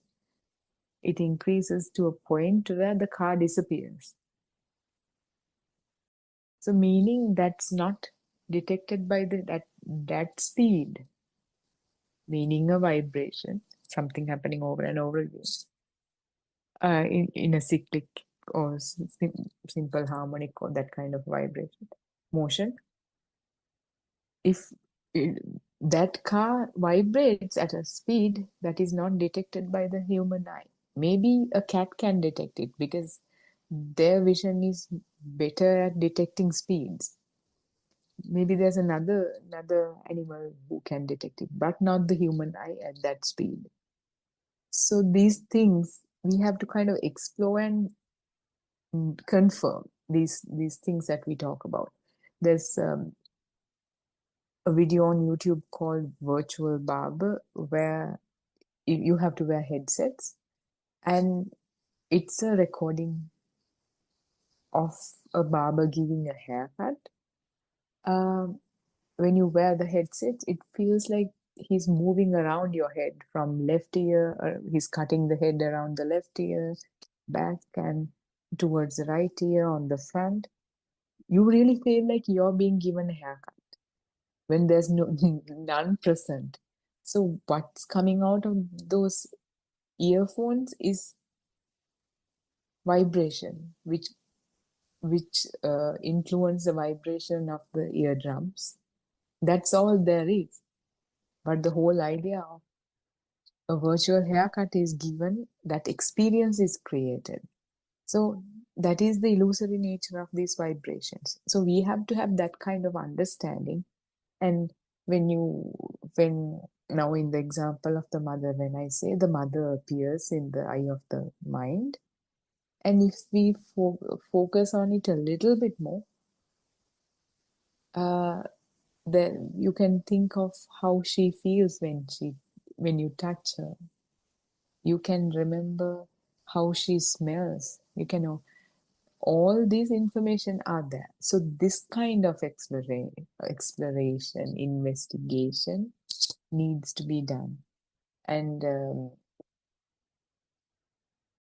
yeah, and the other thing is that I wanted to expand on this part, because now there's this, when the baby, the zygote has this vibration of that cell multiplication happening over and over again, there's a certain kind of a vibration, and if there's a suitable vibration in the 31 planes, this vibration becomes that vibration, and now there's a human there, human baby evolving to be a developed baby upon the delivery.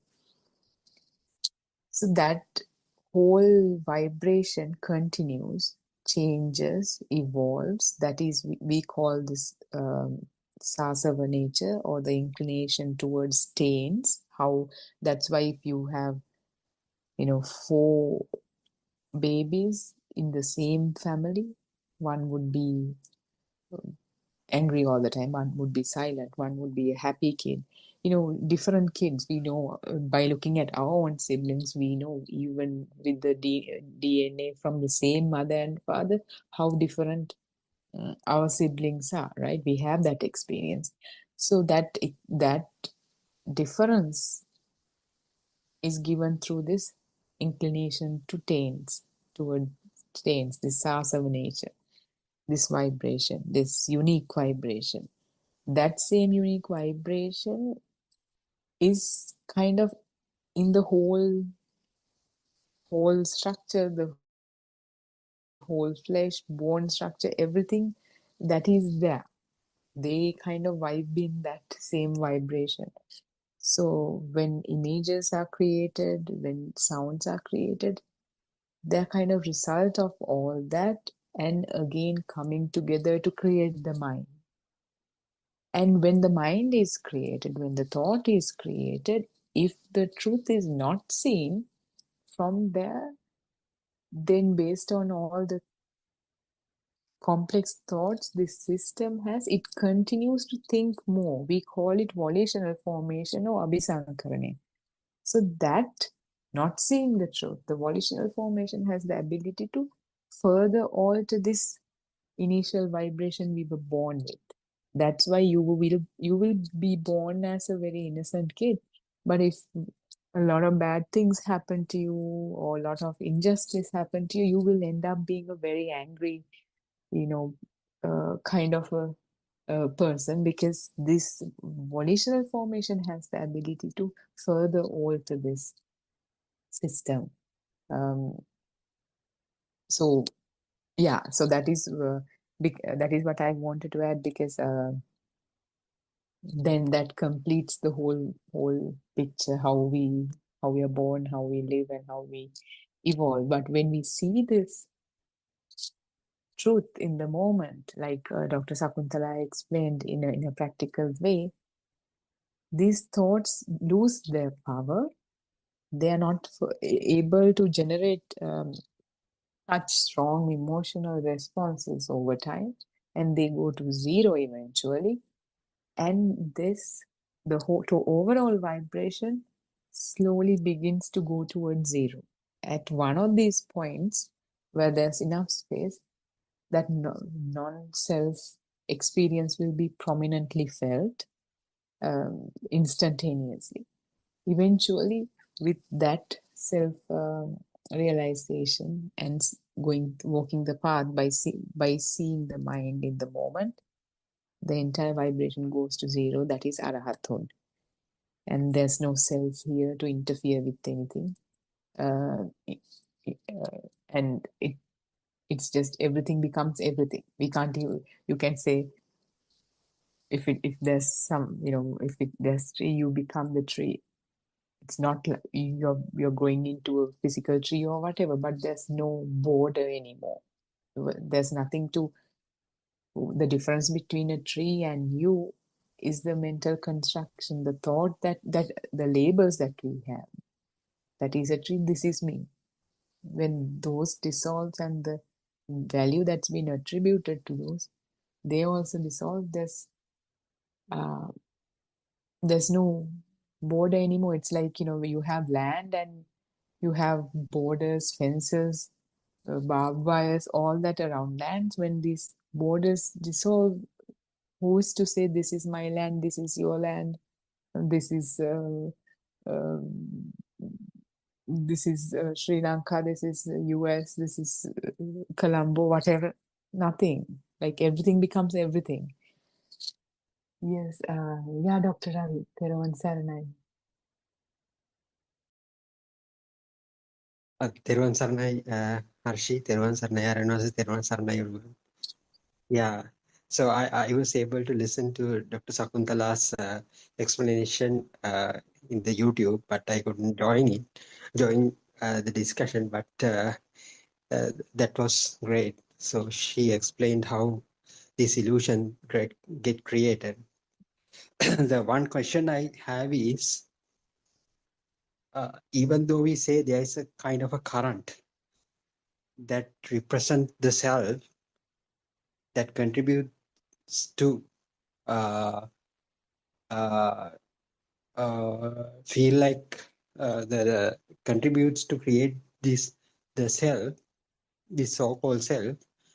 So how do you actually feel that current? So at how do you is there a way of identifying this current? So am I having that current? So is that the way that we should explore the current that we have?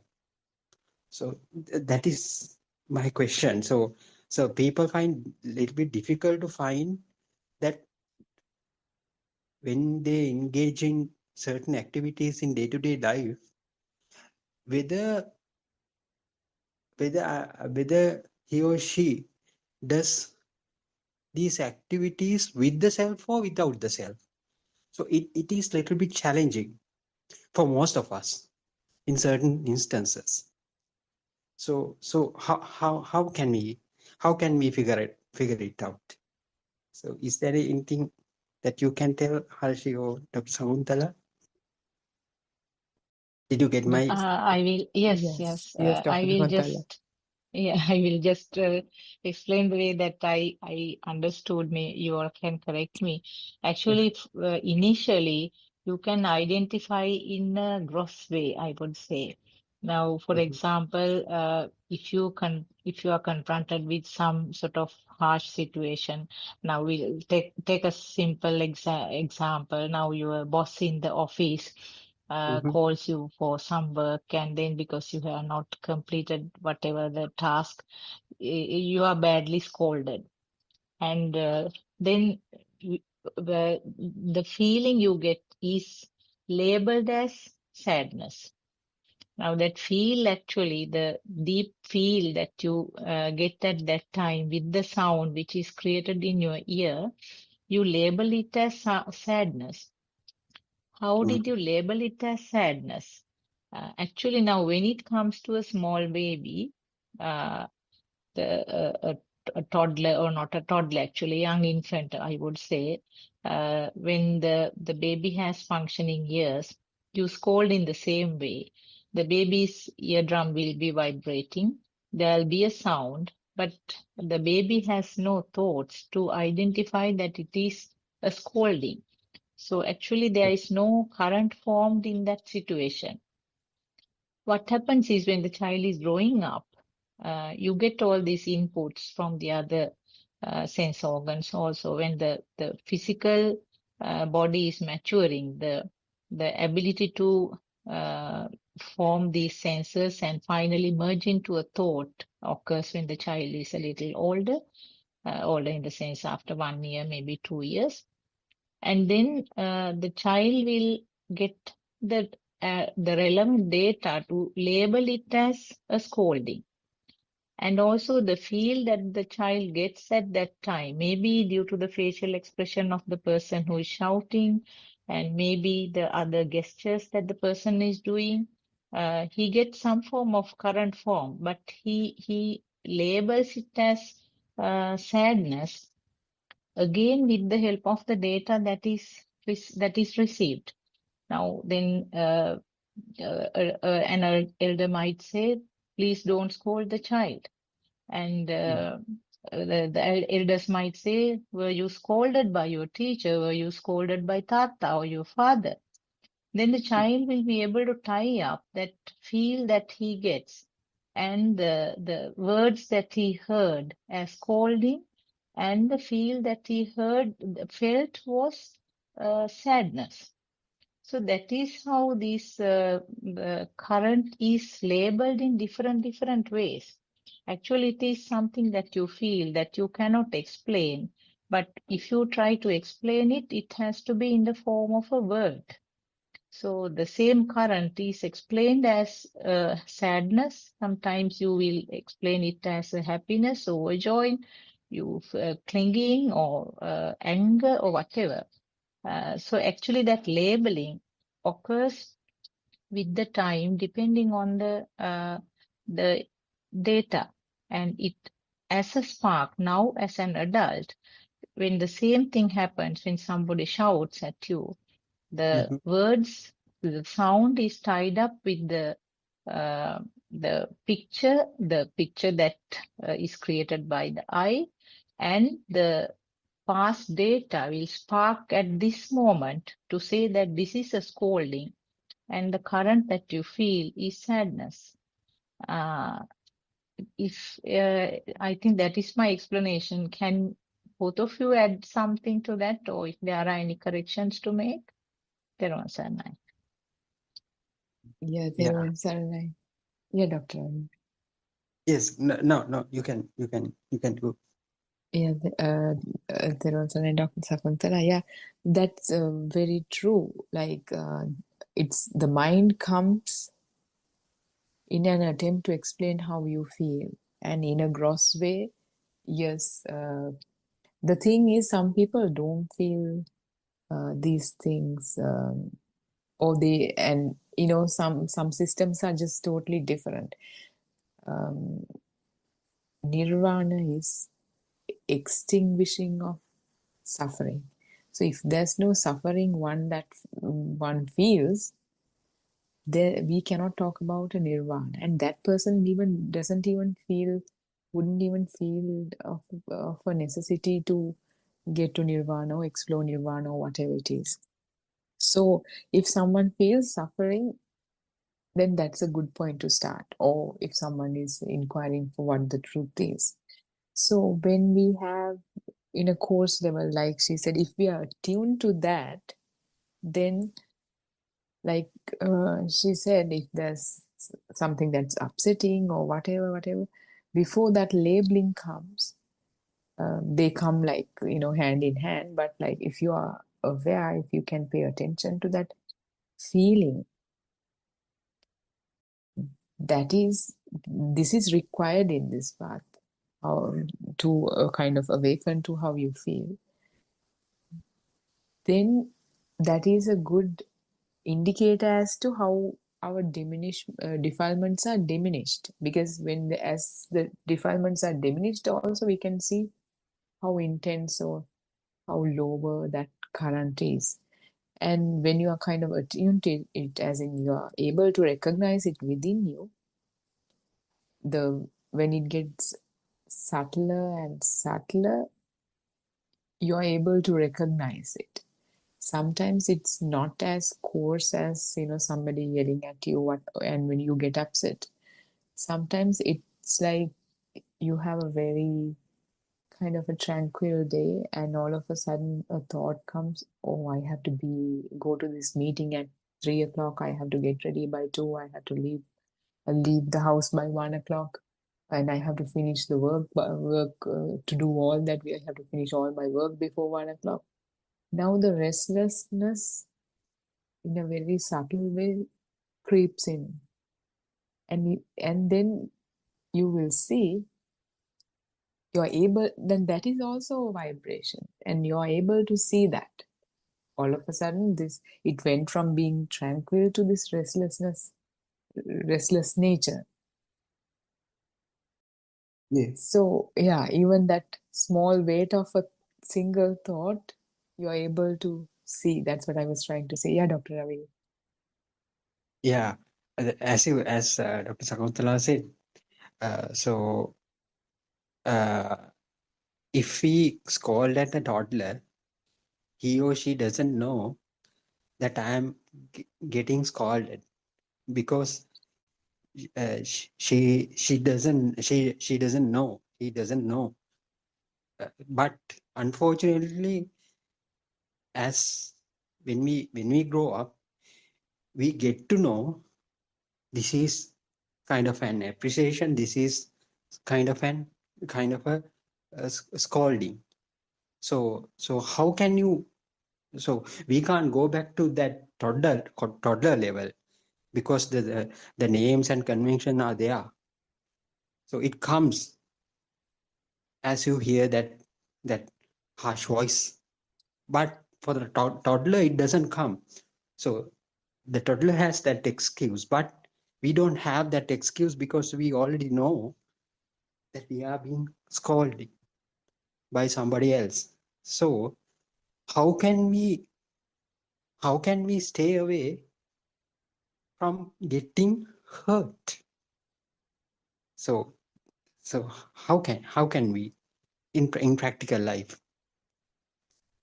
Is there any kind of explanation to that? So did you get my point? Yeah, the only way is seeing the truth, because if there are ways in which people deal with life. If there's like a lot of suffering and you're getting upset easily, there are different ways that they will count from 1 to 10, 10 to 1, and all these things. Take a deep breath, take a break from the situation. But the next Those time are something's temporary kind of methods, right? next time somebody else yells at you, you will be upset again. If you Yeah. don't understand, there's nothing to be upset about. It's just a word or a sound or a manifestation of vibration. That way, because there the issue is being addressed at the root, because the being upset by contemplating on some words uttered by somebody, meaning how the thought came into existence, that is dependent origination. A vibration matured into a sound, it became a word. Now the meaning that's been attributed to it before it kind of telepathized with that same whatever labels and brought there's a meaning that's kind of communicated. The hurt is felt Yeah. by by abhisankarana, volitional formation. That is how the thought came into existence. Now you see the same thing. That is how the thought came into existence. The truth is applied there. How it came into existence, and that is the only way to kind of undo what has happened due to ignorance. So Yeah. this is the science. Ignorance we call avidya. Vidya would be to reverse that, is to have that penetrative insight. How this thought came into existence is contemplated, initially contemplated through thoughts. Eventually it becomes your own truth. And you don't with time you don't even have to do that contemplation. It becomes a state. Yeah. Okay. Yes. As you said, if we can understand it is as a thought, it is also the scolding, the whole scenario as a thought, mental projection, the value that has been assigned to that kind of scenario would fade away. Yeah, not just labeling it as a thought. Oh, this is a thought, I shouldn't worry. That is not that. Yeah, because some people kind of do that also, and that doesn't help. Real, genuine contemplation as to how it came into existence. That is what I think inverse and what is that? Forward and backward contemplation of dependent origination. I think that's called. Yes. Yeah, sorry, you were Yeah. saying.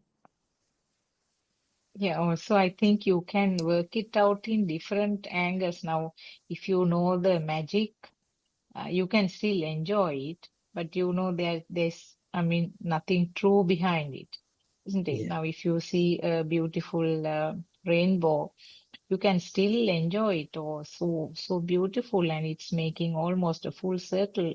You can try to count the colors. You can really enjoy, but you know that it is just a reflection of some droplets of water. So that underneath that enjoyment, you know that there is nothing solid.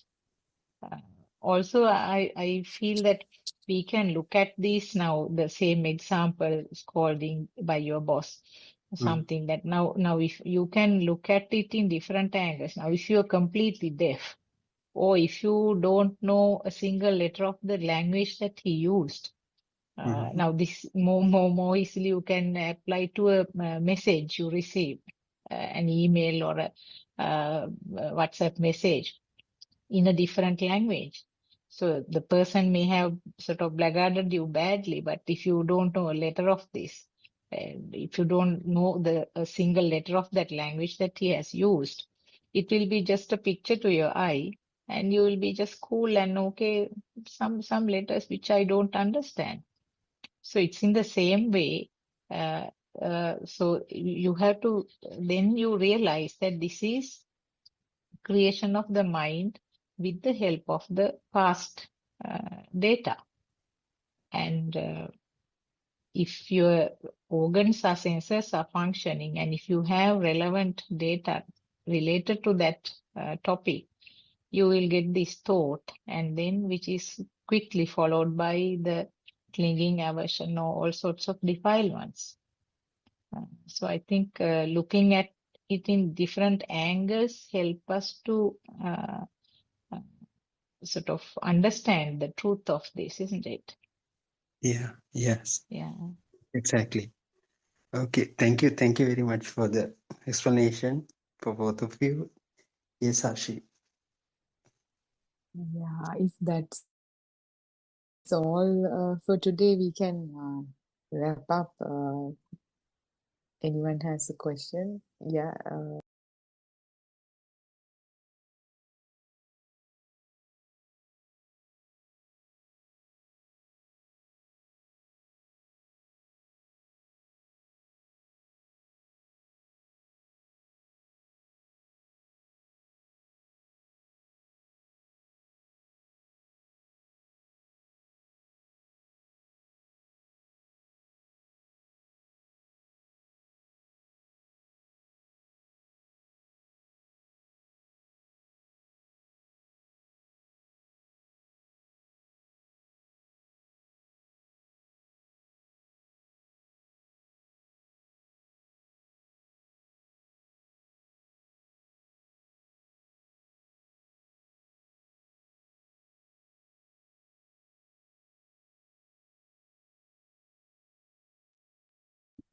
So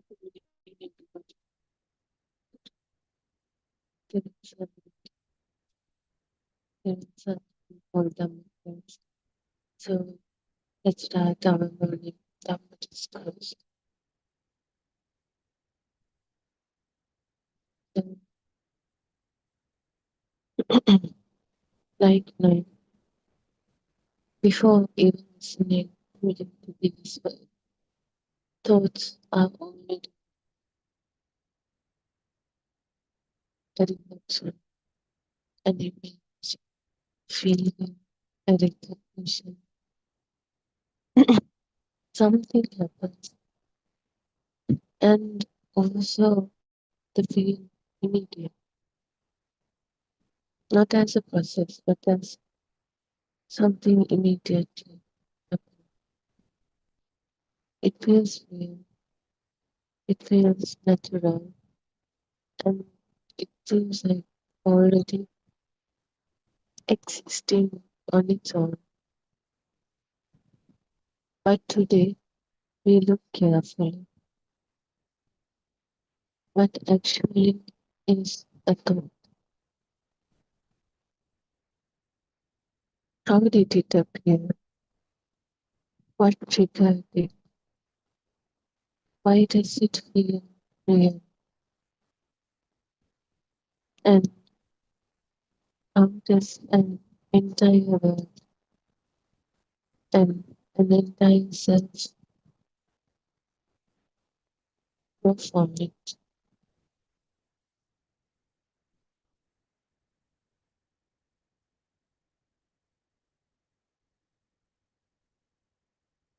So let's go to the beginning.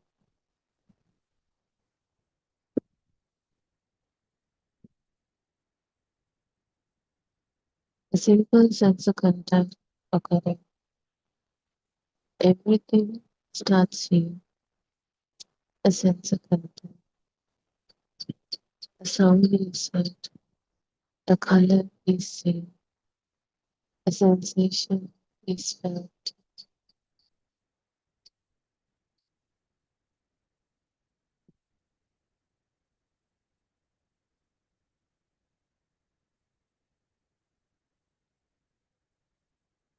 At this stage, there is not yet an object,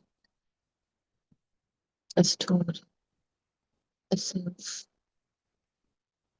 Just this simple raw contact, simple vibration, simple signal, simple sensation. That's it. So let's take an example.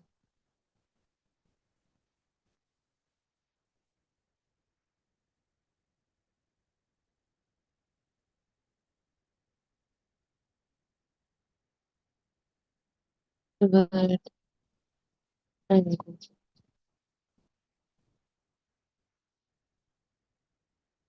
At first, it's only a sound, mango, mango, a sound made from our throat. Only a sound, a vibration.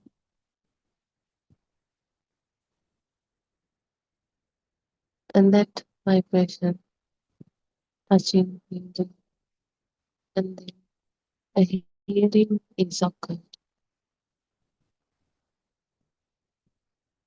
And that's it. It's over from there.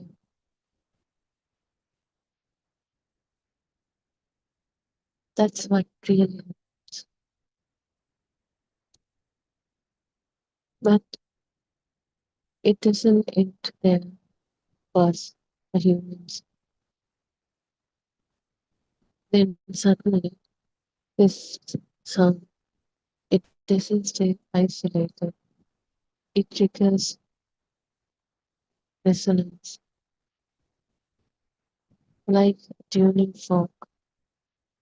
This sound, this vibration activates other once with the same frequency and connect them. So this sound mango activates that same sound, that same one thought with before. So now it's not just the sound mango comes, but it comes with everything else that is bound to it, which means it comes as a complete package, a whole package that's known as a thought. So this sound activates colors, taste, textures, smell, any previous thoughts about each and everything just with this sound. That sound appeared and disappeared, but this whole thing starts to activate now. Now these colors, taste, smell, texture, they don't come separately. They come as a one package, one in a combination, and that is known as a thought. So suddenly, many separate sensory patterns activate together as a one thing. It is known as the thought. So this thought was not stored somewhere. We can find a storage. We can't assign a place to a thought, to our mind. What really happens is it was reconstructed, rebuilt through that resonance, that activation. Previously, there was this thought constructed, rebuilt somewhere before. So now this thought has its own power. When this mango vibration sound occurs, it triggers that previous mango. So the previous mango was encoded in the previous time. Now,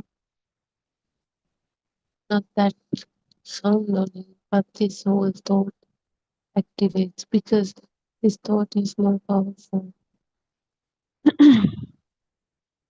Now, this whole thought reconstructing at this moment. It is same as the previous thought occurred, constructed before. But the previous thought is no longer. It's not stored anywhere. It appeared and disappeared. But that vibration, that frequency, like this moment, something similar to that frequency is reconstructed. So that previous thought is reconstructed at this moment.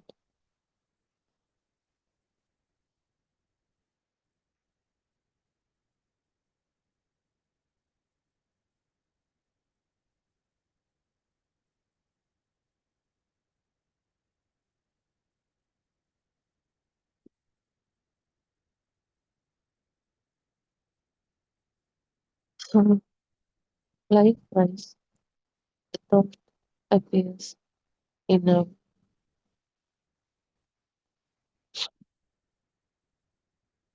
it's a whole process. But for us, it happens so fast. We don't see this whole thing. Instead, we see only the thought. This result, only this result. That's it.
So now this activated fragments begin crumbling.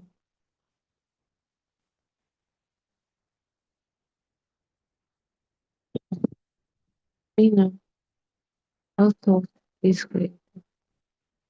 Thought created with each sense contacts combination. Visual fragments, auditory fragments, sensory ones, everything associated, merged, and form one cluster, one package. This is known as a whole thought. It's not simple.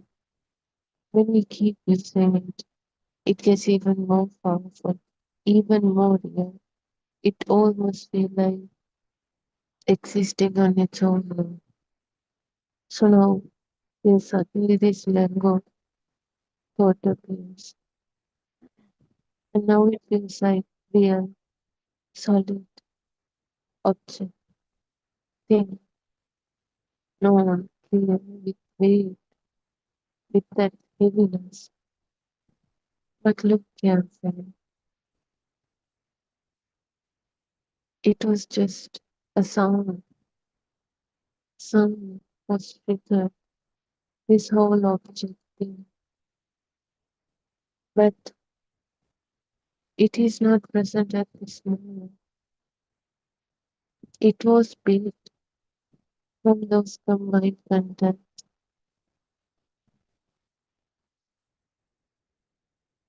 Even though it feels real, it is not. It is a combination of those fragments.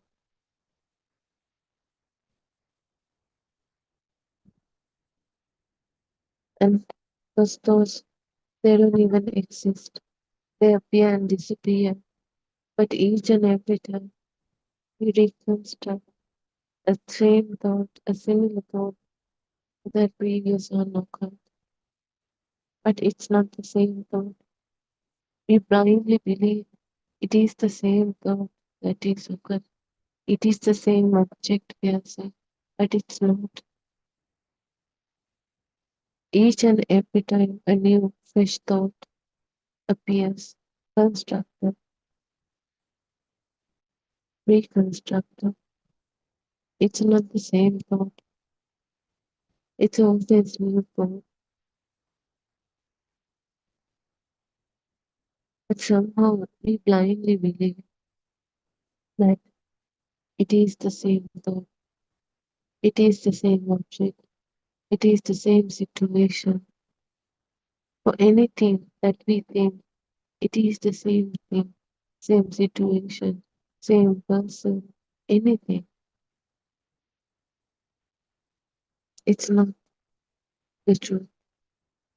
It's a new thought.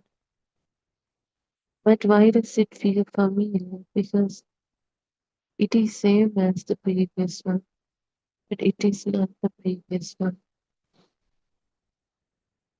So now comes this key illusion. Why does these thoughts feel so real, so convincing? Because this fusion, this combination, hides these fragments, these parts, these pieces. We no longer experience separate sounds, separate colors, separate shapes, separate taste, separate smells, as separate. We experience them as one whole thing, an object, not as separate one, separate fragments, but one whole thing. That combination of those things. This creates realness, that feeling, that real solid feeling. This that gives that object, that thought, an independent feeling, as if it's already existed, as if it's already existing on its own. But it is a single, moment by moment.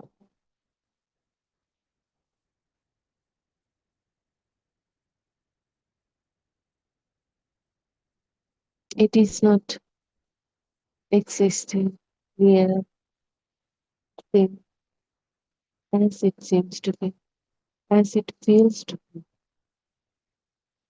Actually, even this feeling as it real, it doesn't come from the outside. It doesn't come with the sound itself. It doesn't come with the vision itself. It comes with the thought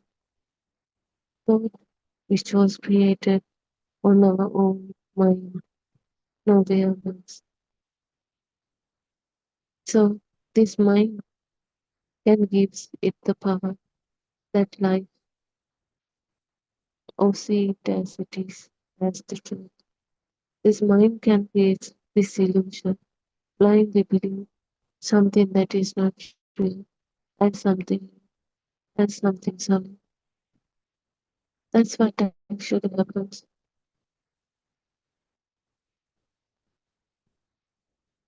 So how thoughts are happening right now.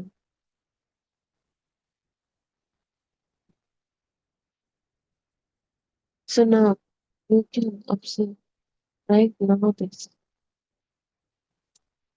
Observe immediately. A sound enters, a sound occurs. Instantly, that sound triggers a thought. That pattern activates, and instantly this recognition happens and this thought appears. With that thought, there is meaning, there is an object, a thing, a situation, and it doesn't stop there. When you take it as really real thing, existent thing as the reality, you have real choice, right? You want, maybe you like it, maybe you don't like it, maybe you want it, maybe you don't want it. You have breathed into sadness, happiness, a lot of emotions, reactions, colors,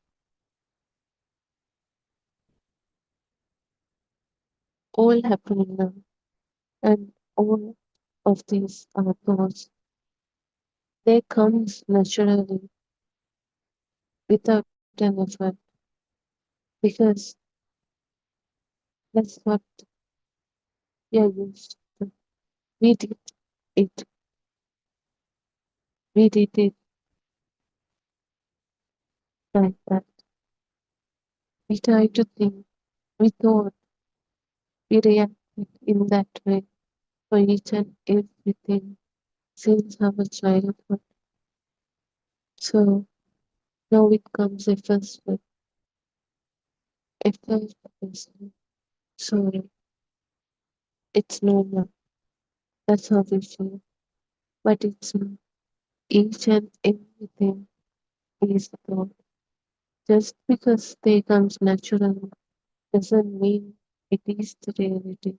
It is the truth. It is a programmed habit, a fake reality that we use to practice, that we are used to do over the time, to the time. So now it comes naturally, but it is not the truth. So all happening right now as a process, as thoughts. But for us, we can see it. We can't see this truth. We see it as the reality. That's why we can't even notice thoughts as thoughts, but instead, when a thought comes, we like it and dislike it, and reactions follows. Naturally, it happens. But it's the illusion. That's how illusion is, and we are trapped in that illusion.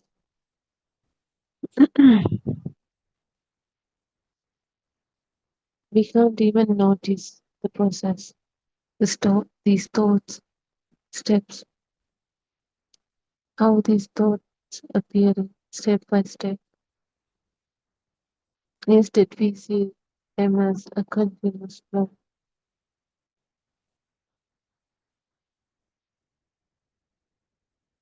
This mind, it constantly constructs thought after thought, word after word. Even while listening, right now, thoughts are forming automatically. We are not doing it, we are not deliberately doing it. They forms automatically. We cannot stop it. That's how this mind sensor works. There's no control. There's no need for permission. Without permission, without control, thoughts are forming automatically in this mind sensor. And we can't decide which thought comes next. It depends on what triggers this mind next. We don't know, we never know. But it's just happening, a process on its own, a natural process. So, what triggers thoughts to appear? Every thought has emotions. Something triggered it. Could be a word, which means a sound, a sensation, a smell, a taste, a vision, about to fire.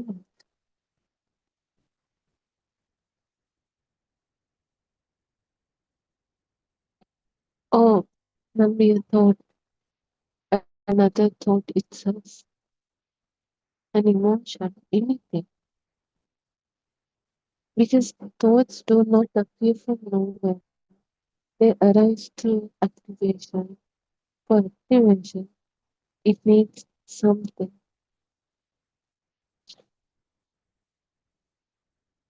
a condition.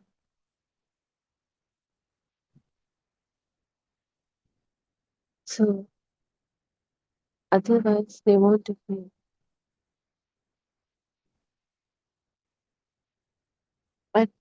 But which condition they will be, and based on which condition thoughts arises, we cannot decide that. It happens automatically, naturally. So let's take a small example. A smell is occurring. Suddenly, a whole emotional world appears. Right? Because can we see a color in that smell? Can we see a sound in that smell? Nothing is there, but still a whole world, a whole memory, like those people, maybe occasion, situation, place, anything can appear triggered by that smell, that fragrance. Why? Because the smell triggered those connected patterns. And we even never know how these connected because those occurs naturally, it happens naturally. That's why when we smell something, we sometimes remember people, maybe nice moment, a situation before, a nice place, people, animals, anything.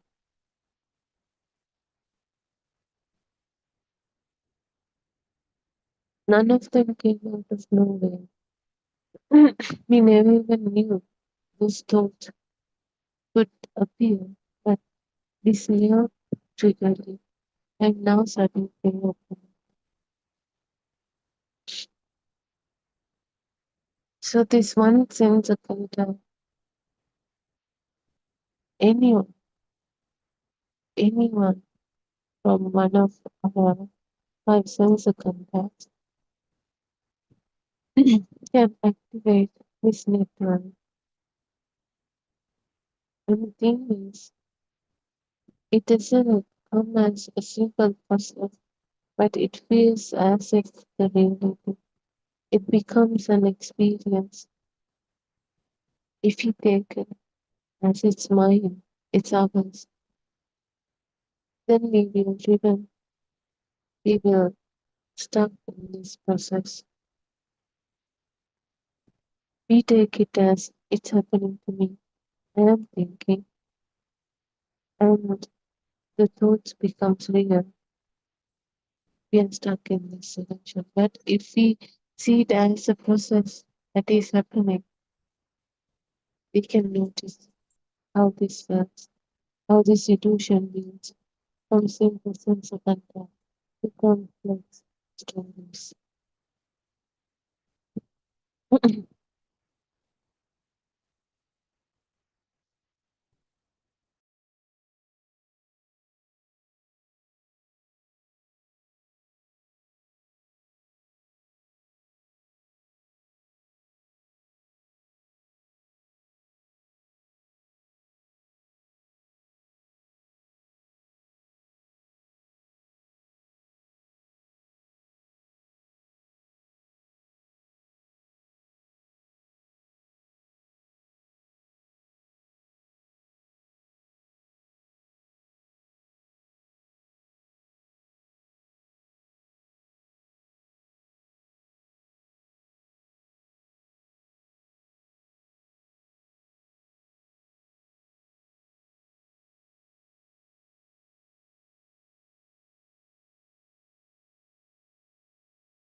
So this mantra, it really says alone, because mind wants stability, mind wants something continuous, mind wants work, keep work. So this thought itself can trigger and, and, and through stories, meanings, future, people appear, problems appear, identity appears, anything that appears. A whole illusion world forms from thought chains, from sense contact,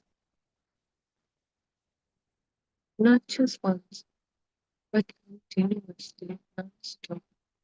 It happens one after another. It happens, which makes this world feels real, feels stable, feels permanent, feels vivid with different, with a whole story, different stories, which makes it even more real.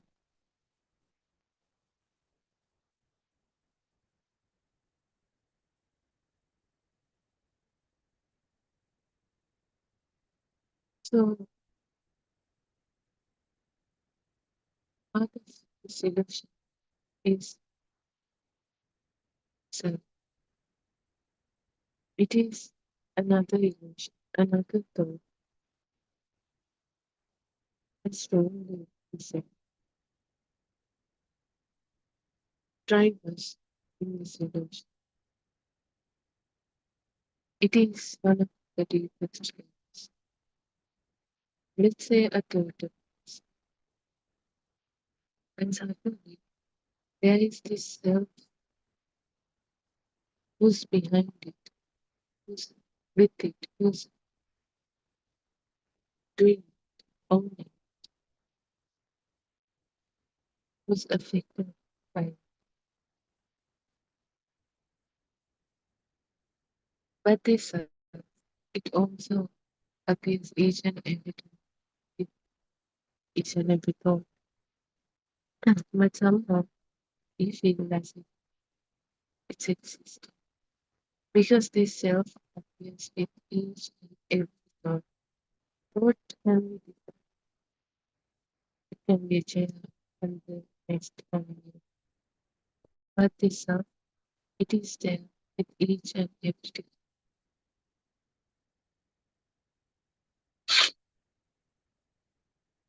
So it feels more stable, more strong than just. Let's say thought of you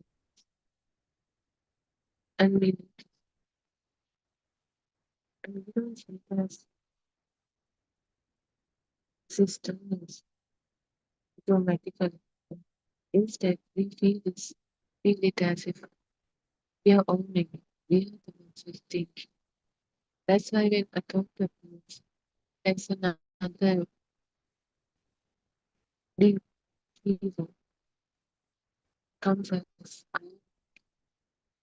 am owning these thoughts, these objects, these thoughts, this mind, this body,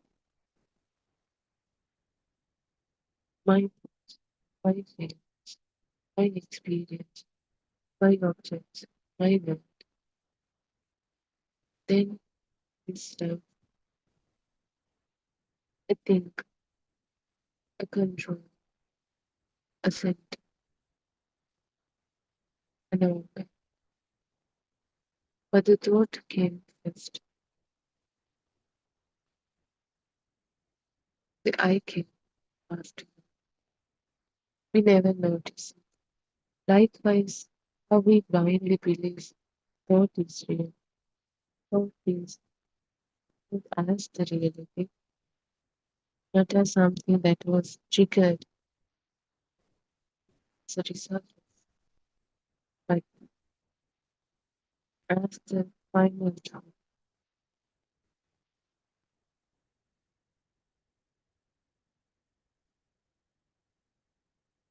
We see the self so like that. We see the self is the one who's doing, but it can be that thought.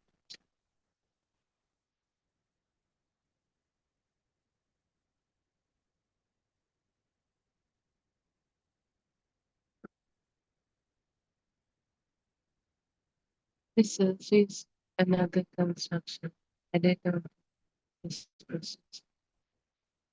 But the thing, it's not simple as it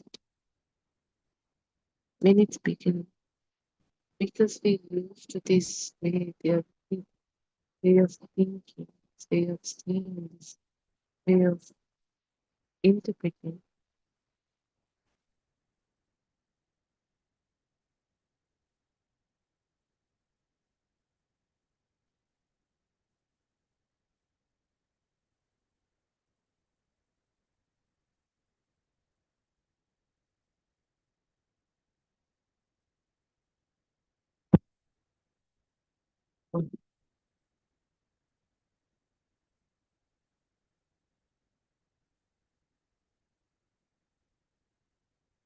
But actually, this repetition, this repeated patterns, repeated thoughts, they create, it can preempt. The repetition creates the spirit reality is illusion. When this process repeats again and again and again, where similar thoughts repeat, similar movements repeat, similar self repeat, which feels like this outside world, this object are existing elsewhere. Repetition it creates continuity. A stable feel like world.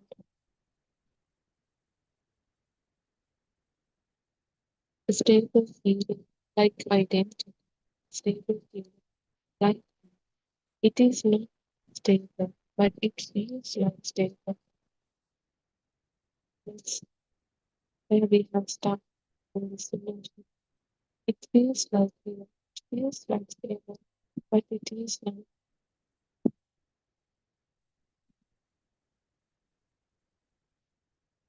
Each moment is reconstructed. Everything feels as if real.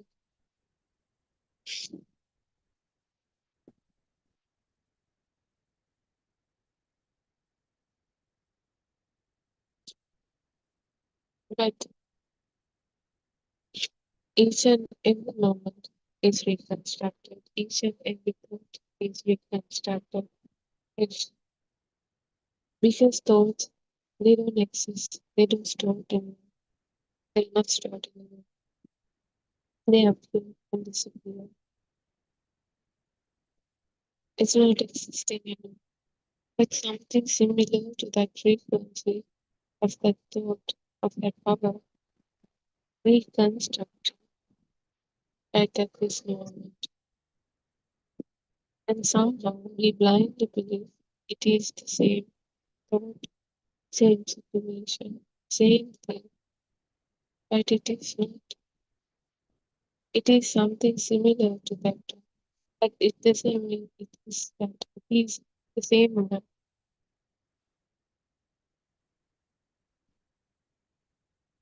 You can observe it yourself. Take the situation. Try to surrender the situation. You think this is the exact same situation that you are remembering now, but if you can penetrate 60 and thought one by little by little, you can notice it's not the same situation.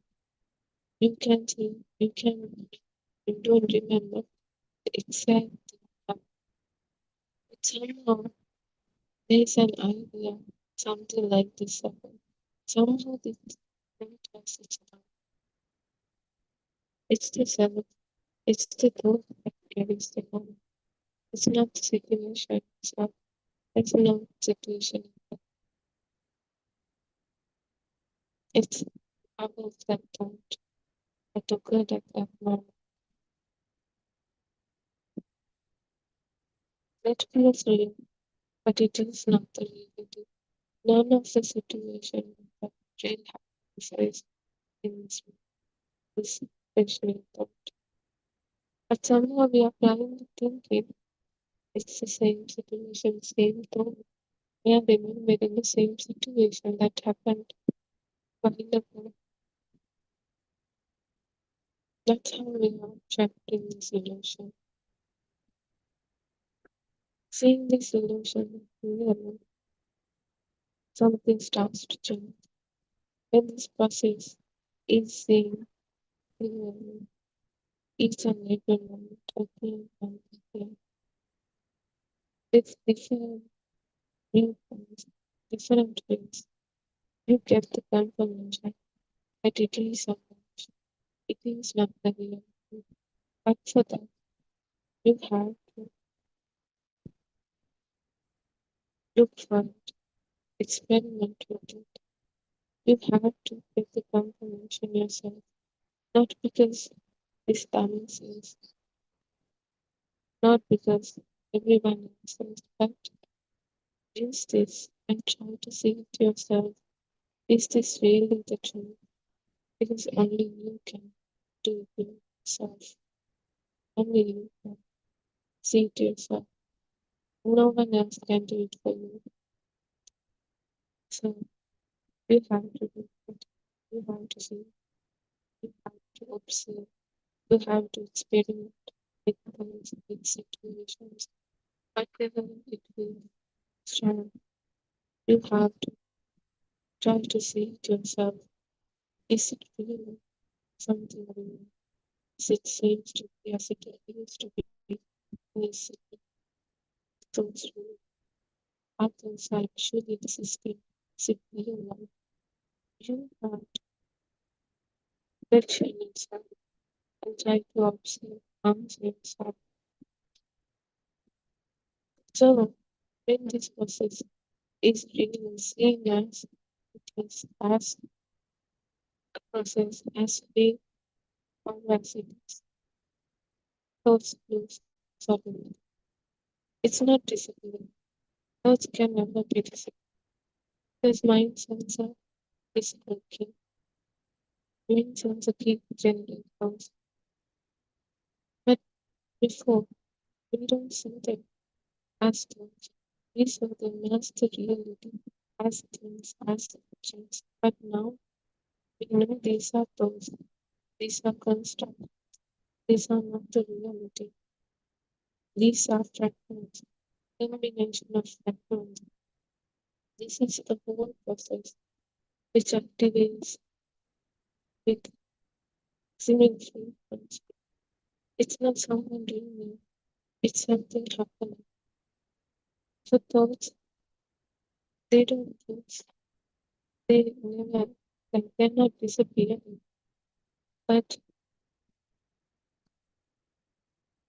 thoughts as the reality, as the truth, as objects, as things. But now, not anymore. Now we know they are illusion, they are not reality. So thoughts still appears, but they are not strong. They are not blindly believed as the truth, as the reality.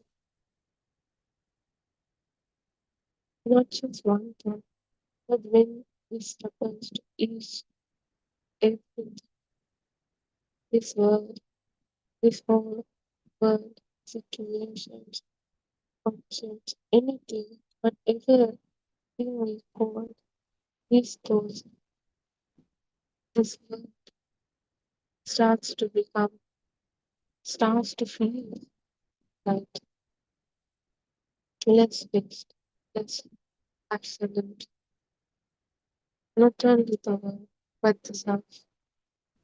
The self also becomes less valid, less powerful, less central, less control, less attention. Because now we see the truth that everything is real, like a as in a process, not the truth, not the reality itself. So as the self, version of self is also was constructed for a long time, gradually increased its power and felt strong, felt as if we are particularly. So indeed, we do see this when you see this time, this true nature of heaven, actually it loses the power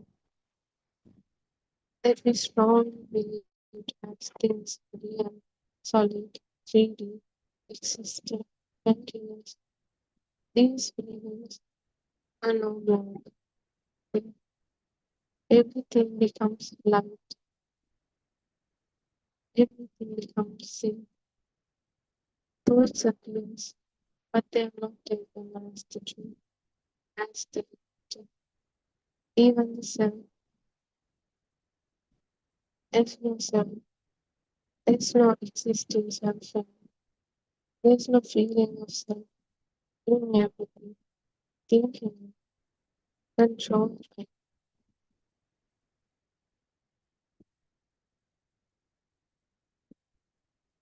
it loses its grip.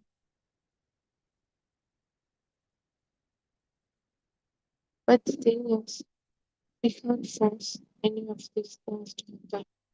Like in overnight, it happens. Actually, it takes.